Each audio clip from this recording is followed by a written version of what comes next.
Best Russian Short Stories. Compiled and edited by Thomas Seltzer. The Cloak. By Nikolai V. Gogol. In the department of, but it is better not to mention the department. The touchiest things in the world are departments, regiments, courts of justice, in a word, all branches of public service. Each individual nowadays thinks all society insulted in his person.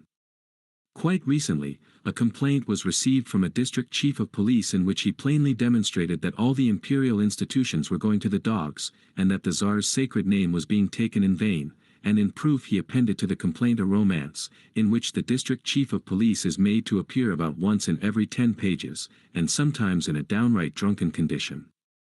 Therefore, in order to avoid all unpleasantness, it will be better to designate the department in question as a certain department. So, in a certain department there was a certain official, not a very notable one, it must be allowed, short of stature, somewhat pock-marked, red-haired, and mole-eyed, with a bald forehead, wrinkled cheeks, and a complexion of the kind known as sanguine. The St. Petersburg climate was responsible for this. As for his official rank, with us Russians the rank comes first, he was what is called a perpetual titular counselor, over which, as is well known, some writers make merry and crack their jokes, obeying the praiseworthy custom of attacking those who cannot bite back. His family name was Bashmakin. This name is evidently derived from Bashmak, shoe, but, when, at what time, and in what manner, is not known. His father and grandfather, and all the Bashmakins, always wore boots, which were resold 2 or 3 times a year. His name was Akakei Akakevich. It may strike the reader as rather singular and far-fetched, but he may rest assured that it was by no means far-fetched, and that the circumstances were such that it would have been impossible to give him any other. This was how it came about. Akakei Akakevich was born, if my memory fails me not, in the evening on the 23rd of March. His mother, the wife of a government official, and a very fine woman, made all due arrangements for having the child baptized. She was lying on the bed opposite the door, on her right stood the godfather, Ivan Ivanovich Eroshkin, a most estimable man, who served as the head clerk of the Senate, and the godmother, Marina Semyonovna Bielobrinchkova, the wife of an officer of the quarter, and a woman of rare virtues. They offered the mother her choice of 3 names, Mokia, Sasiya, or that the child should be called after the martyr Kozdazat. No, said the good woman, all those names are poor. In order to please her, they opened the calendar at another place, 3 more names appeared, Trifoli, Dula, and Varakasi. This is awful, said the old woman. What names? I truly never heard the like. I might have put up with Veridad or Varak, but not Trifoli and Varakasi. They turned to another page and found Papsakaki and Vaktasi. Now I see, said the old woman, that it is plainly fate. And since such is the case, it will be better to name him after his father. His father's name was Akakei, so let his son's name be Akakei too. In this manner he became Akakei Akakevich. They christened the child, whereat he wept, and made a grimace, as though he foresaw that he was to be a titular counselor. In this manner did it all come about. We have mentioned it in order that the reader might see for himself that it was a case of necessity, and that it was utterly impossible to give him any other name. When and how he entered the department, and who appointed him, no one could remember. However much the directors and chiefs of all kinds were changed, he was always to be seen in the same place, the same attitude, the same occupation, always the letter-copying clerk, so that it was afterwards affirmed that he had been born in uniform with a bald head. No respect was shown him in the department. The porter not only did not rise from his seat when he passed, but never even glanced at him, any more than if a fly had flown through the reception room. His superiors treated him in coolly despotic fashion. Some insignificant assistant to the head clerk would thrust a paper under his nose without so much as saying, "Copy," or "Here's an interesting little case," or anything else agreeable, as is customary amongst well-bred officials. And he took it, looking only at the paper, and not observing who handed it to him, or whether he had the right to do so, simply took it, and set about copying it.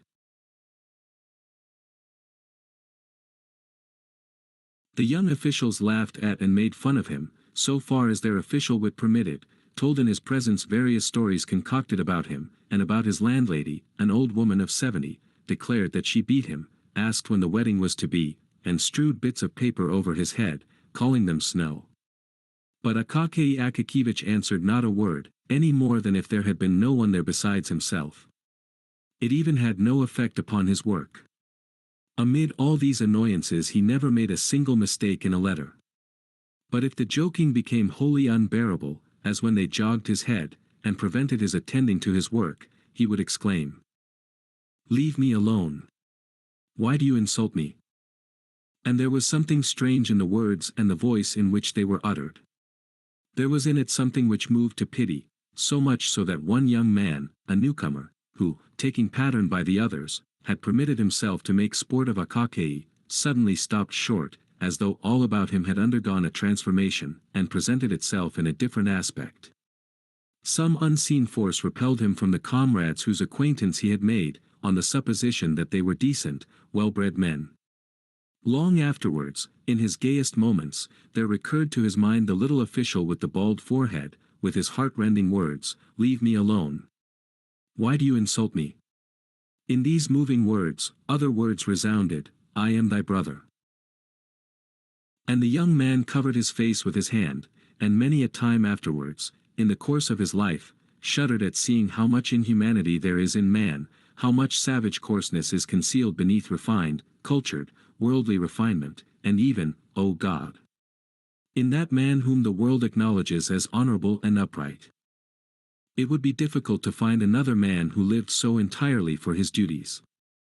It is not enough to say that Akaky labored with zeal, no, he labored with love. In his copying, he found a varied and agreeable employment. Enjoyment was written on his face, some letters were even favorites with him, and when he encountered these, he smiled, winked, and worked with his lips, till it seemed as though each letter might be read in his face, as his pen traced it. If his pay had been in proportion to his zeal, he would, perhaps, to his great surprise, have been made even a councillor of state. But he worked, as his companions, the wits, put it, like a horse in a mill. However, it would be untrue to say that no attention was paid to him. One director, being a kindly man, and desirous of rewarding him for his long service, ordered him to be given something more important than mere copying. So he was ordered to make a report of an already concluded affair, to another department, the duty consisting simply in changing the heading and altering a few words from the first to the third person. This caused him so much toil, that he broke into a perspiration, rubbed his forehead, and finally said, "No, give me rather something to copy." After that they let him copy on forever. Outside this copying, it appeared that nothing existed for him. He gave no thought to his clothes. His uniform was not green, but a sort of rusty meal color. The collar was low, so that his neck, in spite of the fact that it was not long, seemed inordinately so as it emerged from it, like the necks of the plaster cats which peddlers carry about on their heads. And something was always sticking to his uniform, either a bit of hay or some trifle.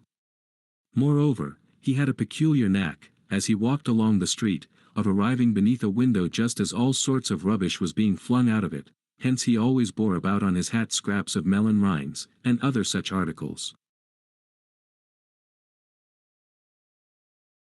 Never once in his life did he give heed to what was going on every day to the street, while it is well known that his young brother officials trained the range of their glances till they could see when anyone's trouser straps came undone upon the opposite sidewalk, which always brought a malicious smile to their faces.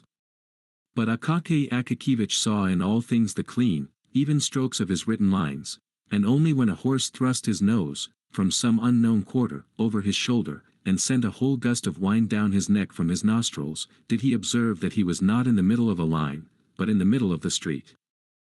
On reaching home, he sat down at once at the table, sipped his cabbage soup up quickly, and swallowed a bit of beef with onions, never noticing their taste, and gulping down everything with flies and anything else which the Lord happened to send at the moment. When he saw that his stomach was beginning to swell, he rose from the table, and copied papers which he had brought home. If there happened to be none, he took copies for himself, for his own gratification, especially if the document was noteworthy, not on account of its style, but of its being addressed to some distinguished person. Even at the hour when the greyest tea in a word, at the hour when all officials disperse among the contracted quarters of their friends, to play whist, as they sip their tea from glasses with a kopek's worth of sugar, smoke long pipes, relate at times some bits of gossip which a Russian man can never, under any circumstances, refrain from, and when there is nothing else to talk of, repeat eternal anecdotes about the commandant to whom they had sent word that the tails of the horses on the Falconet monument had been cut off. When all strive to divert themselves, Akaky Akakiyevich indulged in no kind of diversion. No one could even say that he had seen him at any kind of evening party. Having written to his heart's content, he lay down to sleep, smiling at the thought of the coming day, of what God might send him to copy on the morrow. Thus flowed on the peaceful life of the man, who, with a salary of 400 rubles, understood how to be content with his lot, and thus it would have continued to flow on, perhaps, to extreme old age, were it not that there are various ills strewn along the path of life for titular counselors as well as for private, actual, court, and every other species of counselor, even to those who never give any advice or take any themselves. There exists in St. Petersburg a powerful foe of all who receive a salary of 400 rubles a year, or thereabouts. This foe is no other than the northern cold, although it is said to be very healthy. At 9 o'clock in the morning, at the very hour when the streets are filled with men bound for the various official departments, it begins to bestow such powerful and piercing nips on all noses impartially, that the poor officials really do not know what to do with them. At an hour, when the foreheads of even those who occupy exalted positions ache with the cold, and tears start to their eyes, the poor titular councillors are sometimes quite unprotected. Their only salvation lies in traversing as quickly as possible, in their thin little cloaks, 5 or 6 streets, and then warming their feet in the porter's room, and so thawing all their talents and qualifications for official service, which had become frozen on the way. Akaky Akakiyevich had felt for some time that his back and shoulders were paining with peculiar poignancy, in spite of the fact that he tried to traverse the distance with all possible speed. He began finally to wonder whether the fault did not lie in his cloak. He examined it thoroughly at home, and discovered that in 2 places, namely, on the back and shoulders, it had become thin as gauze. The cloth was worn to such a degree that he could see through it, and the lining had fallen into pieces. You must know that Akaky Akakiyevich's cloak served as an object of ridicule to the officials. They even refused it the noble name of cloak, and called it a cape. In fact, it was of singular make, its collar diminishing year by year to serve to patch its other parts. The patching did not exhibit great skill on the part of the tailor, and was, in fact, baggy and ugly.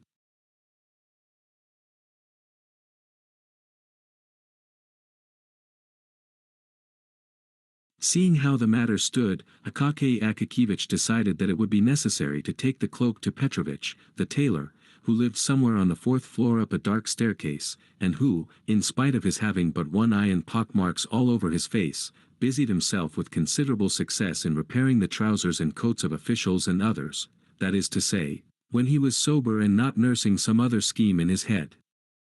It is not necessary to say much about this tailor, but as it is the custom to have the character of each personage in a novel clearly defined, there is no help for it, so here is Petrovich the tailor. At first he was called only Grigory, and was some gentleman's serf. He commenced calling himself Petrovich from the time when he received his free papers, and further began to drink heavily on all holidays, at first on the great ones, and then on all church festivals without discrimination, wherever a cross stood in the calendar. On this point he was faithful to ancestral custom, and when quarreling with his wife, he called her a low female and a German. As we have mentioned his wife, it will be necessary to say a word or two about her. Unfortunately, little is known of her beyond the fact that Petrovich had a wife, who wore a cap and a dress, but could not lay claim to beauty. At least, no one but the soldiers of the guard even looked under her cap when they met her. Ascending the staircase which led to Petrovich's room, which staircase was all soaked with dishwater and reeked with the smell of spirits which affects the eyes, and is an inevitable adjunct to all dark stairways in St. Petersburg houses. Ascending the stairs, Akaky Akakiyevich pondered how much Petrovich would ask, and mentally resolved not to give more than 2 rubles. The door was open, for the mistress, in cooking some fish, had raised such a smoke in the kitchen that not even the beetles were visible. Akaki Akakivich passed through the kitchen unperceived, even by the housewife, and at length reached a room where he beheld Petrovich seated on a large unpainted table, with his legs tucked under him like a Turkish pasha. His feet were bare, after the fashion of tailors as they sit at work, and the first thing which caught the eye was his thumb, with a deformed nail thick and strong as a turtle's shell. About Petrovich's neck hung a skein of silk and thread, and upon his knees lay some old garment. He had been trying unsuccessfully for 3 minutes to thread his needle, and was enraged at the darkness and even at the thread, growling in a low voice, "It won't go through, the barbarian. You pricked me, you rascal."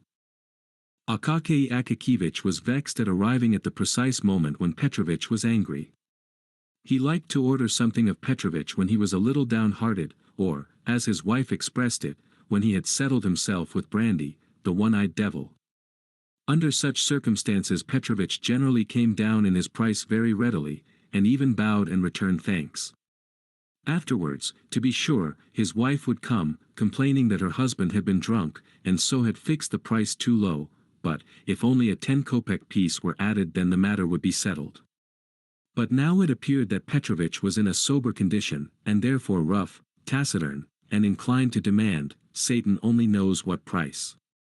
Akaki Akakivich felt this, and would gladly have beat a retreat, but he was in for it. Petrovich screwed up his one eye very intently at him, and Akaki Akakivich involuntarily said, "How do you do, Petrovich?" "I wish you a good morning, sir," said Petrovich, squinting at Akaki Akakivich's hands, to see what sort of booty he had brought. "Ah! To you, Petrovich, this." It must be known that Akaki Akakivich expressed himself chiefly by prepositions, adverbs, and scraps of phrases which had no meaning whatever. If the matter was a very difficult one, he had a habit of never completing his sentences, so that frequently, having begun a phrase with the words, "This, in fact, is quite," he forgot to go on, thinking he had already finished it. "What is it?" asked Petrovich, and with his one eye scanned Akaki Akakivich's whole uniform from the collar down to the cuffs, the back, the tails and the buttonholes, all of which were well known to him, since they were his own handiwork. Such is the habit of tailors, it is the first thing they do on meeting one. "But here, this, Petrovich, a cloak, cloth, here you see, everywhere, in different places, it is quite strong, it is a little dusty and looks old, but it is new, only here in one place it is a little, on the back, and here on one of the shoulders, it is a little worn, yes, here on this shoulder it is a little, do you see? That is all. And a little work."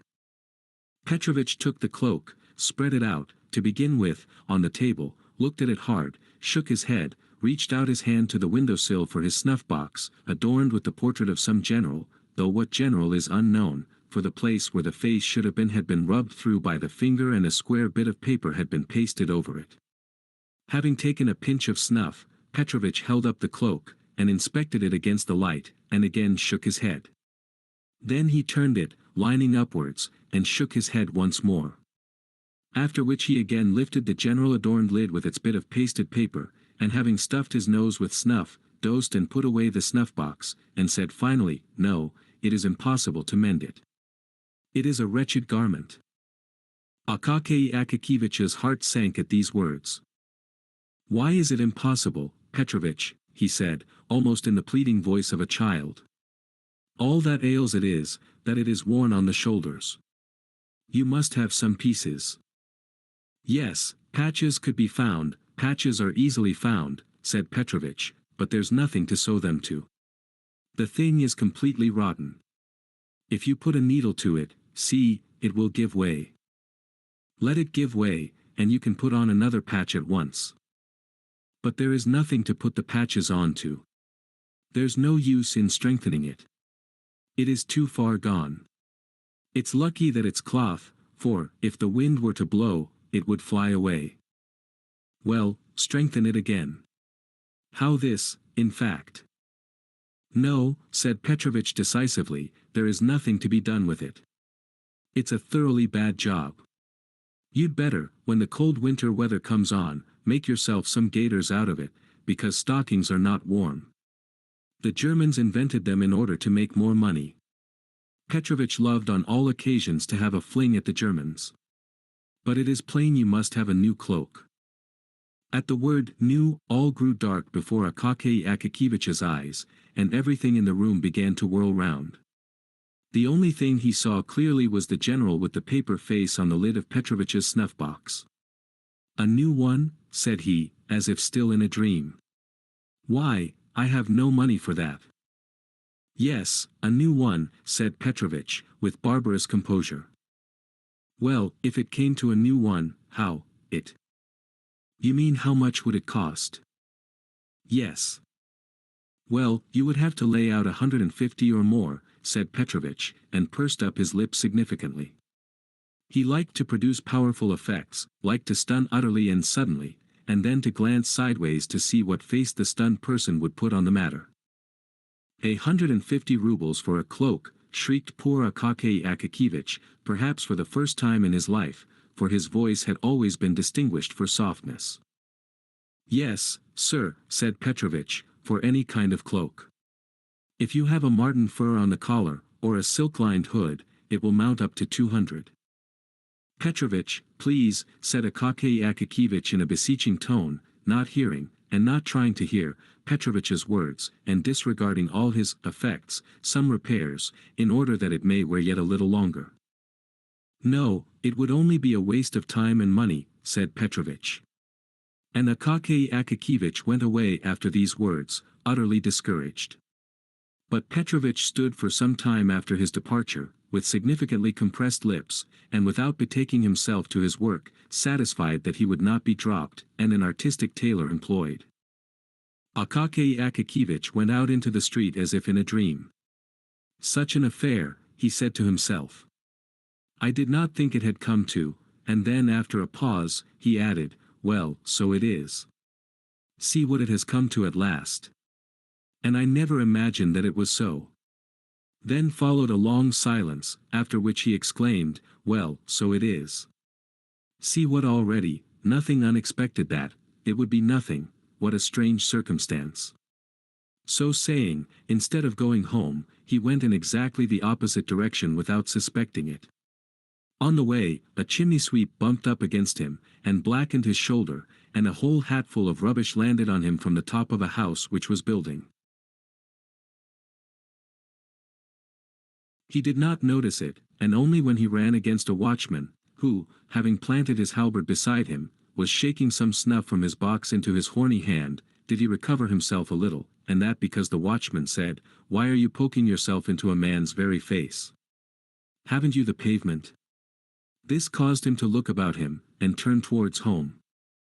There only, he finally began to collect his thoughts, and to survey his position in its clear and actual light, and to argue with himself, sensibly and frankly, as with a reasonable friend, with whom one can discuss private and personal matters. "No," said Akaky Akakiyevich, "it is impossible to reason with Petrovich now. He is that, evidently, his wife has been beating him. I'd better go to him on Sunday morning. After Saturday night he will be a little cross-eyed and sleepy, for he will want to get drunk, and his wife won't give him any money, and at such a time, a 10-kopeck piece in his hand he will become more fit to reason with, and then the cloak and that." Thus argued Akaky Akakiyevich with himself, regained his courage, and waited until the first Sunday, when, seeing from afar that Petrovich's wife had left the house, he went straight to him. "Petrovich's, I was indeed very much ask you after Saturday." His head drooped, and he was very sleepy, but for all that, as soon as he knew what it was a question of, it seemed as though Satan jogged his memory. "Impossible," said he. "Please to order a new one." Thereupon Akaky Akakiyevich handed over the 10-kopeck piece. "Thank you, sir. I will drink your good health," said Petrovich. "But as for the cloak, don't trouble yourself about it, it is good for nothing. I will make you a capital new one, so let us settle about it now." Akaky Akakiyevich was still for mending it, but Petrovich would not hear of it, and said, "I shall certainly have to make you a new one, and you may depend upon it that I shall do my best. It may even be, as the fashion goes, that the collar can be fastened by silver hooks under a flap." Then Akaky Akakevich saw that it was impossible to get along without a new cloak, and his spirit sank utterly. How, in fact, was it to be done? Where was the money to come from? He must have some new trousers, and pay a debt of long standing to the shoemaker for putting new tops to his old boots, and he must order 3 shirts from the seamstress, and a couple of pieces of linen. In short, all his money must be spent. And even if the director should be so kind as to order him to receive 45 or even 50 rubles instead of 40, it would be a mere nothing, a mere drop in the ocean towards the funds necessary for a cloak, although he knew that Petrovich was often wrong-headed enough to blurt out some outrageous price, so that even his own wife could not refrain from exclaiming, "Have you lost your senses, you fool?" At one time he would not work at any price, and now it was quite likely that he had named a higher sum than the cloak would cost. But although he knew that Petrovich would undertake to make a cloak for 80 rubles, still, where was he to get the 80 rubles from? He might possibly manage half. Yes, half might be procured, but where was the other half to come from? But the reader must first be told where the first half came from. Akaky Akakevich had a habit of putting, for every ruble he spent, a groschen into a small box, fastened with lock and key, and with a slit in the top for the reception of money. At the end of every half-year he counted over the heap of coppers, and changed it for silver. This he had done for a long time, and in the course of years, the sum had mounted up to over 40 rubles. Thus he had one half on hand. But where was he to find the other half? Where was he to get another 40 rubles from? Akaky Akakevich thought, and decided that it would be necessary to curtail his ordinary expenses, for the space of 1 year at least, to dispense with tea in the evening, to burn no candles, and, if there was anything which he must do, to go into his landlady's room, and work by her light. When he went into the street, he must walk as lightly as he could, and as cautiously, upon the stones, almost upon tiptoe, in order not to wear his heels down in too short a time. He must give the laundress as little to wash as possible, and, in order not to wear out his clothes, he must take them off as soon as he got home, and wear only his cotton dressing gown, which had been long and carefully saved. To tell the truth, it was a little hard for him at first to accustom himself to these deprivations. But he got used to them at length, after a fashion, and all went smoothly. He even got used to being hungry in the evening, but he made up for it by treating himself, so to say, in spirit, by bearing ever in mind the idea of his future cloak. From that time forth, his existence seemed to become, in some way, fuller, as if he were married, or as if some other man lived in him, as if, in fact, he were not alone, and some pleasant friend had consented to travel along life's path with him, the friend being no other than the cloak, with thick wadding and a strong lining incapable of wearing out. He became more lively, and even his character grew firmer, like that of a man who has made up his mind, and set himself a goal. From his face and gait, doubt and indecision, all hesitating and wavering disappeared of themselves. Fire gleamed in his eyes, and occasionally the boldest and most daring ideas flitted through his mind. Why not, for instance, have marten fur on the collar? The thought of this almost made him absent-minded. Once, in copying a letter, he nearly made a mistake, so that he exclaimed almost aloud, "Ugh," and crossed himself. Once, in the course of every month, he had a conference with Petrovich on the subject of the cloak, where it would be better to buy the cloth, and the color, and the price. He always returned home satisfied, though troubled, reflecting that the time would come at last when it could all be bought, and then the cloak made. The affair progressed more briskly than he had expected. For beyond all his hopes, the director awarded neither 40 nor 45 rubles for Akaky Akakevich's share, but 60. Whether he suspected that Akaky Akakevich needed a cloak, or whether it was merely chance, at all events, 20 extra rubles were by this means provided. This circumstance hastened matters. 2 or 3 months more of hunger and Akaky Akakevich had accumulated about 80 rubles. His heart, generally so quiet, began to throb. On the first possible day, he went shopping in company with Petrovich. They bought some very good cloth, and at a reasonable rate too, for they had been considering the matter for 6 months, and rarely let a month pass without their visiting the shops to inquire prices. Petrovich himself said that no better cloth could be had. For lining, they selected a cotton stuff, but so firm and thick, that Petrovich declared it to be better than silk, and even prettier and more glossy. They did not buy the marten fur, because it was, in fact, dear, but in its stead, they picked out the very best of cat skin which could be found in the shop, and which might, indeed, be taken for marten at a distance. Petrovich worked at the cloak 2 whole weeks, for there was a great deal of quilting, otherwise it would have been finished sooner. He charged 12 rubles for the job, it could not possibly have been done for less.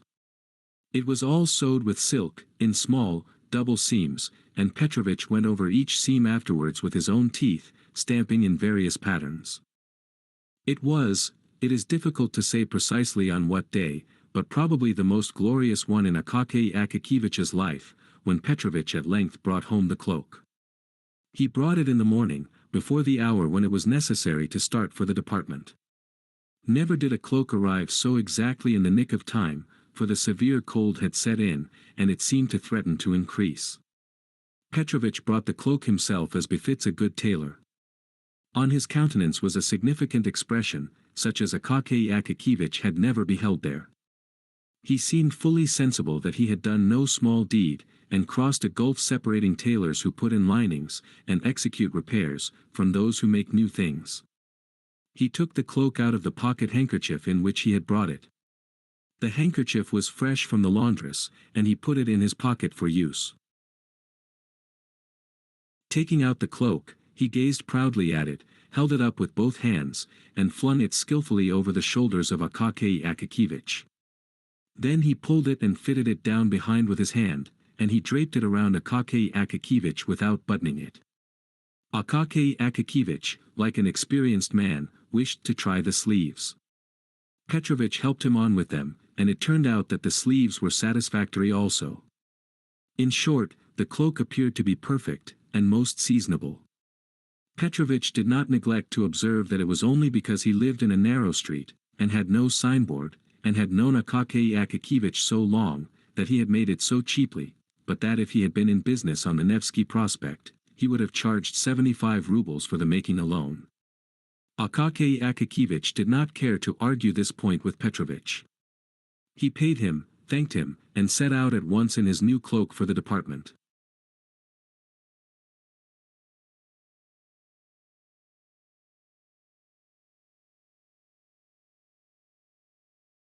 Petrovich followed him, and pausing in the street, gazed long at the cloak in the distance, after which he went to one side expressly to run through a crooked alley, and emerge again into the street beyond to gaze once more upon the cloak from another point, namely, directly in front.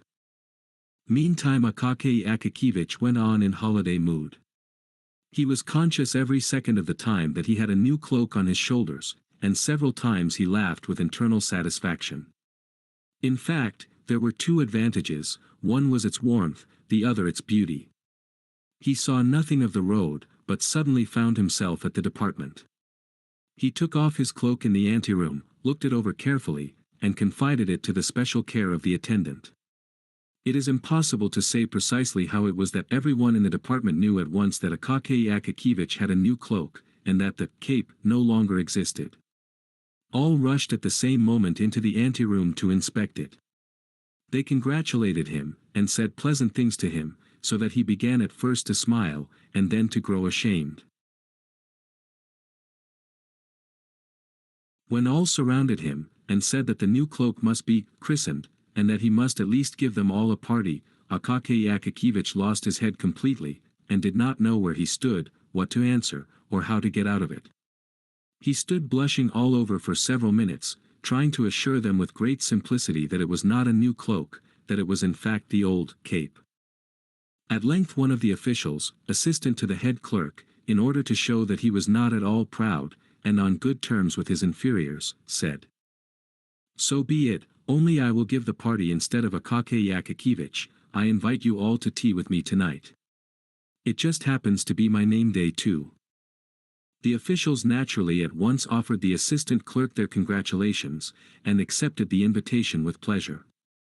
Akaky Akakevich would have declined, but all declared that it was discourteous, that it was simply a sin and a shame, and that he could not possibly refuse.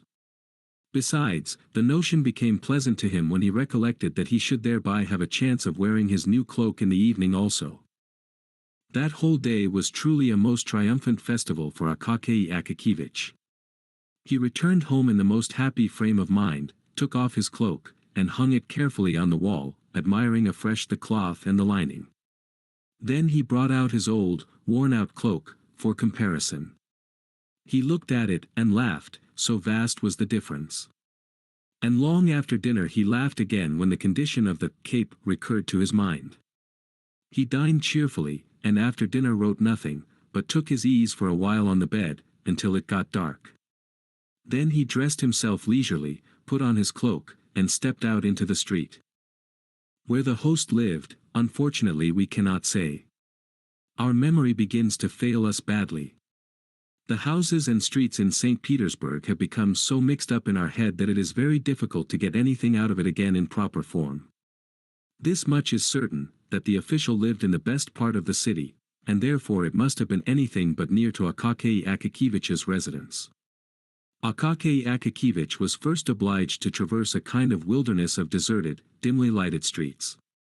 But in proportion as he approached the official's quarter of the city, the streets became more lively, more populous, and more brilliantly illuminated. Pedestrians began to appear, handsomely dressed ladies were more frequently encountered, the men had otter-skin collars to their coats, shabby sleighmen with their wooden, railed sledges stuck over with brass-headed nails, became rarer, whilst on the other hand, more and more drivers in red velvet caps, lacquered sledges and bearskin coats began to appear, and carriages with rich hammercloths flew swiftly through the streets, their wheels scrunching the snow. Akaky Akakevich gazed upon all this as upon a novel sight. He had not been in the streets during the evening for years. He halted out of curiosity before a shop window, to look at a picture representing a handsome woman, who had thrown off her shoe, thereby baring her whole foot in a very pretty way, whilst behind her the head of a man with whiskers and a handsome mustache peeped through the doorway of another room. Akaky Akakevich shook his head, and laughed, and then went on his way. Why did he laugh? Either because he had met with a thing utterly unknown, but for which every one cherishes, nevertheless, some sort of feeling, or else he thought, like many officials, well, those French. What is to be said? If they do go in for anything of that sort, why, but possibly he did not think at all.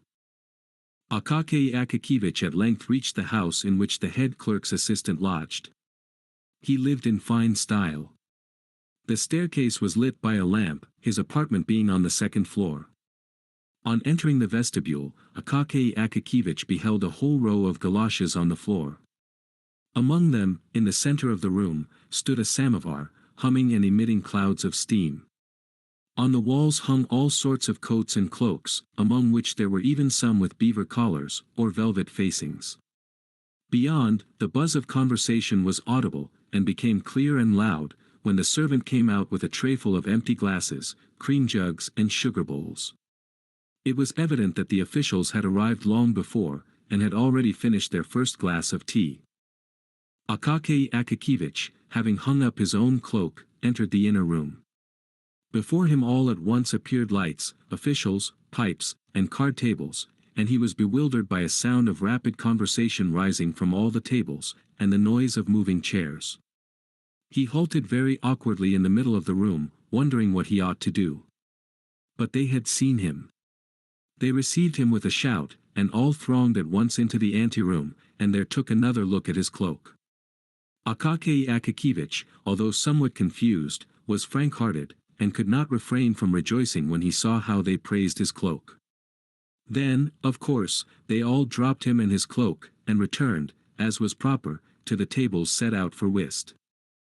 All this, the noise, the talk, and the throng of people, was rather overwhelming to Akaky Akakevich. He simply did not know where he stood, or where to put his hands, his feet, and his whole body. Finally he sat down by the players, looked at the cards, gazed at the face of one and another, and after a while began to gape, and to feel that it was wearisome, the more so, as the hour was already long past when he usually went to bed.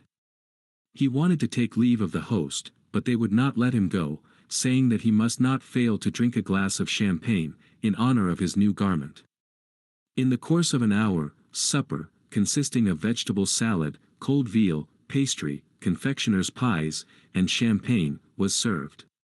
They made Akaky Akakevich drink 2 glasses of champagne, after which he felt things grow livelier.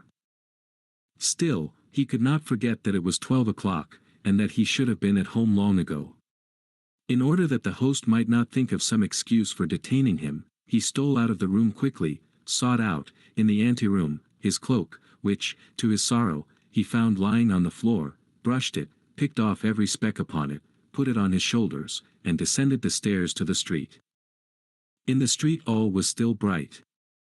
Some petty shops, those permanent clubs of servants and all sorts of folks, were open.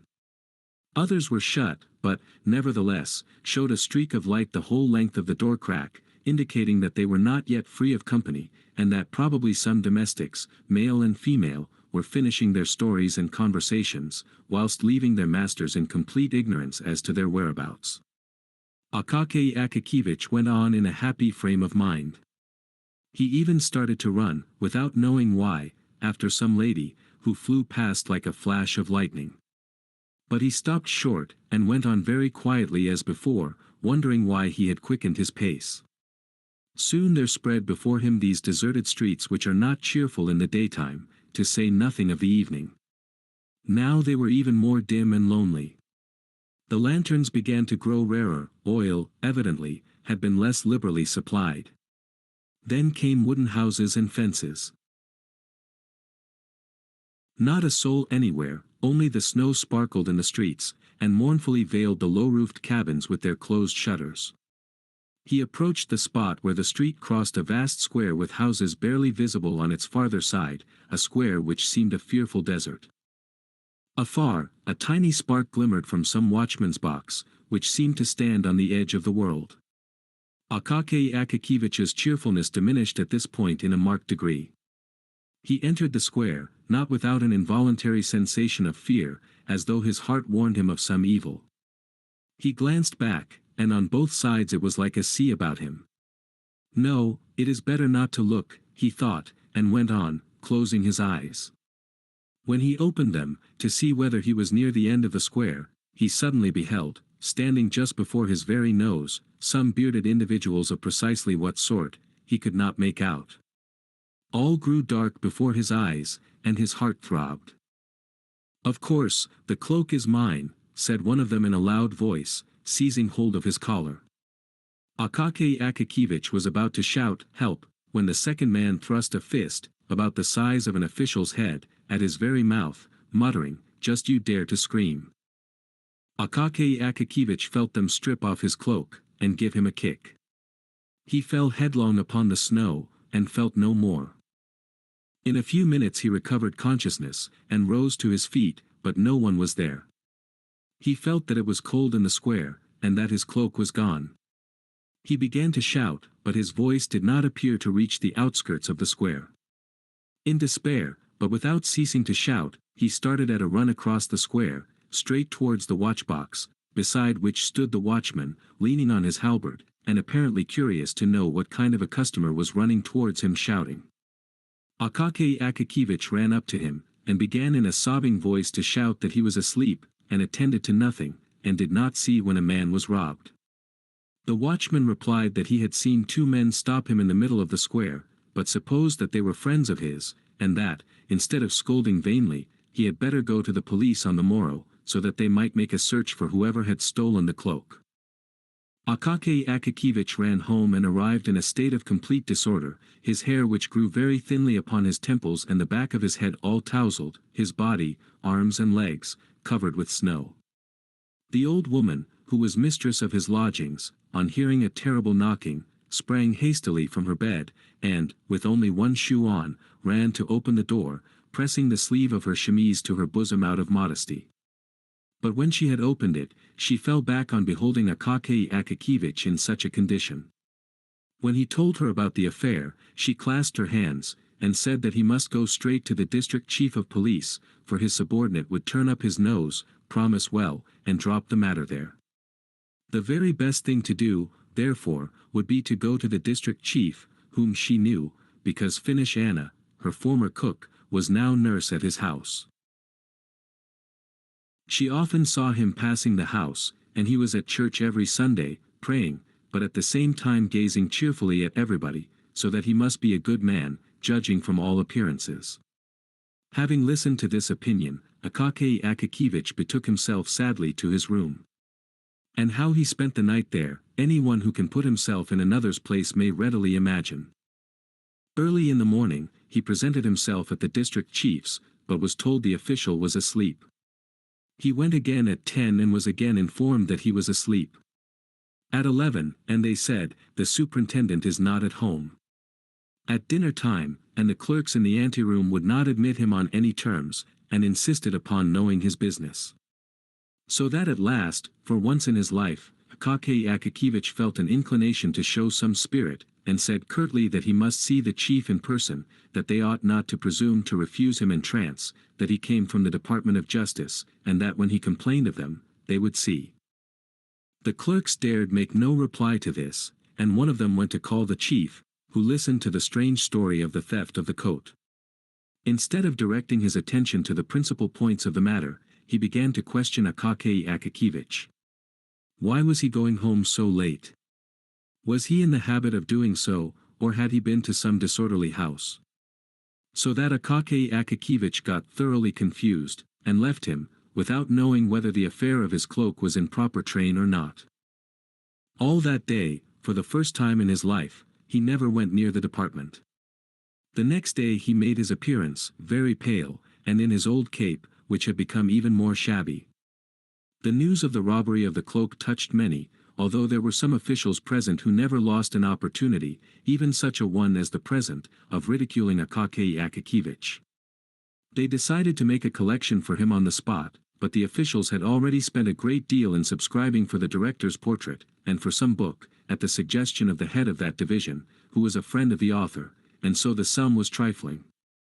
One of them, moved by pity, resolved to help Akaky Akakevich with some good advice, at least, and told him that he ought not to go to the police, for although it might happen that a police officer, wishing to win the approval of his superiors, might hunt up the cloak by some means, still, his cloak would remain in the possession of the police if he did not offer legal proof that it belonged to him. The best thing for him, therefore, would be to apply to a certain prominent personage, since this prominent personage, by entering into relation with the proper persons, could greatly expedite the matter. As there was nothing else to be done, Akaky Akakevich decided to go to the prominent personage. What was the exact official position of the prominent personage, remains unknown to this day. The reader must know that the prominent personage had but recently become a prominent personage, having up to that time been only an insignificant person. Moreover, his present position was not considered prominent in comparison with others still more so. But there is always a circle of people to whom what is insignificant in the eyes of others, is important enough. Moreover, he strove to increase his importance by sundry devices. For instance, he managed to have the inferior officials meet him on the staircase when he entered upon his service. No one was to presume to come directly to him, but the strictest etiquette must be observed. The collegiate recorder must make a report to the government secretary, the government secretary to the titular councillor, or whatever other man was proper, and all business must come before him in this manner. In Holy Russia, all is thus contaminated with the love of imitation. Every man imitates and copies his superior. They even say that a certain titular councillor, when promoted to the head of some small separate office, immediately partitioned off a private room for himself, called it the audience chamber, and posted at the door a lackey with red collar and braid, who grasped the handle of the door, and opened to all comers, though the audience chamber would hardly hold an ordinary writing table. The manners and customs of the prominent personage were grand and imposing, but rather exaggerated. The main foundation of his system was strictness. Strictness, strictness, and always strictness, he generally said, and at the last word he looked significantly into the face of the person to whom he spoke. But there was no necessity for this, for the half-score of subordinates, who formed the entire force of the office, were properly afraid. On catching sight of him afar off, they left their work, and waited, drawn up in line, until he had passed through the room. His ordinary converse with his inferiors smacked of sternness, and consisted chiefly of 3 phrases: "How dare you? Do you know whom you are speaking to? Do you realize who is standing before you?" Otherwise he was a very kind-hearted man, good to his comrades, and ready to oblige. But the rank of general threw him completely off his balance. On receiving any one of that rank, he became confused, lost his way, as it were, and never knew what to do. If he chanced to be amongst his equals, he was still a very nice kind of man, a very good fellow in many respects, and not stupid, but the very moment that he found himself in the society of people but one rank lower than himself, he became silent. And his situation aroused sympathy, the more so, as he felt himself that he might have been making an incomparably better use of his time. In his eyes, there was sometimes visible a desire to join some interesting conversation or group, but he was kept back by the thought, would it not be a very great condescension on his part? Would it not be familiar? And would he not thereby lose his importance? And in consequence of such reflections, he always remained in the same dumb state, uttering from time to time a few monosyllabic sounds, and thereby earning the name of the most wearisome of men. To this prominent personage Akaky Akakiyevich presented himself, and this at the most unfavorable time for himself, though opportune for the prominent personage. The prominent personage was in his cabinet, conversing very gaily with an old acquaintance and companion of his childhood, whom he had not seen for several years, and who had just arrived, when it was announced to him that a person named Bashmakin had come. He asked abruptly, "Who is he?" "Some official," he was informed. "Ah, he can wait. This is no time for him to call," said the important man. It must be remarked here that the important man lied outrageously. He had said all he had to say to his friend long before, and the conversation had been interspersed for some time with very long pauses, during which they merely slapped each other on the leg, and said, "You think so, Ivan Abramovich?" "Just so, Stepan Varlamovich."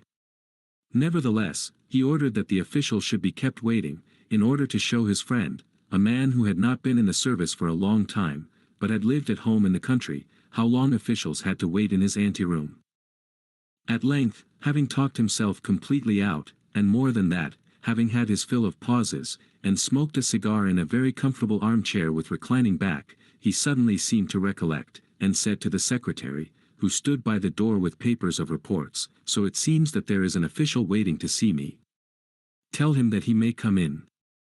On perceiving Akaky Akakiyevich's modest mien and his worn uniform, he turned abruptly to him, and said, "What do you want?" in a curt hard voice, which he had practiced in his room in private, and before the looking-glass, for a whole week before being raised to his present rank. Akaky Akakiyevich, who was already imbued with a due amount of fear, became somewhat confused, and as well as his tongue would permit, explained, with a rather more frequent addition than usual of the word, that his cloak was quite new, and had been stolen in the most inhuman manner, that he had applied to him, in order that he might, in some way, by his intermediation, that he might enter into correspondence with the chief of police, and find the cloak. For some inexplicable reason, this conduct seemed familiar to the prominent personage. "What, my dear sir," he said abruptly, "are you not acquainted with etiquette? To whom have you come? Don't you know how such matters are managed? You should first have presented a petition to the office. It would have gone to the head of the department, then to the chief of the division, then it would have been handed over to the secretary, and the secretary would have given it to me." "But, Your Excellency," said Akaky Akakiyevich, trying to collect his small handful of wits, and conscious at the same time that he was perspiring terribly, "I, Your Excellency, presume to trouble you because secretaries are an untrustworthy race." What, said the important personage. "Where did you get such courage? Where did you get such ideas? What impudence towards their chiefs and superiors has spread among the young generation? The prominent personage apparently had not observed that Akaky Akakevich was already in the neighborhood of 50. If he could be called a young man, it must have been in comparison with someone who was 70. Do you know to whom you are speaking? Do you realize who is standing before you? Do you realize it? Do you realize it, I ask you? Then he stamped his foot, and raised his voice to such a pitch that it would have frightened even a different man from Akaky Akakevich. Akaky Akakevich's senses failed him. He staggered, trembled in every limb, and, if the porters had not run in to support him, would have fallen to the floor. They carried him out insensible. But the prominent personage, gratified that the effect should have surpassed his expectations, and quite intoxicated with the thought that his word could even deprive a man of his senses, glanced sideways at his friend in order to see how he looked upon this, and perceived, not without satisfaction, that his friend was in a most uneasy frame of mind, and even beginning on his part, to feel a trifle frightened. Akaky Akakevich could not remember how he descended the stairs, and got into the street. He felt neither his hands nor feet. Never in his life had he been so rated by any high official, let alone a strange one. He went staggering on through the snowstorm, which was blowing in the streets, with his mouth wide open. The wind, in St. Petersburg fashion, darted upon him from all quarters, and down every cross street. In a twinkling it had blown a quinsy into his throat, and he reached home unable to utter a word. His throat was swollen, and he lay down on his bed. So powerful is sometimes a good scolding. The next day a violent fever developed. Thanks to the generous assistance of the St. Petersburg climate, the malady progressed more rapidly than could have been expected, and when the doctor arrived, he found, on feeling the sick man's pulse, that there was nothing to be done, except to prescribe a poultice, so that the patient might not be left entirely without the beneficent aid of medicine. But at the same time, he predicted his end in 36 hours.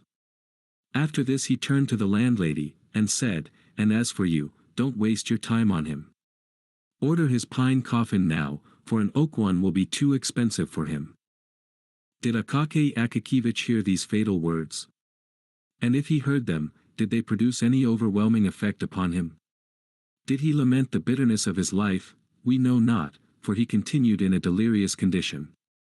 Visions incessantly appeared to him, each stranger than the other. Now he saw Petrovich, and ordered him to make a cloak, with some traps for robbers, who seemed to him to be always under the bed, and he cried every moment to the landlady to pull one of them from under his coverlet. Then he inquired why his old mantle hung before him when he had a new cloak.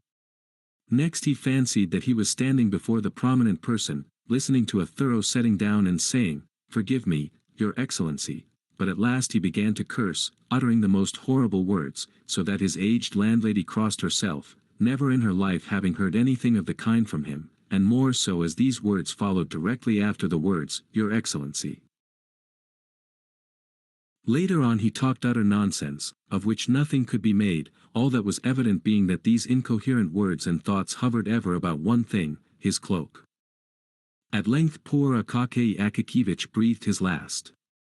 They sealed up neither his room nor his effects, because, in the first place, there were no heirs, and, in the second, there was very little to inherit beyond a bundle of goose quills, a quire of white official paper, 3 pairs of socks, 2 or 3 buttons which had burst off his trousers, and the mantle already known to the reader. To whom all this fell, God knows. I confess that the person who told me this tale took no interest in the matter. They carried Akaky Akakevich out, and buried him. And St. Petersburg was left without Akaky Akakevich, as though he had never lived there. A being disappeared, who was protected by none, dear to none, interesting to none, and who never even attracted to himself the attention of those students of human nature who omit no opportunity of thrusting a pin through a common fly and examining it under the microscope. A being who bore meekly the gibes of the department, and went to his grave without having done one unusual deed, but to whom, nevertheless, at the close of his life, appeared a bright visitant in the form of a cloak, which momentarily cheered his poor life, and upon him, thereafter, an intolerable misfortune descended, just as it descends upon the heads of the mighty of this world. Several days after his death, the porter was sent from the department to his lodgings, with an order for him to present himself there immediately, the chief commanding it. But the porter had to return unsuccessful, with the answer that he could not come, and to the question, why, replied, well, because he is dead. He was buried 4 days ago. In this manner did they hear of Akaky Akakiyevich's death at the department. And the next day a new official sat in his place, with a handwriting by no means so upright, but more inclined and slanting. But who could have imagined that this was not really the end of Akaky Akakiyevich, that he was destined to raise a commotion after death, as if in compensation for his utterly insignificant life? But so it happened, and our poor story unexpectedly gains a fantastic ending. A rumor suddenly spread through St. Petersburg, that a dead man had taken to appearing on the Kalinkin Bridge, and its vicinity, at night in the form of an official seeking a stolen cloak, and that, under the pretext of its being the stolen cloak, he dragged, without regard to rank or calling, every one's cloak from his shoulders, be it cat skin, beaver, fox, bear, sable, in a word, every sort of fur and skin which men adopted for their covering. One of the department officials saw the dead man with his own eyes, and immediately recognized in him Akaky Akakiyevich. This, however, inspired him with such terror, that he ran off with all his might, and therefore did not scan the dead man closely, but only saw how the latter threatened him from afar with his finger.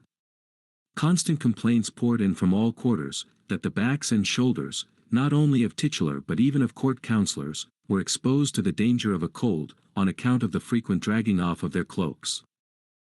Arrangements were made by the police to catch the corpse, alive or dead, at any cost, and punish him as an example to others, in the most severe manner.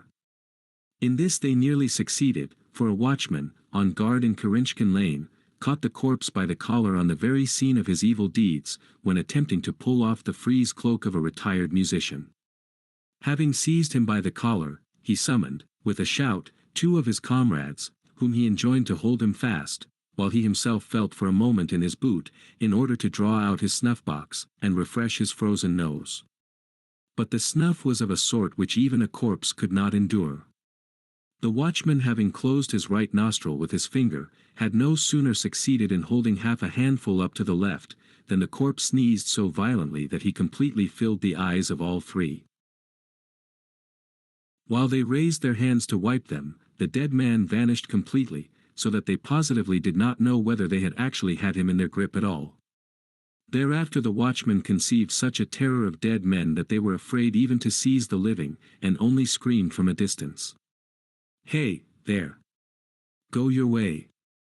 So the dead official began to appear even beyond the Kalinkin Bridge, causing no little terror to all timid people.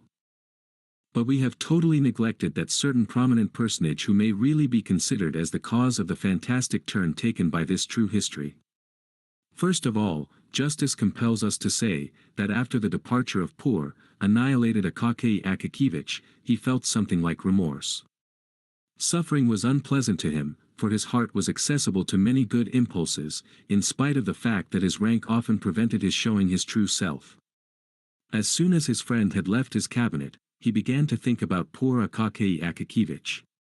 And from that day forth, poor Akaky Akakiyevich, who could not bear up under an official reprimand, recurred to his mind almost every day. The thought troubled him to such an extent, that a week later he even resolved to send an official to him, to learn whether he really could assist him.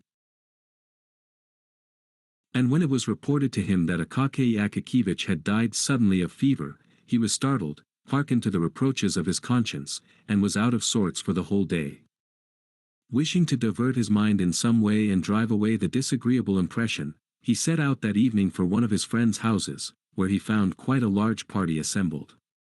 What was better, nearly every one was of the same rank as himself, so that he need not feel in the least constrained. This had a marvelous effect upon his mental state. He grew expansive, made himself agreeable in conversation, in short, he passed a delightful evening. After supper he drank a couple of glasses of champagne, not a bad recipe for cheerfulness, as everyone knows. The champagne inclined him to various adventures, and he determined not to return home, but to go and see a certain well-known lady, of German extraction, Karolina Ivanovna, a lady, it appears, with whom he was on a very friendly footing. It must be mentioned that the prominent personage was no longer a young man, but a good husband and respected father of a family. 2 sons, one of whom was already in the service, and a good-looking, 16-year-old daughter, with a slightly arched but pretty little nose, came every morning to kiss his hand and say, "Bonjour, Papa." His wife, a still fresh and good-looking woman, first gave him her hand to kiss, and then, reversing the procedure, kissed his. But the prominent personage, though perfectly satisfied in his domestic relations, considered it stylish to have a friend in another quarter of the city. This friend was scarcely prettier or younger than his wife, but there are such puzzles in the world, and it is not our place to judge them. So the important personage descended the stairs, stepped into his sledge, said to the coachman, to Karolina Ivanovna's, and, wrapping himself luxuriously in his warm cloak, found himself in that delightful frame of mind than which a Russian can conceive nothing better, namely, when you think of nothing yourself, yet when the thoughts creep into your mind of their own accord, each more agreeable than the other, giving you no trouble either to drive them away, or seek them. Fully satisfied, he recalled all the gay features of the evening just past and all the mots which had made the little circle laugh. Many of them he repeated in a low voice, and found them quite as funny as before, so it is not surprising that he should laugh heartily at them.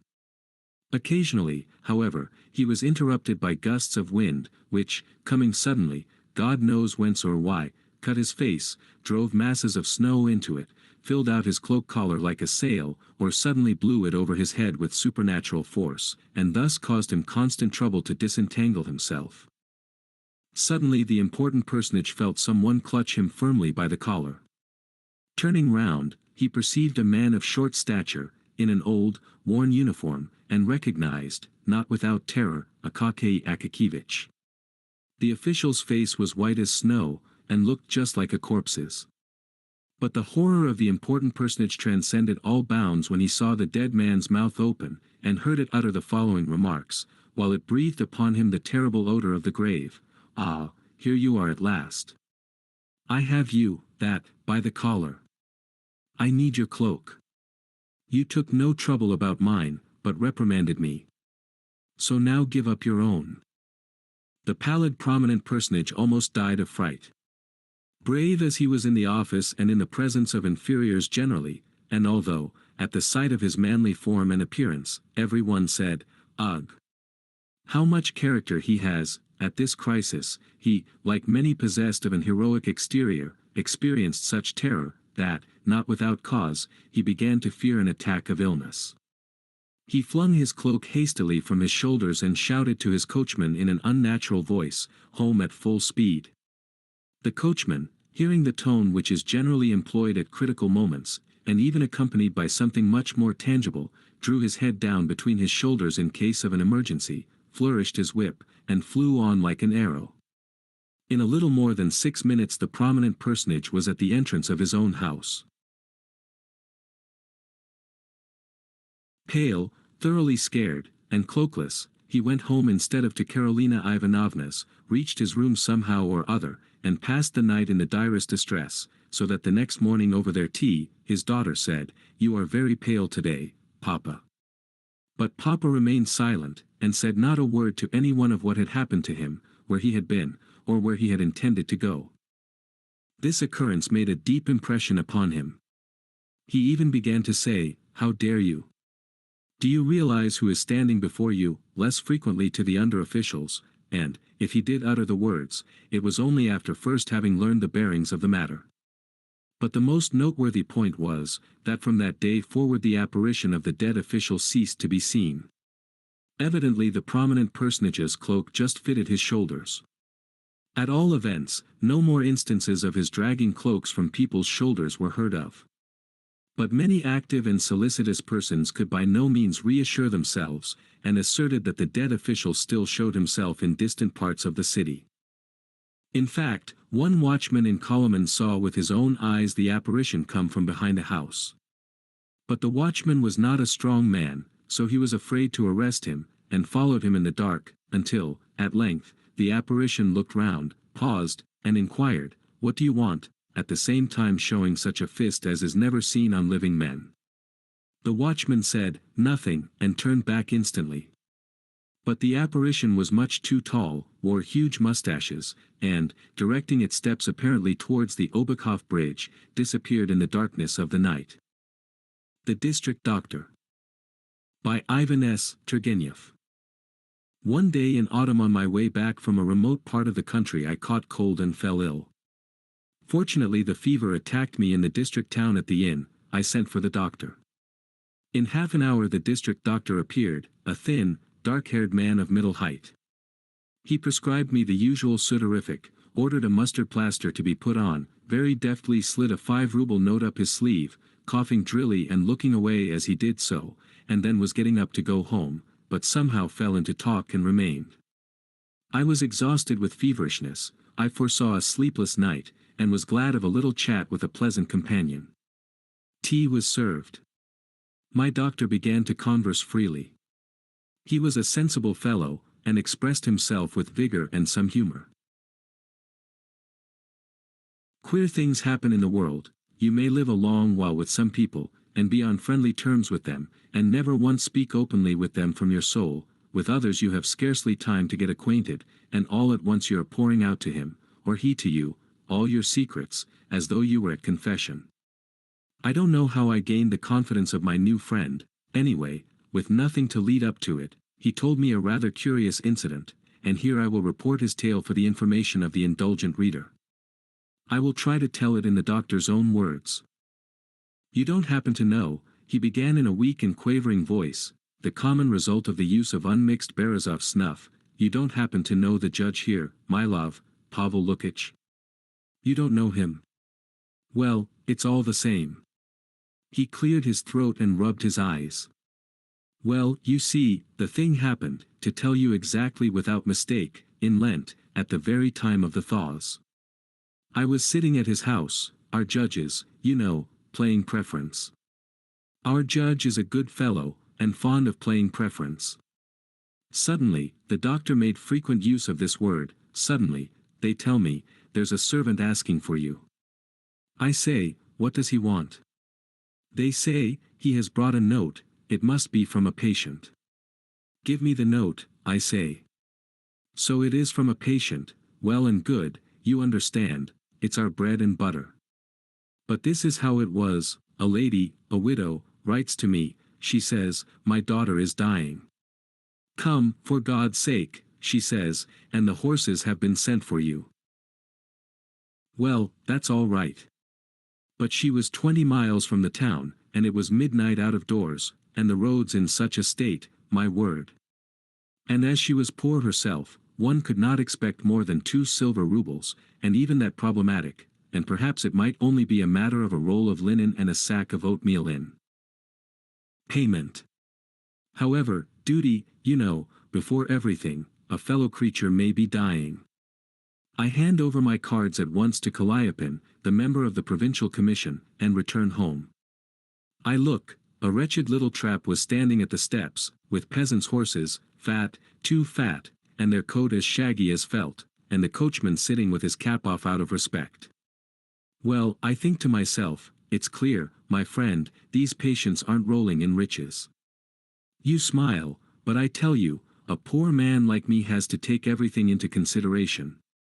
If the coachman sits like a prince, and doesn't touch his cap, and even sneers at you behind his beard, and flicks his whip, then you may bet on 6 rubles. But this case, I saw, had a very different air. However, I think there's no help for it, duty before everything. I snatch up the most necessary drugs, and set off. Will you believe it? I only just managed to get there at all. The road was infernal, streams, snow, watercourses, and the dike had suddenly burst there, that was the worst of it. However, I arrived at last. It was a little thatched house. There was a light in the windows, that meant they expected me. I was met by an old lady, very venerable, in a cap. Save her, she says, she is dying. I say, pray don't distress yourself, where is the invalid? Come this way. I see a clean little room, a lamp in the corner, on the bed a girl of 20, unconscious. She was in a burning heat, and breathing heavily, it was fever. There were two other girls, her sisters, scared and in tears. Yesterday, they tell me, she was perfectly well and had a good appetite. This morning she complained of her head, and this evening, suddenly, you see, like this. I say again, pray don't be uneasy. It's a doctor's duty, you know, and I went up to her and bled her, told them to put on a mustard plaster, and prescribed a mixture. Meantime I looked at her, you know, there, by God. I had never seen such a face, she was a beauty, in a word. I felt quite shaken with pity. Such lovely features, such eyes. But, thank God. She became easier, she fell into a perspiration, seemed to come to her senses, looked round, smiled, and passed her hand over her face. Her sisters bent over her. They ask, how are you? All right, she says, and turns away. I looked at her, she had fallen asleep. Well, I say, now the patient should be left alone. So we all went out on tiptoe, only a maid remained, in case she was wanted. In the parlor there was a samovar standing on the table, and a bottle of rum. In our profession one can't get on without it. They gave me tea, asked me to stop the night. I consented. Where could I go, indeed, at that time of night? The old lady kept groaning. What is it? I say, she will live, don't worry yourself, you had better take a little rest yourself, it is about 2 o'clock. But will you send to wake me if anything happens? Yes, yes. The old lady went away, and the girls too went to their own room. They made up a bed for me in the parlor. Well, I went to bed, but I could not get to sleep, for a wonder. For in reality I was very tired. I could not get my patient out of my head.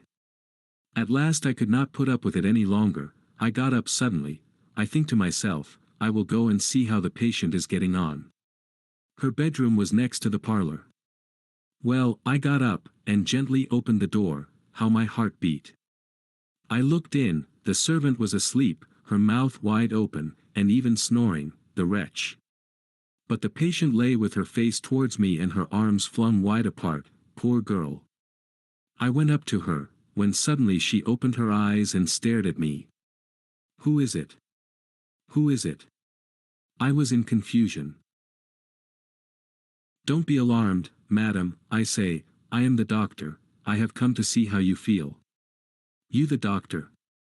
Yes, the doctor, your mother sent for me from the town, we have bled you, madam, now pray go to sleep, and in a day or two, please God, we will set you on your feet again.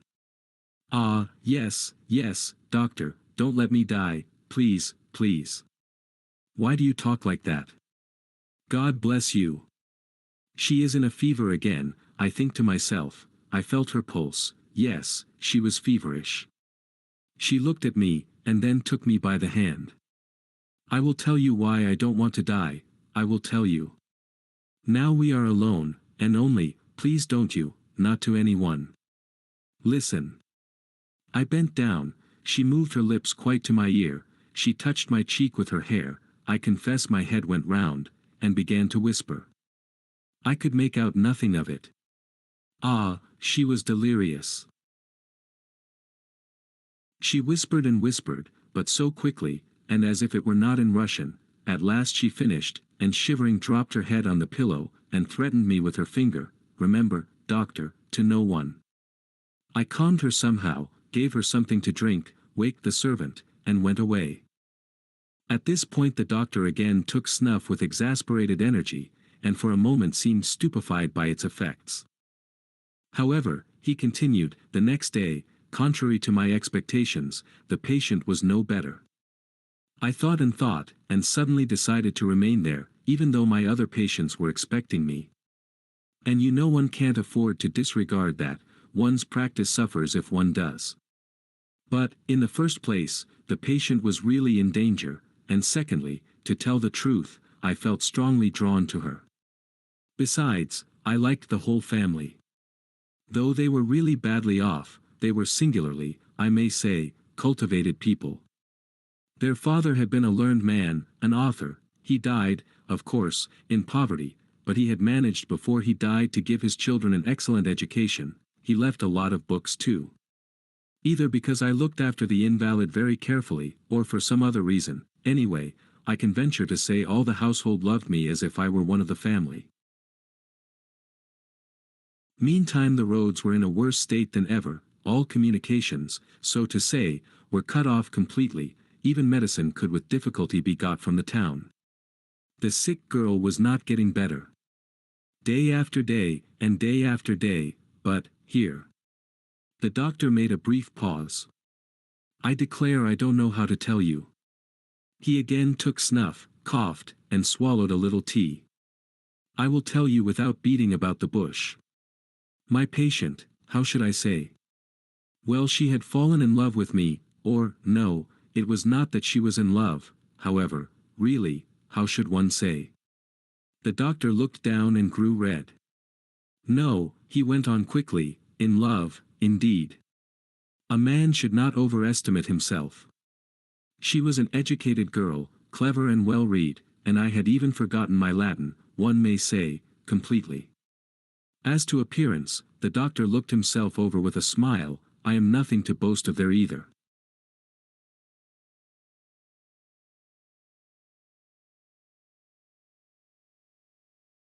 But God Almighty did not make me a fool. I don't take black for white.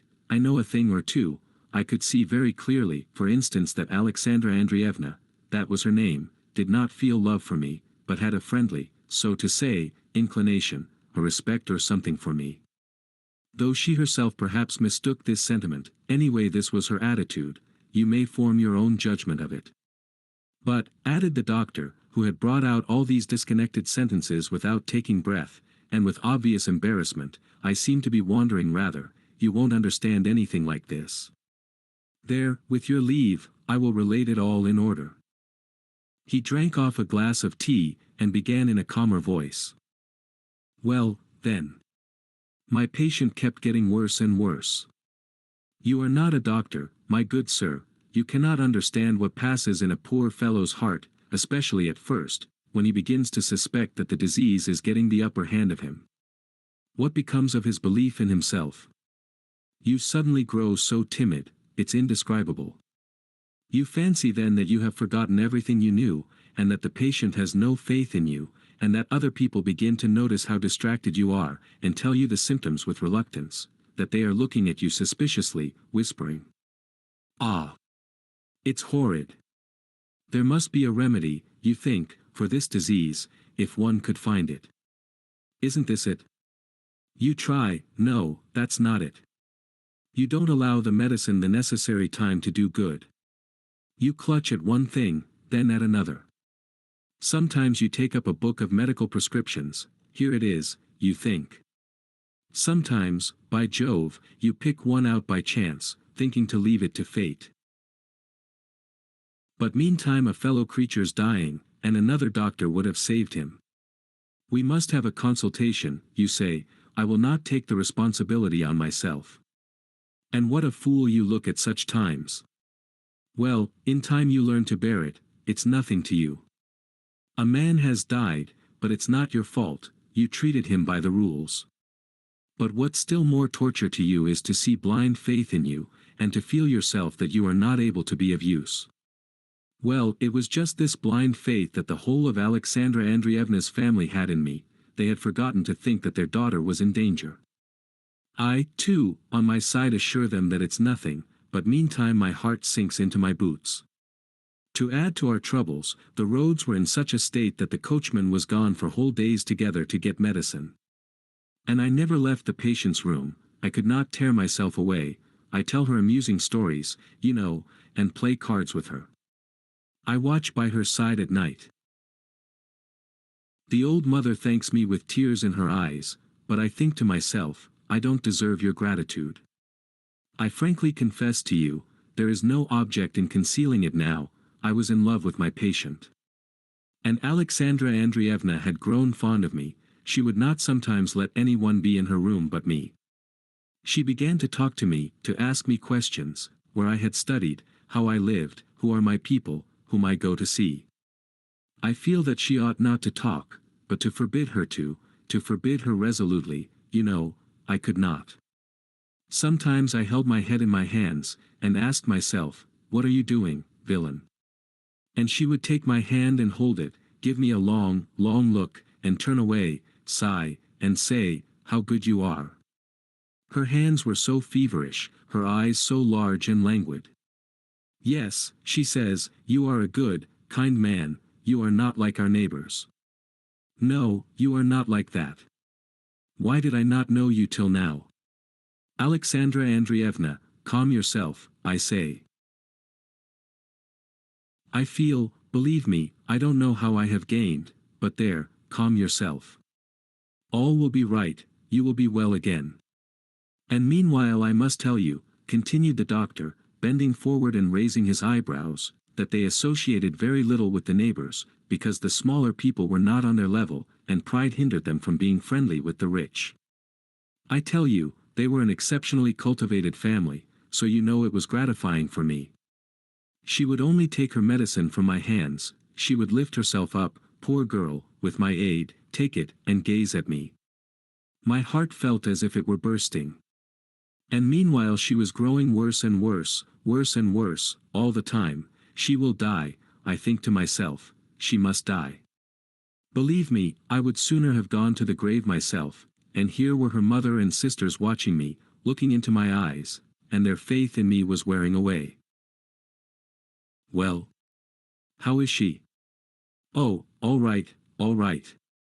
All right, indeed. My mind was failing me.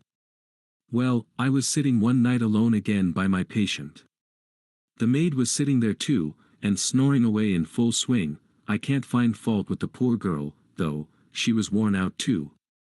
Alexandra Andreevna had felt very unwell all the evening, she was very feverish. Until midnight she kept tossing about, at last she seemed to fall asleep, at least, she lay still without stirring. The lamp was burning in the corner before the holy image. I sat there, with my head bent, I even dozed a little. Suddenly it seemed as though someone touched me in the side, I turned round. Good God! Alexandra Andreevna was gazing with intent eyes at me, her lips parted, her cheeks seemed burning. "What is it? Doctor, shall I die?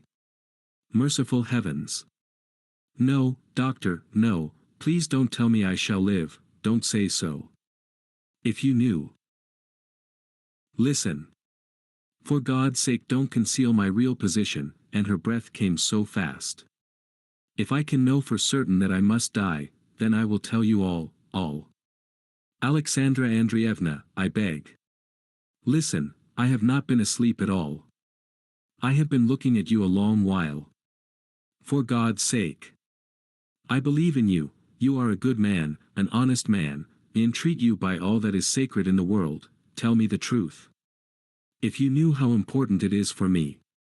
Doctor, for God's sake tell me. Am I in danger? What can I tell you, Alexandra Andreevna, pray? For God's sake, I beseech you.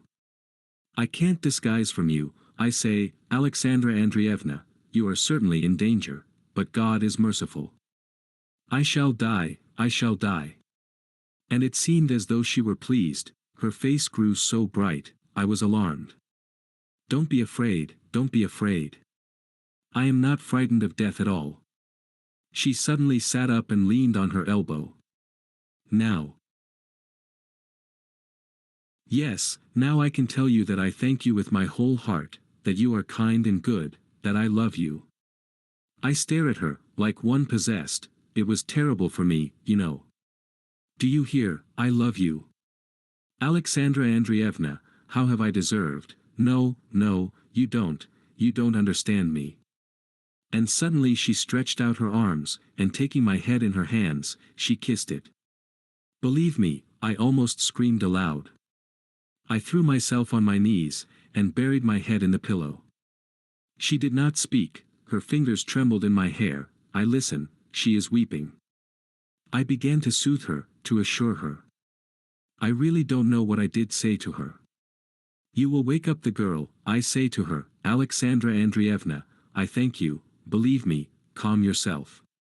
Enough, she persisted, never mind all of them, let them wake, then, let them come in, it does not matter, I am dying, you see. And what do you fear? Why are you afraid? Lift up your head. Or, perhaps, you don't love me, perhaps I am wrong. In that case, forgive me. Alexandra Andreevna, what are you saying? I love you, Alexandra Andreevna. She looked straight into my eyes, and opened her arms wide. Then take me in your arms. I tell you frankly, I don't know how it was I did not go mad that night. I feel that my patient is killing herself, I see that she is not fully herself, I understand, too, that if she did not consider herself on the point of death, she would never have thought of me, and, indeed, say what you will, it's hard to die at 20 without having known love, this was what was torturing her, this was why, in despair, she caught at me, do you understand now? But she held me in her arms, and would not let me go. Have pity on me, Alexandra Andreevna, and have pity on yourself, I say. Why, she says, what is there to think of? You know I must die. This she repeated incessantly. If I knew that I should return to life, and be a proper young lady again, I should be ashamed, of course, ashamed, but why now? But who has said you will die? Oh, no, leave off. You will not deceive me, you don't know how to lie, look at your face.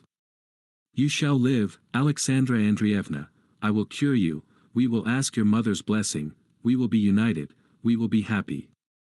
No, no, I have your word, I must die, you have promised me, you have told me. It was cruel for me, cruel for many reasons. And see what trifling things can do sometimes, it seems nothing at all, but it's painful. It occurred to her to ask me, what is my name, not my surname, but my first name. I must needs be so unlucky as to be called Trifon. Yes, indeed, Trifon Ivanich. Every one in the house called me doctor. However, there's no help for it. I say, Trifon, madam. She frowned, shook her head, and muttered something in French. Something unpleasant, of course, and then she laughed, disagreeably too. Well, I spent the whole night with her in this way. Before morning I went away, feeling as though I were mad. When I went again into her room it was daytime, after morning tea. Good God! I could scarcely recognize her, people are laid in their grave looking better than that. I swear to you, on my honor, I don't understand, I absolutely don't understand, now, how I lived through that experience. 3 days and nights my patient still lingered on. And what nights! What things she said to me! And on the last night, only imagine to yourself, I was sitting near her, and kept praying to God for one thing only, take her, I said, quickly, and me with her. Suddenly the old mother comes unexpectedly into the room. I had already the evening before told her, the mother, there was little hope, and it would be well to send for a priest. When the sick girl saw her mother she said, it's very well you have come, look at us, we love one another, we have given each other our word. What does she say, doctor? What does she say? I turned livid. She is wandering, I say, the fever. But she, hush, hush, you told me something quite different just now, and have taken my ring. Why do you pretend? My mother is good, she will forgive, she will understand, and I am dying. I have no need to tell lies, give me your hand. I jumped up and ran out of the room. The old lady, of course, guessed how it was. I will not, however, weary you any longer, and to me too, of course, it's painful to recall all this. My patient passed away the next day. God rest her soul, the doctor added, speaking quickly and with a sigh. Before her death she asked her family to go out and leave me alone with her. Forgive me, she said, I am perhaps to blame towards you, my illness, but believe me, I have loved no one more than you, do not forget me, keep my ring. The doctor turned away, I took his hand. Ah, he said, let us talk of something else, or would you care to play preference for a small stake? It is not for people like me to give way to exalted emotions. There's only one thing for me to think of: how to keep the children from crying and the wife from scolding. Since then, I have had time to enter into lawful wedlock, as they say. Oh. I took a merchant's daughter, 7,000 for her dowry. Her name's Aquilina. It goes well with Tryphon.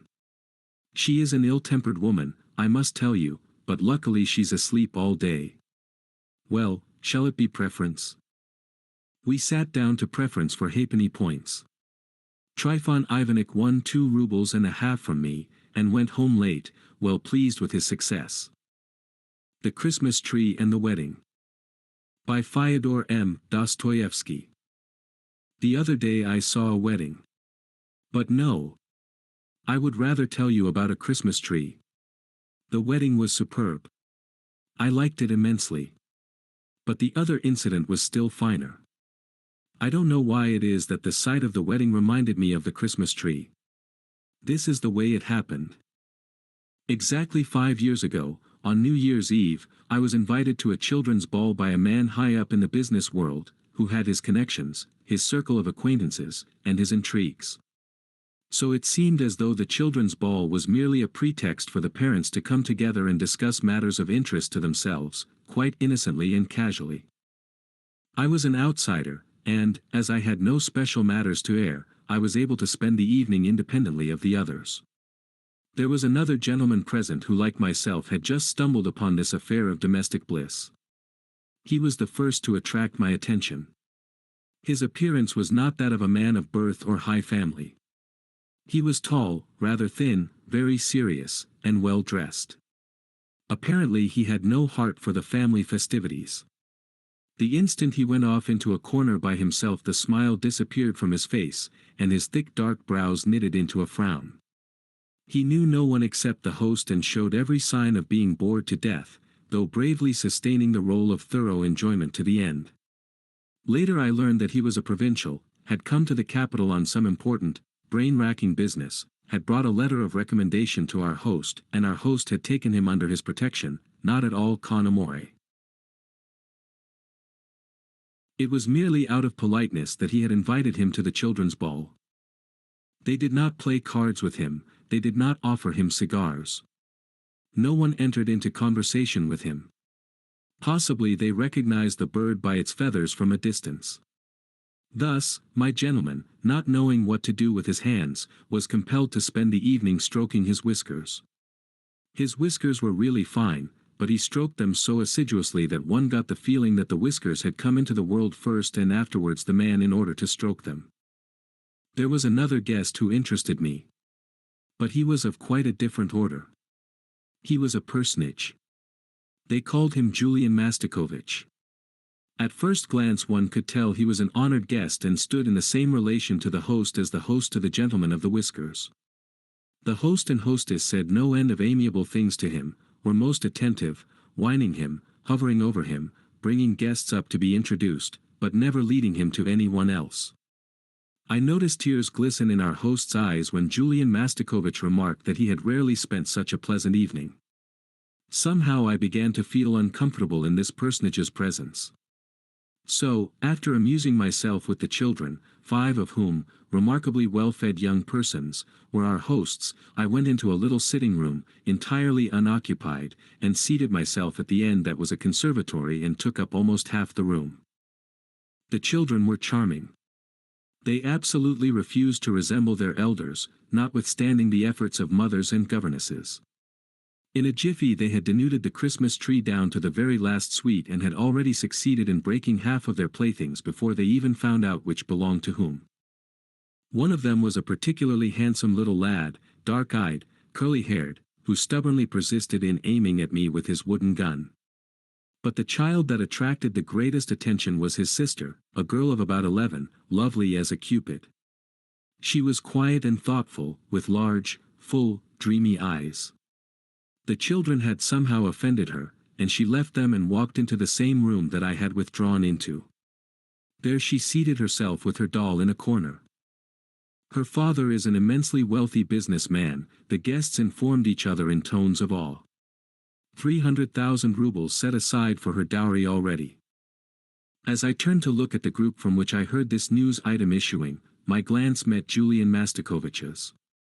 He stood listening to the insipid chatter in an attitude of concentrated attention, with his hands behind his back and his head inclined to one side.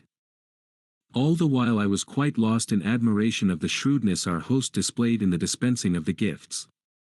The little maid of the many-rubied dowry received the handsomest doll, and the rest of the gifts were graded in value according to the diminishing scale of the parents' stations in life. The last child, a tiny chap of 10, thin, red-haired, freckled, came into possession of a small book of nature stories without illustrations or even head and tail pieces. He was the governess's child. She was a poor widow, and her little boy, clad in a sorry-looking little nankeen jacket, looked thoroughly crushed and intimidated. He took the book of nature stories and circled slowly about the children's toys.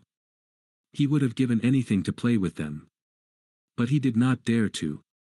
You could tell he already knew his place. I like to observe children. It is fascinating to watch the individuality in them struggling for self-assertion. I could see that the other children's things had tremendous charm for the red-haired boy, especially a toy theater, in which he was so anxious to take a part that he resolved to fawn upon the other children. He smiled and began to play with them. His one and only apple he handed over to a puffy urchin whose pockets were already crammed with sweets, and he even carried another youngster pickaback, all simply that he might be allowed to stay with the theater. But in a few moments an impudent young person fell on him and gave him a pummeling. He did not dare even to cry. The governess came and told him to leave off interfering with the other children's games, and he crept away to the same room the little girl and I were in. She let him sit down beside her, and the two set themselves busily dressing the expensive doll. Almost half an hour passed, and I was nearly dozing off, as I sat there in the conservatory half listening to the chatter of the red-haired boy and the dowered beauty, when Julian Mastakovich entered suddenly. He had slipped out of the drawing room under cover of a noisy scene among the children. From my secluded corner it had not escaped my notice that a few moments before he had been eagerly conversing with the rich girl's father, to whom he had only just been introduced. He stood still for a while reflecting and mumbling to himself, as if counting something on his fingers. 300, 11, 12, 13, 16, in 5 years. Let's say 4%, 5 times 12, 60, and on these 60. Let us assume that in 5 years it will amount to, well, 400. HM. But the shrewd old fox isn't likely to be satisfied with 4%. He gets 8 or even 10, perhaps. Let's suppose 500,000, at least, that's sure. Anything above that for pocket money, He blew his nose and was about to leave the room when he spied the girl and stood still. I, behind the plants, escaped his notice. He seemed to me to be quivering with excitement. It must have been his calculations that upset him so. He rubbed his hands and danced from place to place, and kept getting more and more excited.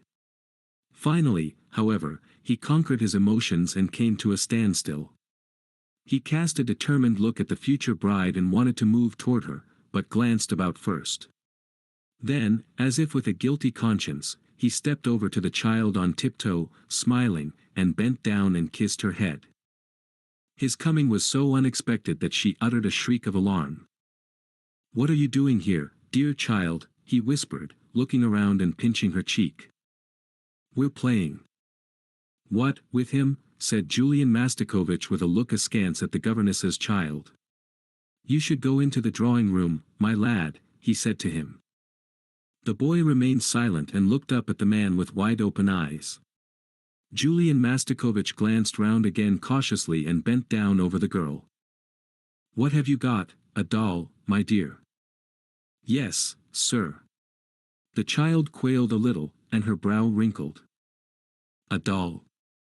And do you know, my dear, what dolls are made of?" "No, sir," she said weakly, and lowered her head. "Out of rags, my dear. You, boy, you go back to the drawing room," to the children, said Julian Mastakovich, looking at the boy sternly. The two children frowned. They caught hold of each other and would not part. And do you know why they gave you the doll? Asked Julian Mastakovich, dropping his voice lower and lower. No. Because you were a good, very good little girl the whole week. Saying which, Julian Mastakovich was seized with a paroxysm of agitation. He looked round and said in a tone faint, almost inaudible with excitement and impatience. If I come to visit your parents, will you love me, my dear? He tried to kiss the sweet little creature, but the red-haired boy saw that she was on the verge of tears, and he caught her hand and sobbed out loud in sympathy. That enraged the man. Go away. Go away. Go back to the other room, to your playmates. I don't want him to. I don't want him to. You go away, cried the girl. Let him alone. Let him alone. She was almost weeping. There was a sound of footsteps in the doorway. Julian Mastakovich started and straightened up his respectable body. The red-haired boy was even more alarmed. He let go the girl's hand, sidled along the wall, and escaped through the drawing room into the dining room. Not to attract attention, Julian Mastakovich also made for the dining room. He was red as a lobster. The sight of himself in a mirror seemed to embarrass him. Presumably he was annoyed at his own ardor and impatience. Without due respect to his importance and dignity, his calculations had lured and pricked him to the greedy eagerness of a boy, who makes straight for his object, though this was not as yet an object, it only would be so in 5 years' time. I followed the worthy man into the dining room, where I witnessed a remarkable play. Julian Mastakovich, all flushed with vexation, venom in his look, began to threaten the red-haired boy. The red-haired boy retreated farther and farther until there was no place left for him to retreat to, and he did not know where to turn in his fright. Get out of here. What are you doing here? Get out, I say, you good-for-nothing. Stealing fruit, are you? Oh, so, stealing fruit. Get out, you freckle face, go to your likes. The frightened child, as a last desperate resort, crawled quickly under the table. His persecutor, completely infuriated, pulled out his large linen handkerchief and used it as a lash to drive the boy out of his position. Here I must remark that Julian Mastakovich was a somewhat corpulent man, heavy, well-fed, puffy-cheeked, with a paunch and ankles as round as nuts. He perspired and puffed and panted. So strong was his dislike, or was it jealousy, of the child that he actually began to carry on like a madman. I laughed heartily. Julian Mastakovich turned. He was utterly confused and for a moment, apparently, quite oblivious of his immense importance. At that moment our host appeared in the doorway opposite. The boy crawled out from under the table and wiped his knees and elbows. Julian Mastakovich hastened to carry his handkerchief, which he had been dangling by the corner, to his nose. Our host looked at the three of us rather suspiciously. But, like a man who knows the world and can readily adjust himself, he seized upon the opportunity to lay hold of his very valuable guest and get what he wanted out of him. Here's the boy I was talking to you about, he said, indicating the red-haired child. I took the liberty of presuming on your goodness in his behalf. Oh, replied Julian Mastakovich, still not quite master of himself. He's my governess's son, our host continued in a beseeching tone. She's a poor creature, the widow of an honest official. That's why, if it were possible for you. Impossible, impossible. Julian Mastakovich cried hastily. You must excuse me, Philip Alexeyevich, I really cannot. I've made inquiries. There are no vacancies, and there is a waiting list of 10 who have a greater right, I'm sorry. Too bad, said our host. He's a quiet, unobtrusive child. A very naughty little rascal, I should say, said Julian Mastakovich, wryly. Go away, boy. Why are you here still? Be off with you to the other children. Unable to control himself, he gave me a sidelong glance. Nor could I control myself.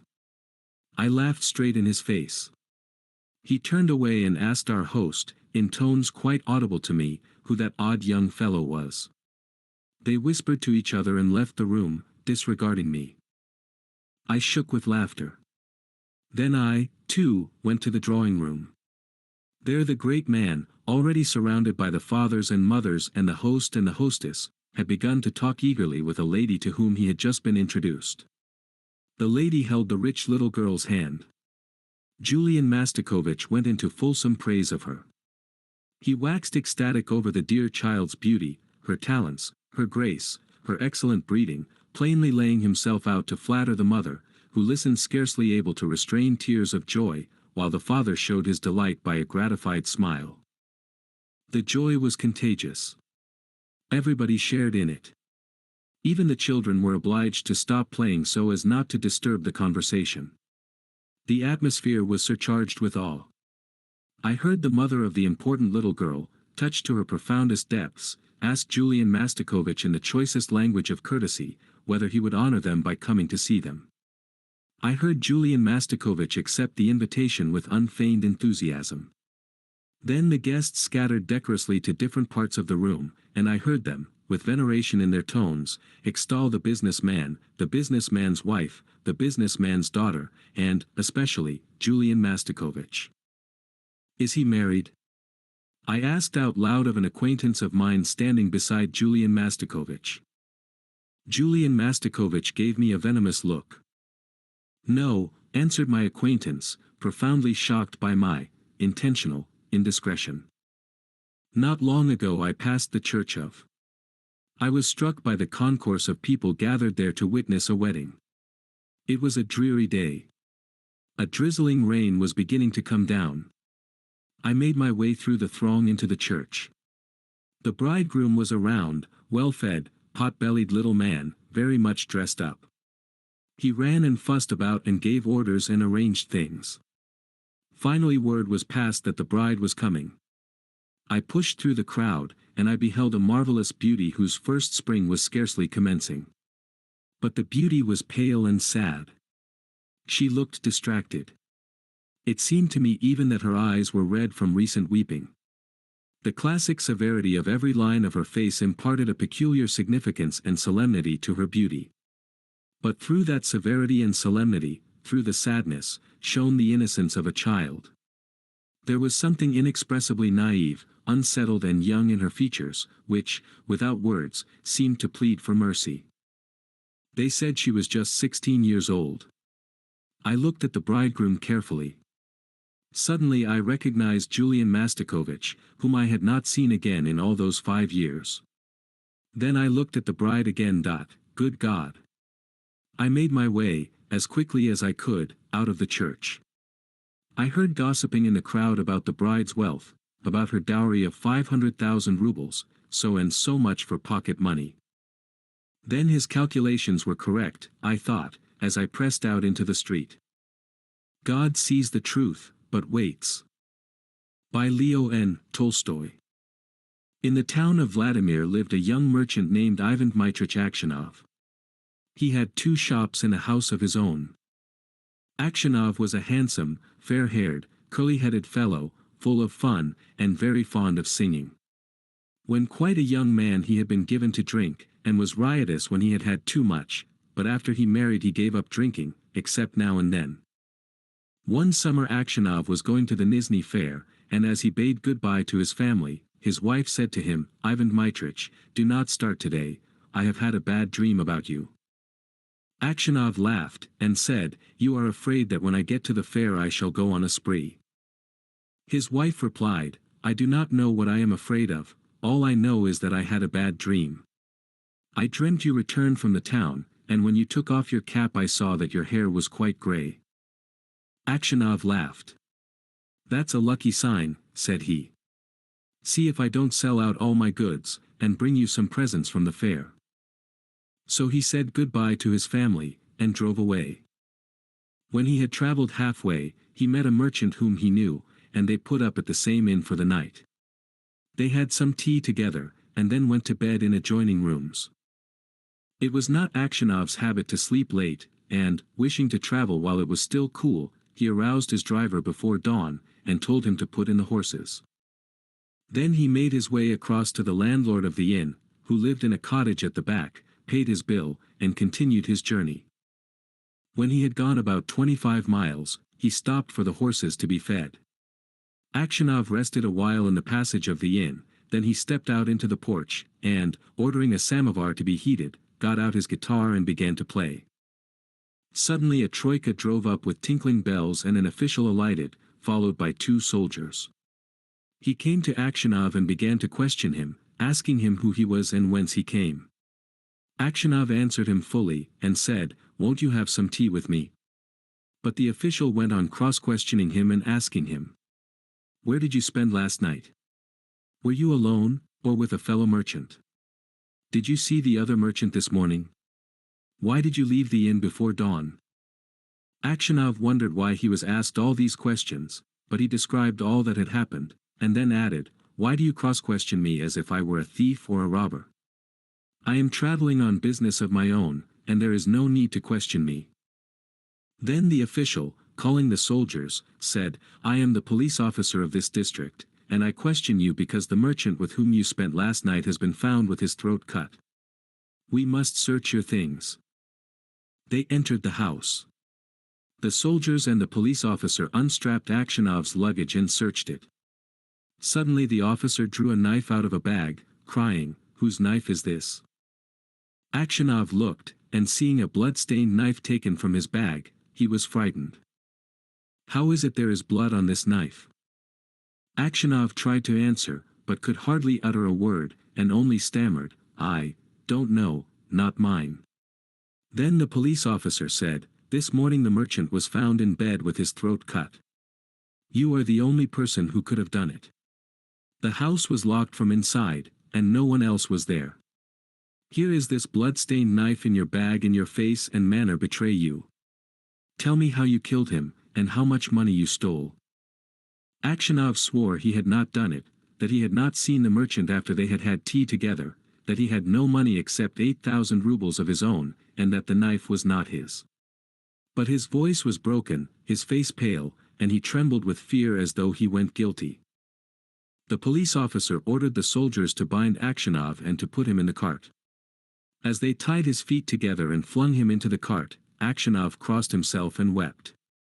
His money and goods were taken from him, and he was sent to the nearest town and imprisoned there. Inquiries as to his character were made in Vladimir. The merchants and other inhabitants of that town said that in former days he used to drink and waste his time, but that he was a good man.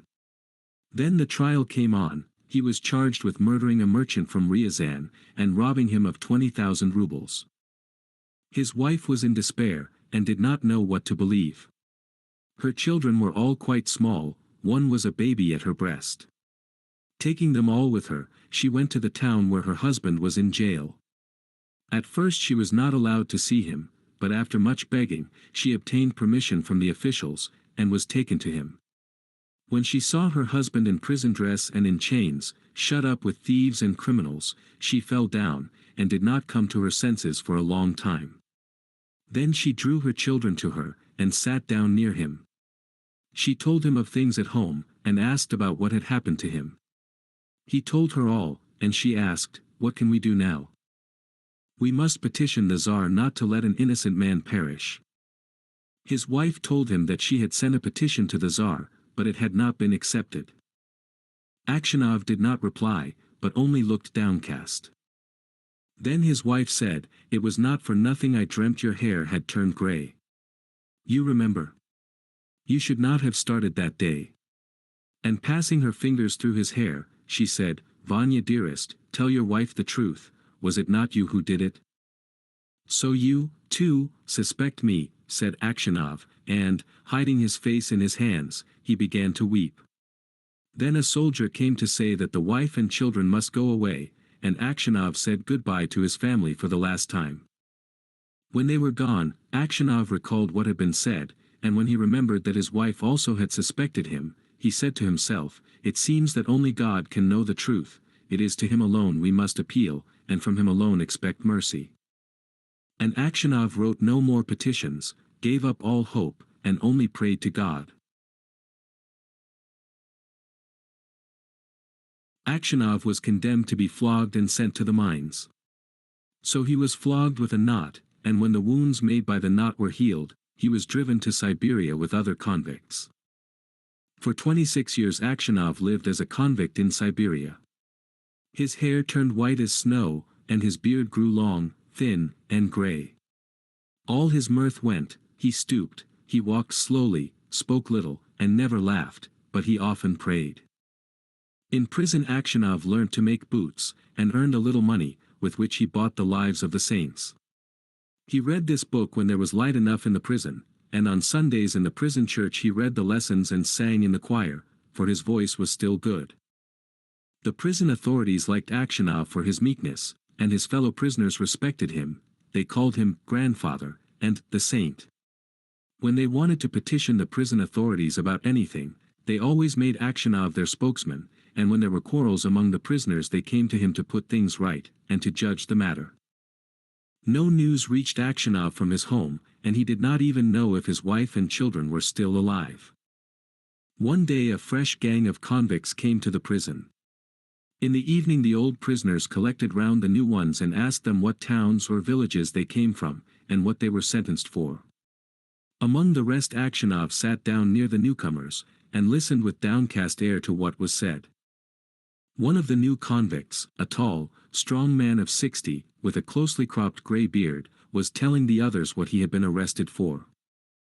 "Well, friends," he said, "I only took a horse that was tied to a sledge, and I was arrested and accused of stealing. I said I had only taken it to get home quicker, and had then let it go. Besides, the driver was a personal friend of mine. So I said, 'It's all right.' 'No,' said they, 'you stole it.' But how or where I stole it they could not say. I once really did something wrong, and ought by rights to have come here long ago, but that time I was not found out. Now I have been sent here for nothing at all. But it's lies I'm telling you. I've been to Siberia before, but I did not stay long." "Where are you from?" asked someone. "From Vladimir. My family are of that town. My name is Makar, and they also call me Semyonik." Aksionov raised his head and said, "Tell me, Semyonik, do you know anything of the merchants Aksionov of Vladimir? Are they still alive?" "Know them? Of course I do. The Aksionovs are rich, though their father is in Siberia, a sinner like ourselves, it seems. As for you, Granddad, how did you come here?" Aksionov did not like to speak of his misfortune. He only sighed, and said, "For my sins I have been in prison these 26 years. "What sins?" asked Makar Semyonik. But Aksionov only said, Well, I must have deserved it." He would have said no more, but his companions told the newcomers how Aksionov came to be in Siberia, how someone had killed a merchant, and had put the knife among Aksionov's things, and Aksionov had been unjustly condemned. When Makar Semyonik heard this, he looked at Aksionov, slapped his own knee, and exclaimed, "Well, this is wonderful. Really wonderful. But how old you've grown, Granddad." The others asked him why he was so surprised, and where he had seen Aksionov before, but Makar Semyonik did not reply. He only said, "It's wonderful that we should meet here, lads." These words made Aksionov wonder whether this man knew who had killed the merchant, so he said, "Perhaps, Semyonik, you have heard of that affair, or maybe you've seen me before." "How could I help hearing? The world's full of rumors. But it's a long time ago, and I've forgotten what I heard." "Perhaps you heard who killed the merchant?" asked Aksionov. Makar Semyonik laughed, and replied, "It must have been him in whose bag the knife was found.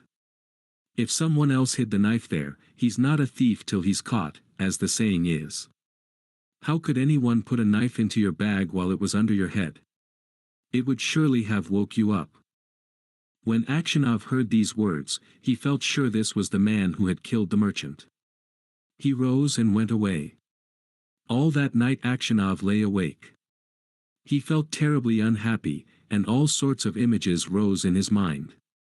There was the image of his wife as she was when he parted from her to go to the fair. He saw her as if she were present, her face and her eyes rose before him, he heard her speak and laugh. Then he saw his children, quite little, as they were at that time, one with a little cloak on, another at his mother's breast. And then he remembered himself as he used to be young and merry. He remembered how he sat playing the guitar in the porch of the inn where he was arrested, and how free from care he had been. He saw, in his mind, the place where he was flogged, the executioner, and the people standing around, the chains, the convicts, all the 26 years of his prison life, and his premature old age. The thought of it all made him so wretched that he was ready to kill himself.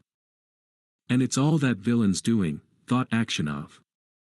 And his anger was so great against Makar Semyonich that he longed for vengeance, even if he himself should perish for it. He kept repeating prayers all night, but could get no peace. During the day he did not go near Makar Semyonich, nor even look at him. A fortnight passed in this way. Aksionov could not sleep at night, and was so miserable that he did not know what to do. One night as he was walking about the prison he noticed some earth that came rolling out from under one of the shelves on which the prisoners slept. He stopped to see what it was. Suddenly Makar Semyonich crept out from under the shelf, and looked up at Aksionov with frightened face. Aksionov tried to pass without looking at him, but Makar seized his hand and told him that he had dug a hole under the wall, getting rid of the earth by putting it into his high boots, and emptying it out every day on the road when the prisoners were driven to their work. "Just you keep quiet, old man, and you shall get out too. If you blab, they'll flog the life out of me, but I will kill you first." Aksionov trembled with anger as he looked at his enemy. He drew his hand away, saying, "I have no wish to escape, and you have no need to kill me, you killed me long ago. As to telling of you, I may do so or not, as God shall direct." Next day, when the convicts were led out to work, the convoy soldiers noticed that one or other of the prisoners emptied some earth out of his boots. The prison was searched and the tunnel found. The governor came and questioned all the prisoners to find out who had dug the hole. They all denied any knowledge of it. Those who knew would not betray Makar Semyonich, knowing he would be flogged almost to death. At last the governor turned to Aksionov, whom he knew to be a just man, and said, "You are a truthful old man, tell me, before God, who dug the hole?" Makar Semyonich stood as if he were quite unconcerned, looking at the governor and not so much as glancing at Aksionov. Aksyonov's lips and hands trembled, and for a long time he could not utter a word. He thought, "Why should I screen him who ruined my life? Let him pay for what I have suffered. But if I tell, they will probably flog the life out of him, and maybe I suspect him wrongly. And, after all, what good would it be to me?" "Well, old man," repeated the governor, "tell me the truth, who has been digging under the wall?" Aksionov glanced at Makar Semyonich, and said, "I cannot say, your honor. It is not God's will that I should tell. Do what you like with me, I am in your hands." However much the governor tried, Aksionov would say no more, and so the matter had to be left. That night, when Aksionov was lying on his bed and just beginning to doze, someone came quietly and sat down on his bed. He peered through the darkness and recognized Makar. "What more do you want of me?" asked Aksionov. "Why have you come here?" Makar Semyonich was silent. So Aksionov sat up and said, "What do you want? Go away, or I will call the guard." Makar Semyonich bent close over Aksionov, and whispered, "Ivan Dmitrich, forgive me." "What for?" asked Aksionov. "It was I who killed the merchant and hid the knife among your things. I meant to kill you too, but I heard a noise outside, so I hid the knife in your bag and escaped out of the window." Aksionov was silent, and did not know what to say. Makar Semyonich slid off the bed shelf and knelt upon the ground. "Ivan Dmitrich," said he, "forgive me. For the love of God, forgive me. I will confess that it was I who killed the merchant, and you will be released and can go to your home." "It is easy for you to talk," said Aksionov, "but I have suffered for you these 26 years. Where could I go to now? My wife is dead, and my children have forgotten me. I have nowhere to go." Makar Semyonich did not rise, but beat his head on the floor. "Ivan Dmitrich, forgive me," he cried. "When they flogged me with the knot it was not so hard to bear as it is to see you now, yet you had pity on me, and did not tell. For Christ's sake forgive me, wretch that I am." And he began to sob. When Aksionov heard him sobbing he, too, began to weep. "God will forgive you," said he. "Maybe I am 100 times worse than you." And at these words his heart grew light, and the longing for home left him. He no longer had any desire to leave the prison, but only hoped for his last hour to come. In spite of what Aksionov had said, Makar Semyonich confessed his guilt. But when the order for his release came, Aksionov was already dead. How a Muzhik Fed Two Officials. By M.Y. Saltykov, N. Shedrin. Once upon a time there were two officials. They were both empty-headed, and so they found themselves one day suddenly transported to an uninhabited isle, as if on a magic carpet. They had passed their whole life in a government department, where records were kept, had been born there, bred there, grown old there, and consequently hadn't the least understanding for anything outside of the department, and the only words they knew were, with assurances of the highest esteem, "I am your humble servant." But the department was abolished, and as the services of the two officials were no longer needed, they were given their freedom. So the retired officials migrated to Podyacheskiya Street in St. Petersburg. Each had his own home, his own cook and his pension. Waking up on the uninhabited isle, they found themselves lying under the same cover. At first, of course, they couldn't understand what had happened to them, and they spoke as if nothing extraordinary had taken place. "What a peculiar dream I had last night, Your Excellency," said the one official. "It seemed to me as if I were on an uninhabited isle." Scarcely had he uttered the words, when he jumped to his feet. The other official also jumped up.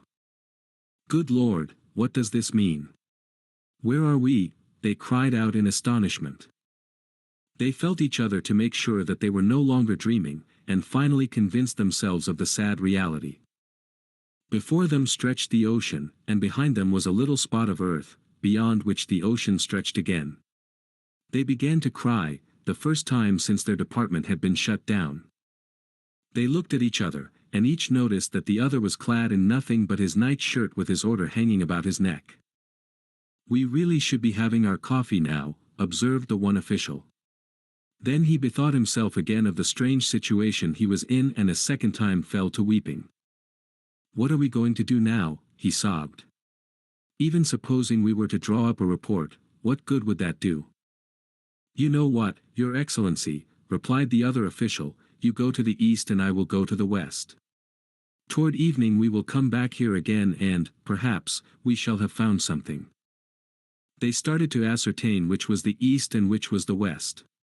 They recalled that the head of their department had once said to them, "If you want to know where the east is, then turn your face to the north, and the east will be on your right." But when they tried to find out which was the north, they turned to the right and to the left and looked around on all sides. Having spent their whole life in the Department of Records, their efforts were all in vain. "To my mind, Your Excellency, the best thing to do would be for you to go to the right and me to go to the left," said one official, who had served not only in the Department of Records, but had also been teacher of handwriting in the school for reserves, and so was a little bit cleverer. So said, so done. The one official went to the right. He came upon trees, bearing all sorts of fruits.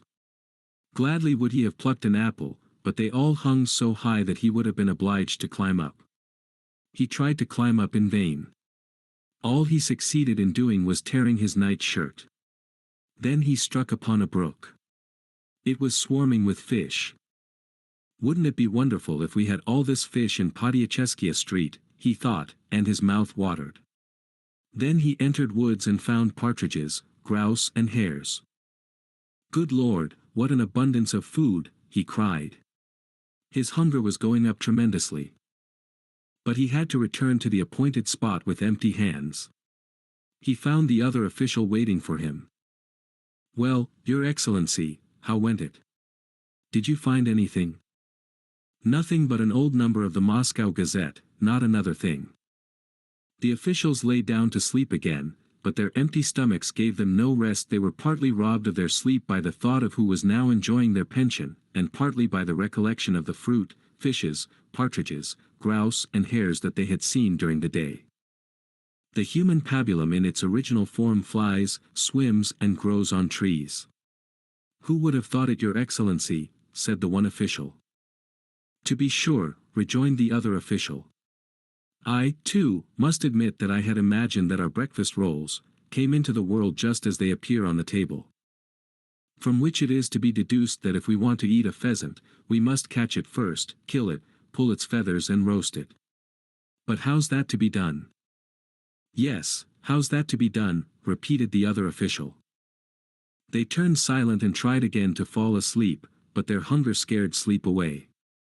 Before their eyes swarmed flocks of pheasants and ducks, herds of porklings, and they were all so juicy, done so tenderly and garnished so deliciously with olives, capers and pickles. I believe I could devour my own boots now, said the one official. Gloves are not bad either, especially if they have been born quite mellow, said the other official. The two officials stared at each other fixedly. In their glances gleamed an evil boding fire, their teeth chattered and a dull groaning issued from their breasts. Slowly they crept upon each other and suddenly they burst into a fearful frenzy. There was a yelling and groaning, the rags flew about, and the official who had been teacher of handwriting bit off his colleague's order and swallowed it. However, the sight of blood brought them both back to their senses. God help us, they cried at the same time. We certainly don't mean to eat each other up. How could we have come to such a pass as this? What evil genius is making sport of us? We must, by all means, entertain each other to pass the time away, otherwise there will be murder and death, said the one official. You begin, said the other. Can you explain why it is that the sun first rises and then sets? Why isn't it the reverse? Aren't you a funny man, Your Excellency?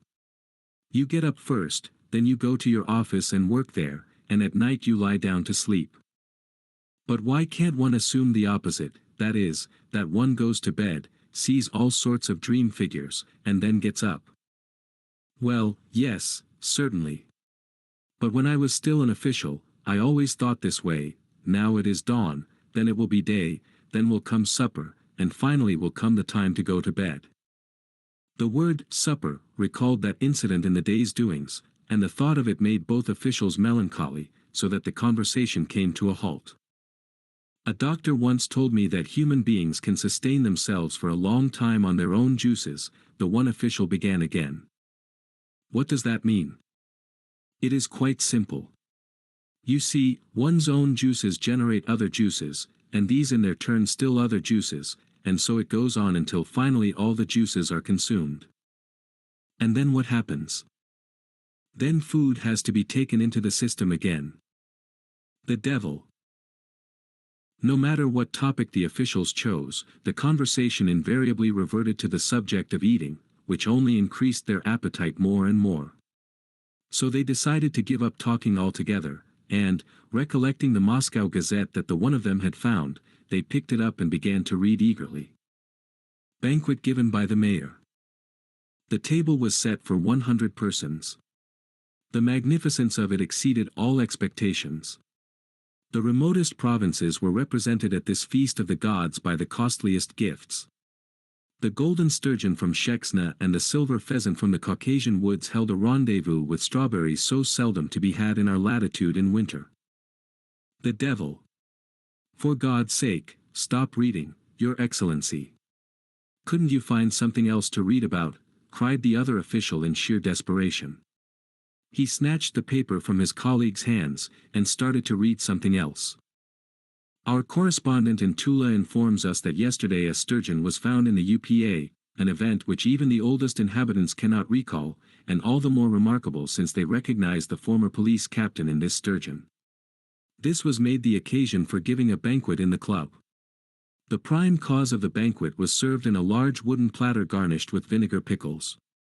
A bunch of parsley stuck out of its mouth. Dr. P., who acted as toastmaster, saw to it that everybody present got a piece of the sturgeon.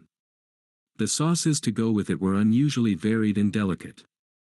Permit me, Your Excellency, it seems to me you are not so careful either in the selection of reading matter, interrupted the first official, who secured the Gazette again and started to read. One of the oldest inhabitants of Viatka has discovered a new and highly original recipe for fish soup. A live codfish, Loda vulgaris, is taken and beaten with a rod until its liver swells up with anger. The officials' heads drooped. Whatever their eyes fell upon had something to do with eating. Even their own thoughts were fatal. No matter how much they tried to keep their minds off beefsteak and the like, it was all in vain. Their fancy returned invariably, with irresistible force, back to that for which they were so painfully yearning. Suddenly an inspiration came to the official who had once taught handwriting. "I have it," he cried delightedly. "What do you say to this, Your Excellency? What do you say to our finding a mujik?" "A mujik, Your Excellency." "What sort of a mujik?" "Why, a plain ordinary mujik. A mujik like all other mujiks. He would get the breakfast rolls for us right away, and he could also catch partridges and fish for us. A mujik. But where are we to fetch one from, if there is no mujik here?" "Why shouldn't there be a mujik here? There are mujiks everywhere. All one has to do is hunt for them. There certainly must be a mujik hiding here somewhere so as to get out of working." This thought so cheered the officials that they instantly jumped up to go in search of a mujik. For a long while they wandered about on the island without the desired result, until finally a concentrated smell of black bread and old sheepskin assailed their nostrils and guided them in the right direction. There under a tree was a colossal mujik lying fast asleep with his hands under his head. It was clear that to escape his duty to work he had impudently withdrawn to this island.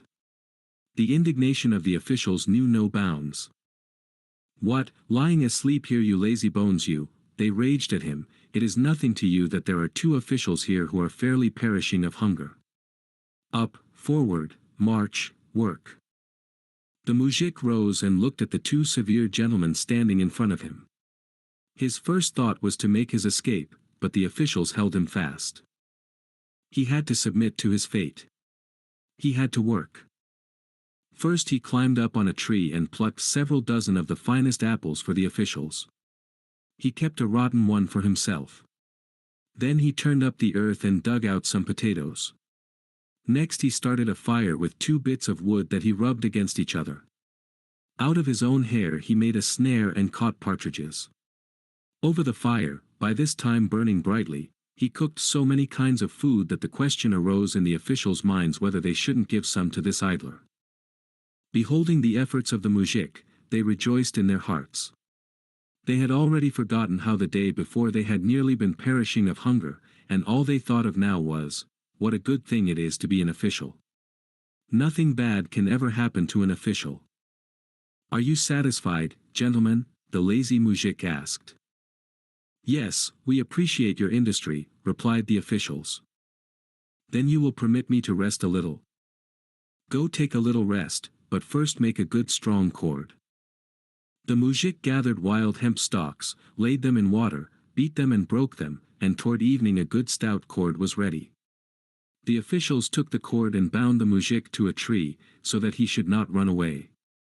Then they laid themselves to sleep.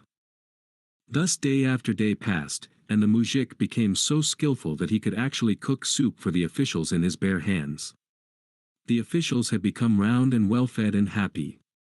It rejoiced them that here they needn't spend any money and that in the meanwhile their pensions were accumulating in St. Petersburg. "What is your opinion, Your Excellency?" one said to the other after breakfast one day. "Is the story of the Tower of Babel true? Don't you think it is simply an allegory?" "By no means, Your Excellency, I think it was something that really happened. What other explanation is there for the existence of so many different languages on earth? Then the flood must really have taken place, too?" "Certainly, else, how would you explain the existence of antediluvian animals? Besides, the Moscow Gazette says." They made search for the old number of the Moscow Gazette, seated themselves in the shade, and read the whole sheet from beginning to end. They read of festivities in Moscow, Tula, Penza and Riazan, and strangely enough felt no discomfort at the description of the delicacies served. There is no saying how long this life might have lasted. Finally, however, it began to bore the officials. They often thought of their cooks in St. Petersburg, and even shed a few tears in secret. "I wonder how it looks in Podyacheskiya Street now, Your Excellency," one of them said to the other. "Oh, don't remind me of it, Your Excellency. I am pining away with homesickness. It is very nice here. There is really no fault to be found with this place, but the lamb longs for its mother sheep. And it is a pity, too, for the beautiful uniforms. Yes, indeed, a uniform of the 4th class is no joke. The gold embroidery alone is enough to make one dizzy."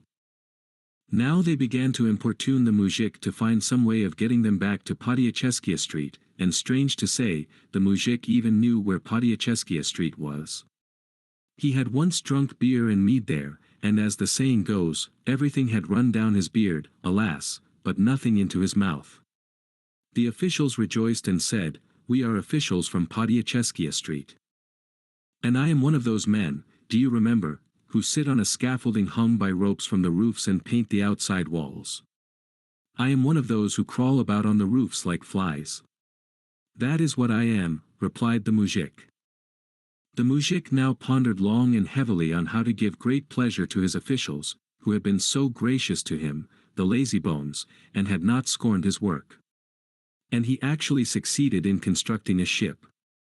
It was not really a ship, but still it was a vessel, that would carry them across the ocean close to Podyacheskiya Street. "Now, take care, you dog, that you don't drown us," said the officials, when they saw the raft rising and falling on the waves. "Don't be afraid. We mujiks are used to this," said the mujik, making all the preparations for the journey. He gathered swans down and made a couch for his 2 officials, then he crossed himself and rowed off from shore. How frightened the officials were on the way, how seasick they were during the storms, how they scolded the coarse mujik for his idleness, can neither be told nor described. The mujik, however, just kept rowing on and fed his officials on herring.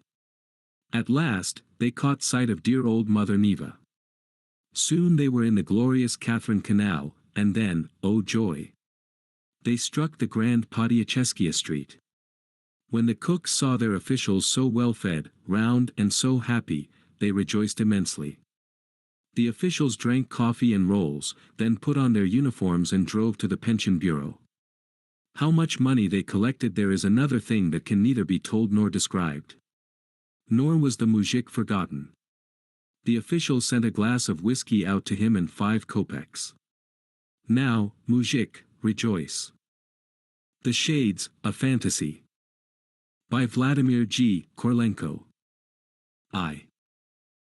A month and 2 days had elapsed since the judges, amid the loud acclaim of the Athenian people, had pronounced the death sentence against the philosopher Socrates because he had sought to destroy faith in the gods. What the gadfly is to the horse Socrates was to Athens. The gadfly stings the horse in order to prevent it from dozing off and to keep it moving briskly on its course. The philosopher said to the people of Athens, "I am your gadfly. My sting pricks your conscience and arouses you when you are caught napping. Sleep not, people of Athens, awake and seek the truth." The people arose in their exasperation and cruelly demanded to be rid of their gadfly. "Perchance both of his accusers, Meletus and Anytus, are wrong," said the citizens, on leaving the court after sentence had been pronounced. "But after all, whither do his doctrines tend? What would he do? He has wrought confusion, he overthrows beliefs that have existed since the beginning, he speaks of new virtues which must be recognized and sought for, he speaks of a divinity hitherto unknown to us. The blasphemer, he deems himself wiser than the gods. No, 'twere better we remain true to the old gods whom we know. They may not always be just, sometimes they may flare up in unjust wrath, and they may also be seized with a wanton lust for the wives of mortals. But did not our ancestors live with them in the peace of their souls, did not our forefathers accomplish their heroic deeds with the help of these very gods? And now the faces of the Olympians have paled and the old virtue is out of joint. What does it all lead to? Should not an end be put to this impious wisdom once for all? Thus the citizens of Athens spoke to one another as they left the place, and the blue twilight was falling. They had determined to kill the restless gadfly in the hope that the countenances of the gods would shine again. And yet, before their souls arose the mild figure of the singular philosopher. There were some citizens who recalled how courageously he had shared their troubles and dangers at Potidaea, how he alone had prevented them from committing the sin of unjustly executing the generals after the victory over the Arginusi, how he alone had dared to raise his voice against the tyrants who had 1,500 people put to death, speaking to the people on the marketplace concerning shepherds and their sheep. Is not he a good shepherd, he asked, who guards his flock and watches over its increase? Or is it the work of the good shepherd to reduce the number of his sheep and disperse them, and of the good ruler to do the same with his people? Men of Athens, let us investigate this question. And at this question of the solitary, undefended philosopher, the faces of the tyrants paled, while the eyes of the youths kindled with the fire of just wrath and indignation. Thus, when on dispersing after the sentence the Athenians recalled all these things of Socrates, their hearts were oppressed with heavy doubt. Have we not done a cruel wrong to the son of Sophroniscus? But then the good Athenians looked upon the harbor and the sea, and in the red glow of the dying day they saw the purple sails of the sharp-keeled ship, sent to the Delian festival, shimmering in the distance on the blue Pontus. The ship would not return until the expiration of a month, and the Athenians recollected that during this time no blood might be shed in Athens, whether the blood of the innocent or the guilty. A month, moreover, has many days and still more hours. Supposing the son of Sophroniscus had been unjustly condemned, who would hinder his escaping from the prison, especially since he had numerous friends to help him? Was it so difficult for the rich Plato, for Aeschines and others to bribe the guards? Then the restless gadfly would flee from Athens to the barbarians in Thessaly, or to the Peloponnesus, or, still farther, to Egypt. Athens would no longer hear his blasphemous speeches, his death would not weigh upon the conscience of the worthy citizens, and so everything would end for the best of all.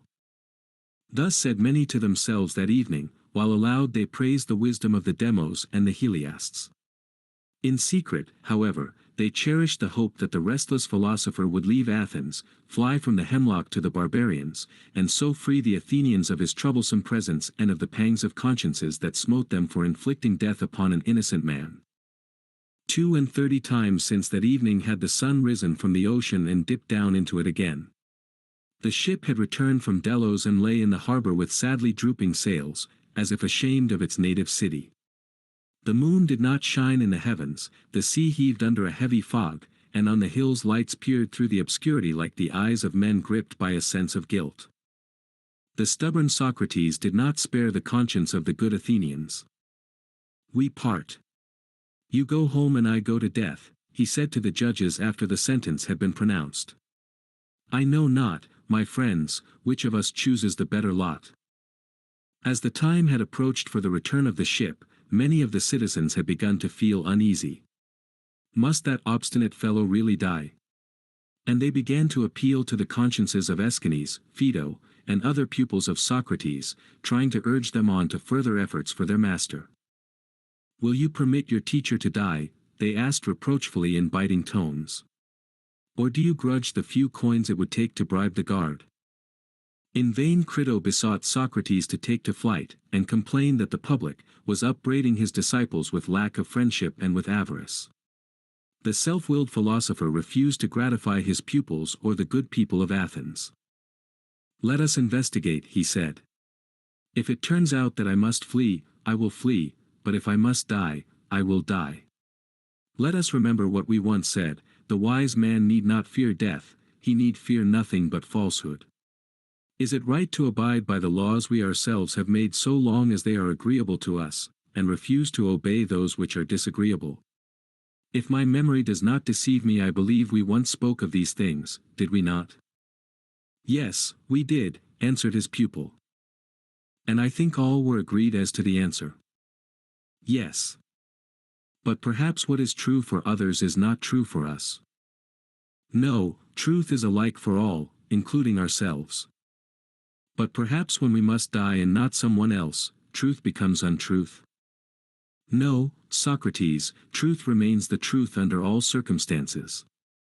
After his pupil had thus agreed to each premise of Socrates in turn, he smiled and drew his conclusion. If that is so, my friend, mustn't I die? Or has my head already become so weak that I am no longer in a condition to draw a logical conclusion? Then correct me, my friend, and show my erring brain the right way. His pupil covered his face with his mantle and turned aside. Yes, he said, now I see you must die. And on that evening when the sea tossed hither and thither and roared dully under the load of fog, and the whimsical wind in mournful astonishment gently stirred the sails of the ships, when the citizens meeting on the streets asked one another, "Is he dead?" and their voices timidly betrayed the hope that he was not dead, when the first breath of awakened conscience touched the hearts of the Athenians like the first messenger of the storm, and when, it seemed the very faces of the gods were darkened with shame, on that evening at the sinking of the sun the self-willed man drank the cup of death. The wind increased in violence and shrouded the city more closely in the veil of mist, angrily tugging at the sails of the vessels delayed in the harbor. And the Erinyes sang their gloomy songs to the hearts of the citizens and whipped up in their breasts that tempest which was later to overwhelm the denouncers of Socrates. But in that hour the first stirrings of regret were still uncertain and confused. The citizens found more fault with Socrates than ever because he had not given them the satisfaction of fleeing to Thessaly. They were annoyed with his pupils because in the last days they had walked about in somber mourning attire, a living reproach to the Athenians. They were vexed with the judges because they had not had the sense and the courage to resist the blind rage of the excited people. They bore even the gods' resentment. To you, ye gods, have we brought this sacrifice, spoke many. Rejoice, ye unsatiable. I know not which of us chooses the better lot. Those words of Socrates came back to their memory, those his last words to the judges and to the people gathered in the court. Now he lay in the prison quiet and motionless under his cloak, while over the city hovered mourning, horror, and shame. Again he became the tormentor of the city, he who was himself no longer accessible to torment. The gadfly had been killed, but it stung the people more sharply than ever. Sleep not this night, O men of Athens. Sleep not. You have committed an injustice, a cruel injustice, which can never be erased. 2. During those sad days Xenophon, the general, a pupil of Socrates, was marching with his 10,000 in a distant land, amid dangers, seeking a way of return to his beloved fatherland. Aeschines, Crito, Critobulus, Phaedo, and Apollodorus were now occupied with the preparations for the modest funeral. Plato was burning his lamp and bending over a parchment. The best disciple of the philosopher was busy inscribing the deeds, words, and teachings that marked the end of the sage's life. A thought is never lost, and the truth discovered by a great intellect illumines the way for future generations like a torch in the dark. There was one other disciple of Socrates. Not long before, the impetuous Ctesippus had been one of the most frivolous and pleasure-seeking of the Athenian youths. He had set up beauty as his sole god, and had bowed before Clinias as its highest exemplar. But since he had become acquainted with Socrates, all desire for pleasure and all light-mindedness had gone from him. He looked on indifferently while others took his place with Clinias. The grace of thought and the harmony of spirit that he found in Socrates seemed 100 times more attractive than the graceful form and the harmonious features of Clinias. With all the intensity of his stormy temperament he hung on the man who had disturbed the serenity of his virginal soul, which for the first time opened to doubts as the bud of a young oak opens to the fresh winds of spring. Now that the master was dead, he could find peace neither at his own hearth nor in the oppressive stillness of the streets nor among his friends and fellow disciples. The gods of hearth and home and the gods of the people inspired him with repugnance. I know not, he said, whether ye are the best of all the gods to whom numerous generations. It almost seemed to Ctesippus as though the streets and marketplaces still echoed with the shrieking of that unjust sentence. And he remembered how it was here that the people clamored for the execution of the generals who had led them to victory against the Argianae, and how Socrates alone had opposed the savage sentence of the judges and the blind rage of the mob. But when Socrates himself needed a champion, no one had been found to defend him with equal strength. Ctesippus blamed himself and his friends, and for that reason he wanted to avoid everybody, even himself, if possible.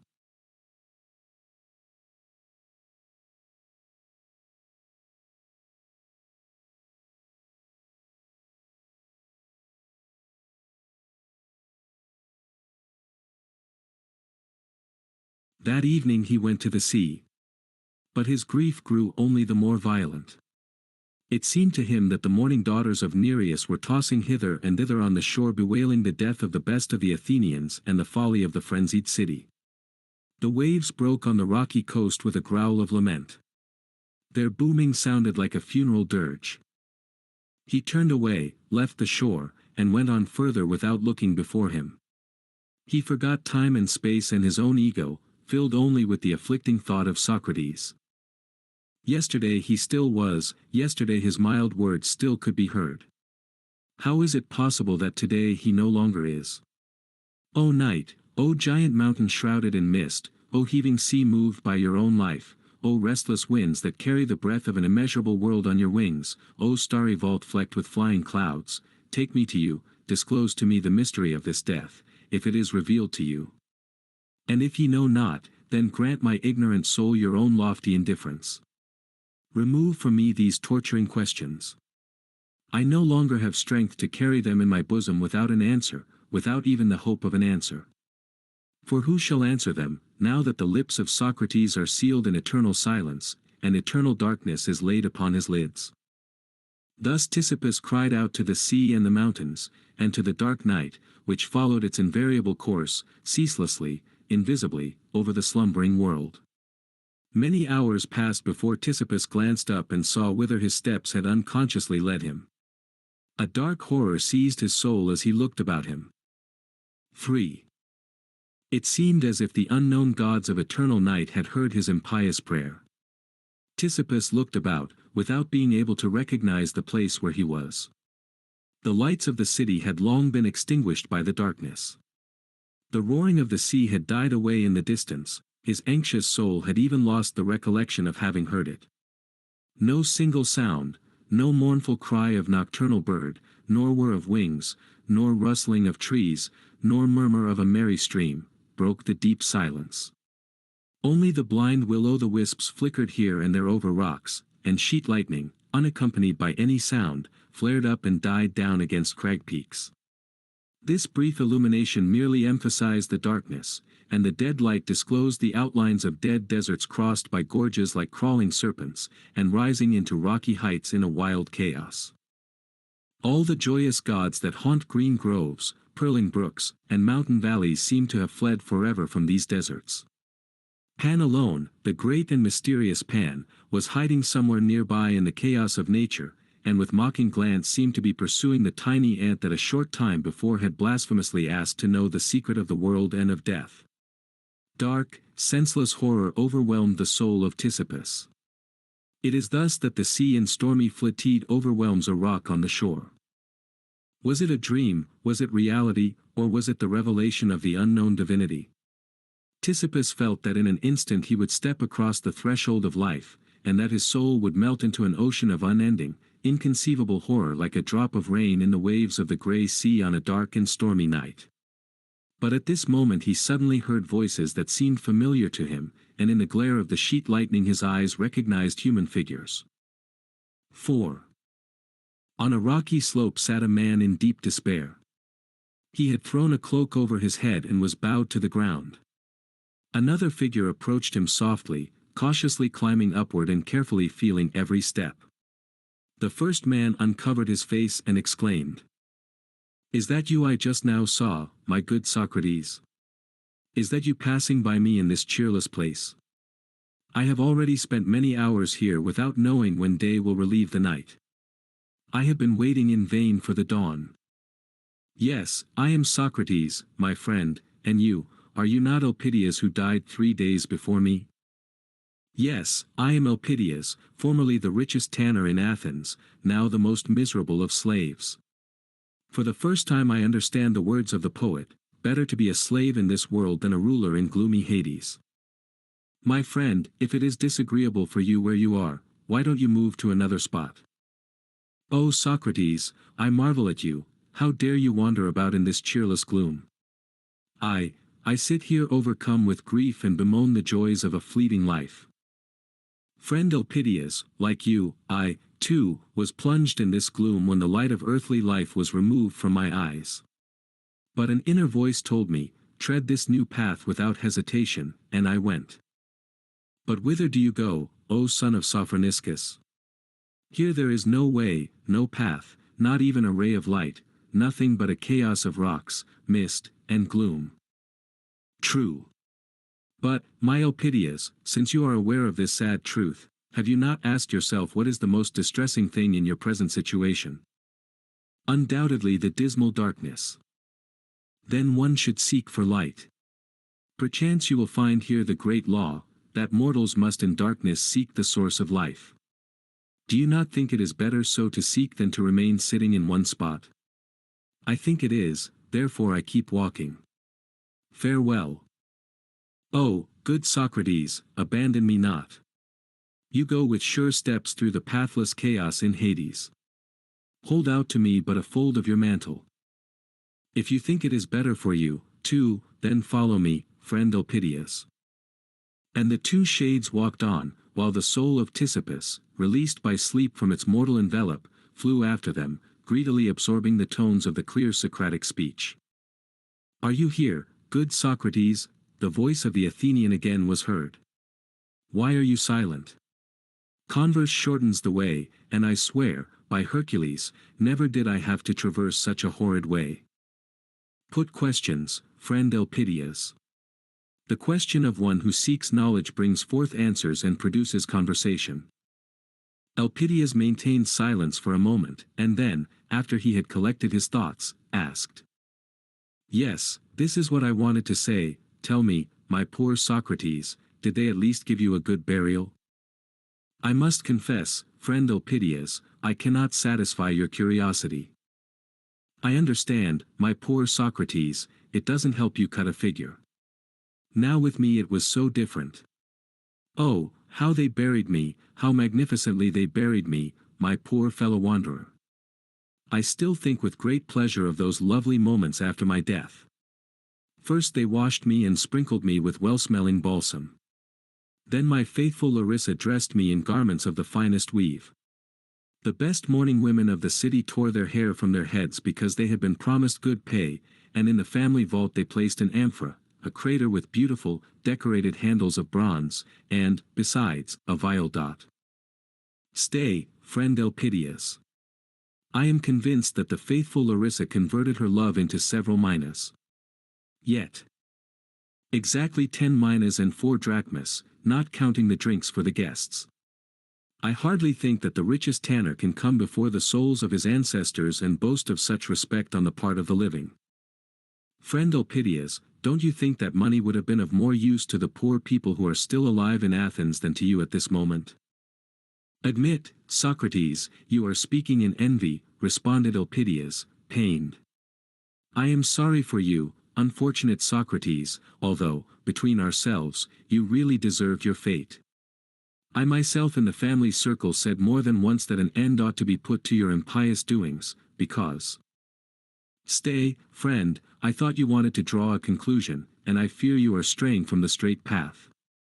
Tell me, my good friend, whither does your wavering thought tend?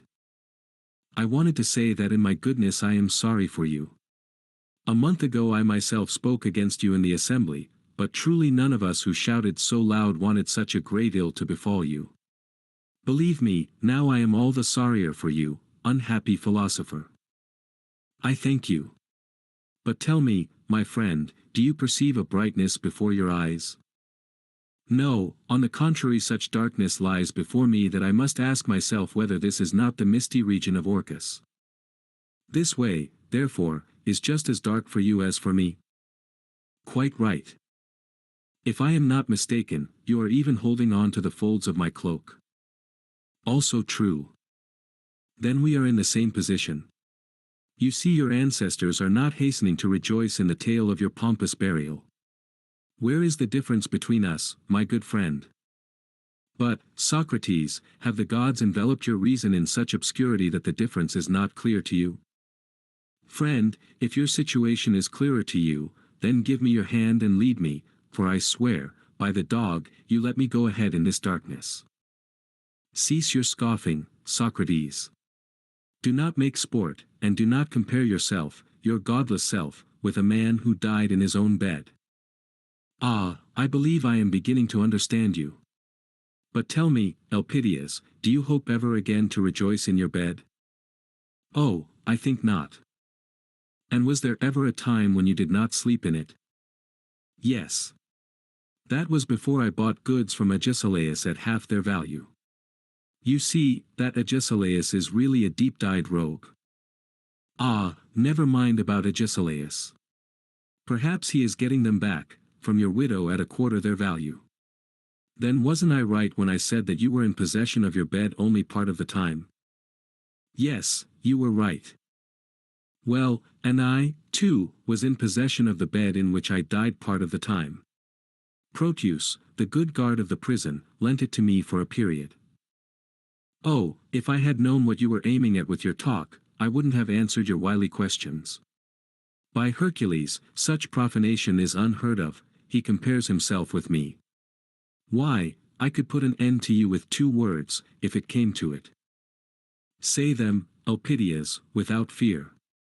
Words can scarcely be more destructive to me than the hemlock. Well, then, that is just what I wanted to say. You unfortunate man, you died by the sentence of the court and had to drink hemlock. But I have known that since the day of my death, even long before.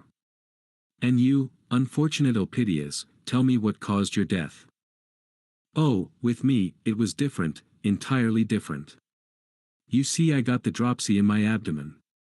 An expensive physician from Corinth was called who promised to cure me for 2 minas, and he was given half that amount in advance. I am afraid that Larissa in her lack of experience in such things gave him the other half, too. Then the physician did not keep his promise. That's it. And you died from dropsy.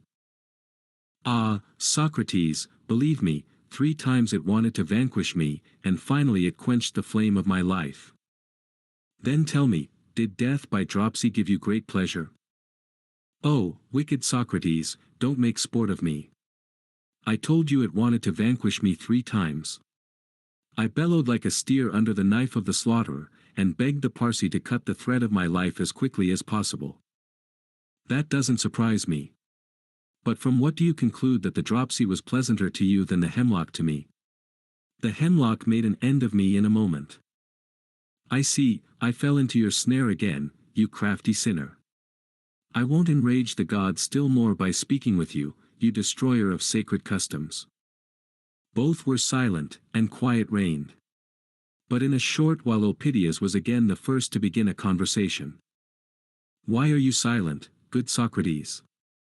My friend, didn't you yourself ask for silence? I am not proud, and I can treat men who are worse than I am considerately. Don't let us quarrel. I did not quarrel with you, friend Elpidias, and did not wish to say anything to insult you. I am merely accustomed to get at the truth of things by comparisons. My situation is not clear to me. You consider your situation better, and I should be glad to learn why. On the other hand, it would not hurt you to learn the truth, whatever shape it may take. Well, no more of this. Tell me, are you afraid? I don't think that the feeling I now have can be called fear. I am afraid, although I have less cause than you to be at odds with the gods. But don't you think that the gods, in abandoning us to ourselves here in this chaos, have cheated us of our hopes? That depends upon what sort of hopes they were. What did you expect from the gods, Elpidias? Well, what did I expect from the gods? What curious questions you ask, Socrates. If a man throughout life brings offerings, and at his death passes away with a pious heart and with all that custom demands, the gods might at least send someone to meet him, at least one of the inferior gods, to show a man the way. But that reminds me. Many a time when I begged for good luck in traffic in hides, I promised Hermes calves. And you didn't have luck. Oh, yes, I had luck, good Socrates, but I understand, you had no calf. Bah! Socrates, a rich tanner and not have calves. Now I understand. You had luck, had calves, but you kept them for yourself, and Hermes received nothing. You're a clever man. I've often said so. I kept only 3 of my 10 oaths, and I didn't deal differently with the other gods.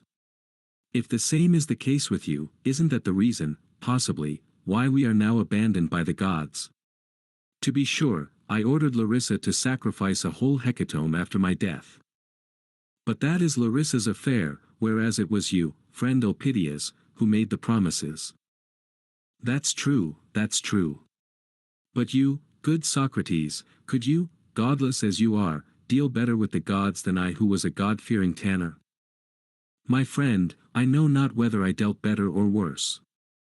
At first I brought offerings without having made vows. Later I offered neither calves nor vows. What, not a single calf, you unfortunate man? Yes, friend, if Hermes had had to live by my gifts, I am afraid he would have grown very thin. I understand. You did not traffic in cattle, so you offered articles of some other trade, probably a mina or so of what the pupils paid you. You know, my friend, I didn't ask pay of my pupils, and my trade scarcely sufficed to support me. If the gods reckoned on the sorry remnants of my meals they miscalculated. Oh, blasphemer, in comparison with you I can be proud of my piety. Ye gods, look upon this man. I did deceive you at times, but now and then I shared with you the surplus of some fortunate deal. He who gives at all gives much in comparison with a blasphemer who gives nothing.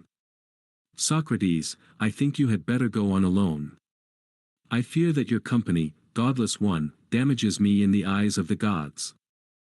As you will, good Elpidias.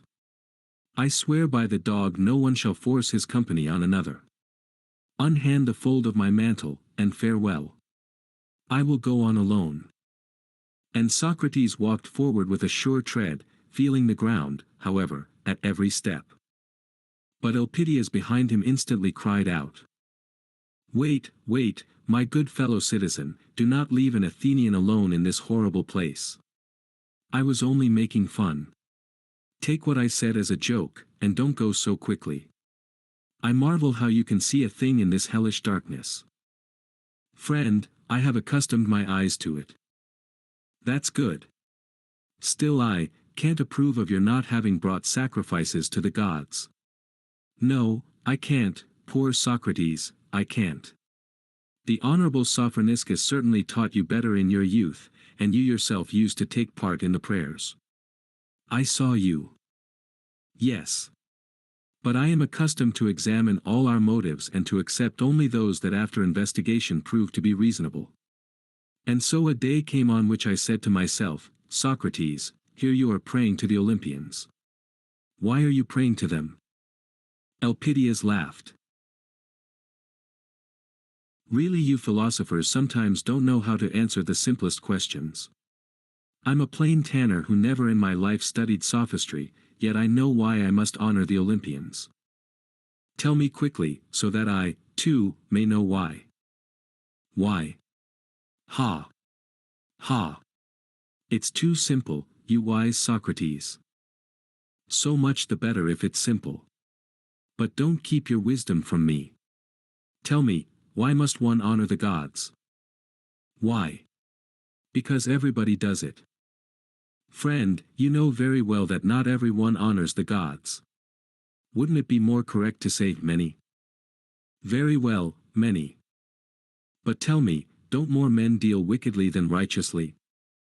I think so. You find more wicked people than good people. Therefore, if you follow the majority, you ought to deal wickedly and not righteously. What are you saying? I'm not saying it, you are.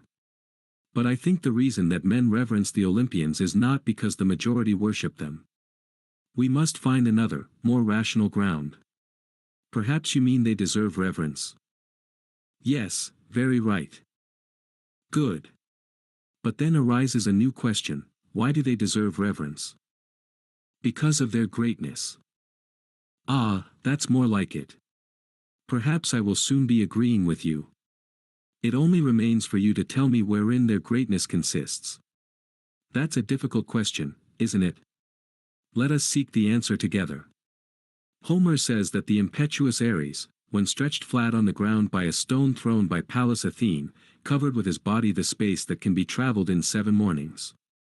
You see what an enormous space. Is that wherein greatness consists? There you have me, my friend. That raises another question. Do you remember the athlete Theophans?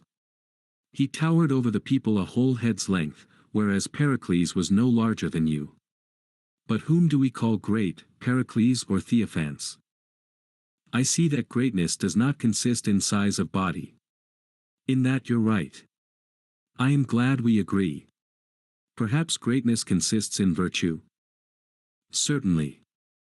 I think so, too. Well, then, who must bow to whom? The small before the large, or those who are great in virtues before the wicked? The answer is clear. I think so, too. Now we will look further into this matter. Tell me truly, did you ever kill other people's children with arrows? It goes without saying, never. Do you think so ill of me? Nor have you, I trust, ever seduced the wives of other men. I was an upright tanner and a good husband. Don't forget that, Socrates, I beg of you. You never became a brute, nor by your lustfulness gave your faithful Larissa occasion to revenge herself on women whom you had ruined and on their innocent children. You anger me, really, Socrates. But perhaps you snatched your inheritance from your father and threw him into prison? Never. Why these insulting questions? Wait, my friend. Perhaps we will both reach a conclusion. Tell me, would you have considered a man great who had done all these things of which I have spoken? No, no, no. I should have called such a man a scoundrel, and lodged public complaint against him with the judges in the marketplace. Well, Elpidias, why did you not complain in the marketplace against Zeus and the Olympians? The son of Cronos carried on war with his own father, and was seized with brutal lust for the daughters of men, while Hera took vengeance upon innocent virgins. Did not both of them convert the unhappy daughter of Inachos into a common cow? Did not Apollo kill all the children of Niobe with his arrows? Did not Calenius steal bulls? Well, then, Elpidias, if it is true that he who has less virtue must do honor to him who has more, then you should not build altars to the Olympians, but they to you. Blaspheme not, impious Socrates. Keep quiet. How dare you judge the acts of the gods? Friend, a higher power has judged them. Let us investigate the question. What is the mark of divinity? I think you said, greatness, which consists in virtue. Now is not this greatness the one divine spark in man? But if we test the greatness of the gods by our small human virtues, and it turns out that that which measures is greater than that which is measured, then it follows that the divine principle itself condemns the Olympians. But, then? What, then?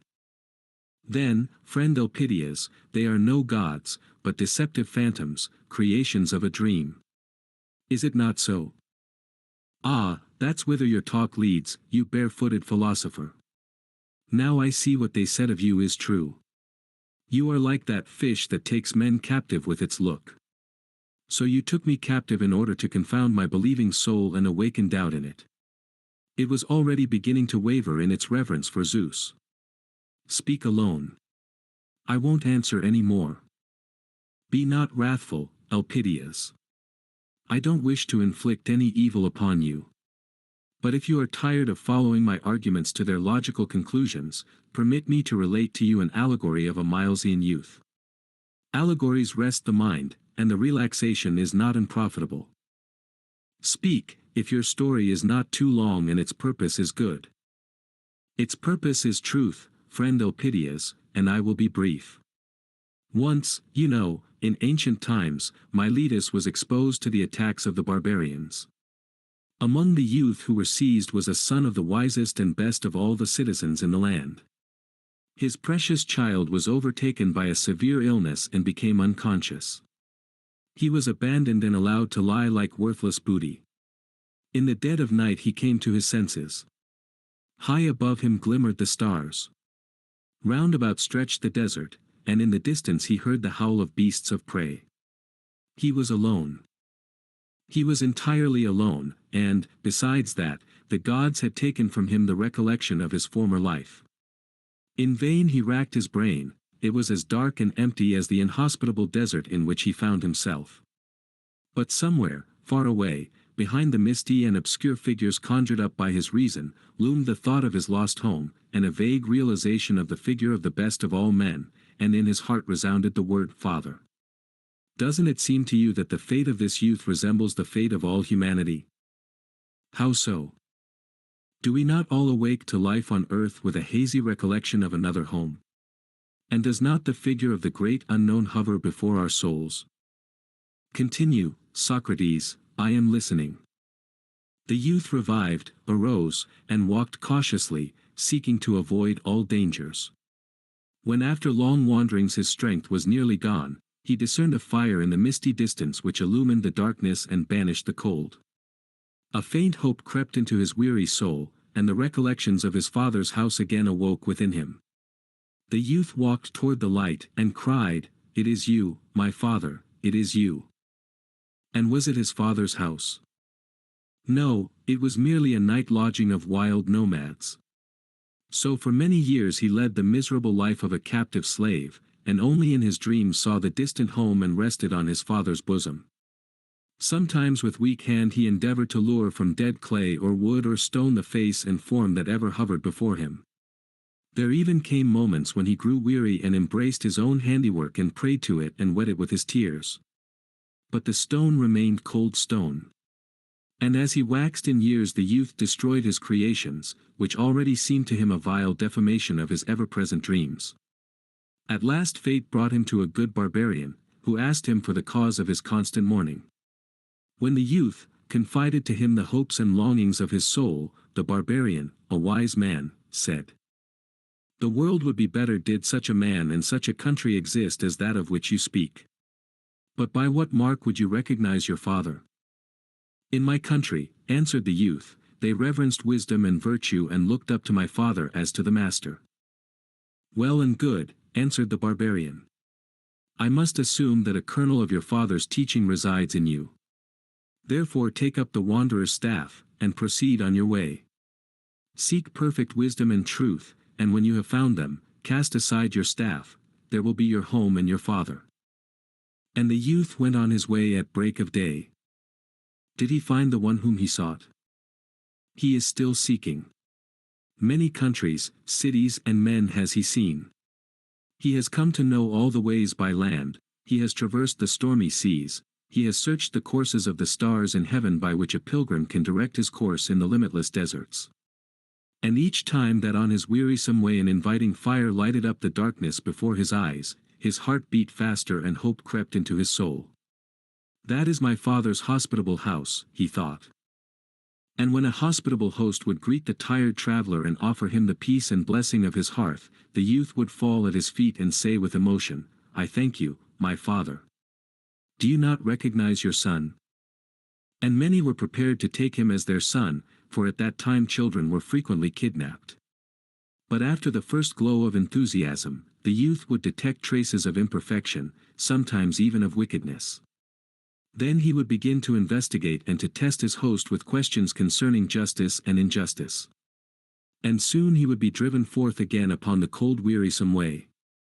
More than once he said to himself, "I will remain at this last hearth, I will preserve my last belief. It shall be the home of my father." Do you know, Socrates, perhaps that would have been the most sensible thing to do. So he thought sometimes. But the habit of investigating, the confused dream of a father, gave him no peace. Again and again he shook the dust from his feet, again and again he grasped his staff. Not a few stormy nights found him shelterless. Doesn't it seem to you that the fate of this youth resembles the fate of mankind? Why? Does not the race of man make trial of its childish belief and doubt it while seeking the unknown? Doesn't it fashion the form of its father in wood, stone, custom, and tradition? And then man finds the form imperfect, destroys it, and again goes on his wanderings in the desert of doubt. Always for the purpose of seeking something better. Oh, you cunning sage, now I understand the purpose of your allegory. And I will tell you to your face that if only a ray of light were to penetrate this gloom, I would not put the Lord on trial with unnecessary questions. Friend, the light is already shining, answered Socrates. It seemed as if the words of the philosopher had taken effect. High up in the distance a beam of light penetrated a vapory envelope and disappeared in the mountains. It was followed by a second and a third. There beyond the darkness luminous genii seemed to be hovering, and a great mystery seemed about to be revealed, as if the breath of life were blowing, as if some great ceremony were in process. But it was still very remote. The shades descended thicker and thicker, foggy clouds rolled into masses, separated, and chased one another endlessly, ceaselessly. A blue light from a distant peak fell upon a deep ravine, the clouds rose and covered the heavens to the zenith. The rays disappeared and withdrew to a greater and greater distance, as if fleeing from this veil of shades and horrors. Socrates stood and looked after them sadly. Elpidias peered up at the peak full of dread. Look, Socrates.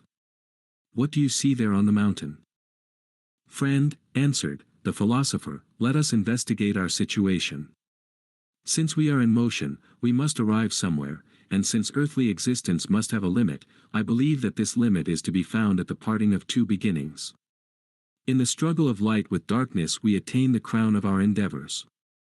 Since the ability to think has not been taken from us, I believe that it is the will of the divine being who called our power of thinking into existence that we should investigate the goal of our endeavors ourselves. Therefore, Elpidias, let us in dignified manner go to meet the dawn that lies beyond those clouds. Oh, my friend! If that is the dawn, I would rather the long cheerless night had endured forever, for it was quiet and peaceful. Don't you think our time passed tolerably well in instructive converse? And now my soul trembles before the tempest drawing nigh. Say what you will, but there before us are no ordinary shades of the dead night. Zeus hurled a bolt into the bottomless gulf. Ctesippus looked up to the peak, and his soul was frozen with horror. Huge somber figures of the Olympian gods crowded on the mountain in a circle. A last ray shot through the region of clouds and mists, and died away like a faint memory. A storm was approaching now, and the powers of night were once more in the ascendant. Dark figures covered the heavens. In the center Ctesippus could discern the all-powerful son of Cronos surrounded by a halo. The somber figures of the older gods encircled him in wrathful excitement. Like flocks of birds winging their way in the twilight, like eddies of dust driven by a hurricane, like autumn leaves lashed by Boreas, numerous minor gods hovered in long clouds and occupied the spaces. When the clouds gradually lifted from the peak and sent down dismal horror to embrace the earth, Ctesippus fell upon his knees.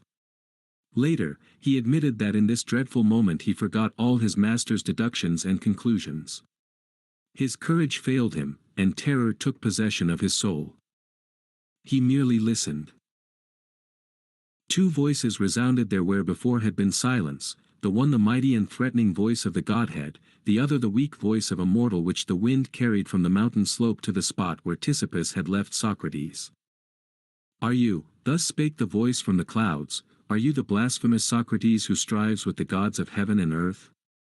Once there were none so joyous, so immortal, as we. Now, for long we have passed our days in darkness because of the unbelief and doubt that have come upon earth.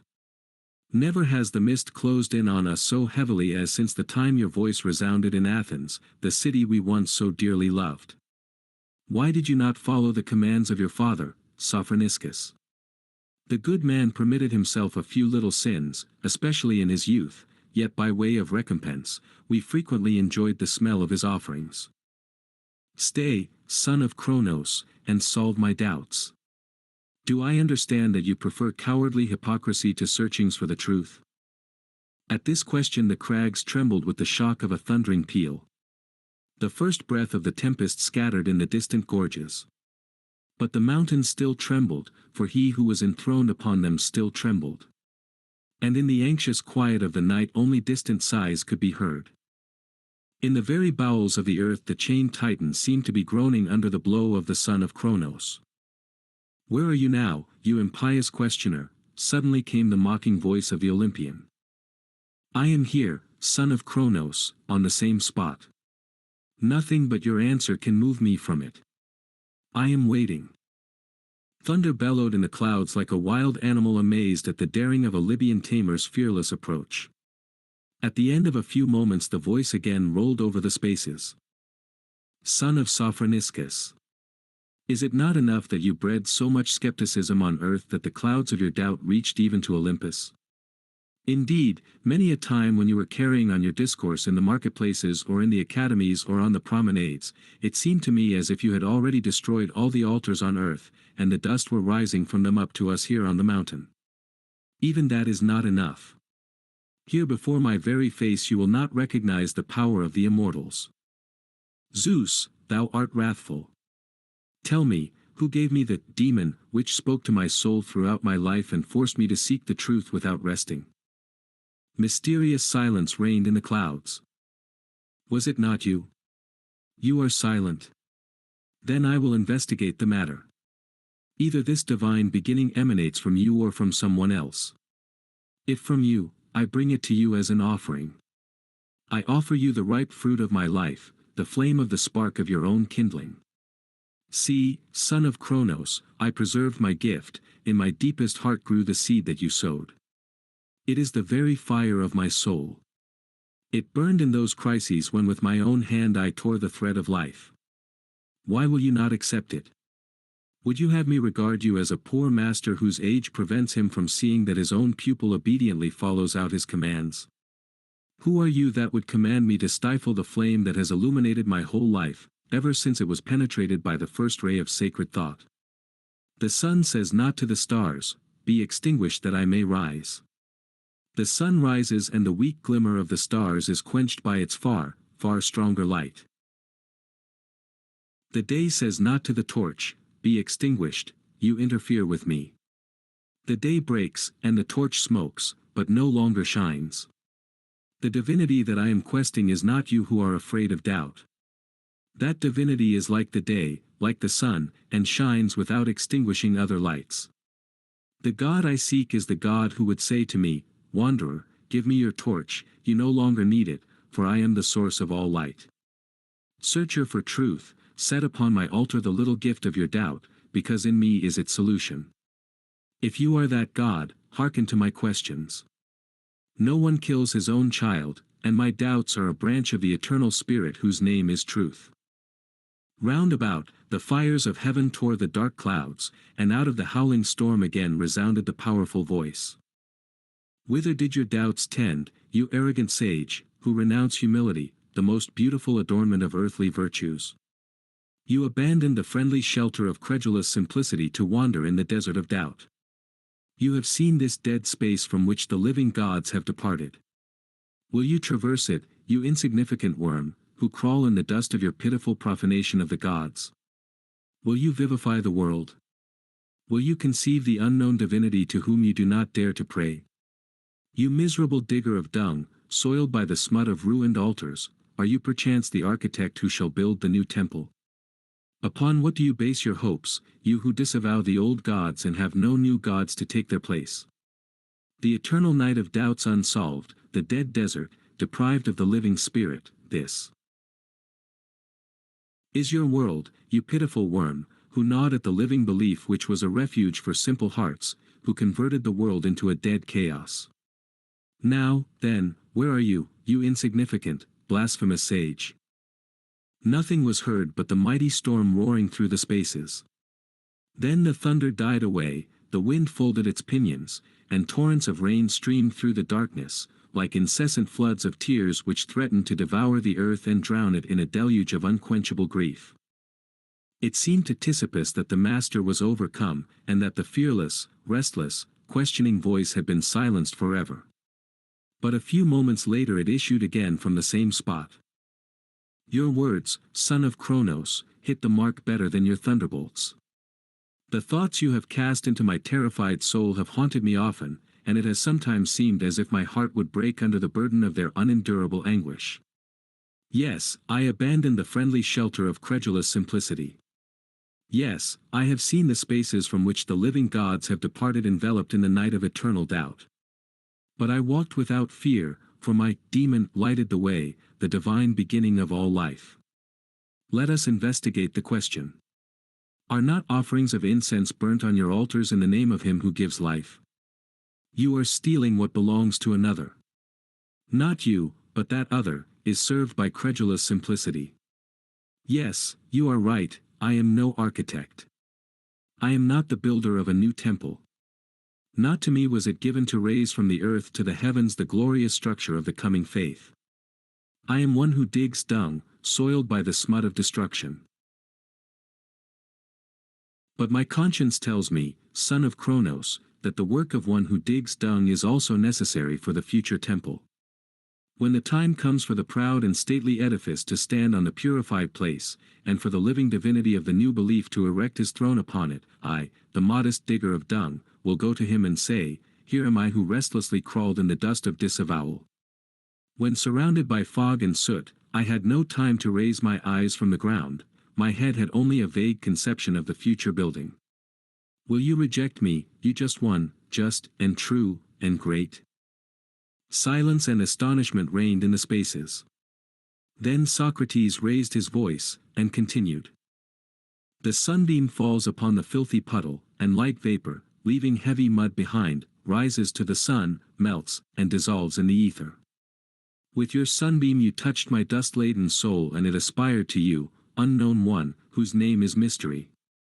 I sought for you, because you are truth, I strove to attain to you, because you are justice, I loved you, because you are love, I died for you, because you are the source of life. Will you reject me, O unknown? My torturing doubts, my passionate search for truth, my difficult life, my voluntary death, accept them as a bloodless offering, as a prayer, as a sigh. Absorb them as the immeasurable ether absorbs the evaporating mists. Take them, you whose name I do not know, let not the ghosts of the night I have traversed bar the way to you, to eternal light. Give way, you shades who dim the light of the dawn. I tell you, gods of my people, you are unjust, and where there is no justice there can be no truth, but only phantoms, creations of a dream. To this conclusion have I come, Socrates, who sought to fathom all things. Rise, dead mists, I go my way to him whom I have sought all my life long. The thunder burst again, a short, abrupt peal, as if the aegis had fallen from the weakened hand of the thunderer. Storm voices trembled from the mountains, sounding dully in the gorges, and died away in the clefts. In their place resounded other, marvelous tones. When Ctesippus looked up in astonishment, a spectacle presented itself such as no mortal eyes had ever seen. The night vanished. The clouds lifted, and godly figures floated in the azure like golden ornaments on the hem of a festive robe. Heroic forms glimmered over the remote crags and ravines, and Elpidias, whose little figure was seen standing at the edge of a cleft in the rocks, stretched his hands toward them, as if beseeching the vanishing gods for a solution of his fate. A mountain peak now stood out clearly above the mysterious mist, gleaming like a torch over dark blue valleys. The son of Kronos, the thunderer, was no longer enthroned upon it, and the other Olympians too were gone. Socrates stood alone in the light of the sun under the high heavens. Ctesippus was distinctly conscious of the pulse beat of a mysterious life quivering throughout nature, stirring even the tiniest blade of grass. A breath seemed to be stirring the balmy air, a voice to be sounding in wonderful harmony, an invisible tread to be heard, the tread of the radiant dawn. And on the illumined peak a man still stood, stretching out his arms in mute ecstasy, moved by a mighty impulse. A moment, and all disappeared, and the light of an ordinary day shone upon the awakened soul of Ctesippus. It was like dismal twilight after the revelation of nature that had blown upon him the breath of an unknown life. In deep silence the pupils of the philosopher listened to the marvelous recital of Ctesippus. Plato broke the silence. Let us investigate the dream and its significance, he said. "Let us investigate it," responded the others. The Signal. By Vsevolod M. Garshin. Semyon Ivanov was a trackwalker. His hut was 10 versts away from a railroad station in one direction and 12 versts away in the other. About 4 versts away there was a cotton mill that had opened the year before, and its tall chimney rose up darkly from behind the forest. The only dwellings around were the distant huts of the other trackwalkers. Semyon Ivanov's health had been completely shattered. 9 years before he had served right through the war as servant to an officer. The sun had roasted him, the cold frozen him, and hunger famished him on the forced marches of 40 and 50 versts a day in the heat and the cold and the rain and the shine. The bullets had whizzed about him, but, thank God, none had struck him. Semyon's regiment had once been on the firing line. For a whole week there had been skirmishing with the Turks, only a deep ravine separating the two hostile armies, and from morn till eve there had been a steady crossfire. Thrice daily Semyon carried a steaming samovar and his officers' meals from the camp kitchen to the ravine. The bullets hummed about him and rattled viciously against the rocks. Semyon was terrified and cried sometimes, but still he kept right on. The officers were pleased with him, because he always had hot tea ready for them. He returned from the campaign with limbs unbroken but crippled with rheumatism. He had experienced no little sorrow since then. He arrived home to find that his father, an old man, and his little 4-year-old son had died. Semyon remained alone with his wife. They could not do much. It was difficult to plow with rheumatic arms and legs. They could no longer stay in their village, so they started off to seek their fortune in new places. They stayed for a short time on the line, in Kherson and Donchchina, but nowhere found luck. Then the wife went out to service, and Semyon continued to travel about. Once he happened to ride on an engine, and at one of the stations the face of the station master seemed familiar to him. Semyon looked at the station master and the station master looked at Semyon, and they recognized each other. He had been an officer in Semyon's regiment. "You are Ivanov," he said. "Yes, Your Excellency." "How do you come to be here?" Semyon told him all. "Where are you off to?" "I cannot tell you, sir." "Idiot! What do you mean by, cannot tell you?" "I mean what I say, Your Excellency. There is nowhere for me to go to. I must hunt for work, sir." The station master looked at him, thought a bit, and said, "See here, friend, stay here a while at the station. You are married, I think. Where is your wife?" "Yes, Your Excellency, I am married. My wife is at Kursk, in service with a merchant." "Well, write to your wife to come here. I will give you a free pass for her. There is a position as trackwalker open. I will speak to the chief on your behalf." "I shall be very grateful to you, Your Excellency," replied Semyon. He stayed at the station, helped in the kitchen, cut firewood, kept the yard clean, and swept the platform.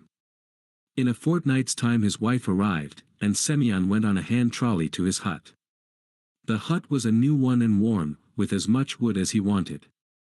There was a little vegetable garden, the legacy of former trackwalkers, and there was about half a deciaton of plowed land on either side of the railway embankment. Semyon was rejoiced. He began to think of doing some farming, of purchasing a cow and a horse. He was given all necessary stores, a green flag, a red flag, lanterns, a horn, hammer, screw-wrench for the nuts, a crowbar, spade, broom, bolts, and nails. They gave him 2 books of regulations and a timetable of the train. At first Semyon could not sleep at night, and learnt the whole timetable by heart. 2 hours before a train was due he would go over his section, sit on the bench at his hut, and look and listen whether the rails were trembling or the rumble of the train could be heard. He even learned the regulations by heart, although he could only read by spelling out each word. It was summer, the work was not heavy, there was no snow to clear away, and the trains on that line were infrequent. Semyon used to go over his verse twice a day, examine and screw up nuts here and there, keep the bed level, look at the water pipes, and then go home to his own affairs. There was only one drawback: he always had to get the inspector's permission for the least little thing he wanted to do. Semyon and his wife were even beginning to be bored.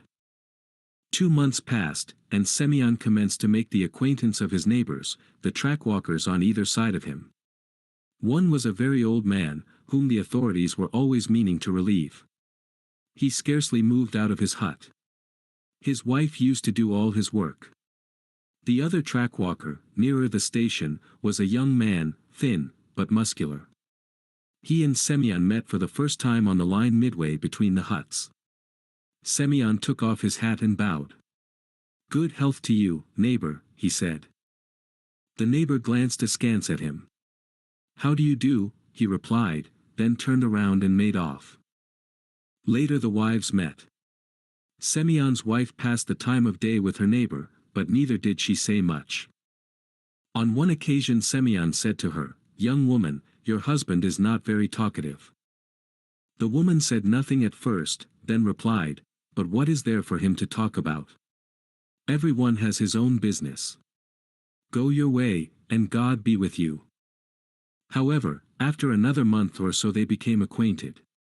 Semyon would go with Vasily along the line, sit on the edge of a pipe, smoke, and talk of life. Vasily, for the most part, kept silent, but Semyon talked of his village, and of the campaign through which he had passed. "I have had no little sorrow in my day," he would say, "and goodness knows I have not lived long. God has not given me happiness, but what he may give, so will it be." "That's so, friend Vasily Stepanych." Vasily Stepanych knocked the ashes out of his pipe against a rail, stood up, and said, "It is not luck which follows us in life, but human beings. There is no crueler beast on this earth than man. Wolf does not eat wolf, but man will readily devour man. Come, friend, don't say that, a wolf eats wolf." The words came into my mind and I said it. All the same, there is nothing crueler than man. If it were not for his wickedness and greed, it would be possible to live. Everybody tries to sting you to the quick, to bite and eat you up. Semyon pondered a bit. "I don't know, brother," he said, "perhaps it is as you say, and perhaps it is God's will." "And perhaps," said Vasily, "it is waste of time for me to talk to you. To put everything unpleasant on God, and sit and suffer, means, brother, being not a man but an animal. That's what I have to say." And he turned and went off without saying goodbye. Semyon also got up. "Neighbor," he called, "why do you lose your temper?" But his neighbor did not look round, and kept on his way. Semyon gazed after him until he was lost to sight in the cutting at the turn. He went home and said to his wife, "Marina, our neighbor is a wicked person, not a man." However, they did not quarrel. They met again and discussed the same topics. "All, men, if it were not for men we should not be poking in these huts," said Vasily, on one occasion. "And what if we are poking in these huts? It's not so bad. You can live in them." "Live in them, indeed. Bah, you! You have lived long and learned little, looked at much and seen little. What sort of life is there for a poor man in a hut here or there? The cannibals are devouring you. They are sucking up all your lifeblood, and when you become old, they will throw you out just as they do husks to feed the pigs on. What pay do you get?" "Not much, Vasily Stepanych, 12 rubles. "And I, 13.5 rubles. "Why? By the regulations the company should give us 15 rubles a month with firing and lighting. Who decides that you should have 12 rubles, or I 13.5? Ask yourself. And you say a man can live on that? You understand it is not a question of 1.5 rubles or 3 rubles, even if they paid us each the whole 15 rubles. I was at the station last month. The director passed through. I saw him. I had that honor. He had a separate coach. He came out and stood on the platform. I shall not stay here long, I shall go somewhere, anywhere, follow my nose." "But where will you go, Stepanych?" Leave well enough alone. Here you have a house, warmth, a little piece of land. Your wife is a worker. Land. You should look at my piece of land. Not a twig on it, nothing. I planted some cabbages in the spring, just when the inspector came along. He said, "What is this? Why have you not reported this? Why have you done this without permission? Dig them up, roots and all." He was drunk. Another time he would not have said a word, but this time it struck him. 3 rubles fine. Vasily kept silent for a while, pulling at his pipe, then added quietly, "A little more and I should have done for him." "You are hot-tempered." "No, I am not hot-tempered, but I tell the truth and think. Yes, he will still get a bloody nose from me. I will complain to the chief. We will see then." And Vasily did complain to the chief. Once the chief came to inspect the line. 3 days later important personages were coming from St. Petersburg and would pass over the line. They were conducting an inquiry, so that previous to their journey it was necessary to put everything in order. Ballast was laid down, the bed was leveled, the sleepers carefully examined, spikes driven in a bit, nuts screwed up, posts painted, and orders given for yellow sand to be sprinkled at the level crossings. The woman at the neighboring hut turned her old man out to weed. Semyon worked for a whole week. He put everything in order, mended his kaftan, cleaned and polished his brass plate until it fairly shone. Vasily also worked hard. The chief arrived on a trolley, 4 men working the handles and the levers making the 6 wheels hum. The trolley traveled at 20 versts an hour, but the wheels squeaked. It reached Semyon's hut, and he ran out and reported in soldierly fashion. All appeared to be in repair. "Have you been here long?" inquired the chief. "Since the 2nd of May, Your Excellency." "All right. Thank you. And who is at hut number 164? "The traffic inspector, he was traveling with the chief on the trolley," replied Vasily Spiridov. "Spiridov, Spiridov. Ah. Is he the man against whom you made a note last year?" "He is." "Well, we will see Vasily Spiridov. Go on." The workmen laid to the handles, and the trolley got under way. Semyon watched it, and thought, there will be trouble between them and my neighbor. About 2 hours later he started on his round. He saw someone coming along the line from the cutting. Something white showed on his head. Semyon began to look more attentively. It was Vasily. He had a stick in his hand, a small bundle on his shoulder, and his cheek was bound up in a handkerchief. "Where are you off to?" cried Semyon. Vasily came quite close.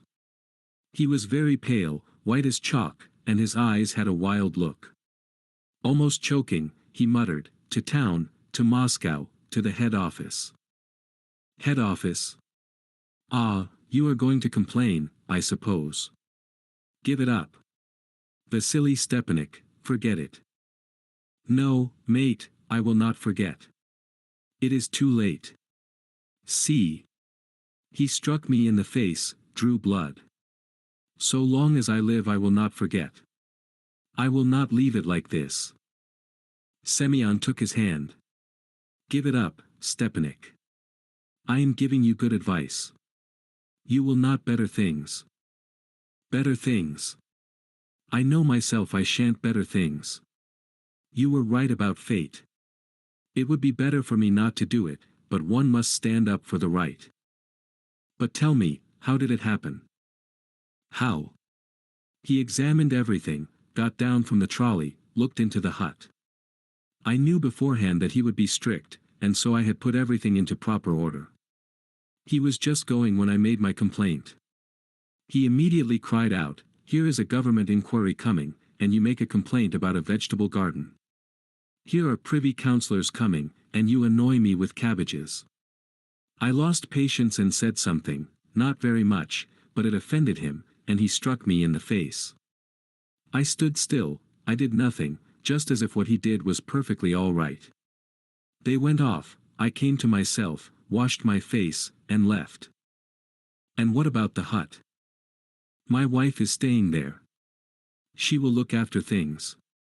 Never mind about their roads. Vasily got up and collected himself. Goodbye, Ivanov.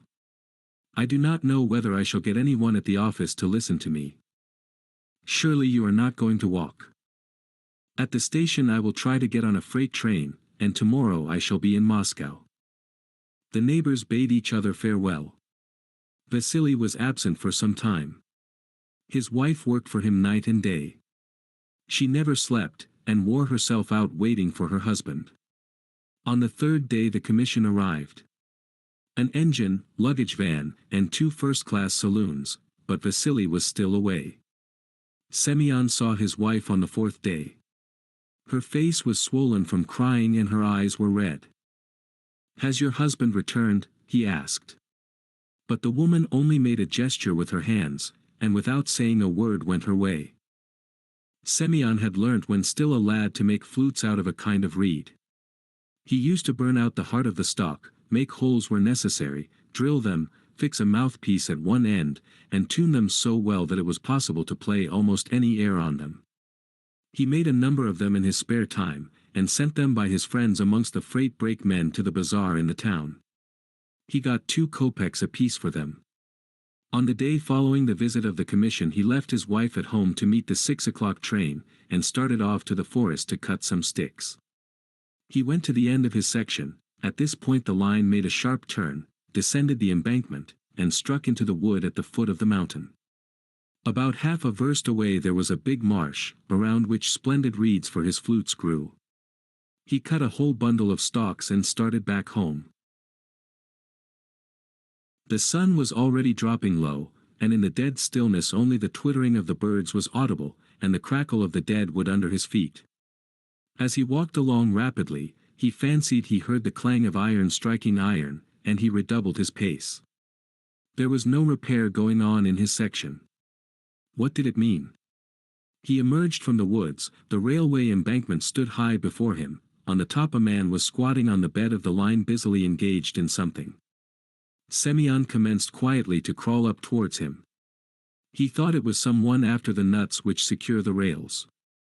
He watched, and the man got up, holding a crowbar in his hand. He had loosened a rail, so that it would move to one side. A mist swam before Semyon's eyes. He wanted to cry out, but could not. It was Vasily. Semyon scrambled up the bank, as Vasily with crowbar and wrench slid headlong down the other side. Vasily Stepanych. My dear friend, come back. Give me the crowbar. We will put the rail back, no one will know. Come back. Save your soul from sin. Vasily did not look back, but disappeared into the woods. Semyon stood before the rail which had been torn up. He threw down his bundle of sticks. A train was due, not a freight, but a passenger train. And he had nothing with which to stop it, no flag. He could not replace the rail and could not drive in the spikes with his bare hands. It was necessary to run, absolutely necessary to run to the hut for some tools. God help me, he murmured. Semyon started running towards his hut. He was out of breath, but still ran, falling every now and then. He had cleared the forest, he was only a few hundred feet from his hut, not more, when he heard the distant hooter of the factory sound, 6 o'clock. In 2 minutes' time number 7 train was due. Oh, Lord! Have pity on innocent souls. In his mind Semyon saw the engine strike against the loosened rail with its left wheel, shiver, careen, tear up and splinter the sleepers, and just there was a curve in the embankment 70 feet high, down which the engine would topple, and the third-class carriages would be packed, little children. All sitting in the train now, never dreaming of danger. Oh, Lord! Tell me what to do. No, it is impossible to run to the hut and get back in time. Semyon did not run on to the hut, but turned back and ran faster than before. He was running almost mechanically, blindly, he did not know himself what was to happen. He ran as far as the rail which had been pulled up, his sticks were lying in a heap. He bent down, seized one without knowing why, and ran on farther. It seemed to him the train was already coming. He heard the distant whistle, he heard the quiet, even tremor of the rails, but his strength was exhausted, he could run no farther, and came to a halt about 600 feet from the awful spot. Then an idea came into his head, literally like a ray of light. Pulling off his cap, he took out of it a cotton scarf, drew his knife out of the upper part of his boot, and crossed himself, muttering, "God bless me." He buried the knife in his left arm above the elbow, the blood spurted out, flowing in a hot stream. In this he soaked his scarf, smoothed it out, tied it to the stick and hung out his red flag. He stood waving his flag. The train was already in sight. The driver would not see him, would come close up, and a heavy train cannot be pulled up in 600 feet. And the blood kept on flowing. Semyon pressed the sides of the wound together so as to close it, but the blood did not diminish. Evidently he had cut his arm very deep. His head commenced to swim, black spots began to dance before his eyes, and then it became dark. There was a ringing in his ears. He could not see the train or hear the noise. Only one thought possessed him. I shall not be able to keep standing up. I shall fall and drop the flag, the train will pass over me. Help me, O Lord. All turned black before him, his mind became a blank, and he dropped the flag, but the blood-stained banner did not fall to the ground. A hand seized it and held it high to meet the approaching train. The engineer saw it, shut the regulator, and reversed steam. The train came to a standstill. People jumped out of the carriages and collected in a crowd.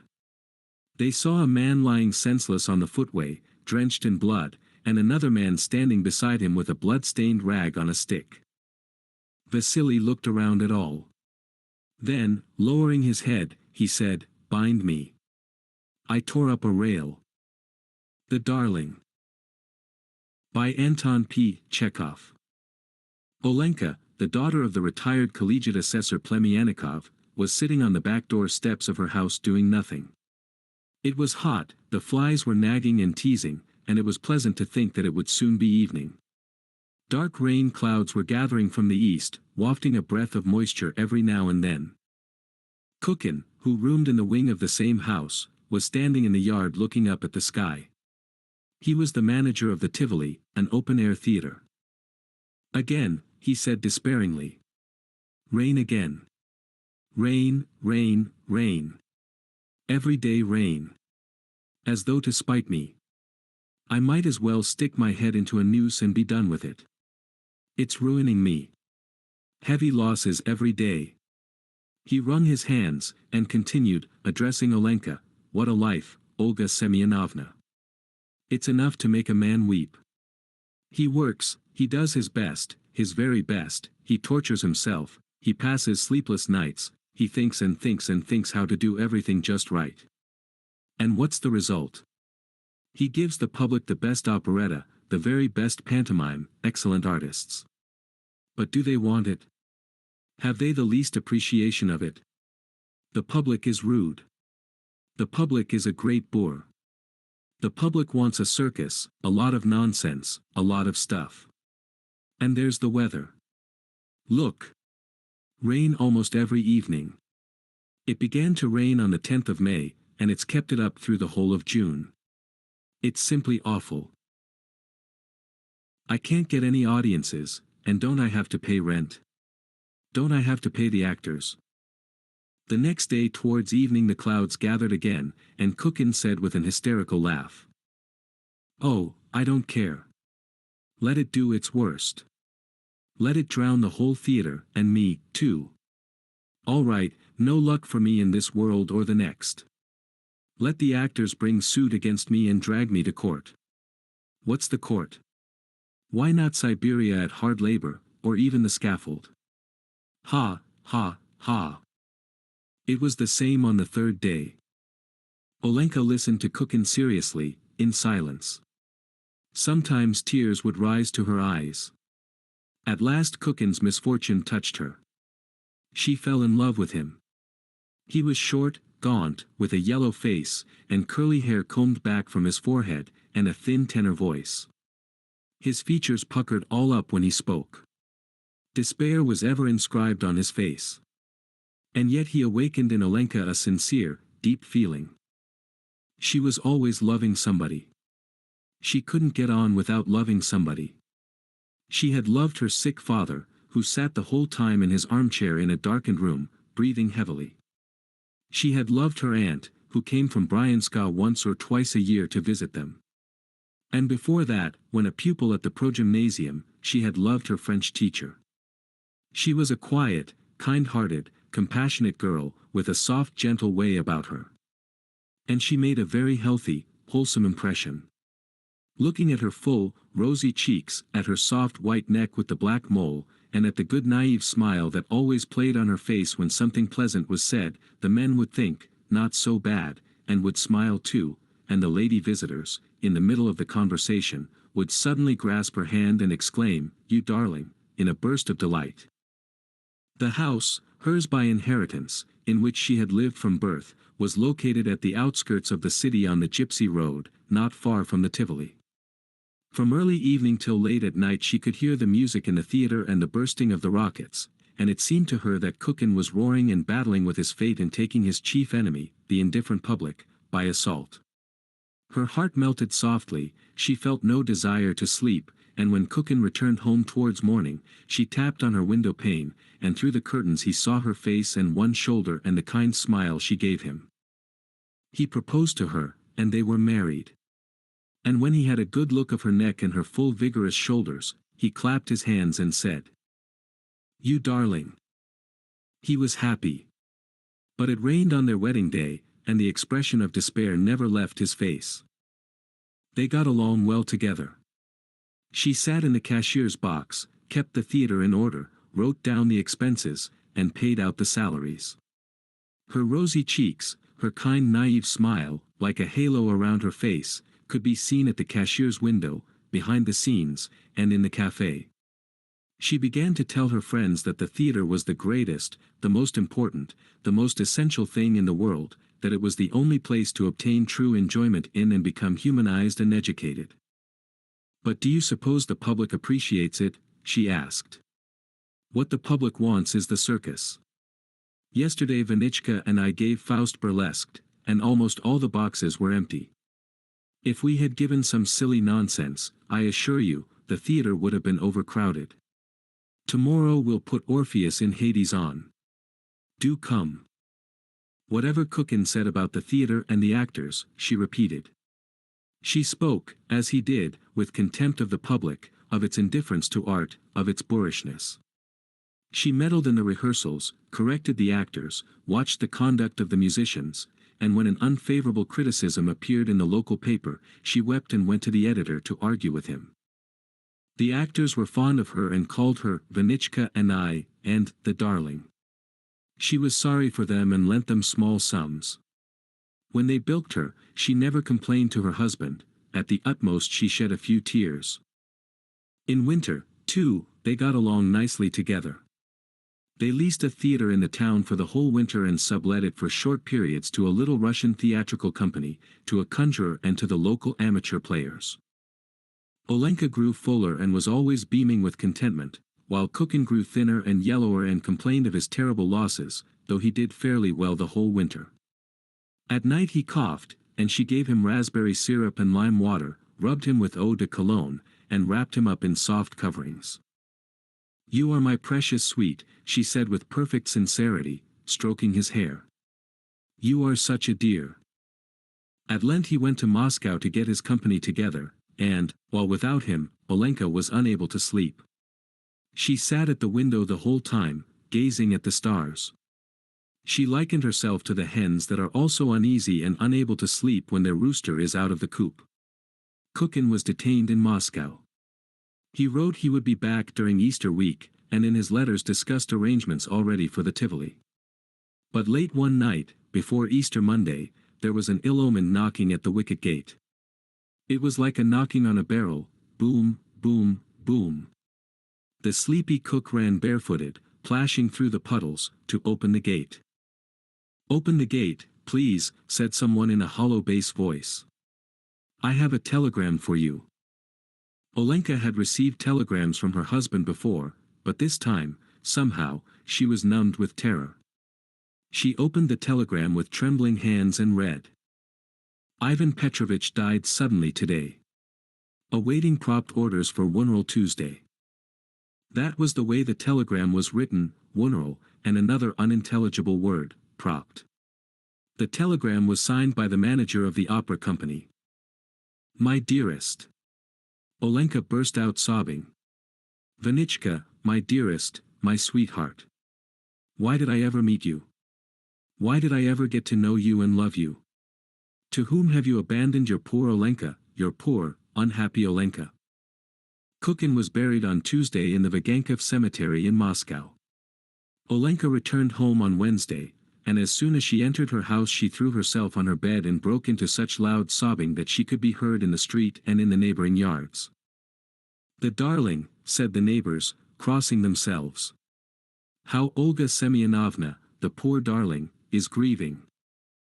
3 months afterwards Olenka was returning home from Mass, downhearted and in deep mourning.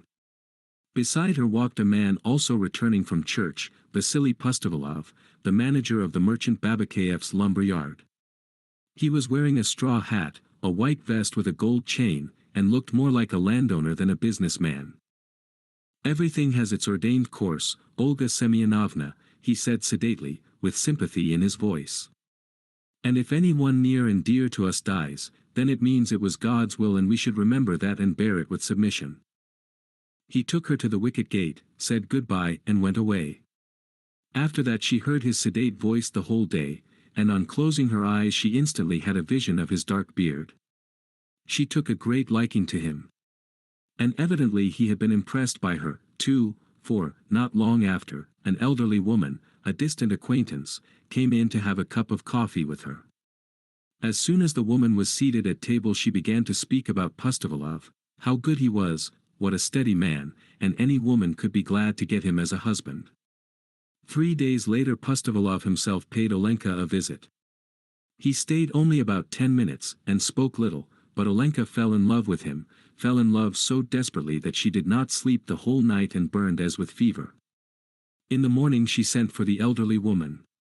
Soon after, Olenka and Pustovalov were engaged, and the wedding followed. Pustovalov and Olenka lived happily together. He usually stayed in the lumber yard until dinner, then went out on business. In his absence Olenka took his place in the office until evening, attending to the bookkeeping and dispatching the orders.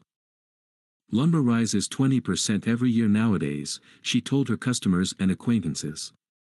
Imagine, we used to buy wood from our forests here. Now Vasichka has to go every year to the government of Mogilev to get wood. And what a tax, she exclaimed, covering her cheeks with her hands in terror. What a tax!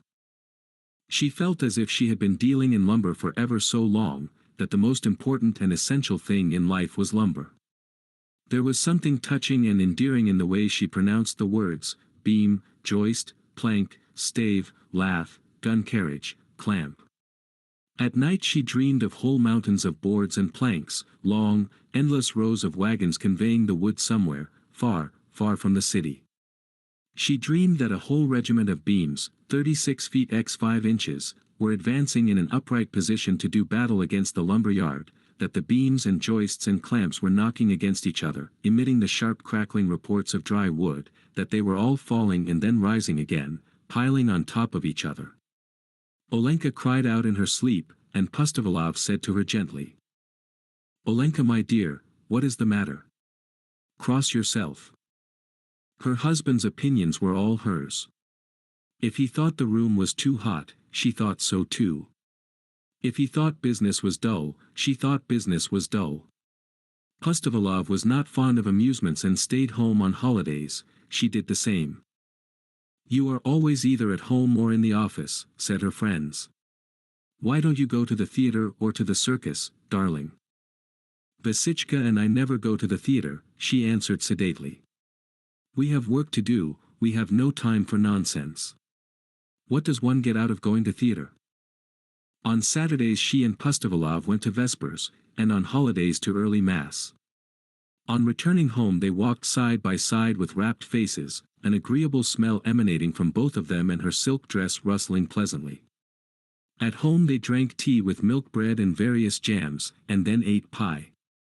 Every day at noontime there was an appetizing odor in the yard and outside the gate of cabbage soup, roast mutton, or duck, and, on fast days, of fish.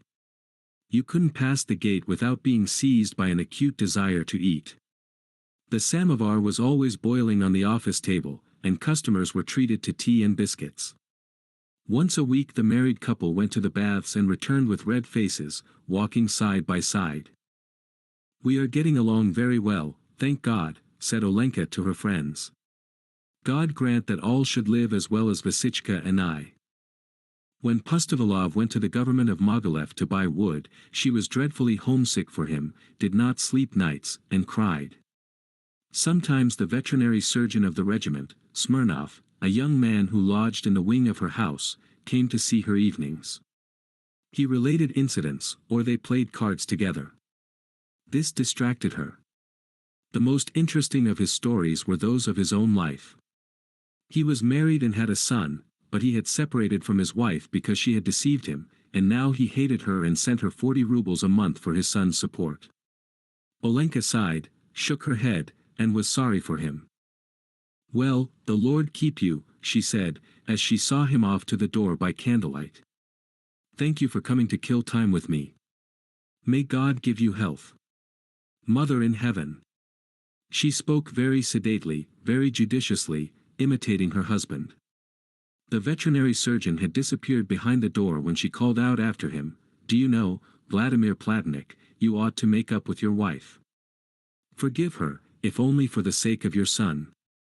The child understands everything, you may be sure." When Pustovalov returned, she told him in a low voice about the veterinary surgeon and his unhappy family life, and they sighed and shook their heads, and talked about the boy who must be homesick for his father.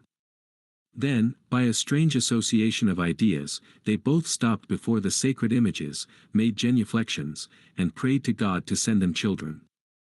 And so the Pustovalovs lived for full 6 years, quietly and peaceably, in perfect love and harmony. But once in the winter Vasily Andreich, after drinking some hot tea, went out into the lumber yard without a hat on his head, caught a cold and took sick. He was treated by the best physicians, but the malady progressed, and he died after an illness of 4 months. Olenka was again left a widow. "To whom have you left me, my darling?" she wailed after the funeral. "How shall I live now without you, wretched creature that I am? Pity me, good people, pity me, fatherless and motherless, all alone in the world." She went about dressed in black and weepers, and she gave up wearing hats and gloves for good. She hardly left the house except to go to church and to visit her husband's grave. She almost led the life of a nun. It was not until 6 months had passed that she took off the weepers and opened her shutters. She began to go out occasionally in the morning to market with her cook. But how she lived at home and what went on there, could only be surmised. It could be surmised from the fact that she was seen in her little garden drinking tea with the veterinarian while he read the paper out loud to her, and also from the fact that once on meeting an acquaintance at the post office, she said to her, "There is no proper veterinary inspection in our town. That is why there is so much disease.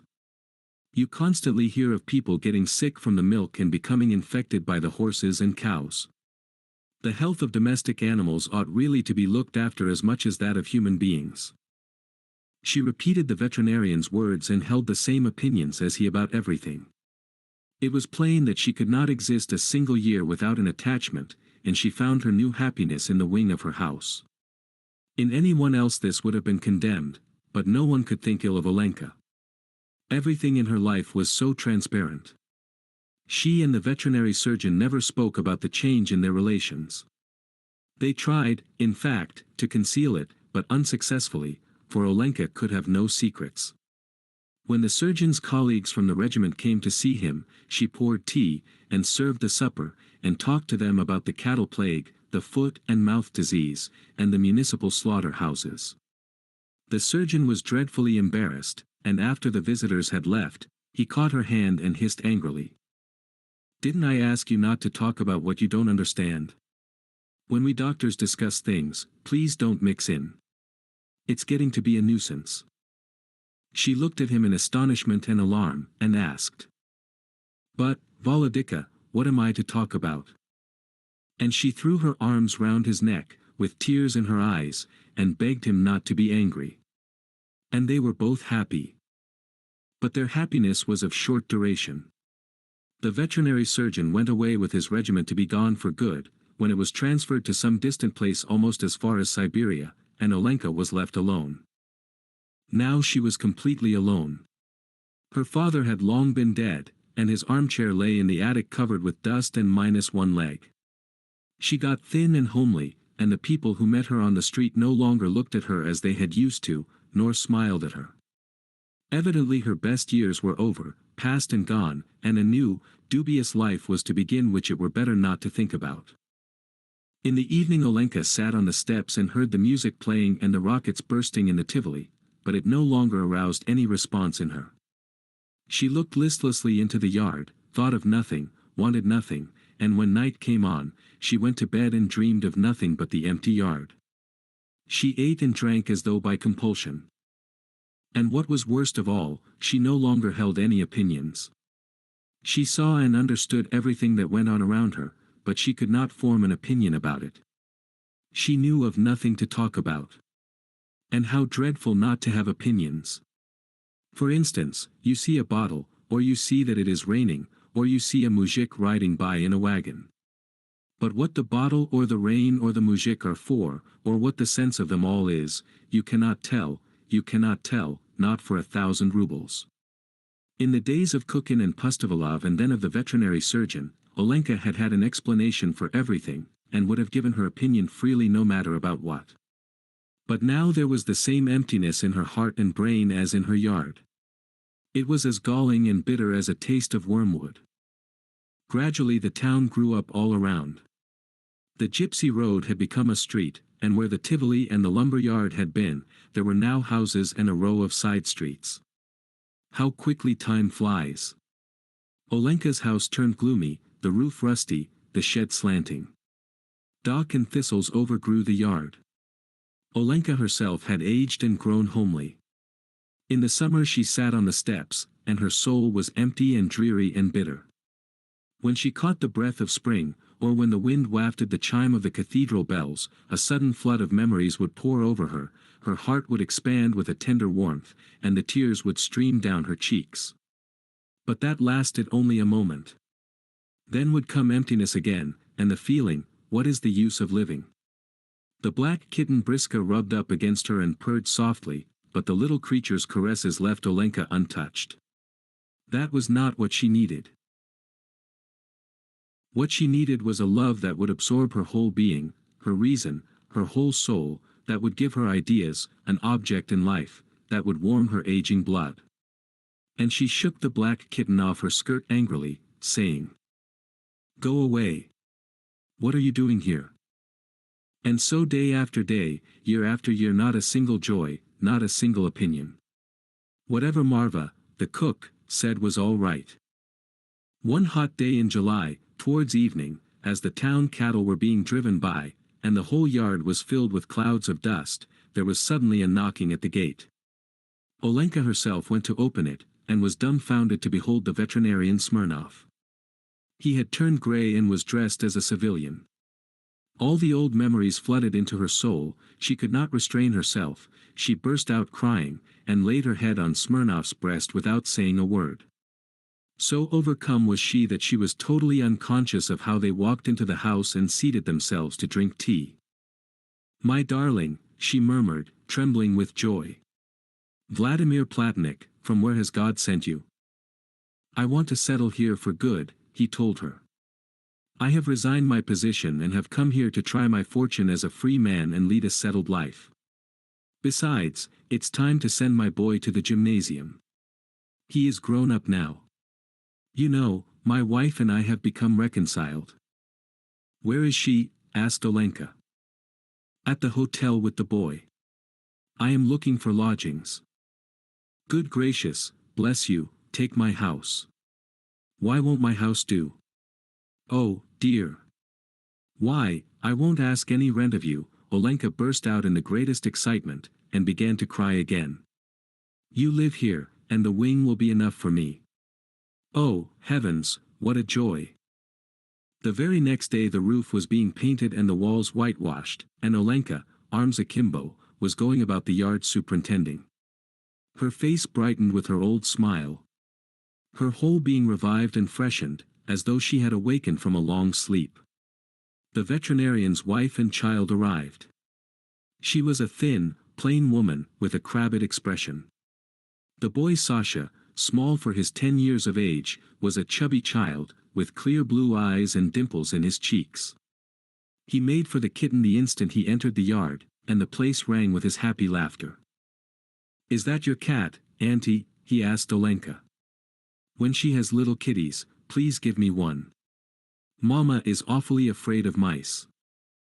Olenka chatted with him, gave him tea, and there was a sudden warmth in her bosom and a soft gripping at her heart, as though the boy were her own son. In the evening, when he sat in the dining room studying his lessons, she looked at him tenderly and whispered to herself. My darling, my pretty. You are such a clever child, so good to look at. An island is a tract of land entirely surrounded by water, he recited.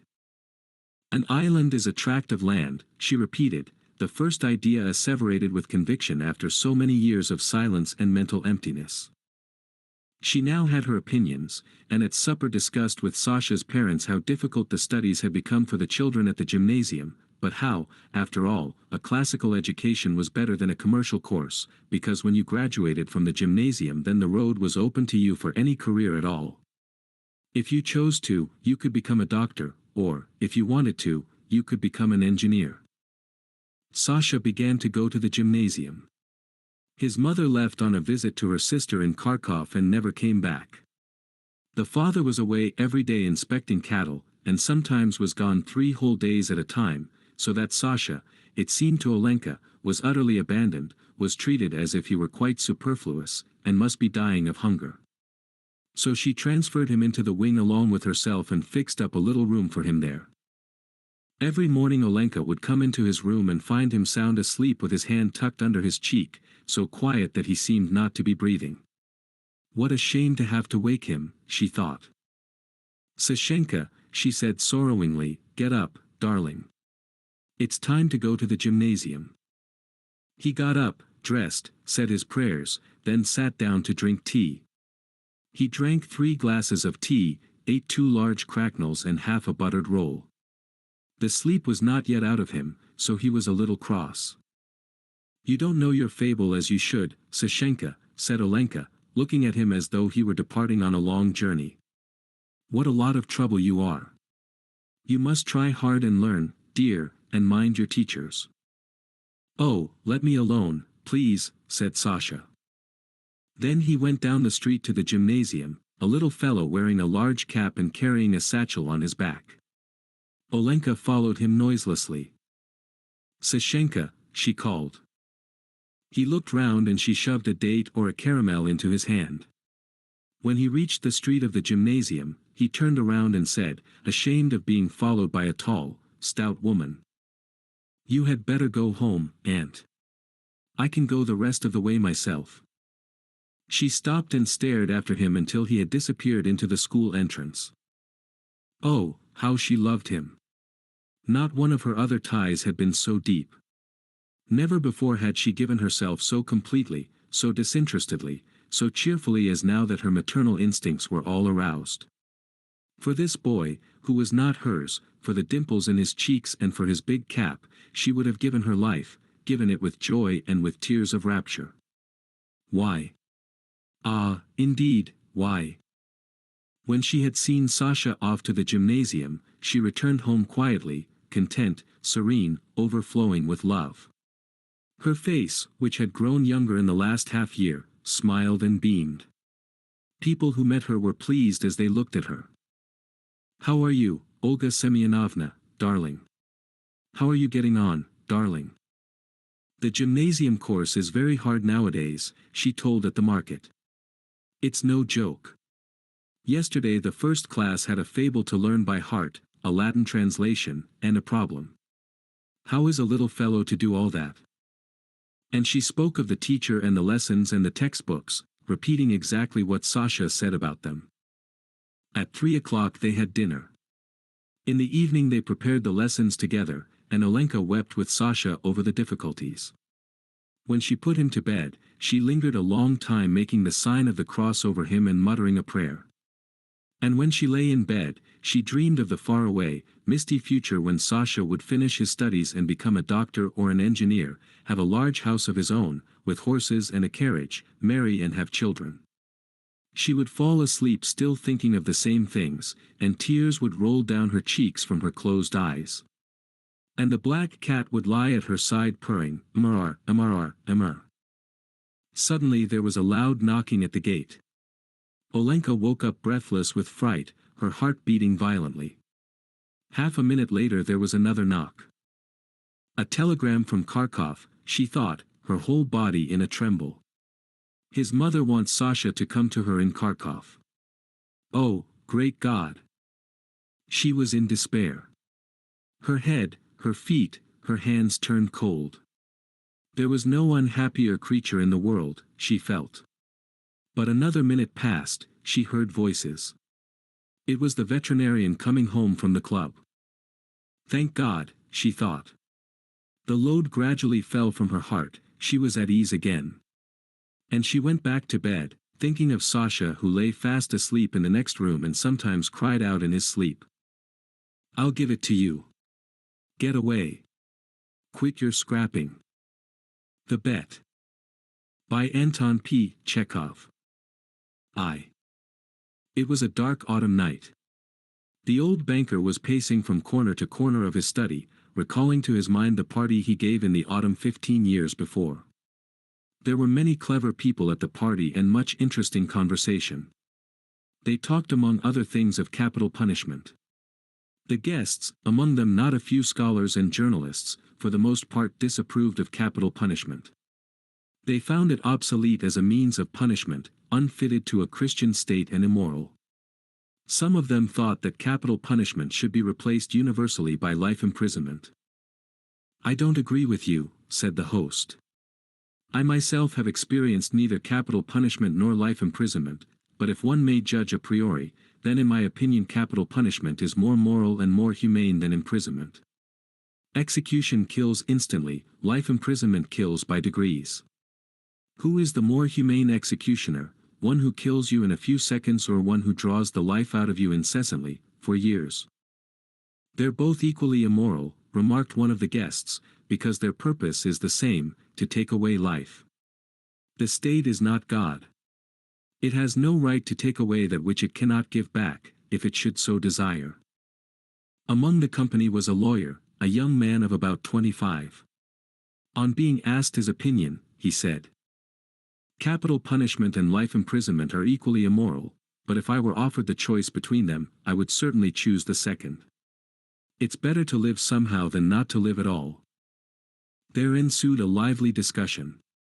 The banker, who was then younger and more nervous, suddenly lost his temper, banged his fist on the table, and turning to the young lawyer, cried out, "It's a lie. I bet you 2 millions you wouldn't stick in a cell even for 5 years." "If you mean it seriously," replied the lawyer, "then I bet I'll stay not 5 but 15. 15. Done, cried the banker. "Gentlemen, I stake 2 millions. Agreed. You stake 2 millions, I my freedom, said the lawyer. So this wild, ridiculous bet came to pass. The banker, who at that time had too many millions to count, spoiled and capricious, was beside himself with rapture. During supper he said to the lawyer jokingly, "Come to your senses, young roan, before it's too late. 2 millions are nothing to me, but you stand to lose 3 or 4 of the best years of your life. I say 3 or 4, because you'll never stick it out any longer. Don't forget either, you unhappy man, that voluntary is much heavier than enforced imprisonment. The idea that you have the right to free yourself at any moment will poison the whole of your life in the cell. I pity you." And now the banker, pacing from corner to corner, recalled all this and asked himself, "Why did I make this bet? What's the good? The lawyer loses 15 years of his life and I throw away 2 millions. Will it convince people that capital punishment is worse or better than imprisonment for life? No, no. All stuff and rubbish." On my part, it was the caprice of a well-fed man, on the lawyer's pure greed of gold. He recollected further what happened after the evening party. It was decided that the lawyer must undergo his imprisonment under the strictest observation, in a garden wing of the banker's house. It was agreed that during the period he would be deprived of the right to cross the threshold, to see living people, to hear human voices, and to receive letters and newspapers. He was permitted to have a musical instrument, to read books, to write letters, to drink wine and smoke tobacco. By the agreement he could communicate, but only in silence, with the outside world through a little window specially constructed for this purpose. Everything necessary, books, music, wine, he could receive in any quantity by sending a note through the window. The agreement provided for all the minutest details, which made the confinement strictly solitary, and it obliged the lawyer to remain exactly 15 years from 12 o'clock of November 14, 1870, to 12 o'clock of November 14, 1885. The least attempt on his part to violate the conditions, to escape if only for 2 minutes before the time, freed the banker from the obligation to pay him the 2 millions. During the first year of imprisonment, the lawyer, as far as it was possible to judge from his short notes, suffered terribly from loneliness and boredom. From his wing day and night came the sound of the piano. He rejected wine and tobacco. "Wine," he wrote, "excites desires, and desires are the chief foes of a prisoner. Besides, nothing is more boring than to drink good wine alone, and tobacco spoils the air in his room."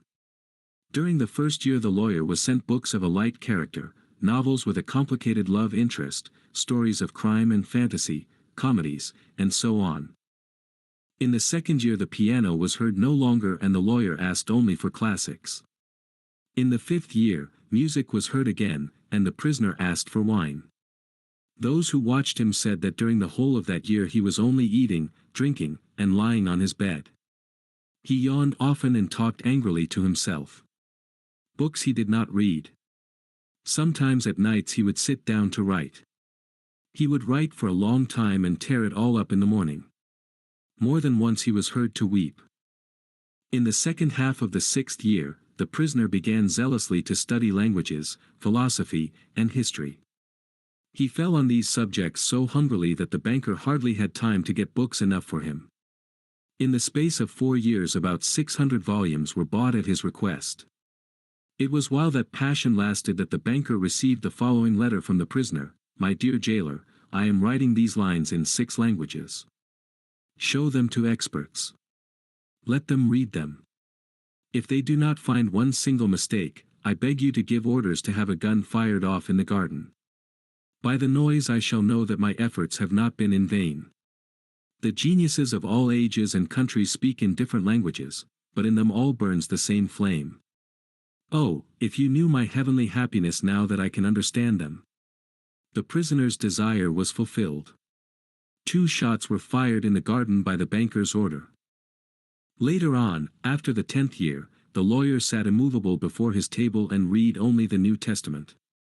The banker found it strange that a man who in 4 years had mastered 600 erudite volumes, should have spent nearly a year in reading one book, easy to understand and by no means thick. The New Testament was then replaced by the history of religions and theology. During the last 2 years of his confinement the prisoner read an extraordinary amount, quite haphazard. Now he would apply himself to the natural sciences, then he would read Byron or Shakespeare. Notes used to come from him in which he asked to be sent at the same time a book on chemistry, a textbook of medicine, a novel, and some treatise on philosophy or theology. He read as though he were swimming in the sea among broken pieces of wreckage, and in his desire to save his life was eagerly grasping one piece after another. 2. The banker recalled all this, and thought. Tomorrow at 12 o'clock he receives his freedom. Under the agreement, I shall have to pay him 2 millions. If I pay, it's all over with me. I am ruined forever. 15 years before he had too many millions to count, but now he was afraid to ask himself which he had more of, money or debts. Gambling on the stock exchange, risky speculation, and the recklessness of which he could not rid himself even in old age, had gradually brought his business to decay, and the fearless, self-confident, proud man of business had become an ordinary banker, trembling at every rise and fall in the market. That cursed bet, murmured the old man, clutching his head in despair. Why didn't the man die? He's only 40 years old. He will take away my last farthing, marry, enjoy life, gamble on the exchange, and I will look on like an envious beggar and hear the same words from him every day, I'm obliged to you for the happiness of my life. Let me help you. No, it's too much. The only escape from bankruptcy and disgrace is that the man should die. The clock had just struck 3. The banker was listening. In the house everyone was asleep, and one could hear only the frozen trees whining outside the windows. Trying to make no sound, he took out of his safe the key of the door which had not been opened for 15 years, put on his overcoat, and went out of the house. The garden was dark and cold. It was raining. A damp, penetrating wind howled in the garden and gave the trees no rest. Though he strained his eyes, the banker could see neither the ground, nor the white statues, nor the garden wing, nor the trees. Approaching the garden wing, he called the watchman twice. There was no answer. Evidently the watchman had taken shelter from the bad weather and was now asleep somewhere in the kitchen or the greenhouse. If I have the courage to fulfill my intention, thought the old man, the suspicion will fall on the watchman first of all. In the darkness he groped for the steps and the door and entered the hall of the garden wing, then poked his way into a narrow passage and struck a match. Not a soul was there. Someone's bed, with no bedclothes on it, stood there, and an iron stove loomed dark in the corner. The seals on the door that led into the prisoner's room were unbroken. When the match went out, the old man, trembling from agitation, peeped into the little window. In the prisoner's room a candle was burning dimly. The prisoner himself sat by the table. Only his back, the hair on his head and his hands were visible. Open books were strewn about on the table, the 2 chairs, and on the carpet near the table. 5 minutes passed and the prisoner never once stirred. 15 years' confinement had taught him to sit motionless. The banker tapped on the window with his finger, but the prisoner made no movement in reply. Then the banker cautiously tore the seals from the door and put the key into the lock. The rusty lock gave a hoarse groan and the door creaked. The banker expected instantly to hear a cry of surprise and the sound of steps.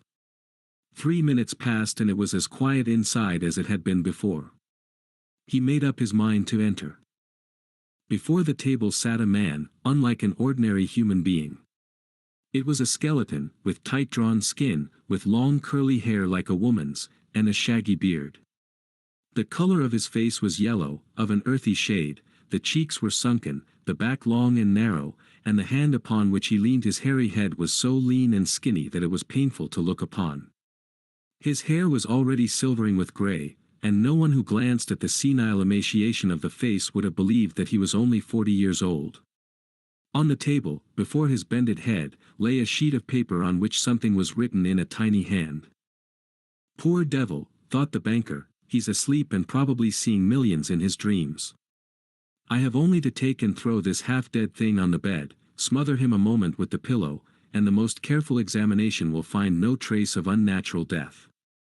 But, first, let us read what he has written here. The banker took the sheet from the table and read. Tomorrow at 12 o'clock midnight, I shall obtain my freedom and the right to mix with people. But before I leave this room and see the sun, I think it necessary to say a few words to you. On my own clear conscience and before God who sees me, I declare to you that I despise freedom, life, health, and all that your books call the blessings of the world. For 15 years I have diligently studied earthly life. True, I saw neither the earth nor the people, but in your books I drank fragrant wine, sang songs, hunted deer and wild boar in the forests, loved women. And beautiful women, like clouds ethereal, created by the magic of your poet's genius, visited me by night and whispered to me wonderful tales, which made my head drunken. In your books I climbed the summits of Elbruz and Mont Blanc and saw from there how the sun rose in the morning, and in the evening suffused the sky, the ocean, and the mountain ridges with a purple gold. I saw from there how above me lightnings glimmered cleaving the clouds, I saw green forests, fields, rivers, lakes, cities, I heard sirens singing, and the playing of the pipes of Pan, I touched the wings of beautiful devils who came flying to me to speak of God. In your books I cast myself into bottomless abysses, worked miracles, burned cities to the ground, preached new religions, conquered whole countries. Your books gave me wisdom. All that unwearying human thought created in the centuries is compressed to a little lump in my skull. I know that I am cleverer than you all. And I despise your books, despise all worldly blessings and wisdom. You are mad, and gone the wrong way. You take falsehood for truth and ugliness for beauty. You would marvel if suddenly apple and orange trees should bear frogs and lizards instead of fruit, and if roses should begin to breathe the odor of a sweating horse. So do I marvel at you, who have bartered heaven for earth. I do not want to understand you.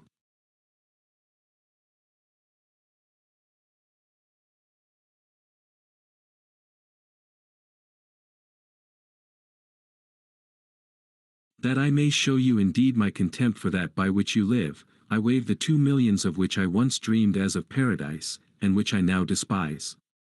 That I may deprive myself of my right to them, I shall come out from here 5 minutes before the stipulated term, and thus shall violate the agreement.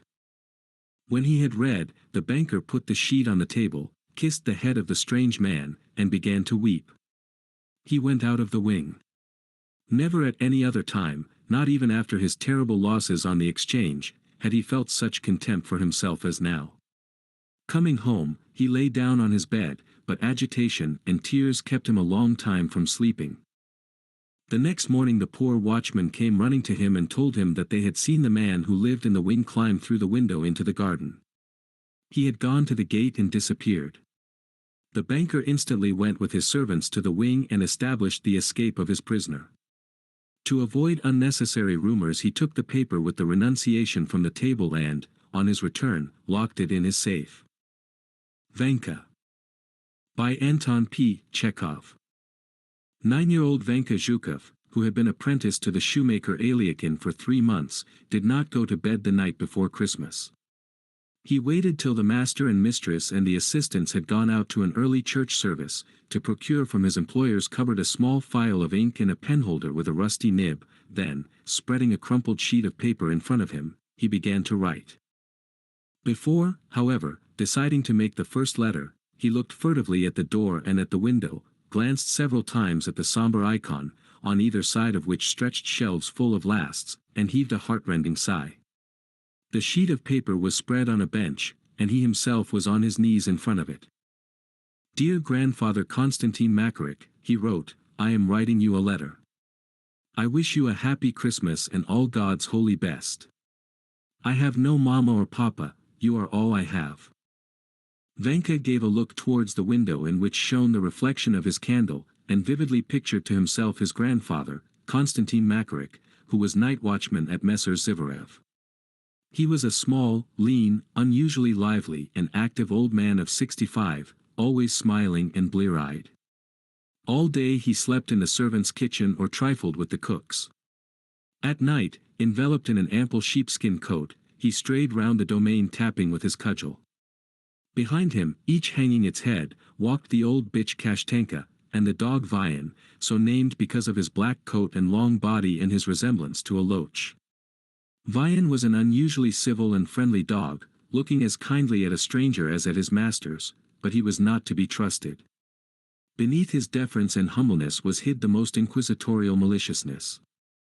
No one knew better than he how to sneak up and take a bite at a leg, or slip into the larder or steal a muzhik's chicken. More than once they had nearly broken his hind legs, twice he had been hung up, every week he was nearly flogged to death, but he always recovered. At this moment, for certain, Vanka's grandfather must be standing at the gate, blinking his eyes at the bright red windows of the village church, stamping his feet in their high felt boots, and jesting with the people in the yard. His cudgel will be hanging from his belt, he will be hugging himself with cold, giving a little dry, old man's cough, and at times pinching a servant girl or a cook. "Won't we take some snuff?" he asks, holding out his snuff box to the women. The women take a pinch of snuff, and sneeze. The old man goes into indescribable ecstasies, breaks into loud laughter, and cries. "Off with it, it will freeze to your nose." He gives his snuff to the dogs, too. Kashtanka sneezes, twitches her nose, and walks away offended. Vian deferentially refuses to sniff and wags his tail. It is glorious weather, not a breath of wind, clear and frosty. It is a dark night, but the whole village, its white roofs and streaks of smoke from the chimneys, the trees silvered with hoarfrost, and the snowdrifts, you can see it all. The sky scintillates with bright twinkling stars, and the Milky Way stands out so clearly that it looks as if it had been polished and rubbed over with snow for the holidays. Vanka sighs, dips his pen in the ink, and continues to write.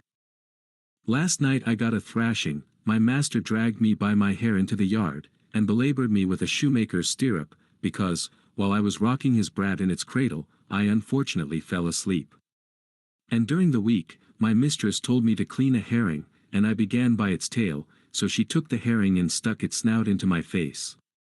The assistants tease me, send me to the tavern for vodka, make me steal the master's cucumbers, and the master beats me with whatever is handy. Food there is none, in the morning it's bread, at dinner gruel, and in the evening bread again. As for tea or sour cabbage soup, the master and the mistress themselves guzzle that. They make me sleep in the vestibule, and when their brat cries, I don't sleep at all, but have to rock the cradle. Dear grandpapa, for heaven's sake, take me away from here, home to our village, I can't bear this any more. I bow to the ground to you, and will pray to God for ever and ever, take me from here or I shall die." The corners of Vanka's mouth went down, he rubbed his eyes with his dirty fist, and sobbed. "I'll grate your tobacco for you," he continued, "I'll pray to God for you, and if there is anything wrong, then flog me like the grey goat. And if you really think I shan't find work, then I'll ask the manager, for Christ's sake, to let me clean the boots, or I'll go instead of Fedya as underherdsman. Dear grandpapa, I can't bear this any more, it'll kill me. I wanted to run away to our village, but I have no boots, and I was afraid of the frost, and when I grow up I'll look after you, no one shall harm you, and when you die I'll pray for the repose of your soul, just like I do for Mama Pelagia. As for Moscow, it is a large town, there are all gentlemen's houses, lots of horses, no sheep, and the dogs are not vicious. The children don't come round at Christmas with a star, no one is allowed to sing in the choir, and once I saw in a shop window hooks on a line and fishing rods, all for sale, and for every kind of fish, awfully convenient. And there was one hook which would catch a sheatfish weighing a pound. And there are shops with guns, like the master's, and I am sure they must cost 100 rubles each. And in the meat shops there are woodcocks, partridges, and hares, but who shot them or where they come from, the shopman won't say. Dear grandpapa, and when the masters give a Christmas tree, take a golden walnut and hide it in my green box. Ask the young lady, Olga Ignatyevna, for it, say it's for Vanka." Vanka sighed convulsively, and again stared at the window. He remembered that his grandfather always went to the forest for the Christmas tree, and took his grandson with him. What happy times! The frost crackled, his grandfather crackled, and as they both did, Vanka did the same. Then before cutting down the Christmas tree his grandfather smoked his pipe, took a long pinch of snuff, and made fun of poor frozen little Vanka. The young fir trees, wrapped in hoarfrost, stood motionless, waiting for which of them would die. Suddenly a hare springing from somewhere would dart over the snowdrift. His grandfather could not help shouting. "Catch it, catch it, catch it! Ah, short-tailed devil!" When the tree was down, his grandfather dragged it to the master's house, and there they set about decorating it. The young lady, Olga Ignatyevna, Vanka's great friend, busied herself most about it. When little Vanka's mother, Pelagia, was still alive, and was servant woman in the house, Olga Ignatyevna used to stuff him with sugar candy, and, having nothing to do, taught him to read, write, count up to 100, and even to dance the quadrille. When Pelagia died, they placed the orphan Vanka in the kitchen with his grandfather, and from the kitchen he was sent to Moscow to Aliakin, the shoemaker. "Come quick, dear grandpapa," continued Vanka, "I beseech you for Christ's sake take me from here. Have pity on a poor orphan, for here they beat me, and I am frightfully hungry, and so sad that I can't tell you, I cry all the time. The other day the master hit me on the head with a last, I fell to the ground, and only just returned to life. My life is a misfortune, worse than any dog's. I send greetings to Aliona, to One-Eyed Tiger, and the coachman, and don't let anyone have my mouth organ. I remain, your grandson, Ivan Zhukov, dear grandpapa, do come." Vanka folded his sheet of paper in four, and put it into an envelope purchased the night before for a kopeck. He thought a little, dipped the pen into the ink, and wrote the address. "The village, to my grandfather." He then scratched his head, thought again, and added, "Konstantin Makarik." Pleased at not having been interfered with in his writing, he put on his cap, and, without putting on his sheepskin coat, ran out in his shirt-sleeves into the street. The shopman at the poulterer's, from whom he had inquired the night before, had told him that letters were to be put into post-boxes, and from there they were conveyed over the whole earth in mail troikas by drunken post-boys and to the sound of bells. Vanka ran to the first post-box and slipped his precious letter into the slit. An hour afterwards, lulled by hope, he was sleeping soundly. In his dreams he saw a stove, by the stove his grandfather sitting with his legs dangling down, barefooted, and reading a letter to the cooks, and Van walking round the stove wagging his tail. Hide and Seek, by Fyodor Sologub. Everything in Lalechka's nursery was bright, pretty, and cheerful. Lalechka's sweet voice charmed her mother. Lalechka was a delightful child. There was no other such child, there never had been, and there never would be. Lalechka's mother, Serafima Alexandrovna, was sure of that. Lalechka's eyes were dark and large, her cheeks were rosy, her lips were made for kisses and for laughter. But it was not these charms in Lalechka that gave her mother the keenest joy. Lalechka was her mother's only child. That was why every movement of Lalechka's bewitched her mother. It was great bliss to hold Lalechka on her knees and to fondle her, to feel the little girl in her arms, a thing as lively and as bright as a little bird. To tell the truth, Serafima Alexandrovna felt happy only in the nursery. She felt cold with her husband. Perhaps it was because he himself loved the cold, he loved to drink cold water, and to breathe cold air. He was always fresh and cool, with a frigid smile, and wherever he passed cold currents seemed to move in the air. The Neseltyevs, Sergei Modestovich and Serafima Alexandrovna, had married without love or calculation, because it was the accepted thing. He was a young man of 35, she a young woman of 25, both were of the same circle and well brought up, he was expected to take a wife, and the time had come for her to take a husband. It even seemed to Serafima Alexandrovna that she was in love with her future husband, and this made her happy. He looked handsome and well-bred, his intelligent grey eyes always preserved a dignified expression, and he fulfilled his obligations of a fiancé with irreproachable gentleness. The bride was also good-looking, she was a tall, dark-eyed, dark-haired girl, somewhat timid but very tactful. He was not after her dowry, though it pleased him to know that she had something. He had connections, and his wife came of good, influential people. This might, at the proper opportunity, prove useful. Always irreproachable and tactful, Neseltyev got on in his position not so fast that anyone should envy him, nor yet so slow that he should envy anyone else, everything came in the proper measure and at the proper time. After their marriage there was nothing in the manner of Sergei Modestovich to suggest anything wrong to his wife. Later, however, when his wife was about to have a child, Sergei Modestovich established connections elsewhere of a light and temporary nature. Serafima Alexandrovna found this out, and, to her own astonishment, was not particularly hurt. She awaited her infant with a restless anticipation that swallowed every other feeling. A little girl was born. Serafima Alexandrovna gave herself up to her. At the beginning she used to tell her husband, with rapture, of all the joyous details of Lelechka's existence. But she soon found that he listened to her without the slightest interest, and only from the habit of politeness. Serafima Alexandrovna drifted farther and farther away from him. She loved her little girl with the ungratified passion that other women, deceived in their husbands, show their chance young lovers. "Mamachka, let's play Pryatki, hide and seek," cried Lelechka, pronouncing the R like the L, so that the word sounded Pryatki. This charming inability to speak always made Serafima Alexandrovna smile with tender rapture.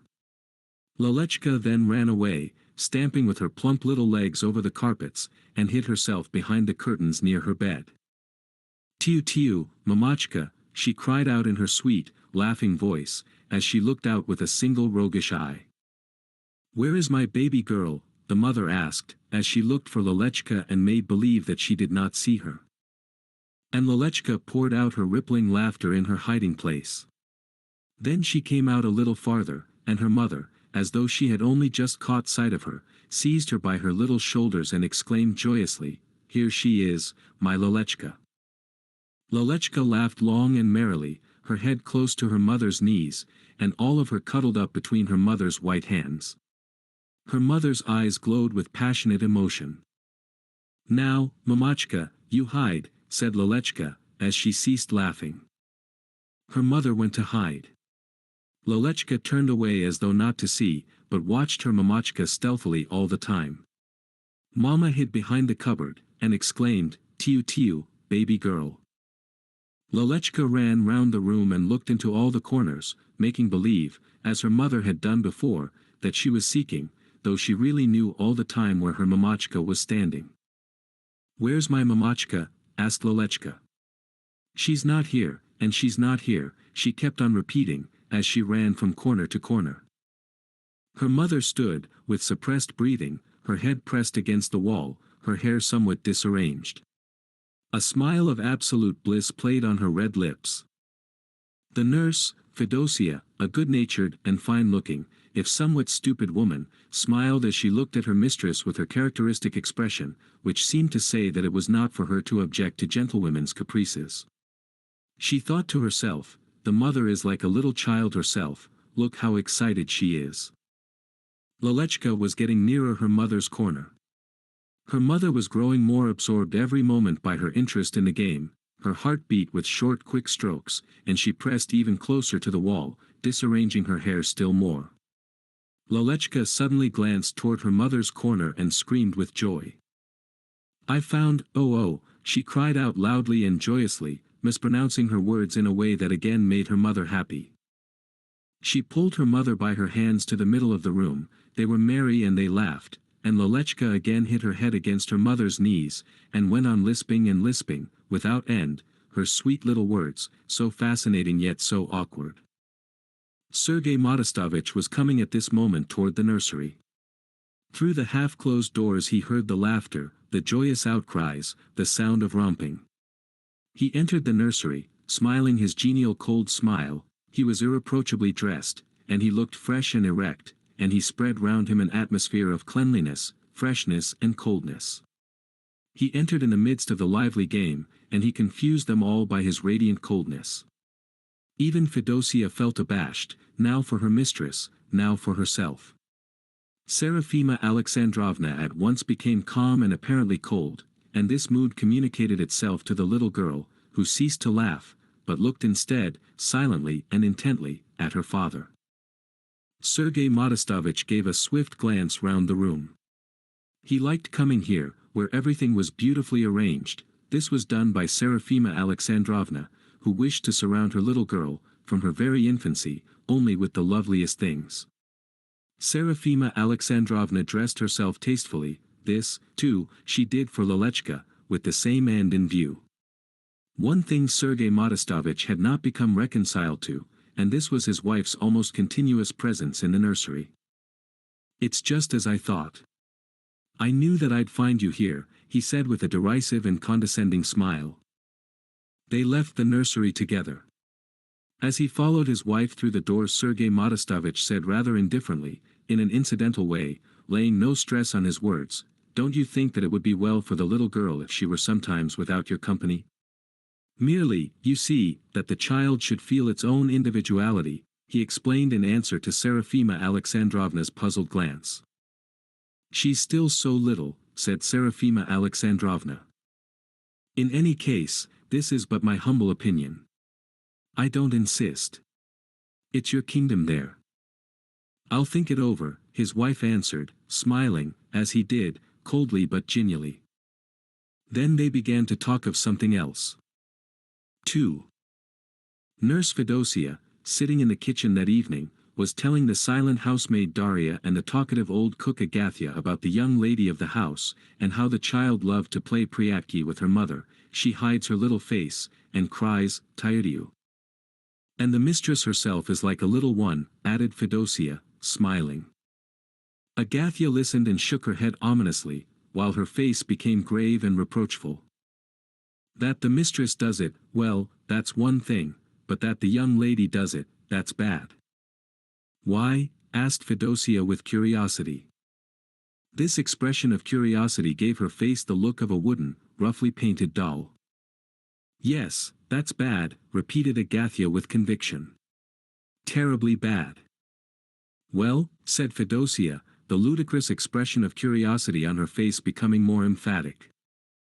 "She'll hide, and hide, and hide away," said Agathia, in a mysterious whisper, as she looked cautiously toward the door. "What are you saying?" exclaimed Fedosia, frightened. "It's the truth I'm saying, remember my words," Agathia went on with the same assurance and secrecy. "It's the surest sign." The old woman had invented this sign, quite suddenly, herself, and she was evidently very proud of it. 3.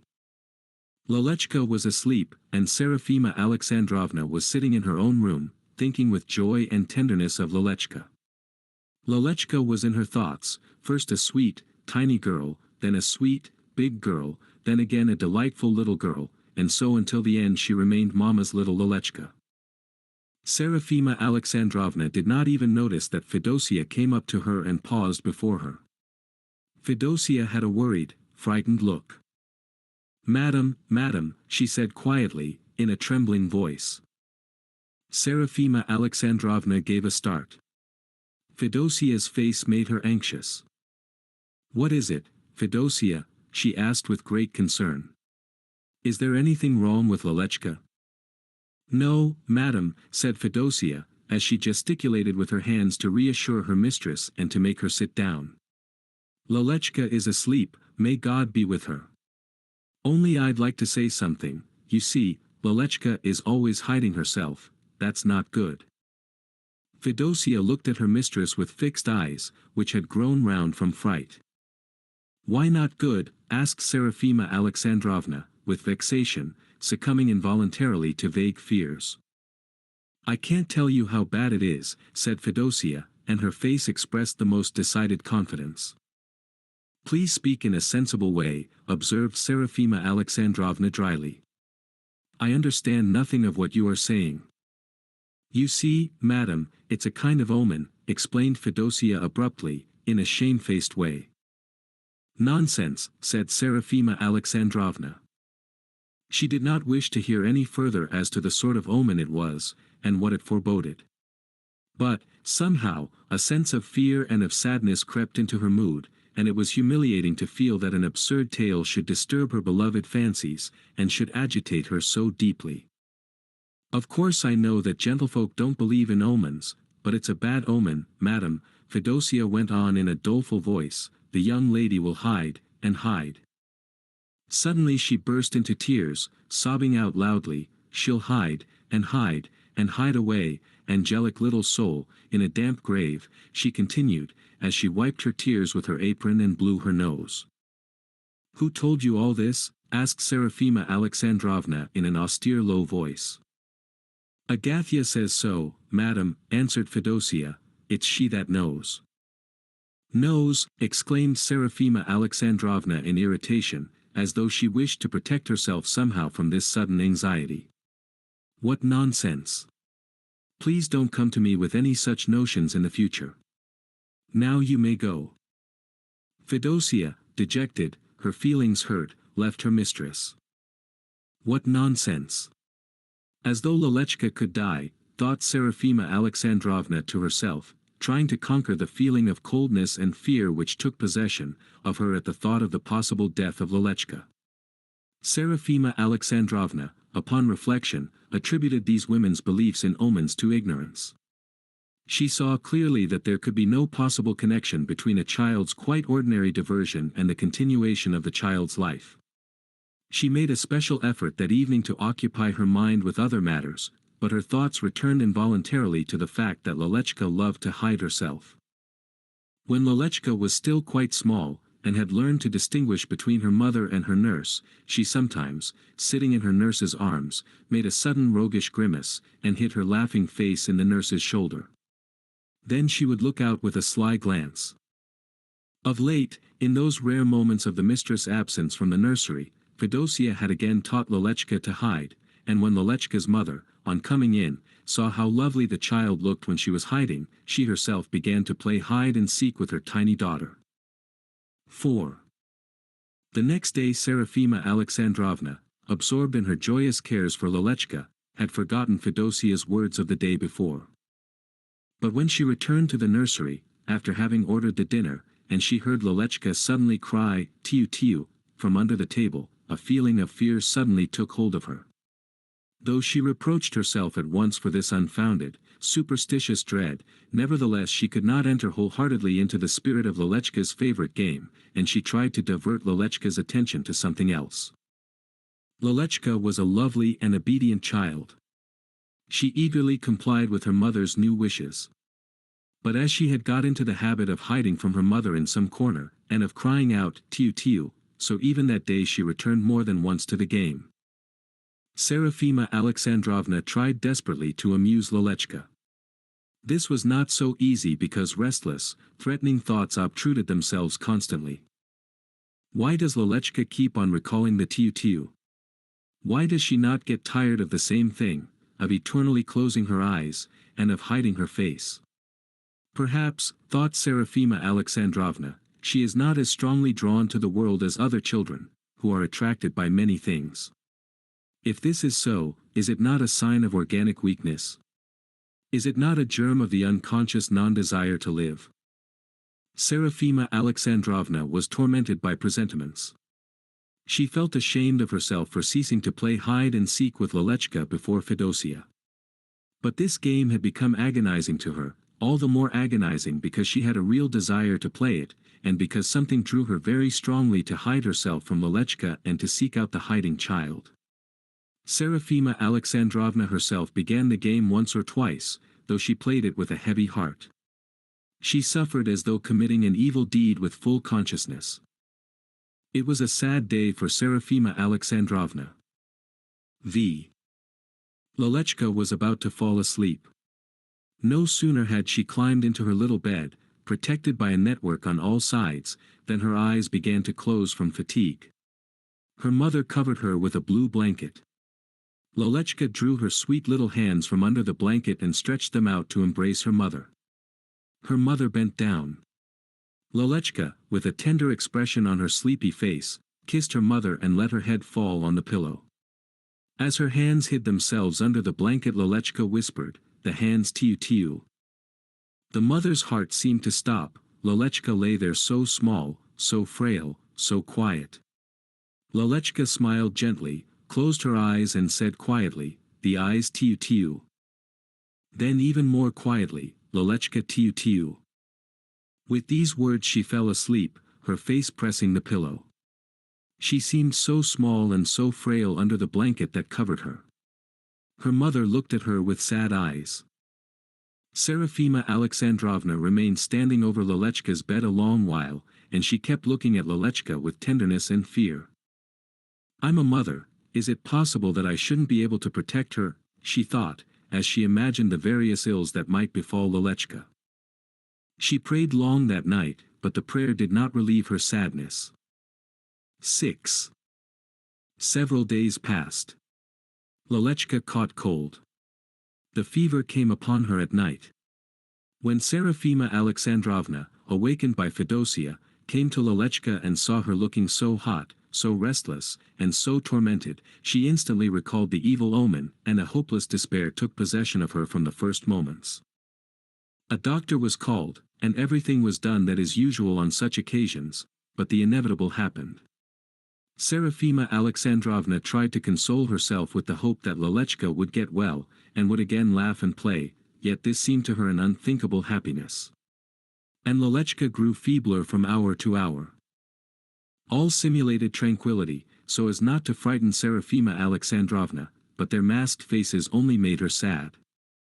Nothing made her so unhappy as the reiterations of Fedosia, uttered between sobs, "She hit herself and hit herself, our Lelechka." But the thoughts of Serafima Alexandrovna were confused, and she could not quite grasp what was happening. Fever was consuming Lelechka, and there were times when she lost consciousness and spoke in delirium. But when she returned to herself she bore her pain and her fatigue with gentle good nature, she smiled feebly at her Mamochka, so that her Mamochka should not see how much she suffered. 3 days passed, torturing like a nightmare. Lelechka grew quite feeble. She did not know that she was dying. She glanced at her mother with her dimmed eyes, and lisped in a scarcely audible, hoarse voice, "Tiu tiu, Mamochka. Make tiu tiu, Mamochka." Serafima Alexandrovna hid her face behind the curtains near Lelechka's bed. How tragic! "Mamochka," called Lelechka in an almost inaudible voice. Lelechka's mother bent over her, and Lelechka, her vision grown still more dim, saw her mother's pale, despairing face for the last time. "A white Mamochka," whispered Lelechka. Mamochka's white face became blurred, and everything grew dark before Lelechka. She caught the edge of the bed cover feebly with her hands and whispered, "Tiu tiu." Something rattled in her throat, Lelechka opened and again closed her rapidly paling lips, and died. Serafima Alexandrovna was in dumb despair as she left Lelechka, and went out of the room. She met her husband. "Lelechka is dead," she said in a quiet, dull voice. Sergei Modestovich looked anxiously at her pale face. He was struck by the strange stupor in her formerly animated handsome features. 7. Lelechka was dressed, placed in a little coffin, and carried into the parlor. Serafima Alexandrovna was standing by the coffin and looking dully at her dead child. Sergei Modestovich went to his wife and, consoling her with cold, empty words, tried to draw her away from the coffin. Serafima Alexandrovna smiled. "Go away," she said quietly. "Lelechka is playing. She'll be up in a minute." "Sima, my dear, don't agitate yourself," said Sergei Modestovich in a whisper. "You must resign yourself to your fate." "She'll be up in a minute," persisted Serafima Alexandrovna, her eyes fixed on the dead little girl. Sergei Modestovich looked round him cautiously, he was afraid of the unseemly and of the ridiculous. "Sima, don't agitate yourself," he repeated. This would be a miracle, and miracles do not happen in the 19th century. No sooner had he said these words than Sergei Modestovich felt their irrelevance to what had happened. He was confused and annoyed. He took his wife by the arm, and cautiously led her away from the coffin. She did not oppose him. Her face seemed tranquil and her eyes were dry. She went into the nursery and began to walk round the room, looking into those places where Lelechka used to hide herself. She walked all about the room, and bent now and then to look under the table or under the bed, and kept on repeating cheerfully, "Where is my little one? Where is my Lelechka?" After she had walked round the room once she began to make her quest anew. Fedosia, motionless, with dejected face, sat in a corner, and looked frightened at her mistress. Then she suddenly burst out sobbing, and she wailed loudly. She hid herself, and hid herself, our Lelechka, our angelic little soul. Serafima Alexandrovna trembled, paused, cast a perplexed look at Fedosia, began to weep, and left the nursery quietly. 8. Sergei Modestovich hurried the funeral. He saw that Serafima Alexandrovna was terribly shocked by her sudden misfortune, and as he feared for her reason he thought she would more readily be diverted and consoled when Lelechka was buried. Next morning Serafima Alexandrovna dressed with particular care, for Lelechka.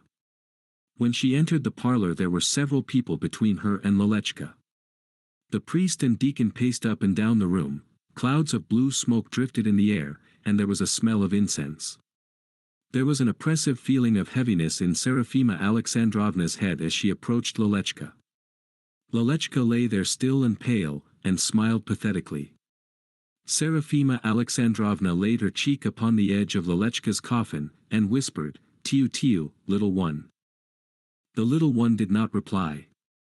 Then there was some kind of stir and confusion around Serafima Alexandrovna. Strange, unnecessary faces bent over her, someone held her, and Lelechka was carried away somewhere. Serafima Alexandrovna stood up erect, sighed in a lost way, smiled, and called loudly, "Lelechka." Lelechka was being carried out. The mother threw herself after the coffin with despairing sobs, but she was held back. She sprang behind the door, through which Lelechka had passed, sat down there on the floor, and as she looked through the crevice, she cried out, "Lelechka, tiu tiu." Then she put her head out from behind the door, and began to laugh. Lelechka was quickly carried away from her mother, and those who carried her seemed to run rather than to walk. Dethroned. By I.N. Potapenko. Well? Captain Zarubkin's wife called out impatiently to her husband, rising from the sofa and turning to face him as he entered. "He doesn't know anything about it," he replied indifferently, as if the matter were of no interest to him. Then he asked in a businesslike tone, "Nothing for me from the office?" "Why should I know? Am I your errand boy?" How they dilly-dally. If only the package doesn't come too late. It's so important. Idiot. Who's an idiot? You, with your indifference, your stupid egoism. The captain said nothing. He was neither surprised nor insulted. On the contrary, the smile on his face was as though he had received a compliment. These wifely animadversions, probably oft heard, by no means interfered with his domestic peace. "It can't be that the man doesn't know when his wife is coming back home," Mrs. Zarubkin continued excitedly. "She's written to him every day of the 4 months that she's been away. The postmaster told me so. Simayanov. Ho, Simayanov. Has anyone from the office been here?" "I don't know, Your Excellency," came in a loud, clear voice from back of the room. "Why don't you know? Where have you been?" "I went to Abramka, Your Excellency." "The tailor again?" "Yes, Your Excellency, the tailor Abramka." The captain spat in annoyance. "And where is Krinka?" "He went to market, Your Excellency." "Was he told to go to market?" "Yes, Your Excellency." The captain spat again. "Why do you keep spitting? Such vulgar manners," his wife cried angrily. "You behave at home like a drunken subaltern. You haven't the least consideration for your wife. You are so coarse in your behavior towards me. Do, please, go to your office." Simayanov. "Your Excellency. If the package comes, please have it sent back to the office and say I've gone there. And listen. Someone must always be here. I won't have everybody out of the house at the same time. Do you hear?" "Yes, Your Excellency." The captain put on his cap to go. In the doorway he turned and addressed his wife. "Please, Tasia, please don't send all the servants on your errands at the same time. Something important may turn up, and then there's nobody here to attend to it." He went out, and his wife remained reclining in the sofa corner as if his plea were no concern of hers. But scarcely had he left the house, when she called out, "Simayanov, come here. Quick." A barefooted unshaven man in dark blue pantaloons and cotton shirt presented himself. His stocky figure and red face made a wholesome appearance. He was the captain's orderly. "At your service, your excellency." "Listen, Semyonov, you don't seem to be stupid." "I don't know, your excellency." "For goodness sake, drop, your excellency. I am not your superior officer." "Yes, your excel." "Idiot." But the lady's manner toward the servant was far friendlier than toward her husband. Semyonov had it in his power to perform important services for her, while the captain had not come up to her expectations. "Listen, Semyonov, how do you and the doctor's men get along together? Are you friendly?" "Yes, your excellency." "Intolerable," cried the lady, jumping up. "Stop using that silly title. Can't you speak like a sensible man?" Semyonov had been standing in the stiff attitude of attention, with the palms of his hands at the seams of his trousers. Now he suddenly relaxed, and even wiped his nose with his fist. "That's the way we are taught to do," he said carelessly, with a clownish grin. "The gentlemen, the officers, insist on it. Now, tell me, you are on good terms with the doctor's men?" "You mean Podmar and Shuchik?" "Of course, we're friends." "Very well, then go straight to them and try to find out when Mrs. Shaldin is expected back. They ought to know. They must be getting things ready against her return, cleaning her bedroom and fixing it up. Do you understand? But be careful to find out right. And also be very careful not to let on for whom you are finding it out. Do you understand?" "Of course, I understand." "Well, then, go. But one more thing. Since you're going out, you may as well stop at Abramka's again and tell him to come here right away. You understand?" "But His Excellency gave me orders to stay at home," said Semyonov, scratching himself behind his ears. "Please don't answer back. Just do as I tell you. Go on, now. At your service." And the orderly, impressed by the lady's severe military tone, left the room. Mrs. Zarubkin remained reclining on the sofa for a while. Then she rose and walked up and down the room and finally went to her bedroom, where her two little daughters were playing in their nurse's care. She scolded them a bit and returned to her former place on the couch. Her every movement betrayed great excitement. Tatyana Grigoryevna Zarubkin was one of the most looked up to ladies of the S. Regiment and even of the whole town of Chmyrsk, where the regiment was quartered. To be sure, you hardly could say that, outside the regiment, the town could boast any ladies at all. There were very respectable women, decent wives, mothers, daughters and widows of honorable citizens, but they all dressed in cotton and flannel, and on high holidays made a show of cheap cashmere gowns over which they wore gay shawls with borders of wonderful arabesques. Their hats and other headgear gave not the faintest evidence of good taste.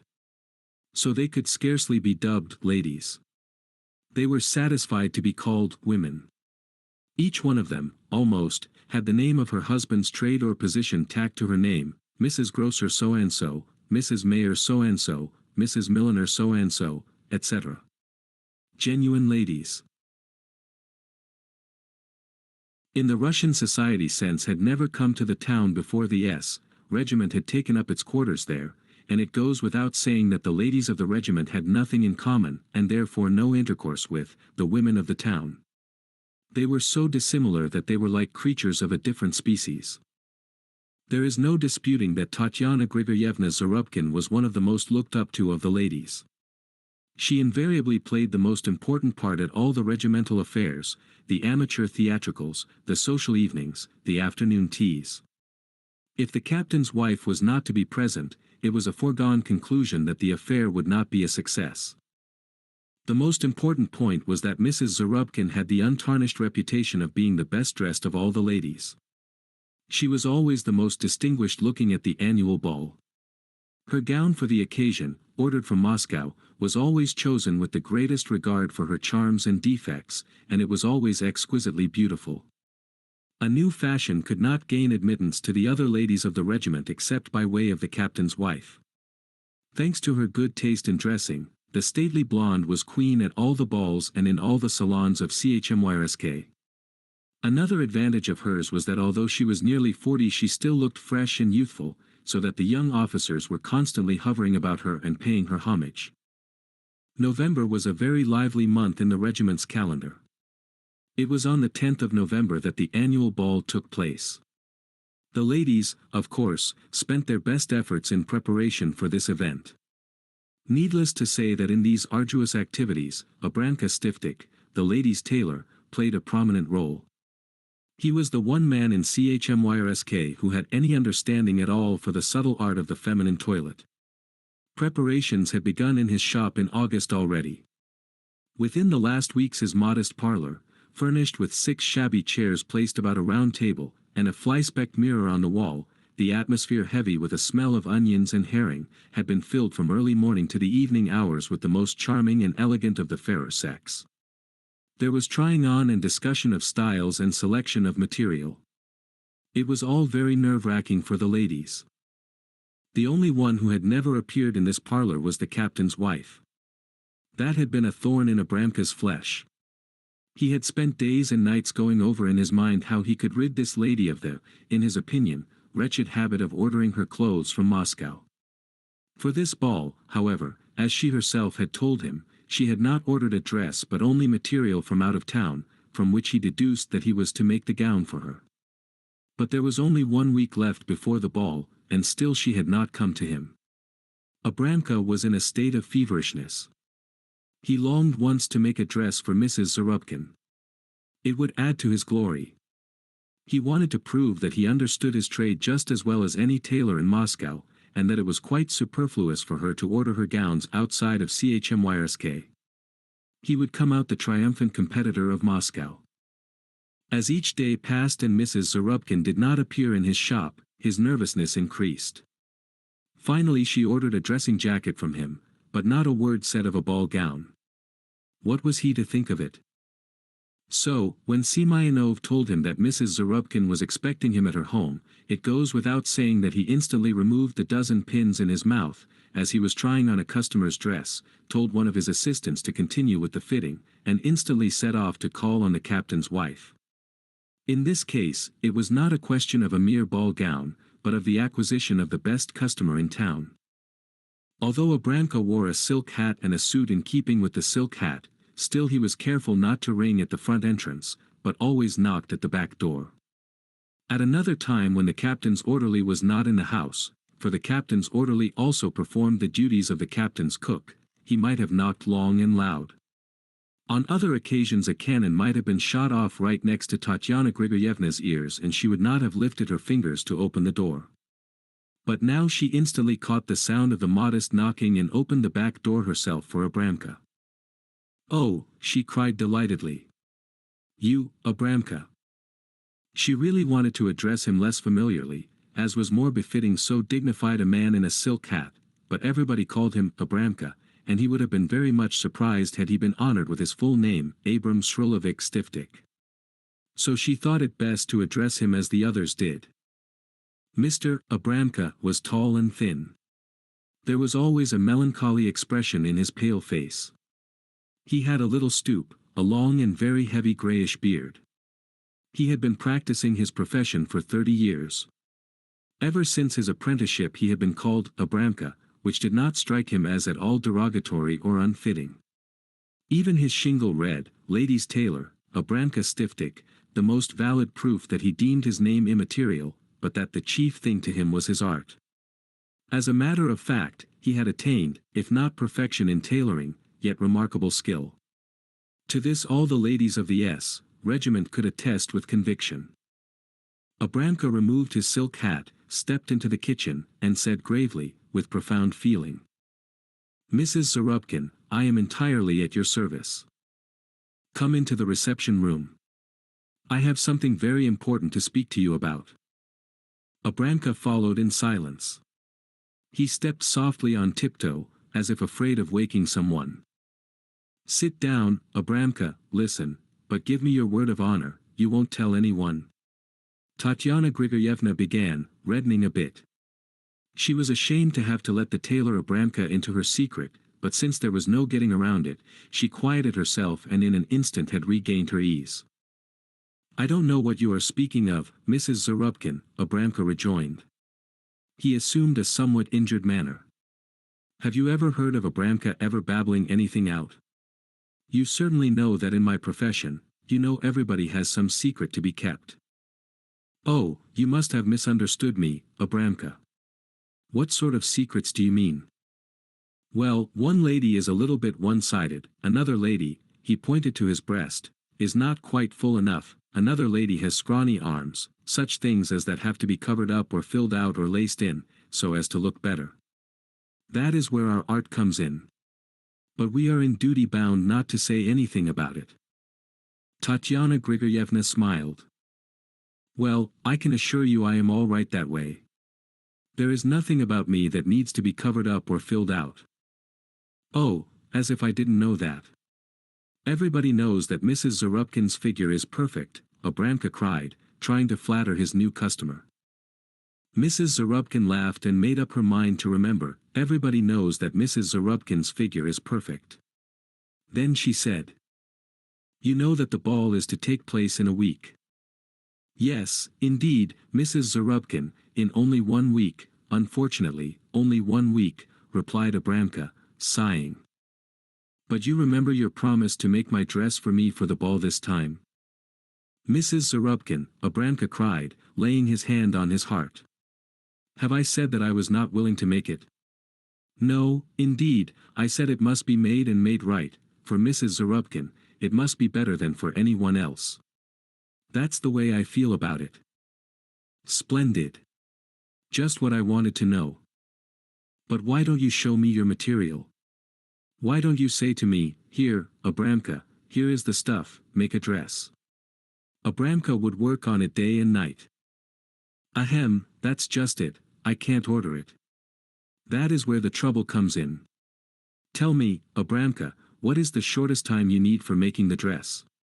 "Listen, the very shortest." Abramka shrugged his shoulders. "Well, is a week too much for a ball dress such as you will want? It's got to be sewed, it can't be pasted together, you, yourself, know that, Mrs. Zarubkin. But supposing I order it only 3 days before the ball?" Abramka started. "Only 3 days before the ball? A ball dress?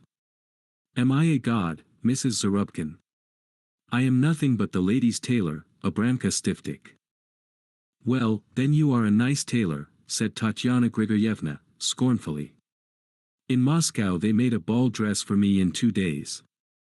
Abramka jumped up as if at a shot, and beat his breast. "Is that so? Then I say, Mrs. Zarubkin," he cried pathetically, "if they made a ball gown for you in Moscow in 2 days, very well, then I will make a ball gown for you, if I must, in 1 day.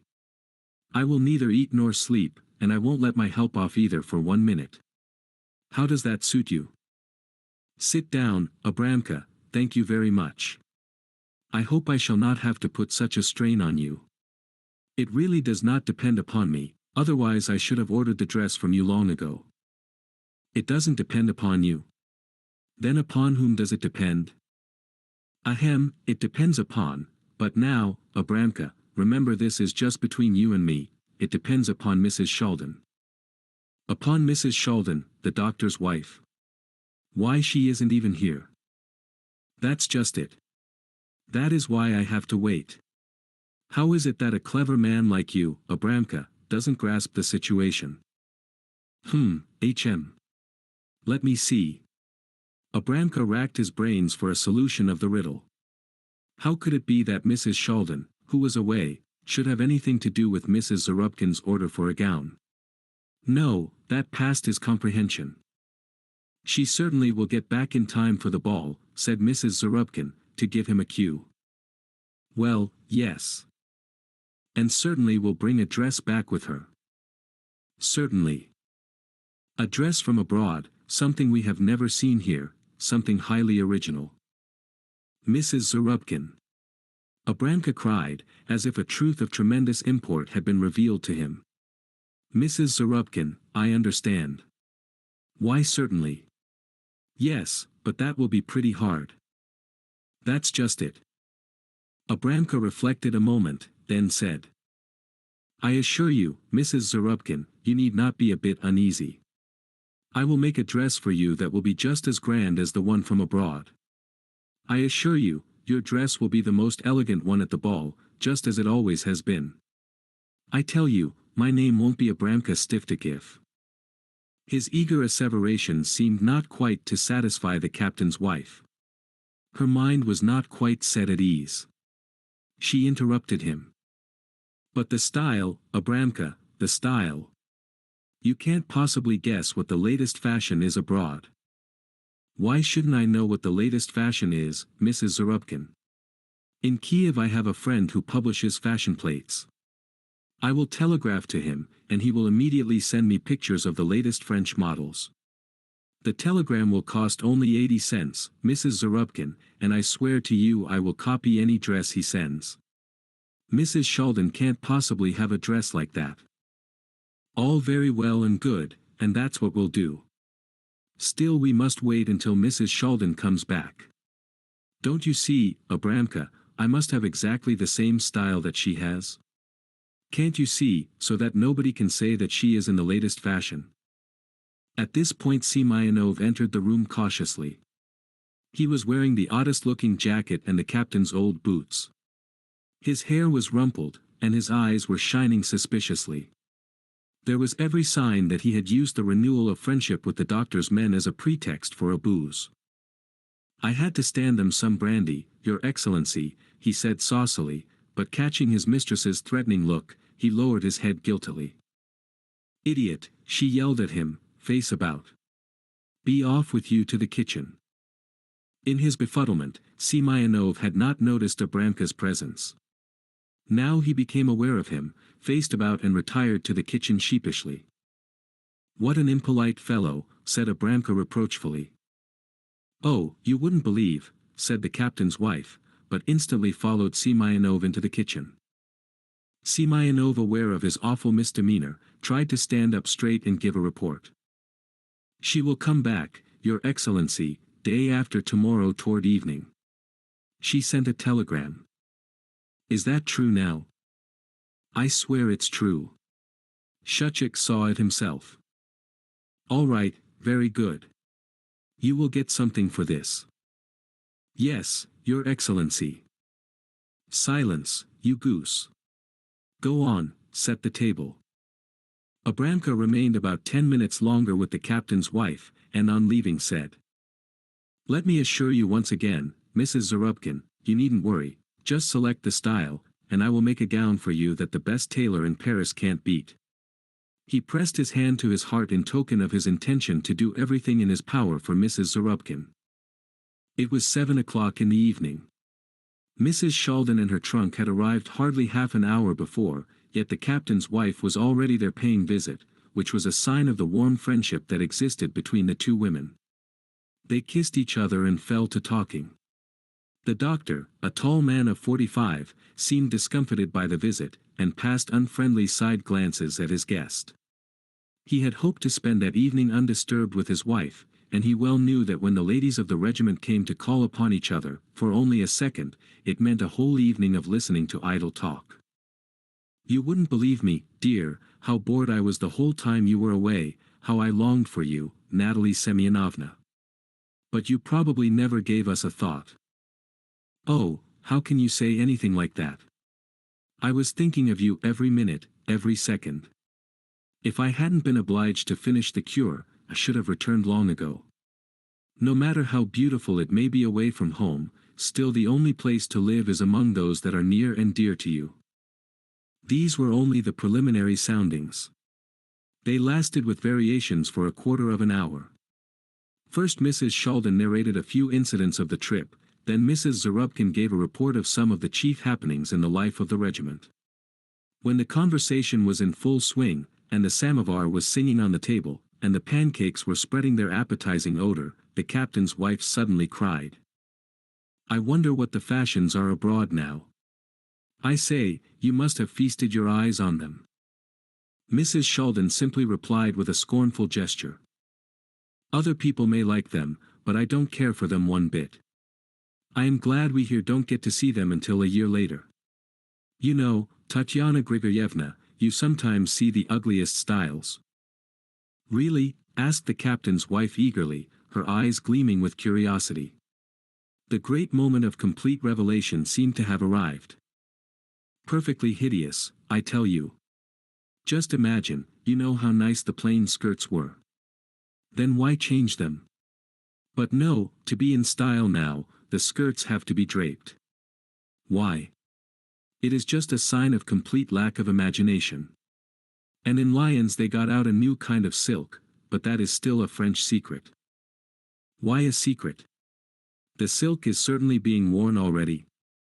Yes, one does see it being worn already, but when it was first manufactured, the greatest secret was made of it. They were afraid the Germans would imitate. You understand? Oh, but what is the latest style? I really can't explain it to you. All I know is, it is something awful. She can't explain. That means she doesn't want to explain. Oh, the cunning one. What a sly look she has in her eyes. So thought the captain's wife. From the very beginning of the conversation, the two warm friends, it need scarcely be said, were mutually distrustful.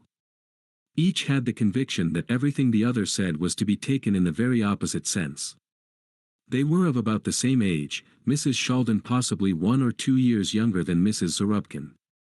Mrs. Zarubkin was rather plump, and had heavy light hair. Her appearance was blooming. Mrs. Shaldin was slim, though well proportioned. She was a brunette with a pale complexion and large dark eyes. They were two types of beauty very likely to divide the gentlemen of the regiment into two camps of admirers. But women are never content with halves. Mrs. Zarubkin wanted to see all the officers of the regiment at her feet, and so did Mrs. Shaldin. It naturally led to great rivalry between the two women, of which they were both conscious, though they always had the friendliest smiles for each other. Mrs. Shaldin tried to give a different turn to the conversation. Do you think the ball will be interesting this year? Why should it be interesting? Rejoined the captain's wife scornfully. Always the same people, the same old humdrum jog-trot. I suppose the ladies have been besieging our poor Abramka. I really can't tell you. So far as I am concerned, I have scarcely looked at what he made for me. How's that? Didn't you order your dress from Moscow again? No, it really does not pay. I am sick of the bother of it all. Why all that trouble? For whom? Our officers don't care a bit how one dresses. They haven't the least taste. There's something back of that, thought Mrs. Shaldin. The captain's wife continued with apparent indifference. I can guess what a gorgeous dress you had made abroad. Certainly in the latest fashion. Mrs. Shaldin laughed innocently. How could I get the time during my cure to think of a dress? As a matter of fact, I completely forgot the ball, thought of it at the last moment, and bought the first piece of goods I laid my hands on. Pink. Oh, no. How can you say pink? Light blue, then. You can't call it exactly light blue. It is a very undefined sort of color. I really wouldn't know what to call it. But it certainly must have some sort of a shade. You may believe me or not if you choose, but really I don't know. It's a very indefinite shade. Is it Surah silk? No, I can't bear Surah. It doesn't keep the folds well. I suppose it is crepe de chine. Heavens, no. Crepe de chine is much too expensive for me. Then what can it be? Oh, wait a minute, what is the name of that goods? You know there are so many funny new names now. They don't make any sense. Then show me your dress, dearest. Do please show me your dress. Mrs. Shaldin seemed to be highly embarrassed. I am so sorry I can't. It is way down at the bottom of the trunk. There is the trunk. You see yourself I couldn't unpack it now. The trunk, close to the wall, was covered with oilcloth and tied tight with heavy cords. The captain's wife devoured it with her eyes. She would have liked to see through and through it. She had nothing to say in reply, because it certainly was impossible to ask her friend, tired out from her recent journey, to begin to unpack right away and take out all her things just to show her her new dress. Yet she could not tear her eyes away from the trunk. There was a magic in it that held her enthralled. Had she been alone she would have begun to unpack it herself, nor even have asked the help of a servant to undo the knots. Now there was nothing left for her but to turn her eyes sorrowfully away from the fascinating object and take up another topic of conversation to which she would be utterly indifferent.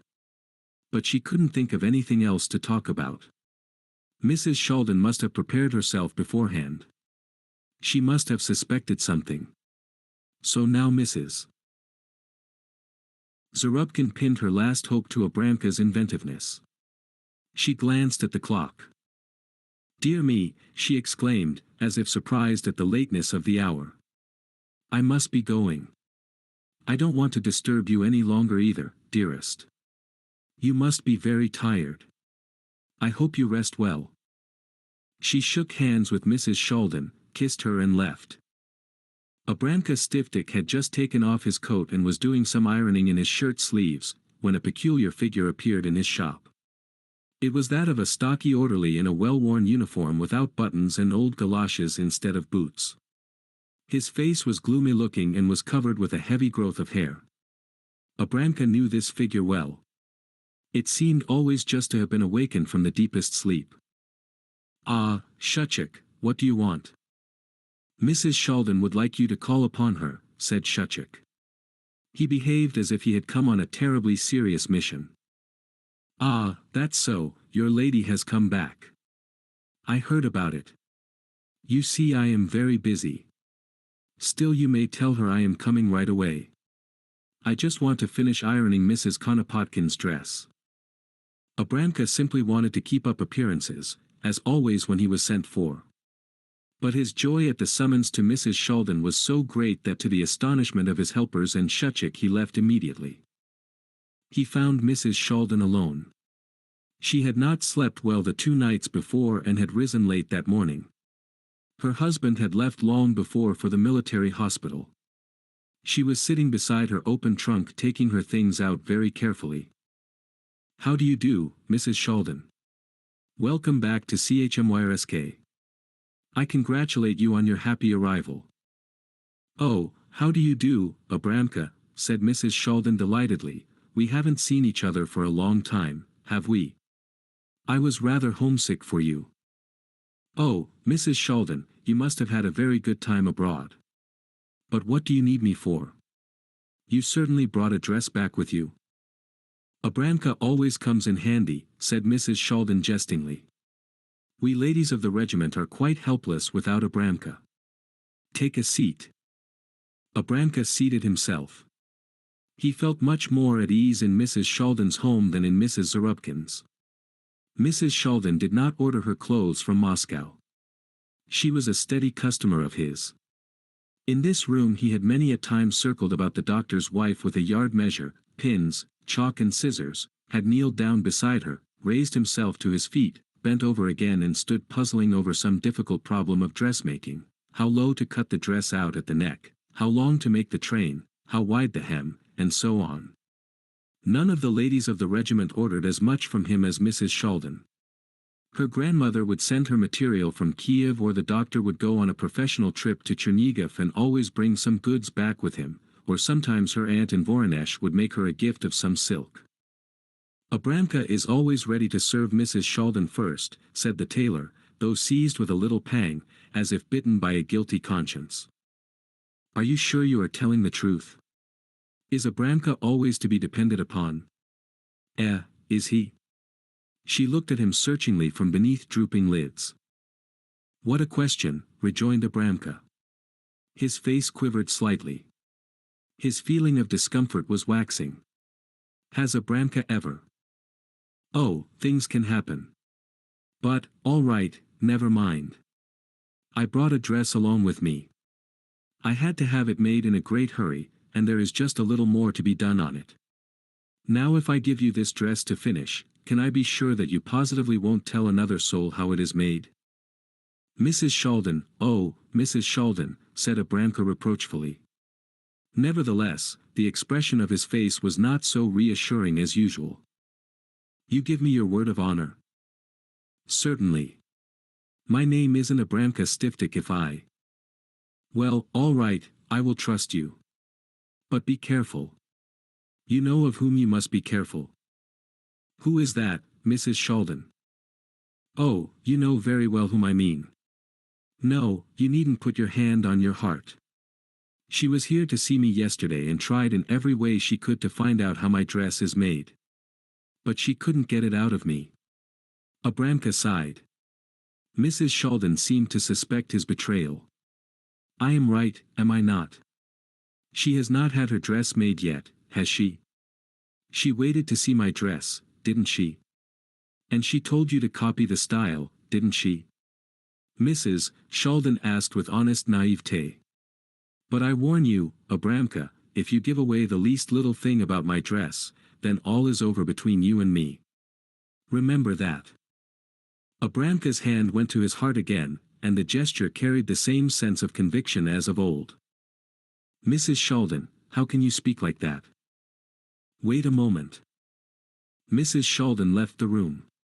About 10 minutes passed during which Abramka had plenty of time to reflect. How could he have given the captain's wife a promise like that so lightly? What was the captain's wife to him as compared with the doctor's wife? Mrs. Zarubkin had never given him a really decent order, just a few things for the house and some mending. Supposing he were now to perform this great service for her, would that mean that he could depend upon her for the future? Was any woman to be depended upon? She would wear this dress out and go back to ordering her clothes from Moscow again.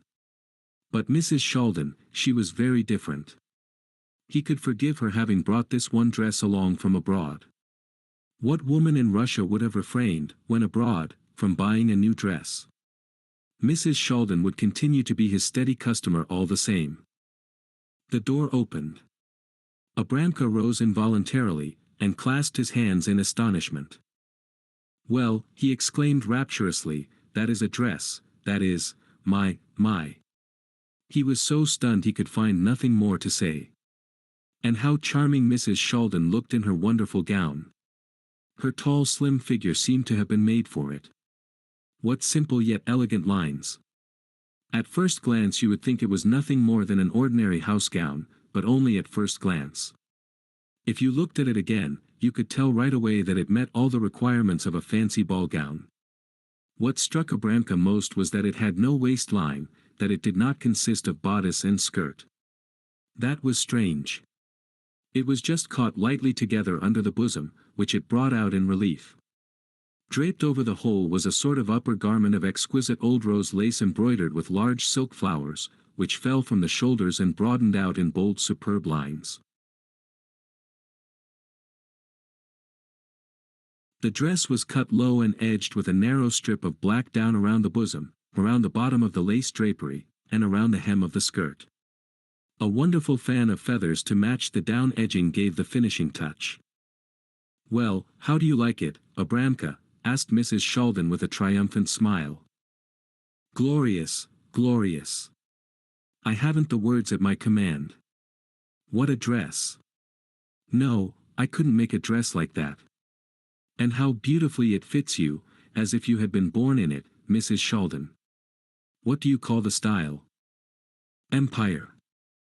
Empire? He queried. Is that a new style? Well, what people don't think of.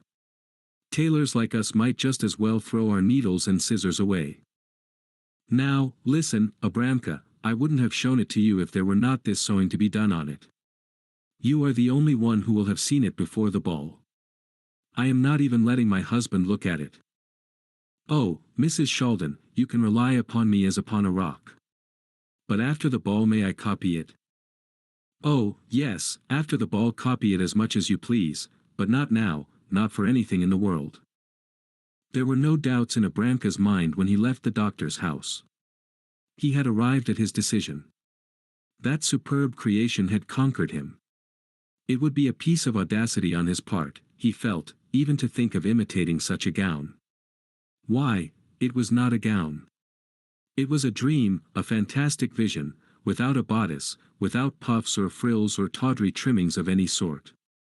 Simplicity itself, and yet so chic. Back in his shop he opened the package of fashion plates that had just arrived from Kiev. He turned the pages and stared in astonishment. What was that? Could he trust his eyes? An Empire gown. There it was, with the broad voluptuous drapery of lace hanging from the shoulders and the edging of down. Almost exactly the same thing as Mrs. Sheldon's. He glanced up and saw Semyonov outside the window. He had certainly come to fetch him to the captain's wife, who must have ordered him to watch the tailor's movements, and must have learned that he had just been at Mrs. Sheldon's. Semyonov entered and told him his mistress wanted to see him right away. Abramka slammed the fashion magazine shut as if afraid that Semyonov might catch a glimpse of the new Empire fashion and give the secret away. "I will come immediately," he said crossly. He picked up his fashion plates, put the yard measure in his pocket, rammed his silk hat sorrowfully on his head and set off for the captain's house. He found Mrs. Zarubkin pacing the room excitedly, greeted her, but carefully avoided meeting her eyes. "Well, what did you find out?" "Nothing, Mrs. Zarubkin," said Abramka dejectedly. "Unfortunately I couldn't find out a thing." "Idiot! I have no patience with you. Where are the fashion plates?" "Here, Mrs. Zarubkin."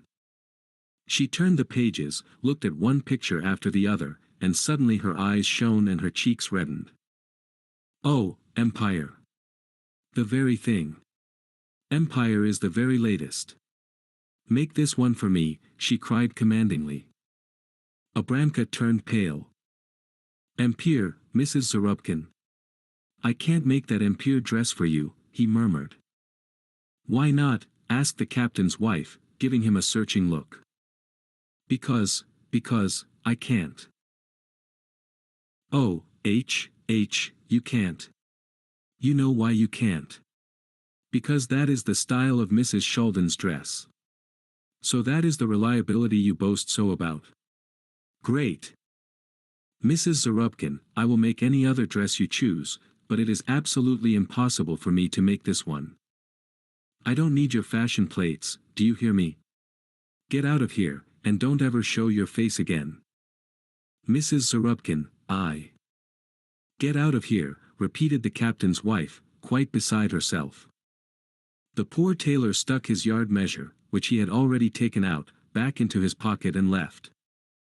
Half an hour later the captain's wife was entering a train for Kiev, carrying a large package which contained material for a dress. The captain had accompanied her to the station with a pucker in his forehead.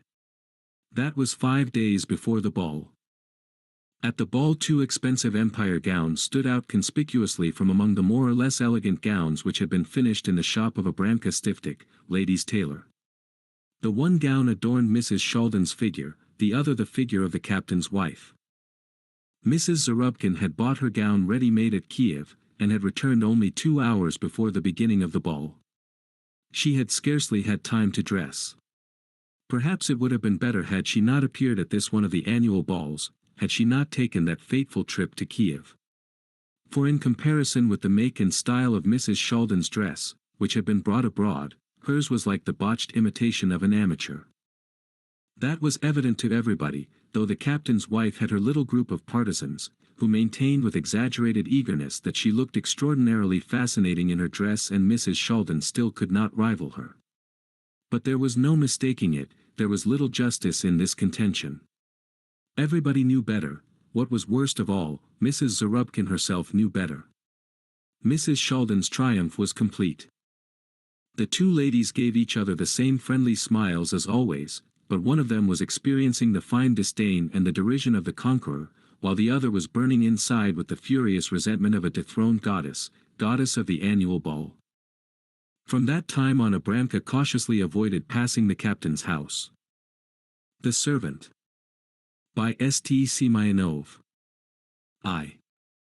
Gerasim returned to Moscow just at a time when it was hardest to find work, a short while before Christmas, when a man sticks even to a poor job in the expectation of a present. For 3 weeks the peasant lad had been going about in vain seeking a position. He stayed with relatives and friends from his village, and although he had not yet suffered great want, it disheartened him that he, a strong young man, should go without work. Gerasim had lived in Moscow from early boyhood. When still a mere child, he had gone to work in a brewery as bottle washer, and later as a lower servant in a house. In the last 2 years he had been in a merchant's employ, and would still have held that position, had he not been summoned back to his village for military duty. However, he had not been drafted. It seemed dull to him in the village, he was not used to the country life, so he decided he would rather count the stones in Moscow than stay there. Every minute it was getting to be more and more irksome for him to be tramping the streets in idleness. Not a stone did he leave unturned in his efforts to secure any sort of work. He plagued all of his acquaintances, he even held up people on the street and asked them if they knew of a situation, all in vain. Finally Gerasim could no longer bear being a burden on his people. Some of them were annoyed by his coming to them, and others had suffered unpleasantness from their masters on his account. He was altogether at a loss what to do. Sometimes he would go a whole day without eating. 2. One day Gerasim betook himself to a friend from his village, who lived at the extreme outer edge of Moscow, near Sokolnik. The man was coachman to a merchant by the name of Sheriff, in whose service he had been for many years. He had ingratiated himself with his master, so that Sheriff trusted him absolutely and gave every sign of holding him in high favor. It was the man's glib tongue, chiefly, that had gained him his master's confidence. He told on all the servants, and Sheriff valued him for it. Gerasim approached and greeted him. The coachman gave his guest a proper reception, served him with tea and something to eat, and asked him how he was doing. "Very badly, Yegor Danilik," said Gerasim. "I've been without a job for weeks." "Didn't you ask your old employer to take you back?" "I did. He wouldn't take you again. The position was filled already." "That's it. That's the way you young fellows are. You serve your employers so, and when you leave your jobs, you usually have muddied up the way back to them. You ought to serve your masters so that they will think a lot of you, and when you come again, they will not refuse you, but rather dismiss the man who has taken your place." "How can a man do that? In these days there aren't any employers like that, and we aren't exactly angels, either. What's the use of wasting words? I just want to tell you about myself. If for some reason or other I should ever have to leave this place and go home, not only would Mr. Sheriff, if I came back, take me on again without a word, but he would be glad to, too." Gerasim sat there downcast. He saw his friend was boasting, and it occurred to him to gratify him. "I know it," he said. "But it's hard to find men like you, Yegor Danilik. If you were a poor worker, your master would not have kept you 12 years. Yegor smiled. He liked the praise. "That's it," he said. "If you were to live and serve as I do, you wouldn't be out of work for months and months." Gerasim made no reply. Yegor was summoned to his master. "Wait a moment," he said to Gerasim. "I'll be right back." "Very well." 3.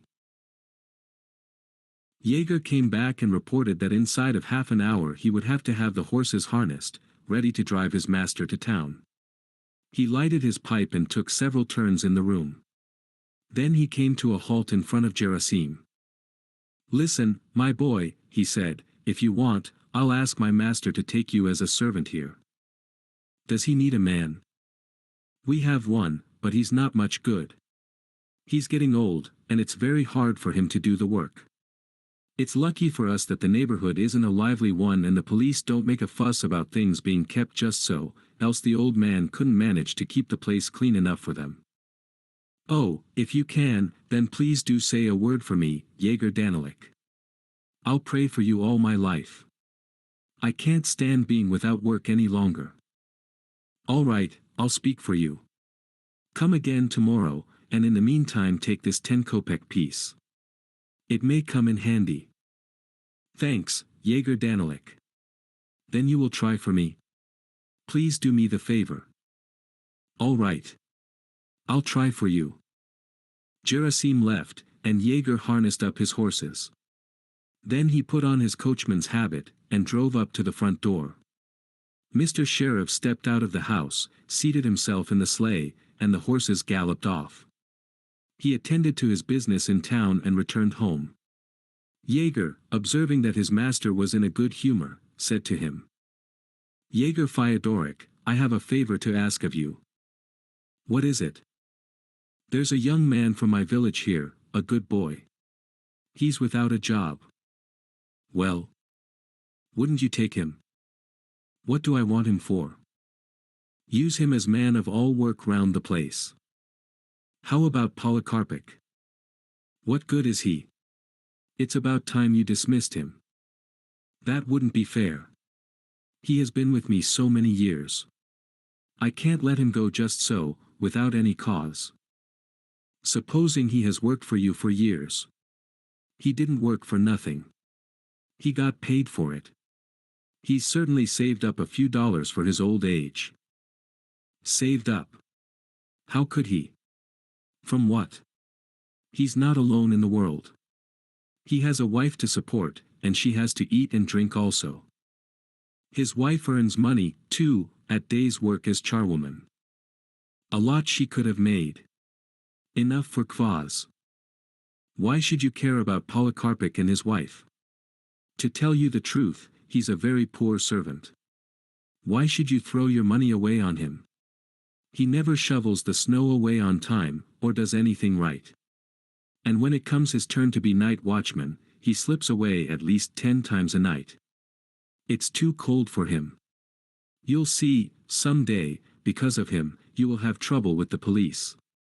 The quarterly inspector will descend on us, and it won't be so agreeable for you to be responsible for Polikarpik. Still, it's pretty rough. He's been with me 15 years. And to treat him that way in his old age, it would be a sin." "A sin? Why, what harm would you be doing him? He won't starve. He'll go to the almshouse. It will be better for him, too, to be quiet in his old age." Sheriff reflected. "All right," he said finally. "Bring your friend here. I'll see what I can do." "Do take him, sir. I'm so sorry for him. He's a good boy, and he's been without work for such a long time. I know he'll do his work well and serve you faithfully. On account of having to report for military duty, he lost his last position.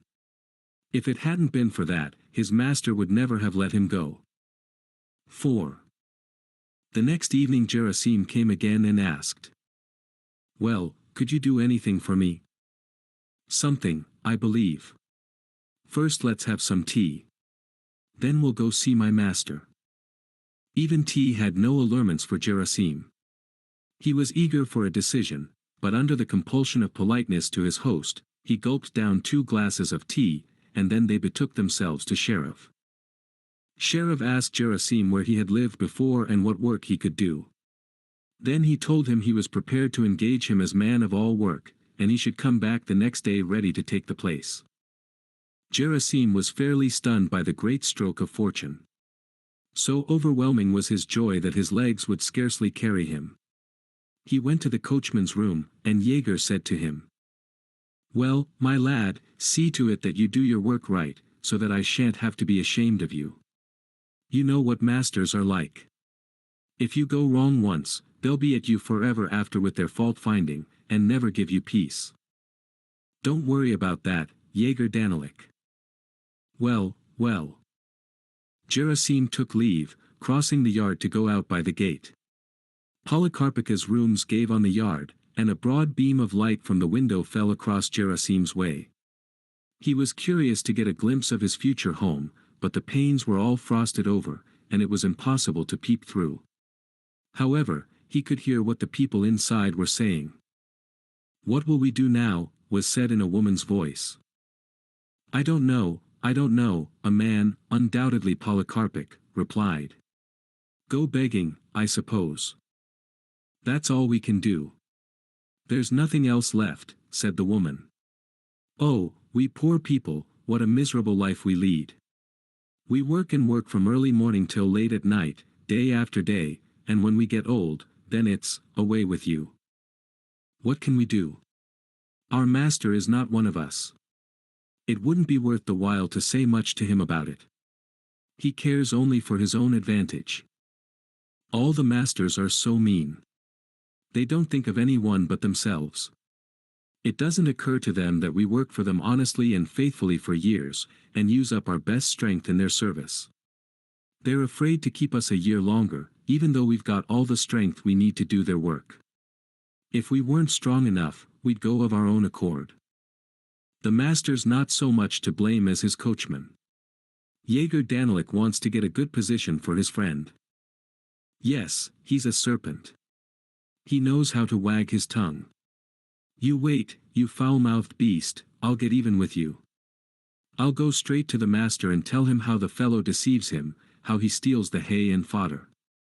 I'll put it down in writing, and he can convince himself how the fellow lies about us all. Don't, old woman. Don't sin. Sin. Isn't what I said all true? I know to a dot what I'm saying, and I mean to tell it straight out to the master. He should see with his own eyes. Why not? What can we do now anyhow? Where shall we go? He's ruined us, ruined us.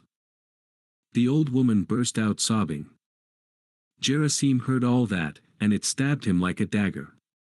He realized what misfortune he would be bringing the old people, and it made him sick at heart. He stood there a long while, saddened, lost in thought, then he turned and went back into the coachman's room. Ah, you forgot something? No, Jaeger Daniluk. Gerasim stammered out, I've come, listen, I want to thank you ever and ever so much, for the way you received me, and all the trouble you took for me, but, I can't take the place. What? What does that mean? Nothing. I don't want the place. I will look for another one for myself. Jaeger flew into a rage. Did you mean to make a fool of me, did you, you idiot? You come here so meek, try for me, do try for me, and then you refuse to take the place. You rascal, you have disgraced me. Gerasim found nothing to say in reply. He reddened, and lowered his eyes. Jaeger turned his back scornfully and said nothing more. Then Gerasim quietly picked up his cap and left the coachman's room. He crossed the yard rapidly, went out by the gate, and hurried off down the street. He felt happy and light-hearted. One Autumn Night. By Maxim Gorky. Once in the autumn I happened to be in a very unpleasant and inconvenient position. In the town where I had just arrived and where I knew not a soul, I found myself without a farthing in my pocket and without a night's lodging. Having sold during the first few days every part of my costume without which it was still possible to go about, I passed from the town into the quarter called Ist, where were the steamship wharves, a quarter which during the navigation season fermented with boisterous, laborious life, but now was silent and deserted, for we were in the last days of October. Dragging my feet along the moist sand, and obstinately scrutinizing it with the desire to discover in it any sort of fragment of food, I wandered alone among the deserted buildings and warehouses, and thought how good it would be to get a full meal. In our present state of culture, hunger of the mind is more quickly satisfied than hunger of the body. You wander about the streets, you are surrounded by buildings not bad-looking from the outside and, you may safely say it, not so badly furnished inside, and the sight of them may excite within you stimulating ideas about architecture, hygiene, and many other wise and high-flying subjects. You may meet warmly and neatly dressed folks, all very polite, and turning away from you tactfully, not wishing offensively to notice the lamentable fact of your existence. Well, the mind of a hungry man is always better nourished and healthier than the mind of the well-fed man, and there you have a situation from which you may draw a very ingenious conclusion in favor of the ill-fed. The evening was approaching, the rain was falling, and the wind blew violently from the north. It whistled in the empty booths and shops, blew into the plastered window panes of the taverns, and whipped into foam the wavelets of the river which splashed noisily on the sandy shore, casting high their white crests, racing one after another into the dim distance, and leaping impetuously over one another's shoulders. It seemed as if the river felt the proximity of winter, and was running at random away from the fetters of ice which the north wind might well have flung upon her that very night. The sky was heavy and dark, down from it swept incessantly scarcely visible drops of rain, and the melancholy elegy in nature all around me was emphasized by a couple of battered and misshapen willow trees and a boat, bottom upwards, that was fastened to their roots. The overturned canoe with its battered keel and the miserable old trees rifled by the cold wind, everything around me was bankrupt, barren, and dead, and the sky flowed with undryable tears. Everything around was waste and gloomy. It seemed as if everything were dead, leaving me alone among the living, and for me also a cold death waited. I was then 18 years old, a good time. I walked and walked along the cold wet sand, making my chattering teeth warble in honor of cold and hunger, when suddenly, as I was carefully searching for something to eat behind one of the empty crates, I perceived behind it, crouching on the ground, a figure in woman's clothes dank with the rain and clinging fast to her stooping shoulders. Standing over her, I watched to see what she was doing. It appeared that she was digging a trench in the sand with her hands, digging away under one of the crates. "Why are you doing that?" I asked, crouching down on my heels quite close to her. She gave a little scream and was quickly on her legs again.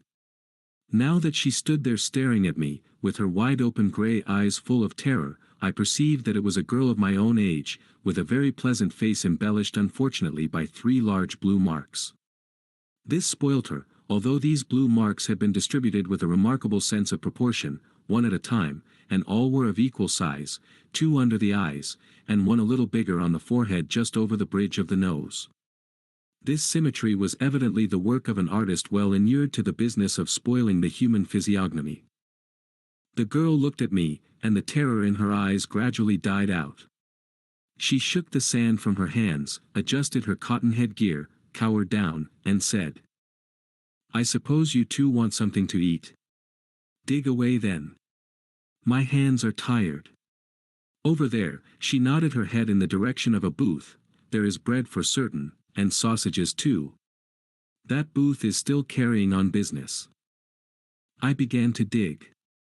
She, after waiting a little and looking at me, sat down beside me and began to help me. We worked in silence. I cannot say now whether I thought at that moment of the criminal code, of morality, of proprietorship, and all the other things about which, in the opinion of many experienced persons, one ought to think every moment of one's life. Wishing to keep as close to the truth as possible, I must confess that apparently I was so deeply engaged in digging under the crate that I completely forgot about everything else except this one thing: what could be inside that crate? The evening drew on. The gray, moldy, cold fog grew thicker and thicker around us. The waves roared with a hollower sound than before, and the rain pattered down on the boards of that crate more loudly and more frequently. Somewhere or other the night watchman began springing his rattle. "Has it got a bottom or not?" softly inquired my assistant. I did not understand what she was talking about, and I kept silence. "I say, has the crate got a bottom? If it has, we shall try in vain to break into it. Here we are digging a trench, and we may, after all, come upon nothing but solid boards. How shall we take them off? Better smash the lock, it is a wretched lock." Good ideas rarely visit the heads of women, but, as you see, they do visit them sometimes. I have always valued good ideas, and have always tried to utilize them as far as possible. Having found the lock, I tugged at it and wrenched off the whole thing. My accomplice immediately stooped down and wriggled like a serpent into the gaping open, for cornered cover of the crate, whence she called to me approvingly, in a low tone, "You're a brick." Nowadays a little crumb of praise from a woman is dearer to me than a whole dithyramb from a man, even though he be more eloquent than all the ancient and modern orators put together. Then, however, I was less amiably disposed than I am now, and, paying no attention to the compliment of my comrade, I asked her curtly and anxiously, "Is there anything?" In a monotonous tone she set about calculating our discoveries. "A basketful of bottles, thick furs, a sunshade, an iron pail. All this was uneatable. I felt that my hopes had vanished. But suddenly she exclaimed vivaciously. Aha! Here it is. What? Bread, a loaf, it's only wet, take it. A loaf flew to my feet and after it herself, my valiant comrade. I had already bitten off a morsel, stuffed it in my mouth, and was chewing it. Come, give me some too. And we mustn't stay here. Where shall we go? She looked inquiringly about on all sides. It was dark, wet, and boisterous. Look! There's an upset canoe yonder, let us go there. Let us go then. And off we set, demolishing our booty as we went, and filling our mouths with large portions of it. The rain grew more violent, the river roared, from somewhere or other resounded a prolonged mocking whistle, just as if someone great who feared nobody was whistling down all earthly institutions and along with them this horrid autumnal wind and us its heroes. This whistling made my heart throb painfully, in spite of which I greedily went on eating, and in this respect the girl, walking on my left hand, kept even pace with me. What do they call you? I asked her, why I know not. Natasha, she answered shortly, munching loudly. I stared at her. My heart ached within me, and then I stared into the mist before me, and it seemed to me as if the inimical countenance of my destiny was smiling at me enigmatically and coldly. The rain scourged the timbers of the skiff incessantly, and its soft patter induced melancholy thoughts, and the wind whistled as it flew down into the boat's battered bottom through a rift, where some loose splinters of wood were rattling together, a disquieting and depressing sound. The waves of the river were splashing on the shore, and sounded so monotonous and hopeless, just as if they were telling something unbearably dull and heavy, which was boring them into utter disgust, something from which they wanted to run away and yet were obliged to talk about all the same. The sound of the rain blended with their splashing, and a long-drawn sigh seemed to be floating above the overturned skiff, the endless, laboring sigh of the earth, injured and exhausted by the eternal changes from the bright and warm summer to the cold misty and damp autumn. The wind blew continually over the desolate shore and the foaming river, blew and sang its melancholy songs. Our position beneath the shelter of the skiff was utterly devoid of comfort, it was narrow and damp, tiny cold drops of rain dribbled through the damaged bottom, gusts of wind penetrated it. We sat in silence and shivered with cold. I remembered that I wanted to go to sleep. Natasha leaned her back against the hull of the boat and curled herself up into a tiny ball. Embracing her knees with her hands, and resting her chin upon them, she stared doggedly at the river with wide-open eyes. On the pale patch of her face they seemed immense, because of the blue marks below them. She never moved, and this immobility and silence, I felt it, gradually produced within me a terror of my neighbor. I wanted to talk to her, but I knew not how to begin. It was she herself who spoke. What a cursed thing life is, she exclaimed plainly, abstractedly, and in a tone of deep conviction. But this was no complaint. In these words there was too much of indifference for a complaint. This simple soul thought according to her understanding, thought and proceeded to form a certain conclusion which she expressed aloud, and which I could not confute for fear of contradicting myself. Therefore I was silent, and she, as if she had not noticed me, continued to sit there immovable. Even if we croaked, what then? Natasha began again, this time quietly and reflectively, and still there was not one note of complaint in her words. It was plain that this person, in the course of her reflections on life, was regarding her own case, and had arrived at the conviction that in order to preserve herself from the mockeries of life, she was not in a position to do anything else but simply croak, to use her own expression. The clearness of this line of thought was inexpressibly sad and painful to me, and I felt that if I kept silence any longer I was really bound to weep. And it would have been shameful to have done this before a woman, especially as she was not weeping herself. I resolved to speak to her. "Who was it that knocked you about?" I asked. For the moment I could not think of anything more sensible or more delicate. "Pashka did it all," she answered in a dull and level tone. "And who is he?" "My lover. He was a baker." "Did he beat you often?" Whenever he was drunk he beat me. Often. And suddenly, turning towards me, she began to talk about herself, Pashka, and their mutual relations. He was a baker with red mustaches and played very well on the banjo.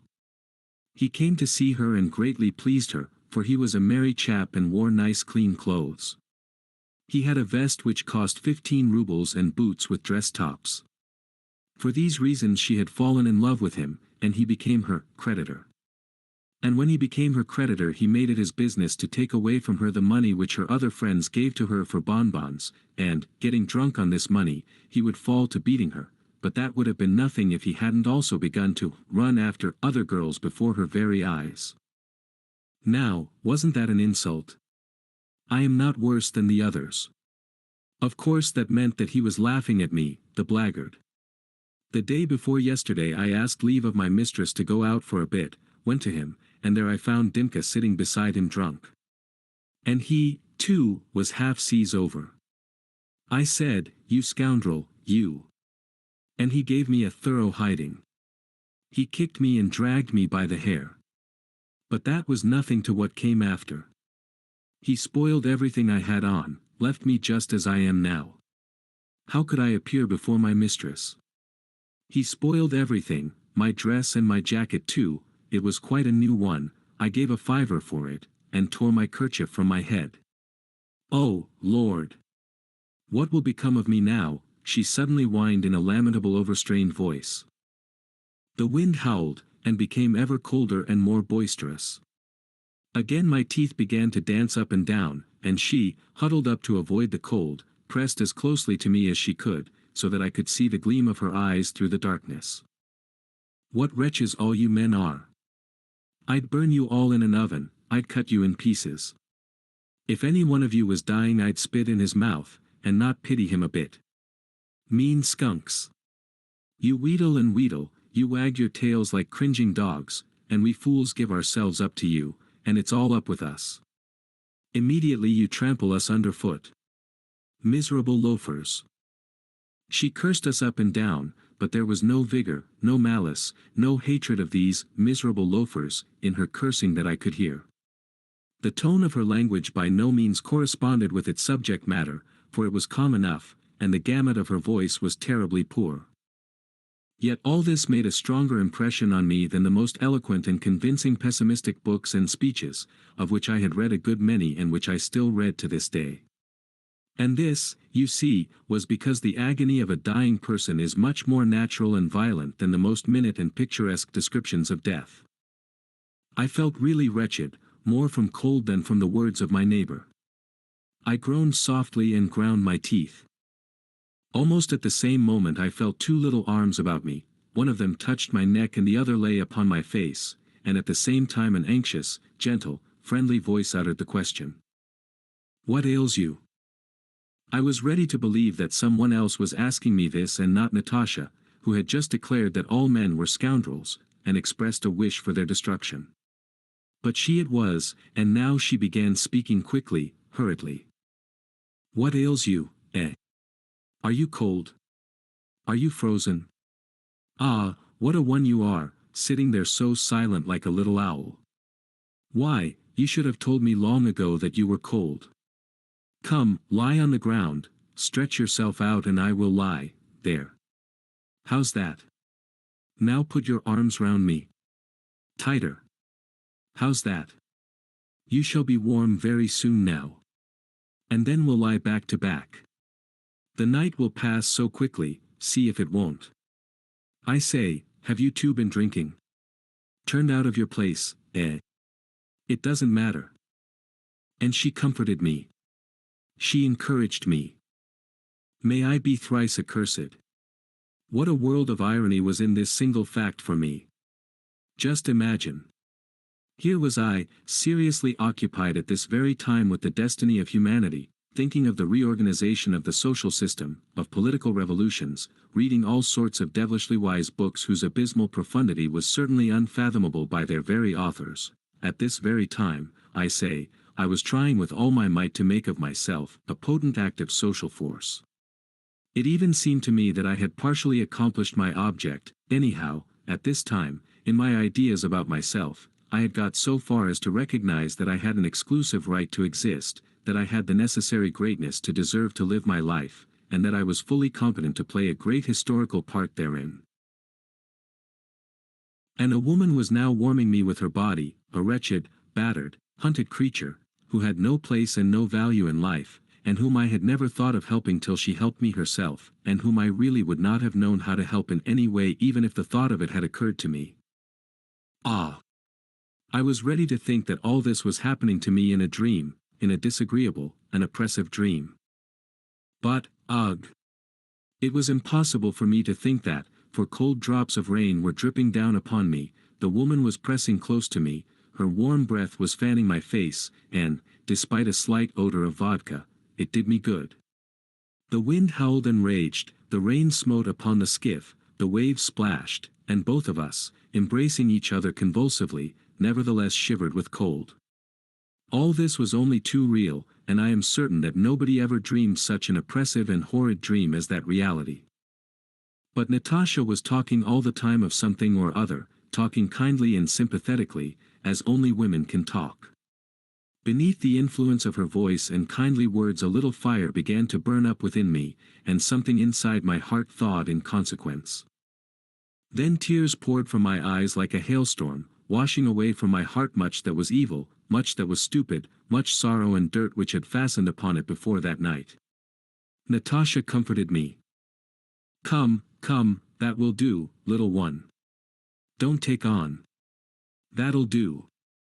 God will give you another chance, you will right yourself and stand in your proper place again, and it will be all right." And she kept kissing me, many kisses did she give me, burning kisses, and all for nothing.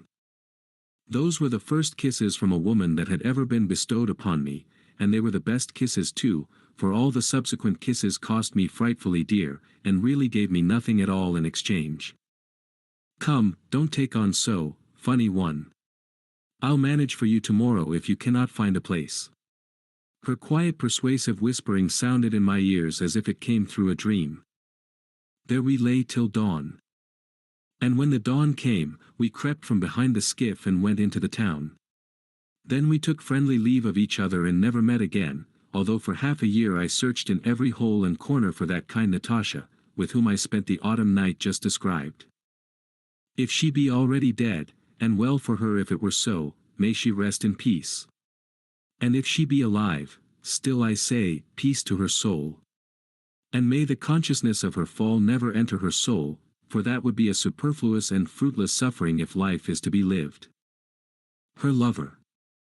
By Maxim Gorky. An acquaintance of mine once told me the following story. When I was a student at Moscow, I happened to live alongside one of those ladies whose repute is questionable. She was a Pole, and they called her Teresa. She was a tallish, powerfully built brunette, with black, bushy eyebrows and a large coarse face as if carved out by a hatchet. The bestial gleam of her dark eyes, her thick bass voice, her cabman-like gait and her immense muscular vigor, worthy of a fishwife, inspired me with horror.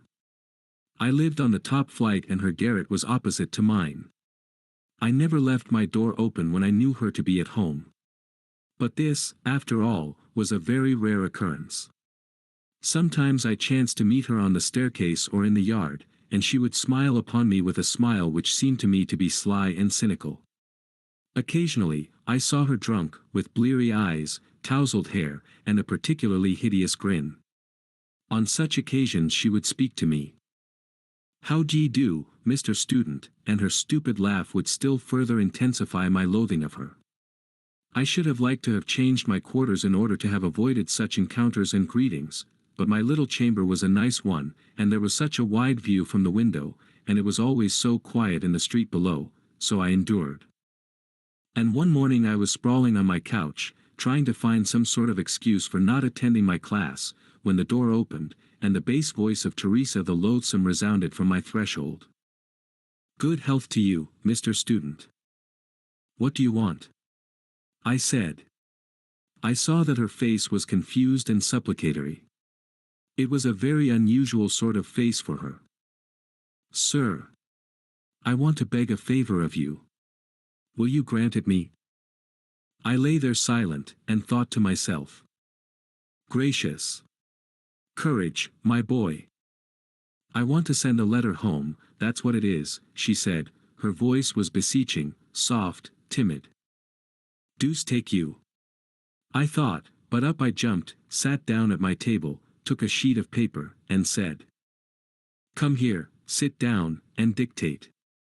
She came, sat down very gingerly on a chair, and looked at me with a guilty look. Well, to whom do you want to write?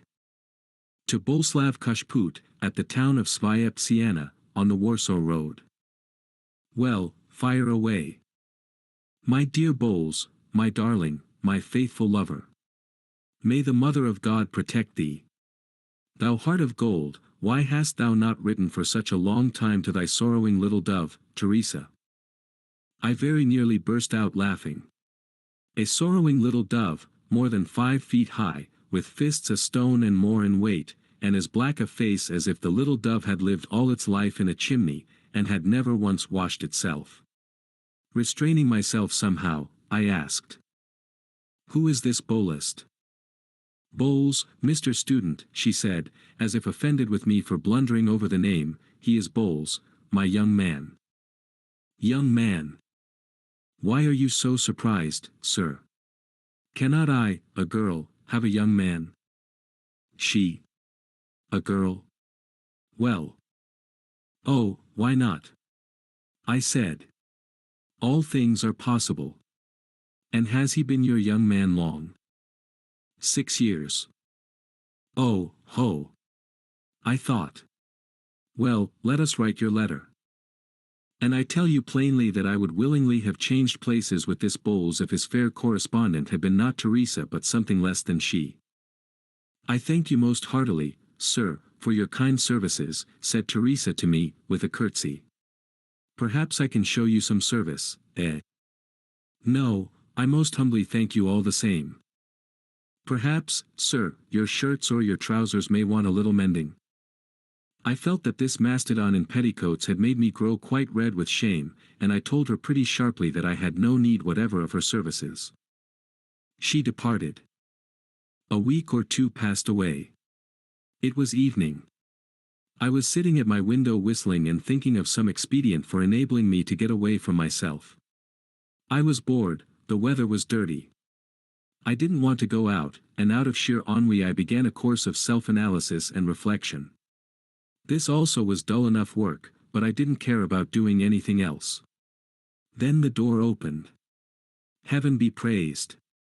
Someone came in. Oh, Mr. Student, you have no pressing business, I hope. It was Teresa. Humph. No. What is it? I was going to ask you, sir, to write me another letter. Very well. To Boles, eh? No, this time it is from him. What? Stupid that I am. It is not for me, Mr. Student, I beg your pardon. It is for a friend of mine, that is to say, not a friend but an acquaintance, a man acquaintance. He has a sweetheart just like me here, Teresa. That's how it is. Will you, sir, write a letter to this Teresa? I looked at her, her face was troubled, her fingers were trembling. I was a bit fogged at first, and then I guessed how it was. Look here, my lady, I said, there are no Bolesas or Teresas at all, and you've been telling me a pack of lies. Don't you come sneaking about me any longer. I have no wish whatever to cultivate your acquaintance. Do you understand? And suddenly she grew strangely terrified and distraught. She began to shift from foot to foot without moving from the place, and spluttered comically, as if she wanted to say something and couldn't. I waited to see what would come of all this, and I saw and felt that, apparently, I had made a great mistake in suspecting her of wishing to draw me from the path of righteousness. It was evidently something very different. Mr. Student, she began, and suddenly, waving her hand, she turned abruptly towards the door and went out. I remained with a very unpleasant feeling in my mind. I listened. Her door was flung violently to, plainly the poor wench was very angry. I thought it over, and resolved to go to her, and, inviting her to come in here, write everything she wanted. I entered her apartment. I looked round. She was sitting at the table, leaning on her elbows, with her head in her hands. "Listen to me," I said. "Now, whenever I come to this point in my story, I always feel horribly awkward and idiotic." "Well, well. Listen to me," I said. She leaped from her seat, came towards me with flashing eyes, and laying her hands on my shoulders, began to whisper, or rather to hum in her peculiar bass voice. "Look you, now. It's like this. There's no Bowles at all, and there's no Teresa either. But what's that to you? Is it a hard thing for you to draw your pen over paper? Eh? Ah, and you, too. Still such a little fair-haired boy. There's nobody at all, neither Bowles, nor Teresa, only me. There you have it, and much good may it do you." "Pardon me," said I, altogether flabbergasted by such a reception, "what is it all about? There's no Bowles, you say?" "No. So it is. And no Teresa either." "And no Teresa. I'm Teresa." I didn't understand it at all. I fixed my eyes upon her, and tried to make out which of us was taking leave of his or her senses. But she went again to the table, searched about for something, came back to me, and said in an offended tone, "If it was so hard for you to write to Bowles, look, there's your letter, take it. Others will write for me." I looked. In her hand was my letter to Bowles. Phew! "Listen, Teresa. What is the meaning of all this? Why must you get others to write for you when I have already written it, and you haven't sent it?" "Send it where?" "Why, to this, Bowles. There's no such person." I absolutely did not understand it. There was nothing for me but to spit and go. Then she explained. "What is it?" she said, still offended. "There's no such person, I tell you," and she extended her arms as if she herself did not understand why there should be no such person. But I wanted him to be. Am I then not a human creature like the rest of them? Yes, yes, I know, of course. Yet no harm was done to anyone by my writing to him that I can see. Pardon me, to whom? To Bowles, of course. But he doesn't exist. Alas! Alas! But what if he doesn't? He doesn't exist, but he might. I write to him, and it looks as if he did exist. And Teresa, that's me, and he replies to me, and then I write to him again. I understood at last. And I felt so sick, so miserable, so ashamed, somehow. Alongside of me, not 3 yards away, lived a human creature who had nobody in the world to treat her kindly, affectionately, and this human being had invented a friend for herself. Look, now. You wrote me a letter to Bowles, and I gave it to someone else to read it to me, and when they read it to me I listened and fancied that Bowles was there. And I asked you to write me a letter from Bowles to Teresa, that is to me. When they write such a letter for me, and read it to me, I feel quite sure that Bowles is there. And life grows easier for me in consequence. Deuce take you for a blockhead, said I to myself when I heard this. And from thenceforth, regularly, twice a week, I wrote a letter to Bowles, and an answer from Bowles to Teresa. I wrote those answers well. She, of course, listened to them, and wept like anything, roared, I should say, with her bass voice. And in return for my thus moving her to tears by real letters from the imaginary Bowles, she began to mend the holes I had in my socks, shirts, and other articles of clothing. Subsequently, about 3 months after this history began, they put her in prison for something or other. No doubt by this time she is dead. My acquaintance shook the ash from his cigarette, looked pensively up at the sky, and thus concluded. Well, well, the more a human creature has tasted of bitter things the more it hungers after the sweet things of life. And we, wrapped round in the rags of our virtues, and regarding others through the mist of our self-sufficiency, and persuaded of our universal impeccability, do not understand this. And the whole thing turns out pretty stupidly, and very cruelly. The fallen classes, we say. And who are the fallen classes, I should like to know? They are, first of all, people with the same bones, flesh, and blood and nerves as ourselves. We have been told this day after day for ages. And we actually listen, and the devil only knows how hideous the whole thing is. Or are we completely depraved by the loud sermonizing of humanism? In reality, we also are fallen folks, and, so far as I can see, very deeply fallen into the abyss of self-sufficiency and the conviction of our own superiority. But enough of this. It is all as old as the hills, so old that it is a shame to speak of it. Very old indeed, yes, that's what it is. Lazarus. By Leonid Andreyev.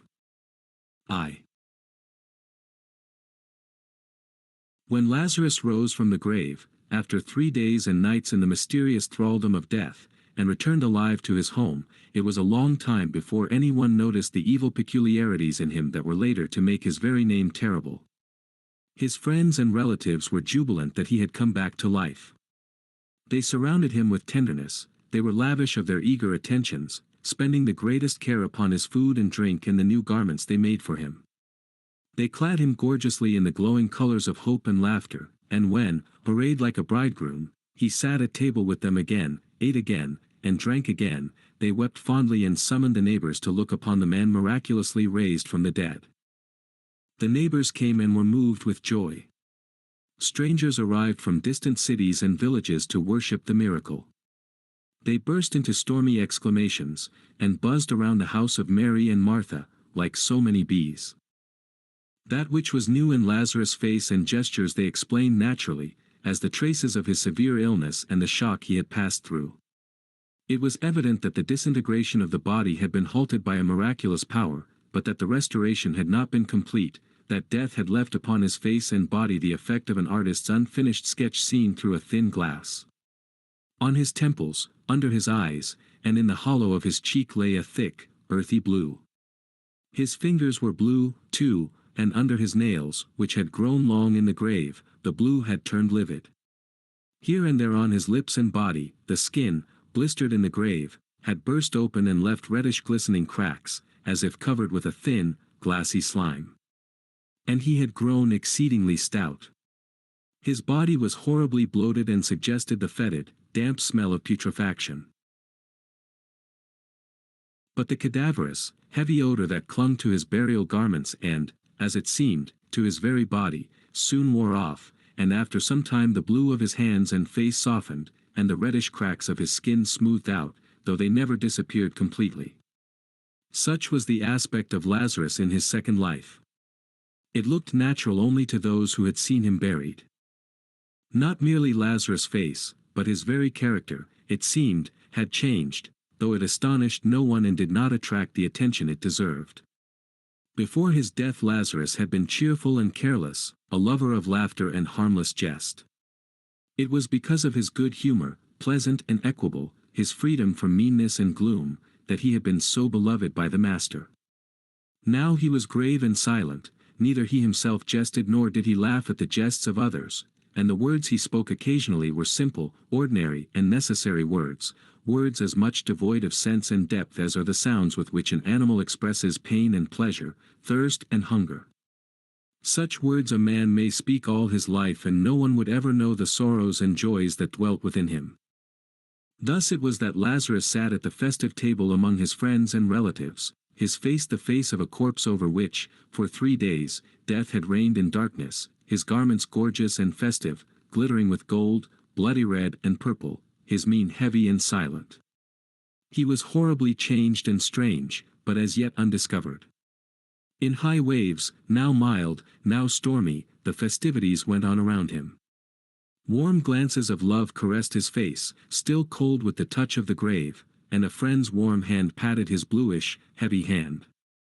And the music played joyous tunes mingled of the sounds of the tympanum, the pipe, the zither and the dulcimer. It was as if bees were humming, locusts buzzing and birds singing over the happy home of Mary and Martha. 2. Someone recklessly lifted the veil. By one breath of an uttered word he destroyed the serene charm, and uncovered the truth in its ugly nakedness. No thought was clearly defined in his mind, when his lips smilingly asked, "Why do you not tell us, Lazarus, what was there?" And all became silent, struck with the question. Only now it seemed to have occurred to them that for 3 days Lazarus had been dead, and they looked with curiosity, awaiting an answer. But Lazarus remained silent. "You will not tell us," wondered the inquirer. "Is it so terrible there?" Again his thought lagged behind his words. Had it preceded them, he would not have asked the question, for, at the very moment he uttered it, his heart sank with a dread fear. All grew restless, they awaited the words of Lazarus anxiously. But he was silent, cold and severe, and his eyes were cast down. And now, as if for the first time, they perceived the horrible bluishness of his face and the loathsome corpulence of his body. On the table, as if forgotten by Lazarus, lay his livid blue hand, and all eyes were riveted upon it, as though expecting the desired answer from that hand. The musicians still played, then silence fell upon them, too, and the gay sounds died down, as scattered coals are extinguished by water. The pipe became mute, and the ringing tympanum and the murmuring dulcimer, and as though a chord were broken, as though song itself were dying, the zither echoed a trembling broken sound. Then all was quiet. "You will not," repeated the inquirer, unable to restrain his babbling tongue. Silence reigned, and the livid blue hand lay motionless. It moved slightly, and the company sighed with relief and raised their eyes. Lazarus, risen from the dead, was looking straight at them, embracing all with one glance, heavy and terrible. This was on the 3rd day after Lazarus had arisen from the grave. Since then many had felt that his gaze was the gaze of destruction, but neither those who had been forever crushed by it, nor those who in the prime of life, mysterious even as death, had found the will to resist his glance, could ever explain the terror that lay immovable in the depths of his black pupils. He looked quiet and simple. One felt that he had no intention to hide anything, but also no intention to tell anything. His look was cold, as of one who is entirely indifferent to all that is alive. And many careless people who pressed around him, and did not notice him, later learned with wonder and fear the name of this stout, quiet man who brushed against them with his sumptuous, gaudy garments. The sun did not stop shining when he looked, neither did the fountain cease playing, and the eastern sky remained cloudless and blue as always, but the man who fell under his inscrutable gaze could no longer feel the sun, nor hear the fountain, nor recognize his native sky. Sometimes he would cry bitterly, sometimes tear his hair in despair and madly call for help, but generally it happened that the men thus stricken by the gaze of Lazarus began to fade away listlessly and quietly and pass into a slow death lasting many long years. They died in the presence of everybody, colorless, haggard and gloomy, like trees withering on rocky ground. Those who screamed in madness sometimes came back to life, but the others, never. "So you will not tell us, Lazarus, what you saw there," the inquirer repeated for the 3rd time. But now his voice was dull, and a dead, gray weariness looked stupidly from out his eyes. The faces of all present were also covered by the same dead gray weariness like a mist. The guests stared at one another stupidly, not knowing why they had come together or why they sat around this rich table. They stopped talking, and vaguely felt it was time to leave, but they could not overcome the lassitude that spread through their muscles. So they continued to sit there, each one isolated, like little dim lights scattered in the darkness of night. The musicians were paid to play, and they again took up the instruments, and again played gay or mournful airs. But it was music made to order, always the same tunes, and the guests listened wonderingly. Why was this music necessary, they thought, why was it necessary and what good did it do for people to pull at strings and blow their cheeks into thin pipes, and produce varied and strange-sounding noises? "How badly they play," said someone. The musicians were insulted and left. Then the guests departed one by one, for it was nearing night. And when the quiet darkness enveloped them, and it became easier to breathe, the image of Lazarus suddenly arose before each one in stern splendor. There he stood, with the blue face of a corpse and the raiment of a bridegroom, sumptuous and resplendent, in his eyes that cold stare in the depths of which lurked the horrible. They stood still as if turned into stone. The darkness surrounded them, and in the midst of this darkness flamed up the horrible apparition, the supernatural vision, of the one who for 3 days had lain under the measureless power of death. 3 days he had been dead. Thrice had the sun risen and set, and he had lain dead. The children had played, the water had murmured as it streamed over the rocks, the hot dust had clouded the highway, and he had been dead. And now he was among men again, touched them, looked at them, looked at them. And through the black rings of his pupils, as through dark glasses, the unfathomable. There gazed upon humanity. 3. No one took care of Lazarus, and no friends or kindred remained with him. Only the great desert, enfolding the holy city, came close to the threshold of his abode. It entered his home, and lay down on his couch like a spouse, and put out all the fires. No one cared for Lazarus. One after the other went away, even his sisters, Mary and Martha. For a long while Martha did not want to leave him, for she knew not who would nurse him or take care of him, and she cried and prayed. But one night, when the wind was roaming about the desert, and the rustling cypress trees were bending over the roof, she dressed herself quietly, and quietly went away. Lazarus probably heard how the door was slammed. It had not shut properly and the wind kept knocking it continually against the post, but he did not rise, did not go out, did not try to find out the reason. And the whole night until the morning the cypress trees hissed over his head, and the door swung to and fro, allowing the cold, greedily prowling desert to enter his dwelling. Everybody shunned him as though he were a leper. They wanted to put a bell on his neck to avoid meeting him. But someone, turning pale, remarked it would be terrible if at night, under the windows, one should happen to hear Lazarus' bell, and all grew pale and assented. Since he did nothing for himself, he would probably have starved had not his neighbors, in trepidation, saved some food for him. Children brought it to him. They did not fear him, neither did they laugh at him in the innocent cruelty in which children often laugh at unfortunates. They were indifferent to him, and Lazarus showed the same indifference to them. He showed no desire to thank them for their services, he did not try to pat the dark hands and look into the simple shining little eyes. Abandoned to the ravages of time and the desert, his house was falling to ruins, and his hungry, bleeding goats had long been scattered among his neighbors. His wedding garments had grown old. He wore them without changing them, as he had donned them on that happy day when the musicians played. He did not see the difference between old and new, between torn and whole. The brilliant colors were burnt and faded, the vicious dogs of the city and the sharp thorns of the desert had rent the fine clothes to shreds. During the day, when the sun beat down mercilessly upon all living things, and even the scorpions hid under the stones, convulsed with a mad desire to sting, he sat motionless in the burning rays, lifting high his blue face and shaggy wild beard. While yet the people were unafraid to speak to him, same one had asked him, "Poor Lazarus, do you find it pleasant to sit so, and look at the sun?" And he answered, "Yes, it is pleasant." The thought suggested itself to people that the cold of the 3 days in the grave had been so intense, its darkness so deep, that there was not in all the earth enough heat or light to warm Lazarus and lighten the gloom of his eyes, and inquirers turned away with a sigh.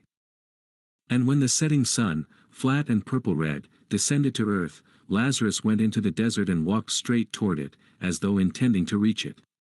Always he walked directly toward the sun, and those who tried to follow him and find out what he did at night in the desert had indelibly imprinted upon their mind's vision the black silhouette of a tall, stout man against the red background of an immense disk. The horrors of the night drove them away, and so they never found out what Lazarus did in the desert, but the image of the black form against the red was burned forever into their brains. Like an animal with a cinder in its eye which furiously rubs its muzzle against its paws, they foolishly rubbed their eyes, but the impression left by Lazarus was ineffaceable, forgotten only in death. There were people living far away who never saw Lazarus and only heard of him. With an audacious curiosity which is stronger than fear and feeds on fear, with a secret sneer in their hearts, some of them came to him one day as he basked in the sun, and entered into conversation with him. At that time his appearance had changed for the better and was not so frightful.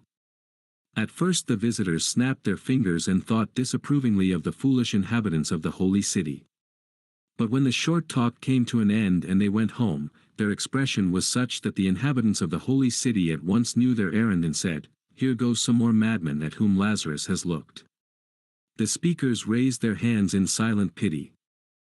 Other visitors came, among them brave warriors in clinking armor, who knew not fear, and happy youths who made merry with laughter and song. Busy merchants, jingling their coins, ran in for a while, and proud attendants at the temple placed their staffs at Lazarus' door. But no one returned the same as he came. A frightful shadow fell upon their souls, and gave a new appearance to the old familiar world. Those who felt any desire to speak, after they had been stricken by the gaze of Lazarus, described the change that had come over them somewhat like this. All objects seen by the eye and palpable to the hand became empty, light and transparent, as though they were light shadows in the darkness, and this darkness enveloped the whole universe. It was dispelled neither by the sun, nor by the moon, nor by the stars, but embraced the earth like a mother, and clothed it in a boundless black veil. Into all bodies it penetrated, even into iron and stone, and the particles of the body lost their unity and became lonely. Even to the heart of the particles it penetrated, and the particles of the particles became lonely.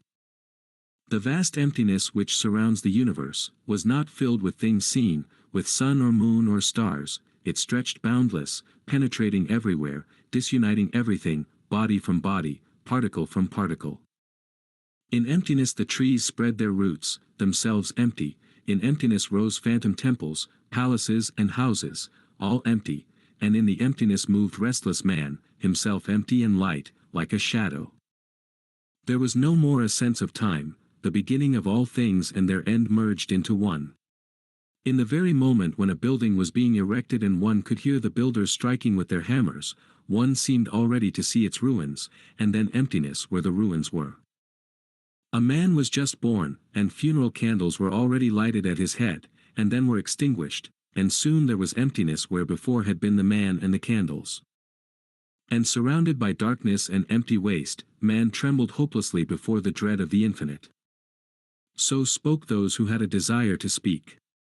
But much more could probably have been told by those who did not want to talk, and who died in silence. 4. At that time there lived in Rome a celebrated sculptor by the name of Aurelius. Out of clay, marble and bronze he created forms of gods and men of such beauty that this beauty was proclaimed immortal.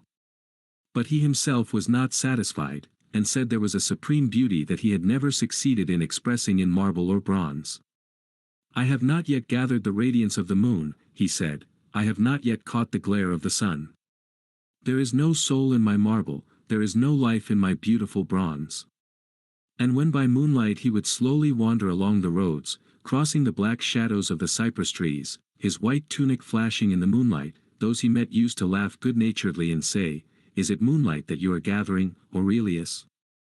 Why did you not bring some baskets along?"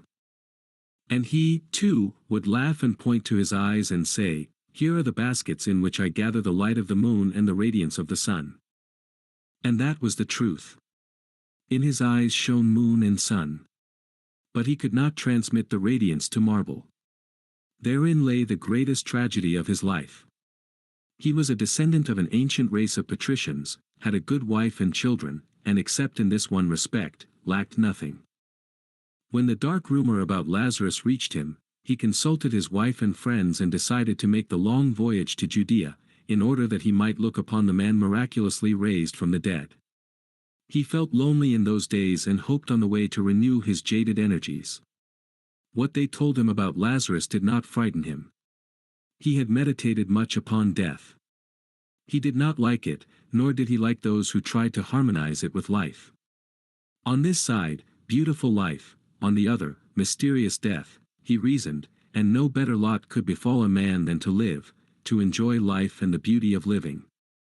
And he already had conceived a desire to convince Lazarus of the truth of this view and to return his soul to life even as his body had been returned. This task did not appear impossible, for the reports about Lazarus, fearsome and strange as they were, did not tell the whole truth about him, but only carried a vague warning against something awful. Lazarus was getting up from a stone to follow in the path of the setting sun, on the evening when the rich Roman, accompanied by an armed slave, approached him, and in a ringing voice called to him, "Lazarus."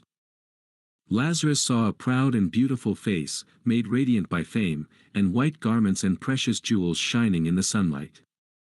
The ruddy rays of the sun lent to the head and face a likeness to dimly shining bronze. That was what Lazarus saw. He sank back to his seat obediently, and wearily lowered his eyes. "It is true you are not beautiful, my poor Lazarus," said the Roman quietly, playing with his gold chain. "You are even frightful, my poor friend, and death was not lazy the day when you so carelessly fell into its arms. But you are as fat as a barrel, and fat people are not bad, as the great Caesar said. I do not understand why people are so afraid of you. You will permit me to stay with you overnight? It is already late, and I have no abode." Nobody had ever asked Lazarus to be allowed to pass the night with him. "I have no bed," said he. "I am somewhat of a warrior and can sleep sitting," replied the Roman. "We shall make a light." "I have no light." "Then we will converse in the darkness like two friends. I suppose you have some wine." "I have no wine." The Roman laughed. "Now I understand why you are so gloomy and why you do not like your second life. No wine. Well, we shall do without. You know there are words that go to one's head even as Falernian wine." With a motion of his head he dismissed the slave, and they were alone. And again the sculptor spoke, but it seemed as though the sinking sun had penetrated into his words. They faded, pale and empty, as if trembling on weak feet, as if slipping and falling, drunk with the wine of anguish and despair.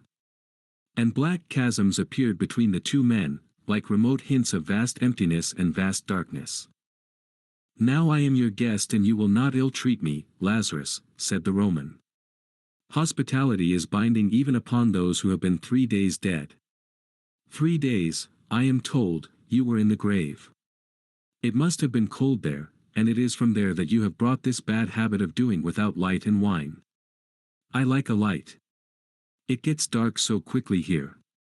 Your eyebrows and forehead have an interesting line, even as the ruins of castles covered with the ashes of an earthquake. But why in such strange, ugly clothes? I have seen the bridegrooms of your country, they wear clothes like that, such ridiculous clothes, such awful garments. Are you a bridegroom?" Already the sun had disappeared. A gigantic black shadow was approaching fast from the west, as if prodigious bare feet were rustling over the sand. And the chill breezes stole up behind. "In the darkness you seem even bigger, Lazarus, as though you had grown stouter in these few minutes. Do you feed on darkness, perchance? And I would like a light, just a small light, just a small light. And I am cold. The nights here are so barbarously cold. If it were not so dark, I should say you were looking at me, Lazarus. Yes, it seems, you are looking. You are looking. You are looking at me. I feel it, now you are smiling." The night had come, and a heavy blackness filled the air. "How good it will be when the sun rises again tomorrow. You know I am a great sculptor, so my friends call me. I create, yes, they say I create, but for that daylight is necessary. I give life to cold marble. I melt the ringing bronze in the fire, in a bright, hot fire. Why did you touch me with your hand?" "Come," said Lazarus, "you are my guest." And they went into the house. And the shadows of the long evening fell on the earth. The slave at last grew tired waiting for his master, and when the sun stood high he came to the house. And he saw, directly under its burning rays, Lazarus and his master sitting close together. They looked straight up and were silent. The slave wept and cried aloud, "Master, what ails you, master? The same day Aurelius left for Rome. The whole way he was thoughtful and silent, attentively examining everything, the people, the ship, and the sea, as though endeavoring to recall something. On the sea a great storm overtook them, and all the while Aurelius remained on deck and gazed eagerly at the approaching and falling waves. When he reached home his family were shocked at the terrible change in his demeanor, but he calmed them with the words, "I have found it." In the dusty clothes which he had worn during the entire journey and had not changed, he began his work, and the marble ringingly responded to the resounding blows of the hammer. Long and eagerly he worked, admitting no one. At last, one morning, he announced that the work was ready, and gave instructions that all his friends, and the severe critics and judges of art, be called together. Then he donned gorgeous garments, shining with gold, glowing with the purple of the bison. "Here is what I have created," he said thoughtfully. His friends looked, and immediately the shadow of deep sorrow covered their faces. It was a thing monstrous, possessing none of the forms familiar to the eye, yet not devoid of a hint of some new unknown form. On a thin tortuous little branch, or rather an ugly likeness of one, lay crooked, strange, unsightly, shapeless heaps of something turned outside in, or something turned inside out, wild fragments which seemed to be feebly trying to get away from themselves. And, accidentally, under one of the wild projections, they noticed a wonderfully sculptured butterfly, with transparent wings, trembling as though with a weak longing to fly. "Why that wonderful butterfly, Aurelius?" timidly asked someone. "I do not know," answered the sculptor. The truth had to be told, and one of his friends, the one who loved Aurelius best, said, "This is ugly, my poor friend. It must be destroyed. Give me the hammer." And with 2 blows he destroyed the monstrous mass, leaving only the wonderfully sculptured butterfly. After that Aurelius created nothing. He looked with absolute indifference at marble and at bronze and at his own divine creations, in which dwelt immortal beauty. In the hope of breathing into him once again the old flame of inspiration, with the idea of awakening his dead soul, his friends led him to see the beautiful creations of others, but he remained indifferent and no smile warmed his closed lips. And only after they spoke to him much and long of beauty, he would reply wearily, "But all this is a lie." And in the daytime, when the sun was shining, he would go into his rich and beautifully laid out garden, and finding a place where there was no shadow, would expose his bare head and his dull eyes to the glitter and burning heat of the sun. Red and white butterflies fluttered around, down into the marble cistern ran splashing water from the crooked mouth of a blissfully drunken satyr, but he sat motionless, like a pale shadow of that other one who, in a far land, at the very gates of the stony desert, also sat motionless under the fiery sun. And it came about finally that Lazarus was summoned to Rome by the great Augustus. They dressed him in gorgeous garments as though it had been ordained that he was to remain a bridegroom to an unknown bride until the very day of his death. It was as if an old coffin, rotten and falling apart, were regilded over and over, and gay tassels were hung on it. And solemnly they conducted him in gala attire, as though in truth it were a bridal procession, the runners loudly sounding the trumpet that the way be made for the ambassadors of the emperor. But the roads along which he passed were deserted. His entire native land cursed the execrable name of Lazarus, the man miraculously brought to life, and the people scattered at the mere report of his horrible approach. The trumpeters blew lonely blasts, and only the desert answered with a dying echo. Then they carried him across the sea on the saddest and most gorgeous ship that was ever mirrored in the azure waves of the Mediterranean. There were many people aboard, but the ship was silent and still as a coffin, and the water seemed to moan as it parted before the short curved prow. Lazarus sat lonely, bearing his head to the sun, and listening in silence to the splashing of the waters. Further away the seamen and the ambassadors gathered like a crowd of distressed shadows. If a thunderstorm had happened to burst upon them at that time or the wind had overwhelmed the red sails, the ship would probably have perished, for none of those who were on her had strength or desire enough to fight for life. With supreme effort some went to the side of the ship and eagerly gazed at the blue, transparent abyss. Perhaps they imagined they saw a naiad flashing a pink shoulder through the waves, or an insanely joyous and drunken centaur galloping by, splashing up the water with his hoofs. But the sea was deserted and mute, and so was the watery abyss. Listlessly Lazarus set foot on the streets of the eternal city, as though all its riches, all the majesty of its gigantic edifices, all the luster and beauty and music of refined life, were simply the echo of the wind in the desert, or the misty images of hot running sand. Chariots whirled by, the crowd of strong, beautiful, haughty men passed on, builders of the eternal city and proud partakers of its life. Songs rang out, fountains laughed, pearly laughter of women filled the air, while the drunkard philosophized and the sober one smilingly listened. Horseshoes rattled on the pavement. And surrounded on all sides by glad sounds, a fat, heavy man moved through the center of the city like a cold spot of silence, sowing in his path grief, anger and vague, carking distress.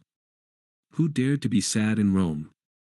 Indignantly demanded frowning citizens, and in 2 days the swift-tongued Rome knew of Lazarus, the man miraculously raised from the grave, and timidly evaded him. There were many brave men ready to try their strength, and at their senseless call Lazarus came obediently. The emperor was so engrossed with state affairs that he delayed receiving the visitor, and for 7 days Lazarus moved among the people. A jovial drunkard met him with a smile on his red lips. "Drink, Lazarus, drink," he cried, "would not Augustus laugh to see you drink?" And naked, besotted women laughed, and decked the blue hands of Lazarus with rose leaves. But the drunkard looked into the eyes of Lazarus, and his joy ended forever. Thereafter he was always drunk. He drank no more, but was drunk all the time, shadowed by fearful dreams, instead of the joyous reveries that wine gives. Fearful dreams became the food of his broken spirit. Fearful dreams held him day and night in the mists of monstrous fantasy, and death itself was no more fearful than the apparition of its fierce precursor. Lazarus came to a youth and his lass who loved each other and were beautiful in their love. Proudly and strongly holding in his arms his beloved one, the youth said, with gentle pity, "Look at us, Lazarus, and rejoice with us. Is there anything stronger than love?" And Lazarus looked at them. And their whole life they continued to love one another, but their love became mournful and gloomy, even as those cypress trees over the tombs that feed their roots on the putrescence of the grave, and strive in vain in the quiet evening hour to touch the sky with their pointed tops. Hurled by fathomless life forces into each other's arms, they mingled their kisses with tears, their joy with pain, and only succeeded in realizing the more vividly a sense of their slavery to the silent nothing. Forever united, forever parted, they flashed like sparks, and like sparks went out in boundless darkness.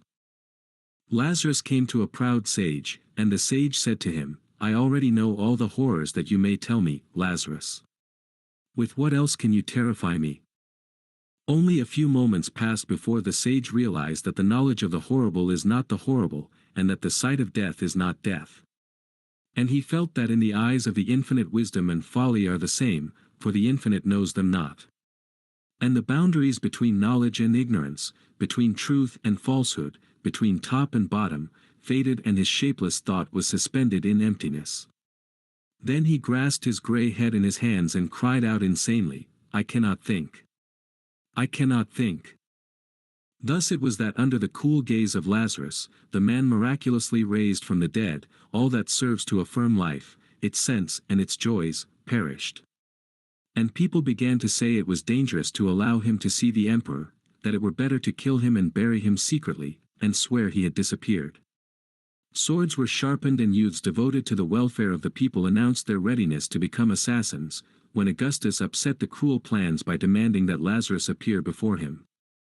Even though Lazarus could not be kept away, it was felt that the heavy impression conveyed by his face might be somewhat softened. With that end in view, expert painters, barbers, and artists were secured who worked the whole night on Lazarus' head. His beard was trimmed and curled. The disagreeable and deadly bluishness of his hands and face was covered up with paint, his hands were whitened, his cheeks rouged. The disgusting wrinkles of suffering that ridged his old face were patched up and painted, and on the smooth surface, wrinkles of good nature and laughter, and of pleasant, good-humored cheeriness, were laid on artistically with fine brushes. Lazarus submitted indifferently to all they did with him, and soon was transformed into a stout, nice-looking old man, for all the world a quiet and good-humored grandfather of numerous grandchildren. He looked as though the smile with which he told funny stories had not left his lips, as though a quiet tenderness still lay hidden in the corner of his eyes. But the wedding dress they did not dare to take off, and they could not change his eyes, the dark, terrible eyes from out of which stared the incomprehensible there. 6. Lazarus was untouched by the magnificence of the imperial apartments. He remained stolidly indifferent, as though he saw no contrast between his ruined house at the edge of the desert and the solid, beautiful palace of stone. Under his feet the hard marble of the floor took on the semblance of the moving sands of the desert, and to his eyes the throngs of gaily dressed, haughty men were as unreal as the emptiness of the air. They looked not into his face as he passed by, fearing to come under the awful bane of his eyes, but when the sound of his heavy steps announced that he had passed, heads were lifted, and eyes examined with timid curiosity the figure of the corpulent, tall, slightly stooping old man, as he slowly passed into the heart of the imperial palace. If death itself had appeared, men would not have feared it so much, for hitherto death had been known to the dead only, and life to the living only, and between these two there had been no bridge. But this strange being knew death, and that knowledge of his was felt to be mysterious and cursed. "He will kill our great, divine Augustus," men cried with horror, and they hurled curses after him. Slowly and stolidly he passed them by, penetrating ever deeper into the palace. Caesar knew already who Lazarus was, and was prepared to meet him.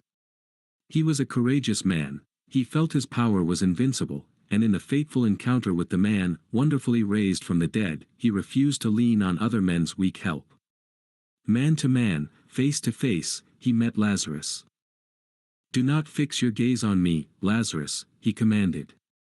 "I have heard that your head is like the head of Medusa, and turns into stone all upon whom you look. But I should like to have a close look at you, and to talk to you before I turn into stone," he added in a spirit of playfulness that concealed his real misgivings.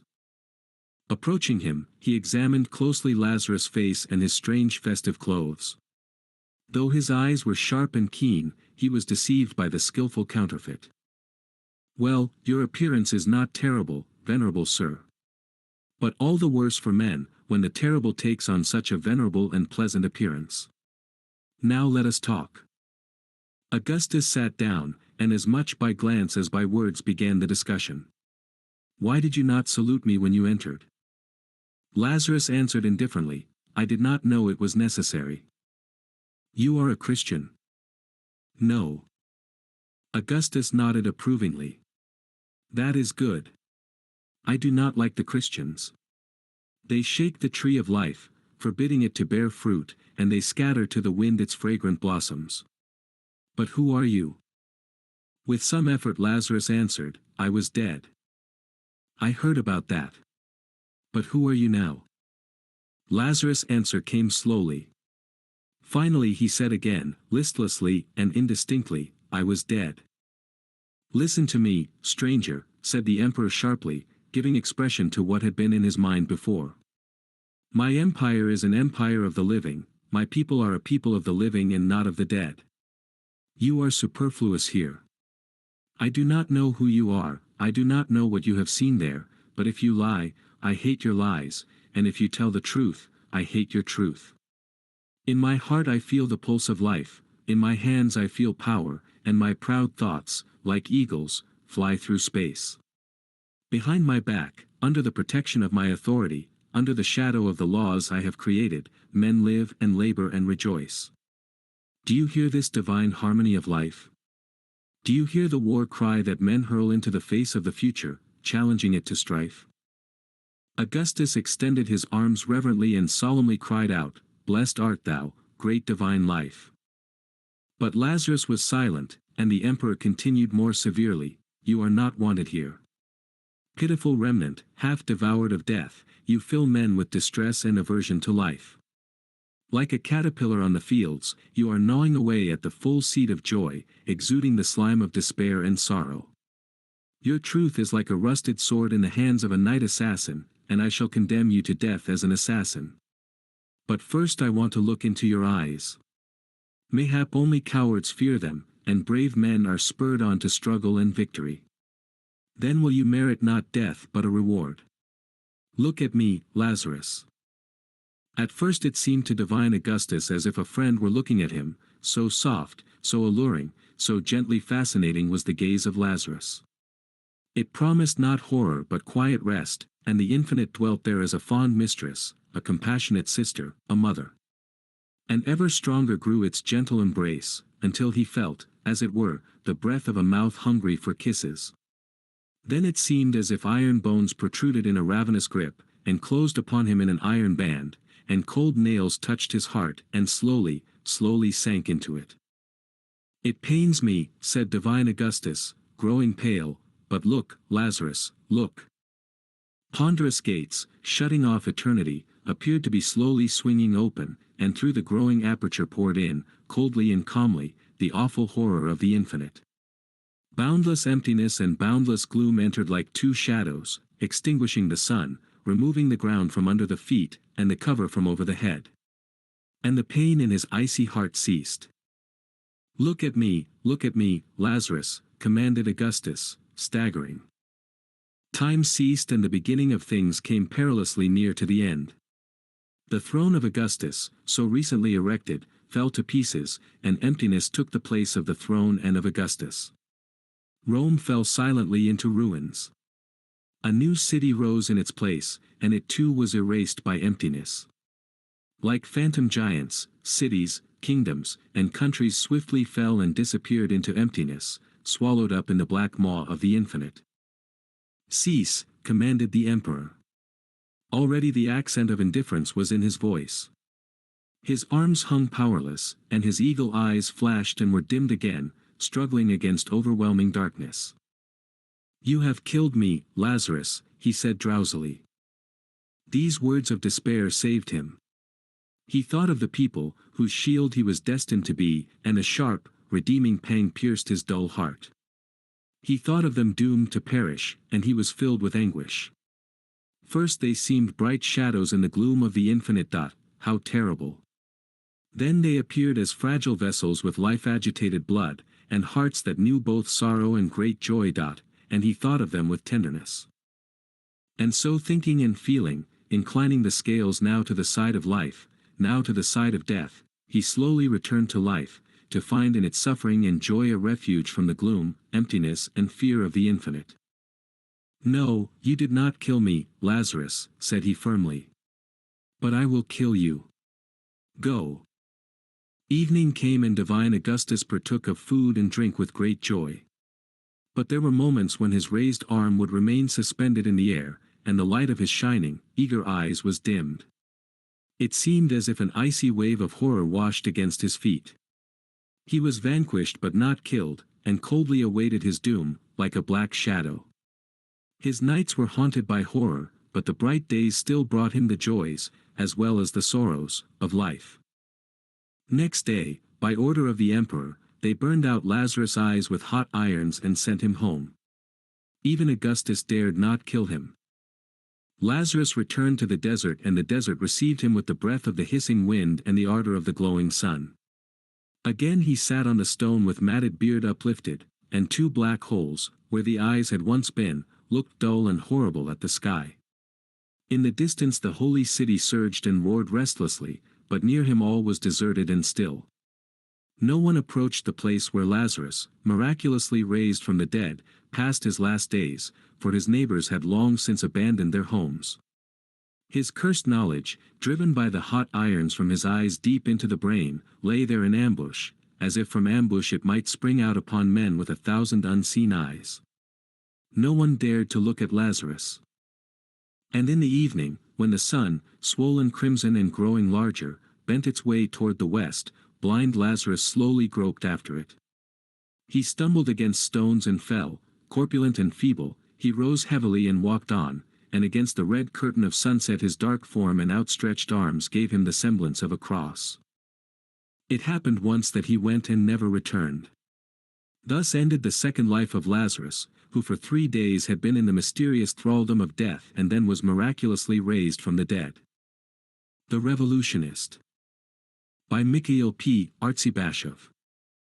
I. Gabriel Anderson, the teacher, walked to the edge of the school garden, where he paused, undecided what to do. Off in the distance, 2 miles away, the woods hung like bluish lace over a field of pure snow. It was a brilliant day. 100 tints glistened on the white ground and the iron bars of the garden railing. There was a lightness and transparency in the air that only the days of early spring possess. Gabriel Anderson turned his steps toward the fringe of blue lace for a tramp in the woods. "Another spring in my life," he said, breathing deep and peering up at the heavens through his spectacles. Anderson was rather given to sentimental poetizing. He walked with his hands folded behind him, dangling his cane.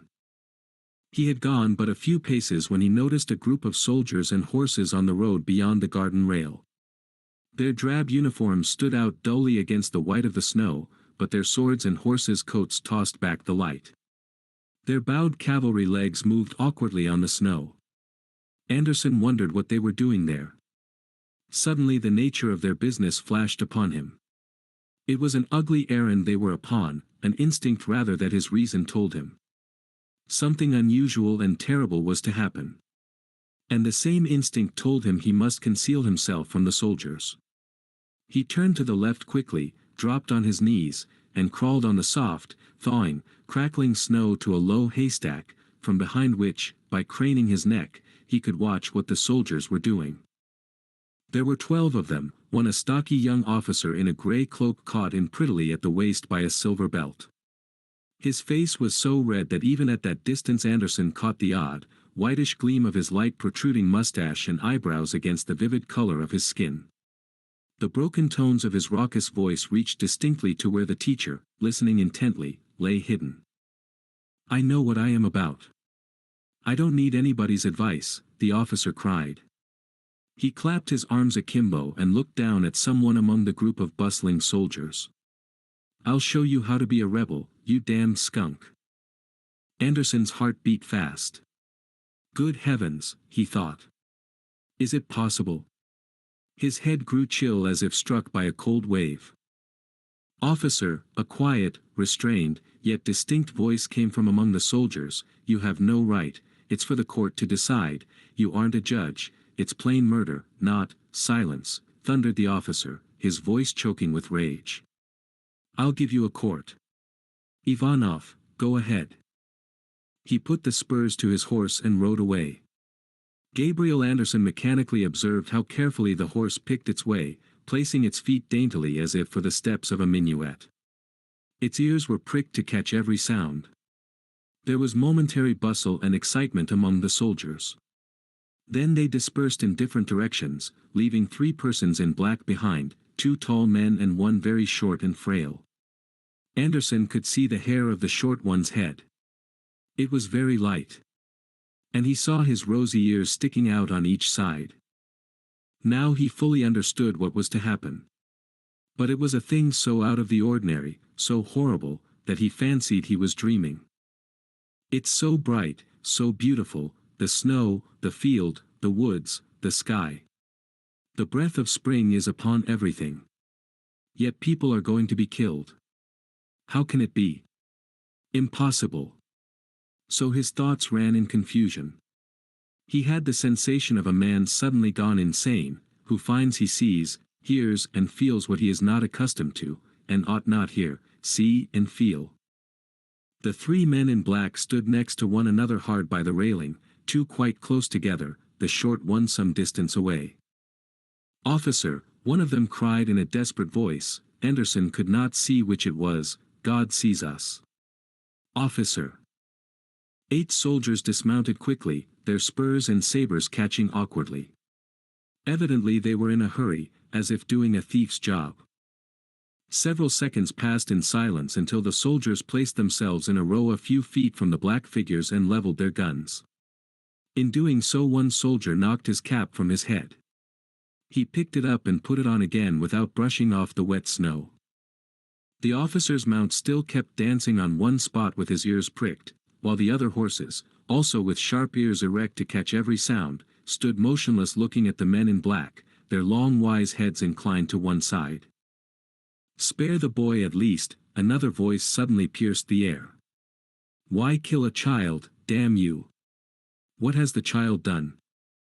Ivanov, do what I told you to do, thundered the officer, drowning the other voice. His face turned as scarlet as a piece of red flannel. There followed a scene savage and repulsive in its gruesomeness. The short figure in black, with the light hair and the rosy ears, uttered a wild shriek in a shrill child's tones and reeled to one side.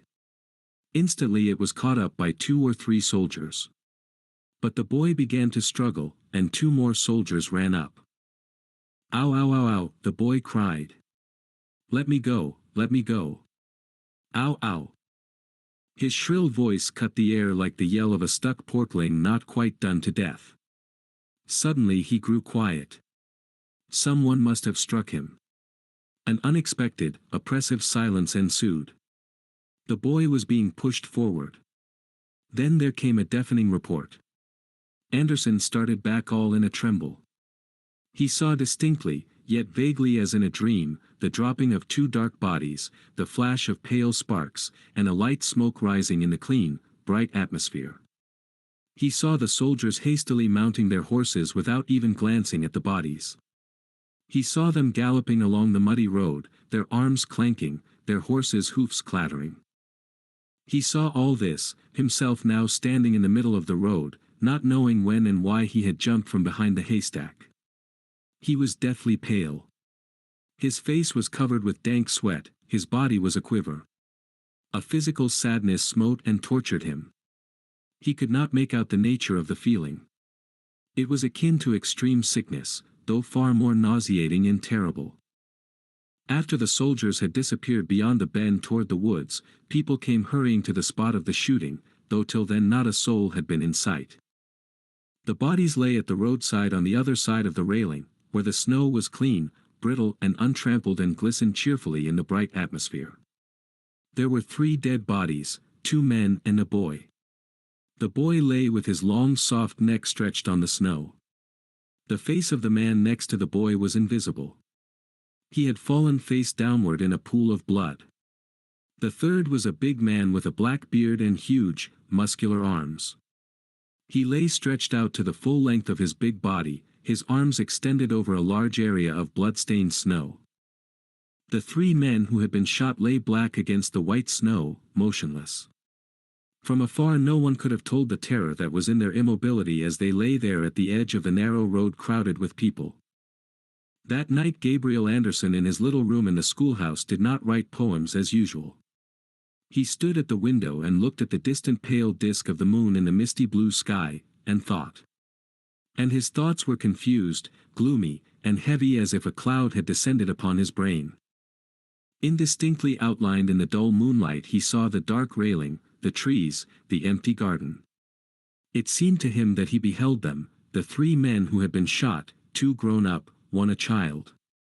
They were lying there now at the roadside, in the empty, silent field, looking at the far-off cold moon with their dead, white eyes as he with his living eyes. The time will come some day, he thought, when the killing of people by others will be an utter impossibility. The time will come when even the soldiers and officers who killed these 3 men will realize what they have done and will understand that what they killed them for is just as necessary, important, and dear to them, to the officers and soldiers, as to those whom they killed. Yes, he said aloud and solemnly, his eyes moistening, that time will come. They will understand. And the pale disk of the moon was blotted out by the moisture in his eyes. A large pity pierced his heart for the 3 victims whose eyes looked at the moon, sad and unseeing. A feeling of rage cut him as with a sharp knife and took possession of him. But Gabriel Anderson quieted his heart, whispering softly, "They know not what they do." And this old and ready phrase gave him the strength to stifle his rage and indignation. 2. The day was as bright and white, but the spring was already advanced. The wet soil smelt of spring. Clear cold water ran everywhere from under the loose, thawing snow. The branches of the trees were springy and elastic. For miles and miles around, the country opened up in clear azure stretches. Yet the clearness and the joy of the spring day were not in the village. They were somewhere outside the village, where there were no people, in the fields, the woods, and the mountains. In the village the air was stifling, heavy and terrible as in a nightmare. Gabriel Anderson stood in the road near a crowd of dark, sad, absent-minded people and craned his neck to see the preparations for the flogging of 7 peasants. They stood in the thawing snow, and Gabriel Anderson could not persuade himself that they were people whom he had long known and understood. By that which was about to happen to them, the shameful, terrible, ineradicable thing that was to happen to them, they were separated from all the rest of the world, and so were unable to feel what he, Gabriel Anderson, felt, just as he was unable to feel what they felt. Round them were the soldiers, confidently and beautifully mounted on high upon their large steeds, who tossed their wise heads and turned their dappled wooden faces slowly from side to side, looking contemptuously at him, Gabriel Anderson, who was soon to behold this horror, this disgrace, and would do nothing, would not dare to do anything. So it seemed to Gabriel Anderson, and a sense of cold, intolerable shame gripped him as between 2 clamps of ice through which he could see everything without being able to move, cry out or utter a groan. They took the first peasant. Gabriel Anderson saw his strange, imploring, hopeless look. His lips moved, but no sound was heard, and his eyes wandered. There was a bright gleam in them as in the eyes of a madman. His mind, it was evident, was no longer able to comprehend what was happening.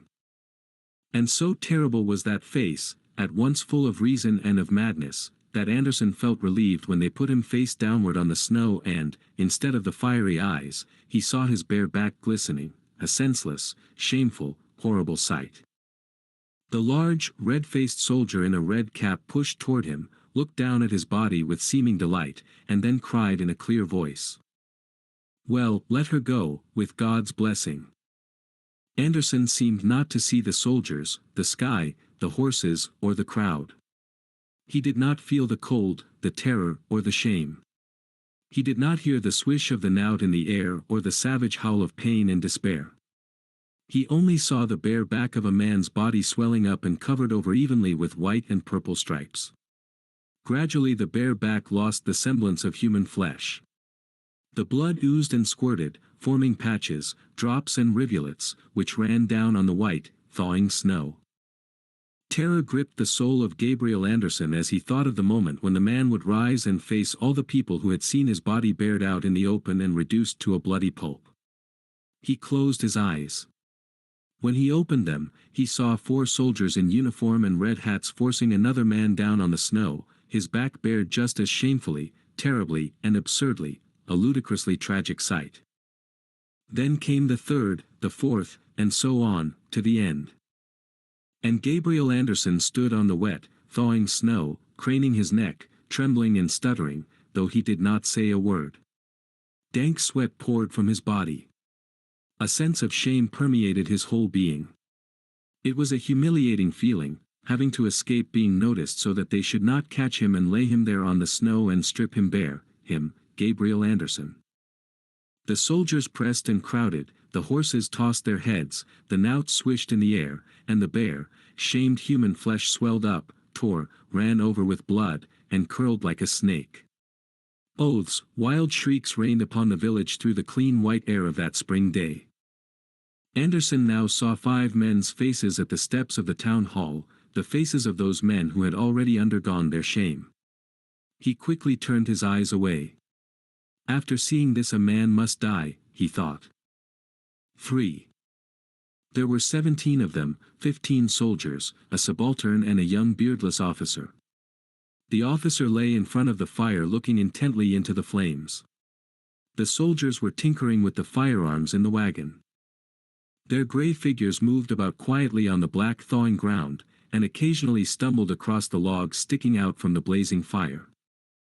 Gabriel Anderson, wearing an overcoat and carrying his cane behind his back, approached them. The subaltern, a stout fellow with a mustache, jumped up, turned from the fire, and looked at him. "Who are you? What do you want?" he asked excitedly. From his tone it was evident that the soldiers feared everybody in that district, through which they went scattering death, destruction and torture. "Officer," he said, "there is a man here I don't know." The officer looked at Anderson without speaking.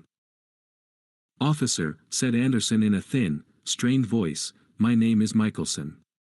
I am a businessman here, and I am going to the village on business. I was afraid I might be mistaken for someone else, you know." "Then what are you nosing about here for?" the officer said angrily, and turned away. "A businessman," sneered a soldier. "He ought to be searched, this businessman ought, so as not to be knocking about at night. A good one in the jaw is what he needs."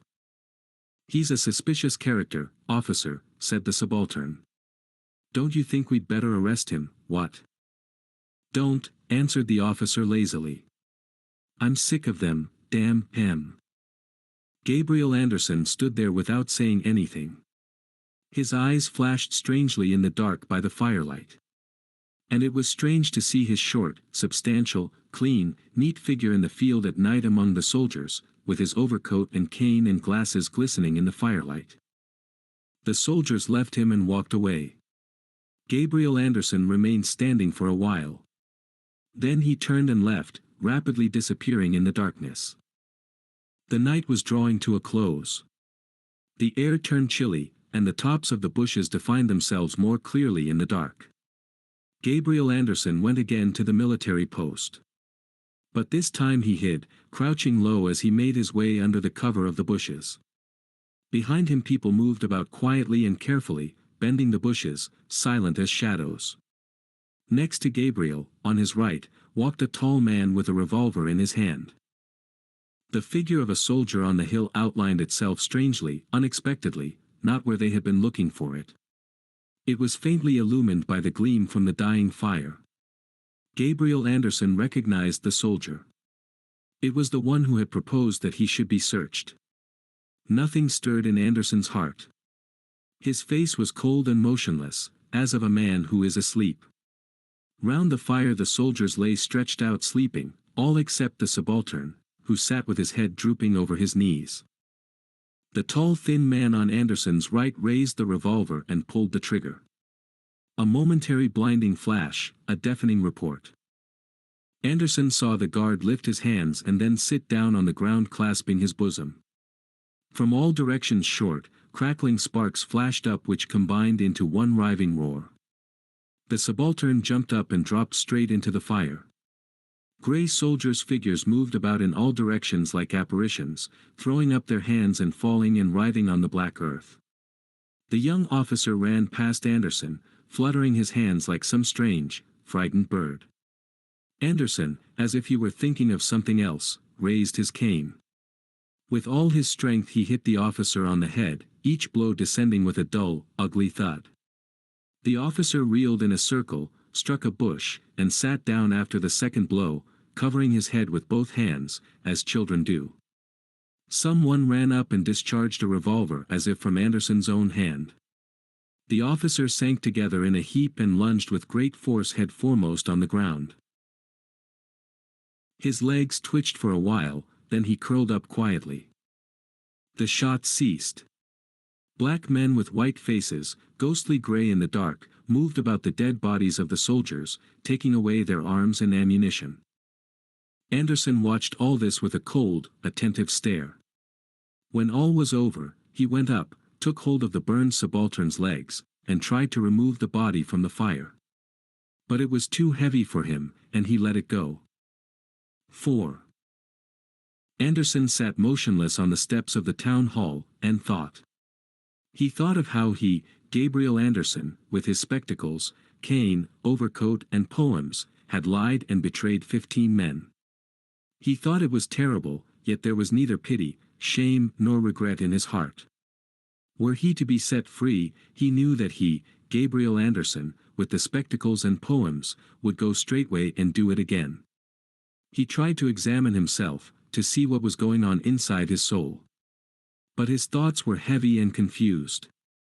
For some reason it was more painful for him to think of the 3 men lying on the snow, looking at the pale disk of the far-off moon with their dead, unseeing eyes, than of the murdered officer whom he had struck 2 dry, ugly blows on the head. Of his own death he did not think. It seemed to him that he had done with everything long, long ago.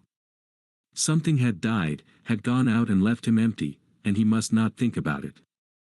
And when they grabbed him by the shoulder and he rose, and they quickly led him through the garden where the cabbages raised their dry heads, he could not formulate a single thought. He was conducted to the road and placed at the railing with his back to one of the iron bars. He fixed his spectacles, put his hands behind him, and stood there with his neat, stocky body, his head slightly inclined to one side. At the last moment he looked in front of him and saw rifle barrels pointing at his head, chest and stomach, and pale faces with trembling lips. He distinctly saw how one barrel leveled at his forehead suddenly dropped. Something strange and incomprehensible, as if no longer of this world, no longer earthly, passed through Anderson's mind. He straightened himself to the full height of his short body and threw back his head in simple pride. A strange indistinct sense of cleanness, strength and pride filled his soul, and everything, the sun and the sky and the people and the field and death, seemed to him insignificant, remote and useless. The bullets hit him in the chest, in the left eye, in the stomach, went through his clean coat button all the way up. His glasses shivered into bits. He uttered a shriek, circled round, and fell with his face against one of the iron bars, his one remaining eye wide open. He clawed the ground with his outstretched hands as if trying to support himself. The officer, who had turned green, rushed toward him, and senselessly thrust the revolver against his neck, and fired twice. Anderson stretched out on the ground. The soldiers left quickly. But Anderson remained pressed flat to the ground. The index finger of his left hand continued to quiver for about 10 seconds. The Outrage, A True Story. By Alexander I. Kuprin. It was 5 o'clock on a July afternoon. The heat was terrible. The whole of the huge stone-built town breathed out heat like a glowing furnace. The glare of the white-walled house was insufferable. The asphalt pavements grew soft and burned the feet. The shadows of the acacias spread over the cobbled road, pitiful and weary. They too seemed hot. The sea, pale in the sunlight, lay heavy and immobile as one dead. Over the streets hung a white dust.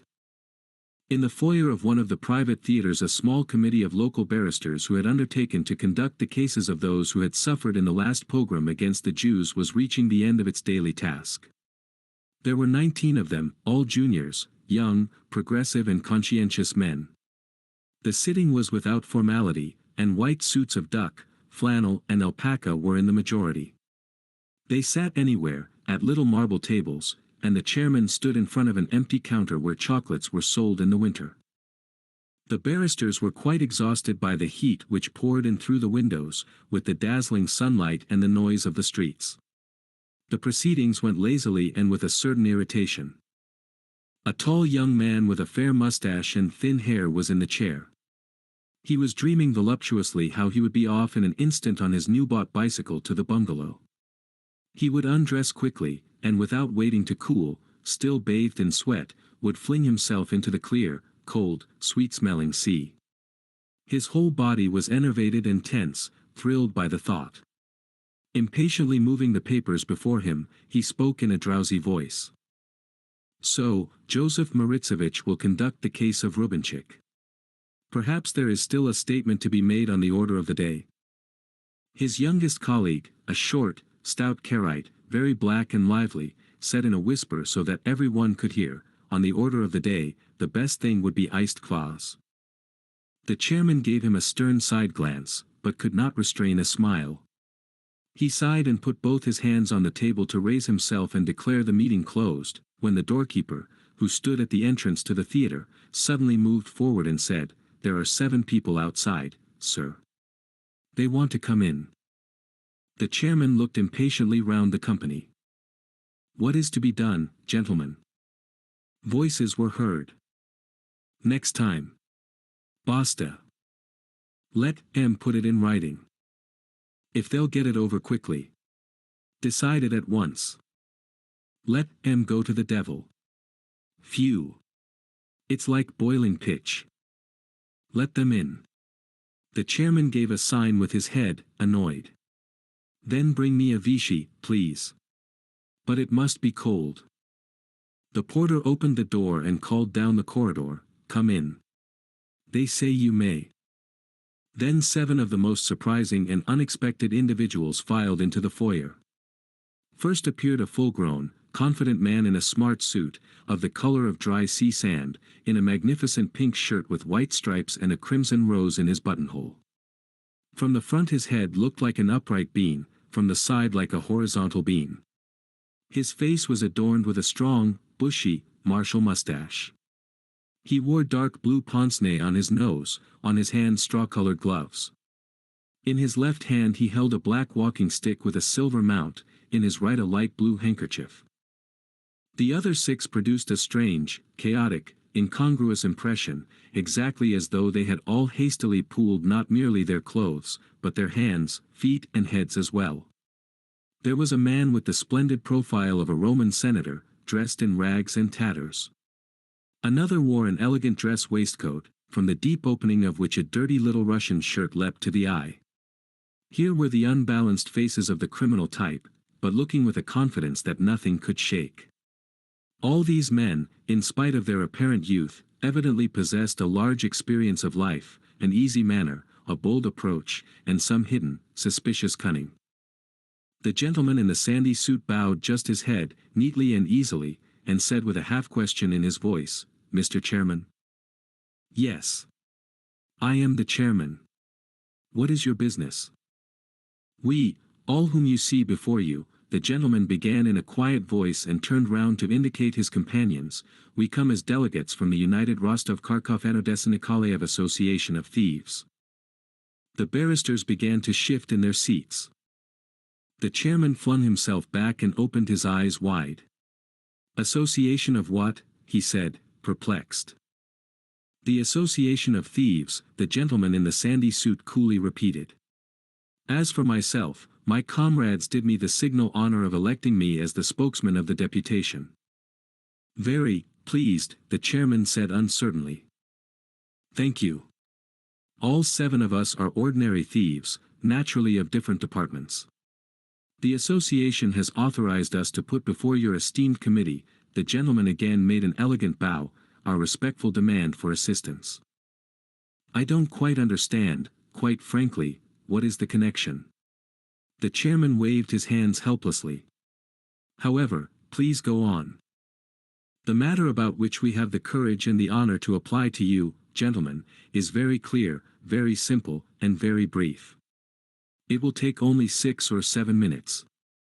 I consider it my duty to warn you of this beforehand, in view of the late hour and the 115 degrees that Fahrenheit marks in the shade." The orator expectorated slightly and glanced at his superb gold watch. "You see, in the reports that have lately appeared in the local papers of the melancholy and terrible days of the last pogrom, there have very often been indications that among the instigators of the pogrom who were paid and organized by the police, the dregs of society, consisting of drunkards, tramps, souteneurs, and hooligans from the slums, thieves were also to be found. At first we were silent, but finally we considered ourselves under the necessity of protesting against such an unjust and serious accusation, before the face of the whole of intellectual society. I know well that in the eye of the law we are offenders and enemies of society. But imagine only for a moment, gentlemen, the situation of this enemy of society when he is accused wholesale of an offense which he not only never committed, but which he is ready to resist with the whole strength of his soul. It goes without saying that he will feel the outrage of such an injustice more keenly than a normal, average, fortunate citizen. Now, we declare that the accusation brought against us is utterly devoid of all basis, not merely of fact but even of logic. I intend to prove this in a few words if the honorable committee will kindly listen." "Proceed," said the chairman. "Please do. Please," was heard from the barristers, now animated. "I offer you my sincere thanks in the name of all my comrades. Believe me, you will never repent your attention to the representatives of our, well, let us say, slippery, but nevertheless difficult, profession. So we begin, as Giraldoni sings in the prologue to Pagliacci. But first I would ask your permission, Mr. Chairman, to quench my thirst a little. Porter, bring me a lemonade and a glass of English bitter, there's a good fellow. Gentlemen, I will not speak of the moral aspect of our profession nor of its social importance. Doubtless you know better than I the striking and brilliant paradox of Proudhon, La propriété c'est le vol, a paradox if you like, but one that has never yet been refuted by the sermons of cowardly bourgeois or fat priests. For instance, a father accumulates $1 million by energetic and clever exploitation, and leaves it to his son, a rickety, lazy, ignorant, degenerate idiot, a brainless maggot, a true parasite. Potentially 1 million rubles is 1 million working days, the absolutely irrational right to labor, sweat, life, and blood of a terrible number of men. Why? What is the ground of reason? Utterly unknown. Then why not agree with the proposition, gentlemen, that our profession is to some extent as it were a correction of the excessive accumulation of values in the hands of individuals, and serves as a protest against all the hardships, abominations, arbitrariness, violence, and negligence of the human personality, against all the monstrosities created by the bourgeois capitalistic organization of modern society? Sooner or later, this order of things will assuredly be overturned by the social revolution. Property will pass away into the limbo of melancholy memories, and with it, alas, we will disappear from the face of the earth, we less brave chevaliers d'industry. The orator paused to take the tray from the hands of the porter, and placed it near to his hand on the table. Excuse me, gentlemen. Here, my good man, take this, and by the way, when you go out shut the door close behind you. Very good, Your Excellency, the porter bawled in jest. The orator drank off half a glass and continued, however, let us leave aside the philosophical, social, and economic aspects of the question. I do not wish to fatigue your attention. I must nevertheless point out that our profession very closely approaches the idea of that which is called art. Into it enter all the elements which go to form art: vocation, inspiration, fantasy, inventiveness, ambition, and a long and arduous apprenticeship to the science. From it is absent virtue alone, concerning which the great Karamzin wrote with such stupendous and fiery fascination. Gentlemen, nothing is further from my intention than to trifle with you and waste your precious time with idle paradoxes, but I cannot avoid expounding my idea briefly. To an outsider's ear it sounds absurdly wild and ridiculous to speak of the vocation of a thief. However, I venture to assure you that this vocation is a reality. There are men who possess a peculiarly strong visual memory, sharpness and accuracy of eye, presence of mind, dexterity of hand, and above all a subtle sense of touch, who are as it were born into God's world for the sole and special purpose of becoming distinguished card sharpers. The pickpocket's profession demands extraordinary nimbleness and agility, a terrific certainty of movement, not to mention a ready wit, a talent for observation and strained attention.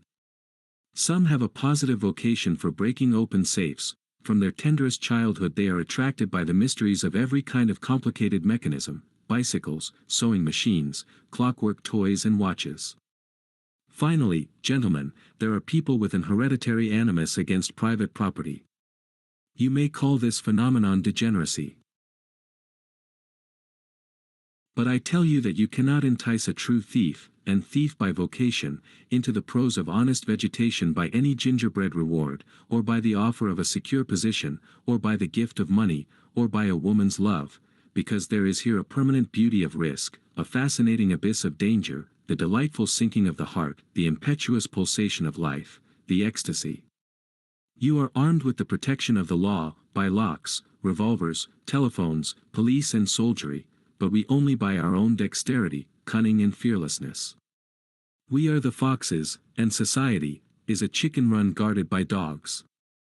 Are you aware that the most artistic and gifted natures in our villages become horse thieves and poachers? What would you have? Life is so meager, so insipid, so intolerably dull to eager and high-spirited souls. I pass on to inspiration. Gentlemen, doubtless you have had to read of thefts that were supernatural in design and execution. In the headlines of the newspapers they are called an amazing robbery, or an ingenious swindle, or again, a clever ruse of the gangsters. In such cases our bourgeois paterfamilias waves his hands and exclaims, "What a terrible thing! If only their abilities were turned to good, their inventiveness, their amazing knowledge of human psychology, their self-possession, their fearlessness, their incomparable histrionic powers. What extraordinary benefits they would bring to the country. But it is well known that the bourgeois paterfamilias was specially devised by heaven to utter commonplaces and trivialities. I myself sometimes, we thieves are sentimental people, I confess, I myself sometimes admire a beautiful sunset in Alexandra Park or by the seashore. And I am always certain beforehand that someone near me will say with infallible aplomb, "Look at it." If it were put into picture no one would ever believe it. I turn round and naturally I see a self-satisfied, full-fed paterfamilias, who delights in repeating someone else's silly statement as though it were his own. As for our dear country, the bourgeois paterfamilias looks upon it as though it were a roast turkey. If you've managed to cut the best part of the bird for yourself, eat it quietly in a comfortable corner and praise God. But he's not really the important person. I was led away by my detestation of vulgarity and I apologize for the digression. The real point is that genius and inspiration, even when they are not devoted to the service of the Orthodox Church, remain rare and beautiful things. Progress is a law, and theft too has its creation. Finally, our profession is by no means as easy and pleasant as it seems to the first glance.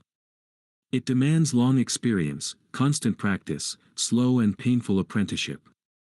It comprises in itself hundreds of supple, skillful processes that the cleverest juggler cannot compass. That I may not give you only empty words, gentlemen, I will perform a few experiments before you now. I ask you to have every confidence in the demonstrators. We are all at present in the enjoyment of legal freedom, and though we are usually watched, and every one of us is known by face, and our photographs adorn the albums of all detective departments, for the time being we are not under the necessity of hiding ourselves from anybody. If any one of you should recognize any of us in the future under different circumstances, we ask you earnestly always to act in accordance with your professional duties and your obligations as citizens. In grateful return for your kind attention we have decided to declare your property inviolable, and to invest it with a thieves' taboo. However, I proceed to business.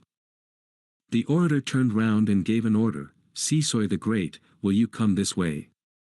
An enormous fellow with a stoop, whose hands reached to his knees, without a forehead or a neck, like a big, fair Hercules, came forward. He grinned stupidly and rubbed his left eyebrow in his confusion. "Can't do nothin' here," he said hoarsely. The gentleman in the sandy suit spoke for him, turning to the committee. "Gentlemen, before you stands a respected member of our association. His specialty is breaking open safes, iron-strong boxes, and other receptacles for monetary tokens. In his night work he sometimes avails himself of the electric current of the lighting installation for fusing metals. Unfortunately he has nothing on which he can demonstrate the best items of his repertoire.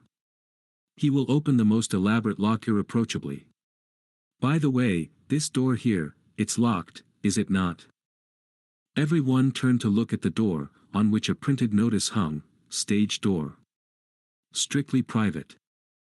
"Yes, the door's locked, evidently," the chairman agreed. "Admirable. Seesoy the Great, will you be so kind?" "'Tain't nothin' at all," said the giant leisurely. He went close to the door, shook it cautiously with his hand, took out of his pocket a small bright instrument, bent down to the keyhole, made some almost imperceptible movements with the tool, suddenly straightened and flung the door wide in silence. The chairman had his watch in his hands. The whole affair took only 10 seconds.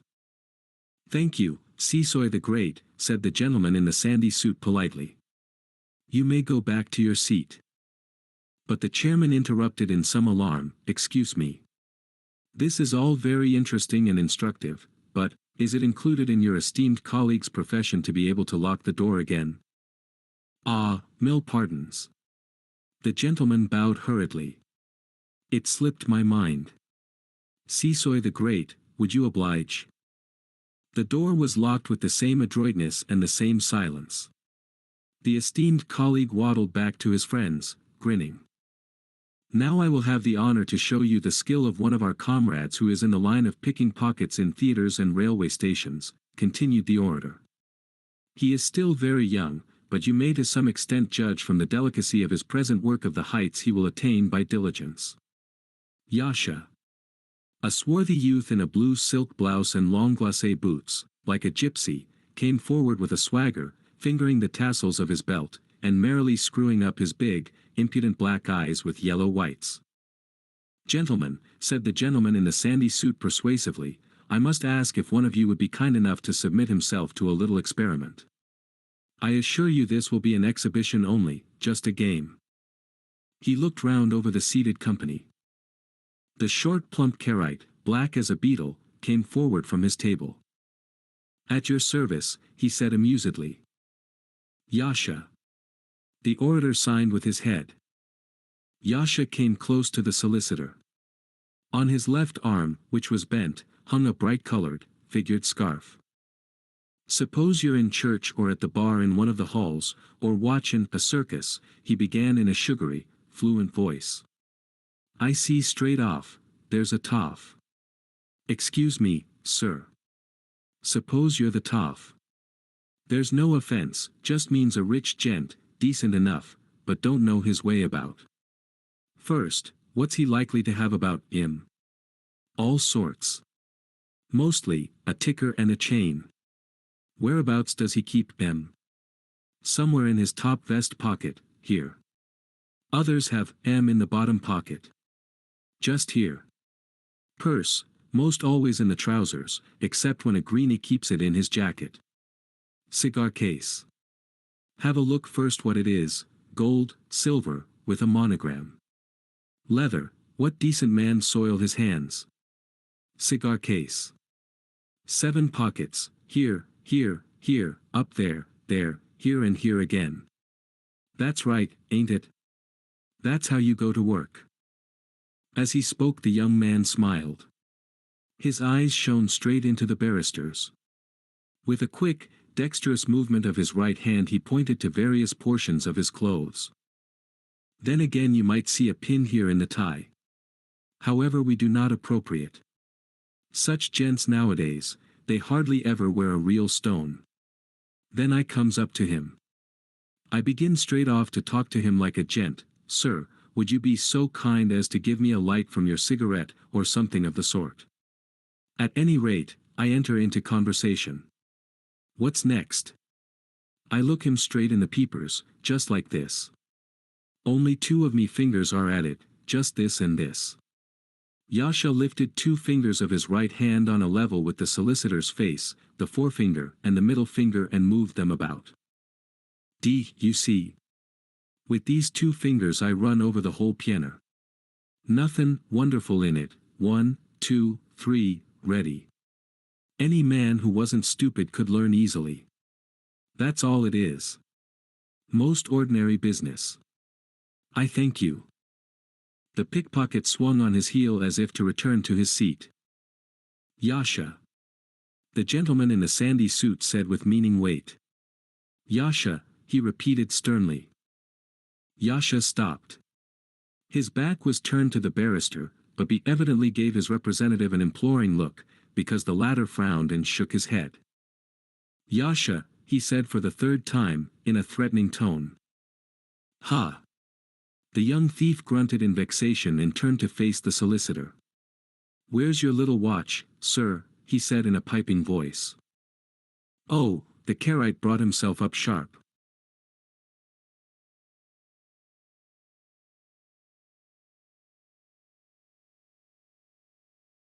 "You see, now you say, oh."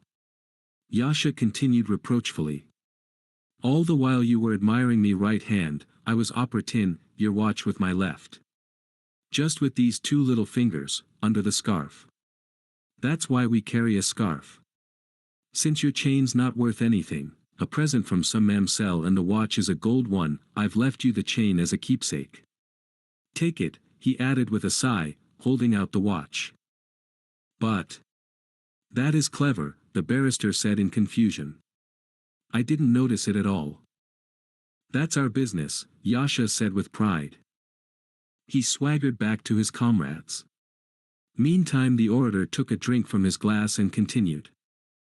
Now, gentlemen, our next collaborator will give you an exhibition of some ordinary card tricks, which are worked at fairs, on steamboats and railways. With 3 cards, for instance, an ace, a queen, and a 6, he can quite easily. But perhaps you are tired of these demonstrations, gentlemen. Not at all. It's extremely interesting, the chairman answered affably. I should like to ask one question, that is, if it is not too indiscreet, what is your own specialty? Mine. No, how could it be an indiscretion? I work the big diamond shops, and my other business is banks, answered the orator with a modest smile. Don't think this occupation is easier than others. Enough that I know 4 European languages, German, French, English, and Italian, not to mention Polish, Ukrainian and Yiddish. But shall I show you some more experiments, Mr. Chairman? The chairman looked at his watch. Unfortunately, the time is too short, he said. Wouldn't it be better to pass on to the substance of your business? Besides, the experiments we have just seen have amply convinced us of the talent of your esteemed associates. Am I not right, Isaac Abramovich? Yes, absolutely, the Karaite barrister readily confirmed. Admirable, the gentleman in the sandy suit kindly agreed. My dear Count, he turned to a blond, curly-haired man, with a face like a billiard maker on a bank holiday, put your instruments away. They will not be wanted. I have only a few words more to say, gentlemen. Now that you have convinced yourselves that our art, although it does not enjoy the patronage of high-placed individuals, is nevertheless an art, and you have probably come to my opinion that this art is one which demands many personal qualities besides constant labor, danger, and unpleasant misunderstandings, you will also, I hope, believe that it is possible to become attached to its practice and to love and esteem it, however strange that may appear at first sight. Picture to yourselves that a famous poet of talent, whose tales and poems adorn the pages of our best magazines, is suddenly offered the chance of writing verses at a penny a line, signed into the bargain, as an advertisement for cigarettes Jasmine, or that a slander was spread about one of you distinguished barristers, accusing you of making a business of concocting evidence for divorce cases, or of writing petitions from the cabmen to the governor in public houses. Certainly your relatives, friends, and acquaintances wouldn't believe it. But the rumor has already done its poisonous work, and you have to live through minutes of torture. Now picture to yourselves that such a disgraceful and vexatious slander, started by God knows whom, begins to threaten not only your good name and your quiet digestion, but your freedom, your health, and even your life. This is the position of us thieves, now being slandered by the newspapers. I must explain. There is in existence a class of scum, passez-moi le mot, whom we call their mothers' darlings. With these we are unfortunately confused.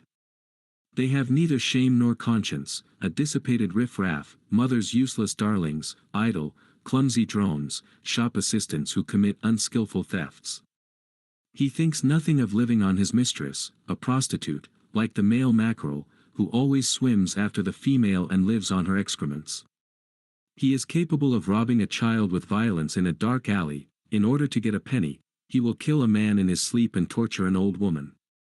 These men are the pests of our profession. For them the beauties and the traditions of the art have no existence. They watch us real, talented thieves like a pack of jackals after a lion.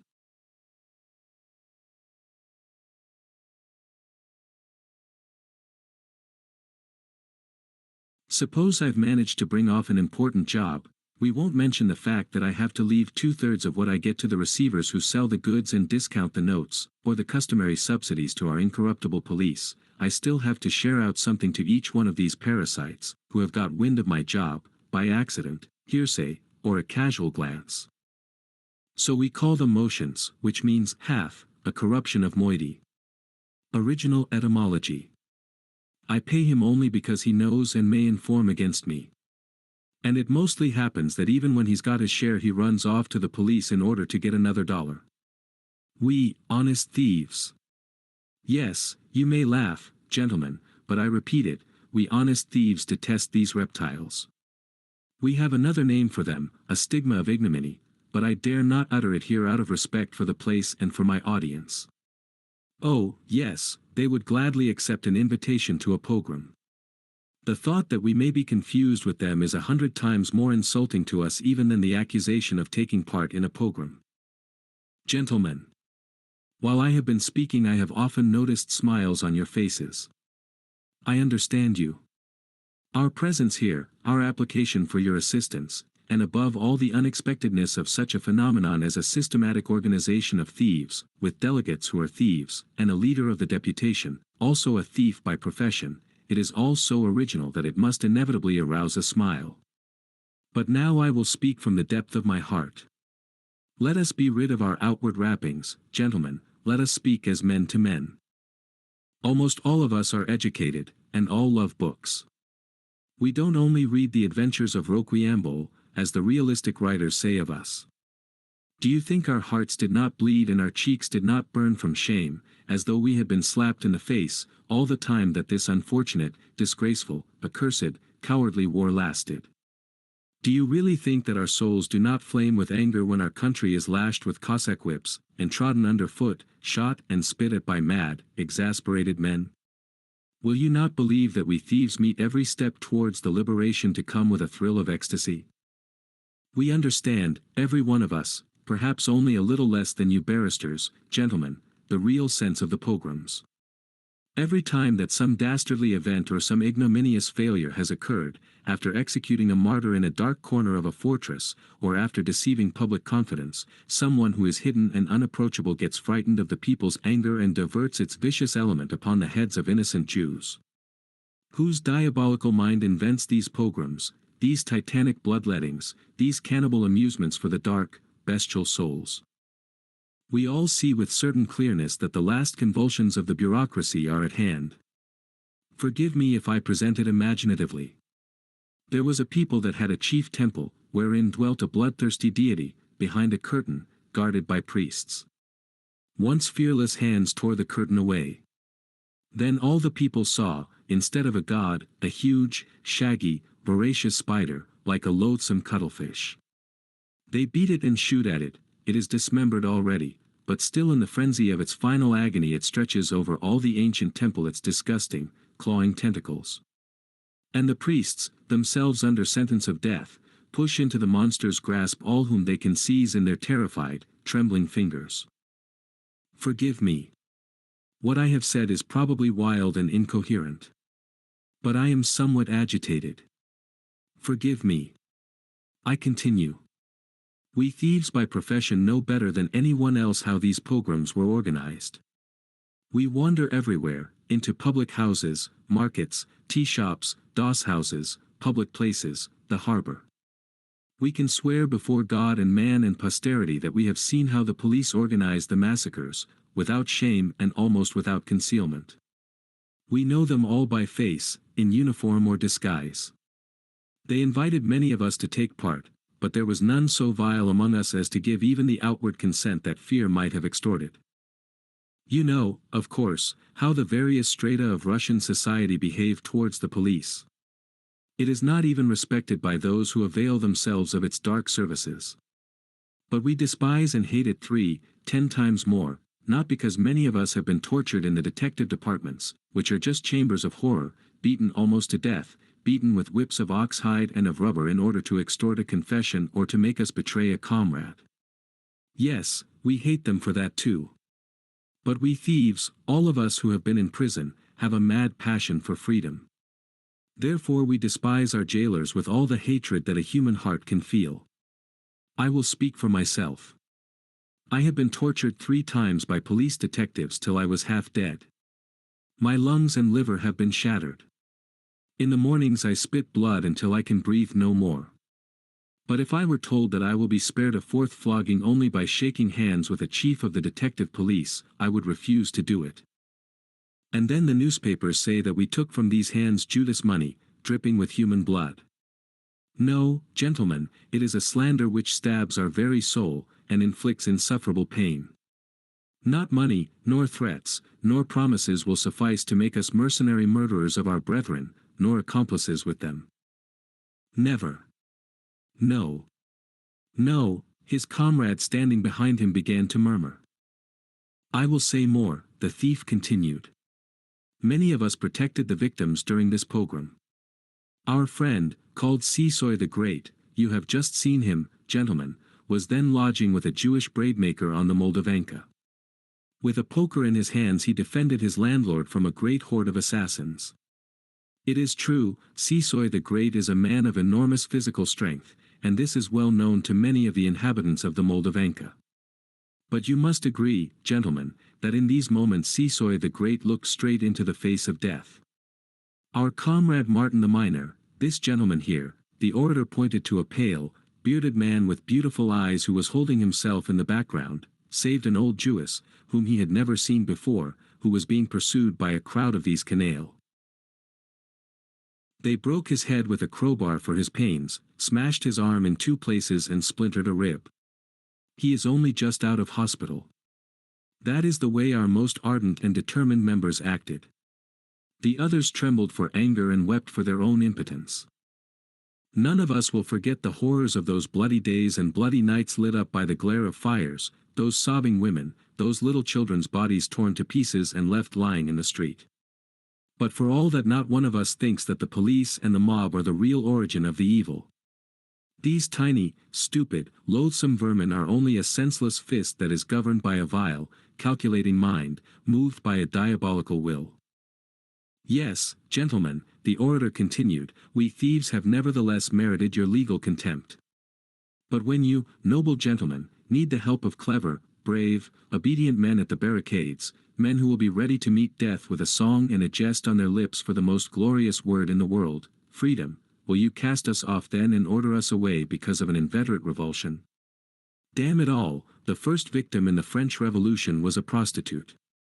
She jumped up onto a barricade, with her skirt caught elegantly up into her hand and called out, "Which of you soldiers will dare to shoot a woman?" "Yes, by God!" the orator exclaimed aloud and brought down his fist onto the marble table top. "They killed her, but her action was magnificent, and the beauty of her words immortal. If you should drive us away on the great day, we will turn to you and say, you spotless cherubim, if human thoughts had the power to wound, kill, and rob man of honor and property, then which of you innocent doves would not deserve the knout and imprisonment for life? Then we will go away from you and build our own gay, sporting, desperate thieves' barricade, and will die with such united songs on our lips that you will envy us, you who are whiter than snow. But I have been once more carried away. Forgive me. I am at the end. You now see, gentlemen, what feelings the newspaper slanders have excited in us. Believe in our sincerity and do what you can to remove the filthy stain which has so unjustly been cast upon us. I have finished." He went away from the table and joined his comrades. The barristers were whispering in an undertone, very much as the magistrates of the bench at sessions. Then the chairman rose. "We trust you absolutely, and we will make every effort to clear your association of this most grievous charge. At the same time my colleagues have authorized me, gentlemen, to convey to you their deep respect for your passionate feelings as citizens. And for my own part one ask the leader of the deputation for permission to shake him by the hand." The 2 men, both tall and serious, held each other's hands in a strong, masculine grip. The barristers were leaving the theater, but 4 of them hung back a little beside the clothes rack in the hall. Isaac Abramovich could not find his new, smart gray hat anywhere. In its place on the wooden peg hung a cloth cap jauntily flattened in on either side. "Yasha!" The stern voice of the orator was suddenly heard from the other side of the door. "Yasha! It's the last time I'll speak to you, curse you. Do you hear?" The heavy door opened wide. The gentleman in the sandy suit entered. In his hands he held Isaac Abramovich's hat, on his face was a well-bred smile. "Gentlemen, for heaven's sake forgive us, an odd little misunderstanding. One of our comrades exchanged his hat by accident. Oh, it is yours. 1,000 pardons. Doorkeeper. Why don't you keep an eye on things, my good fellow, eh? Just give me that cap, there. Once more, I ask you to forgive me, gentlemen." With a pleasant bow and the same well-bred smile he made his way quickly into the street.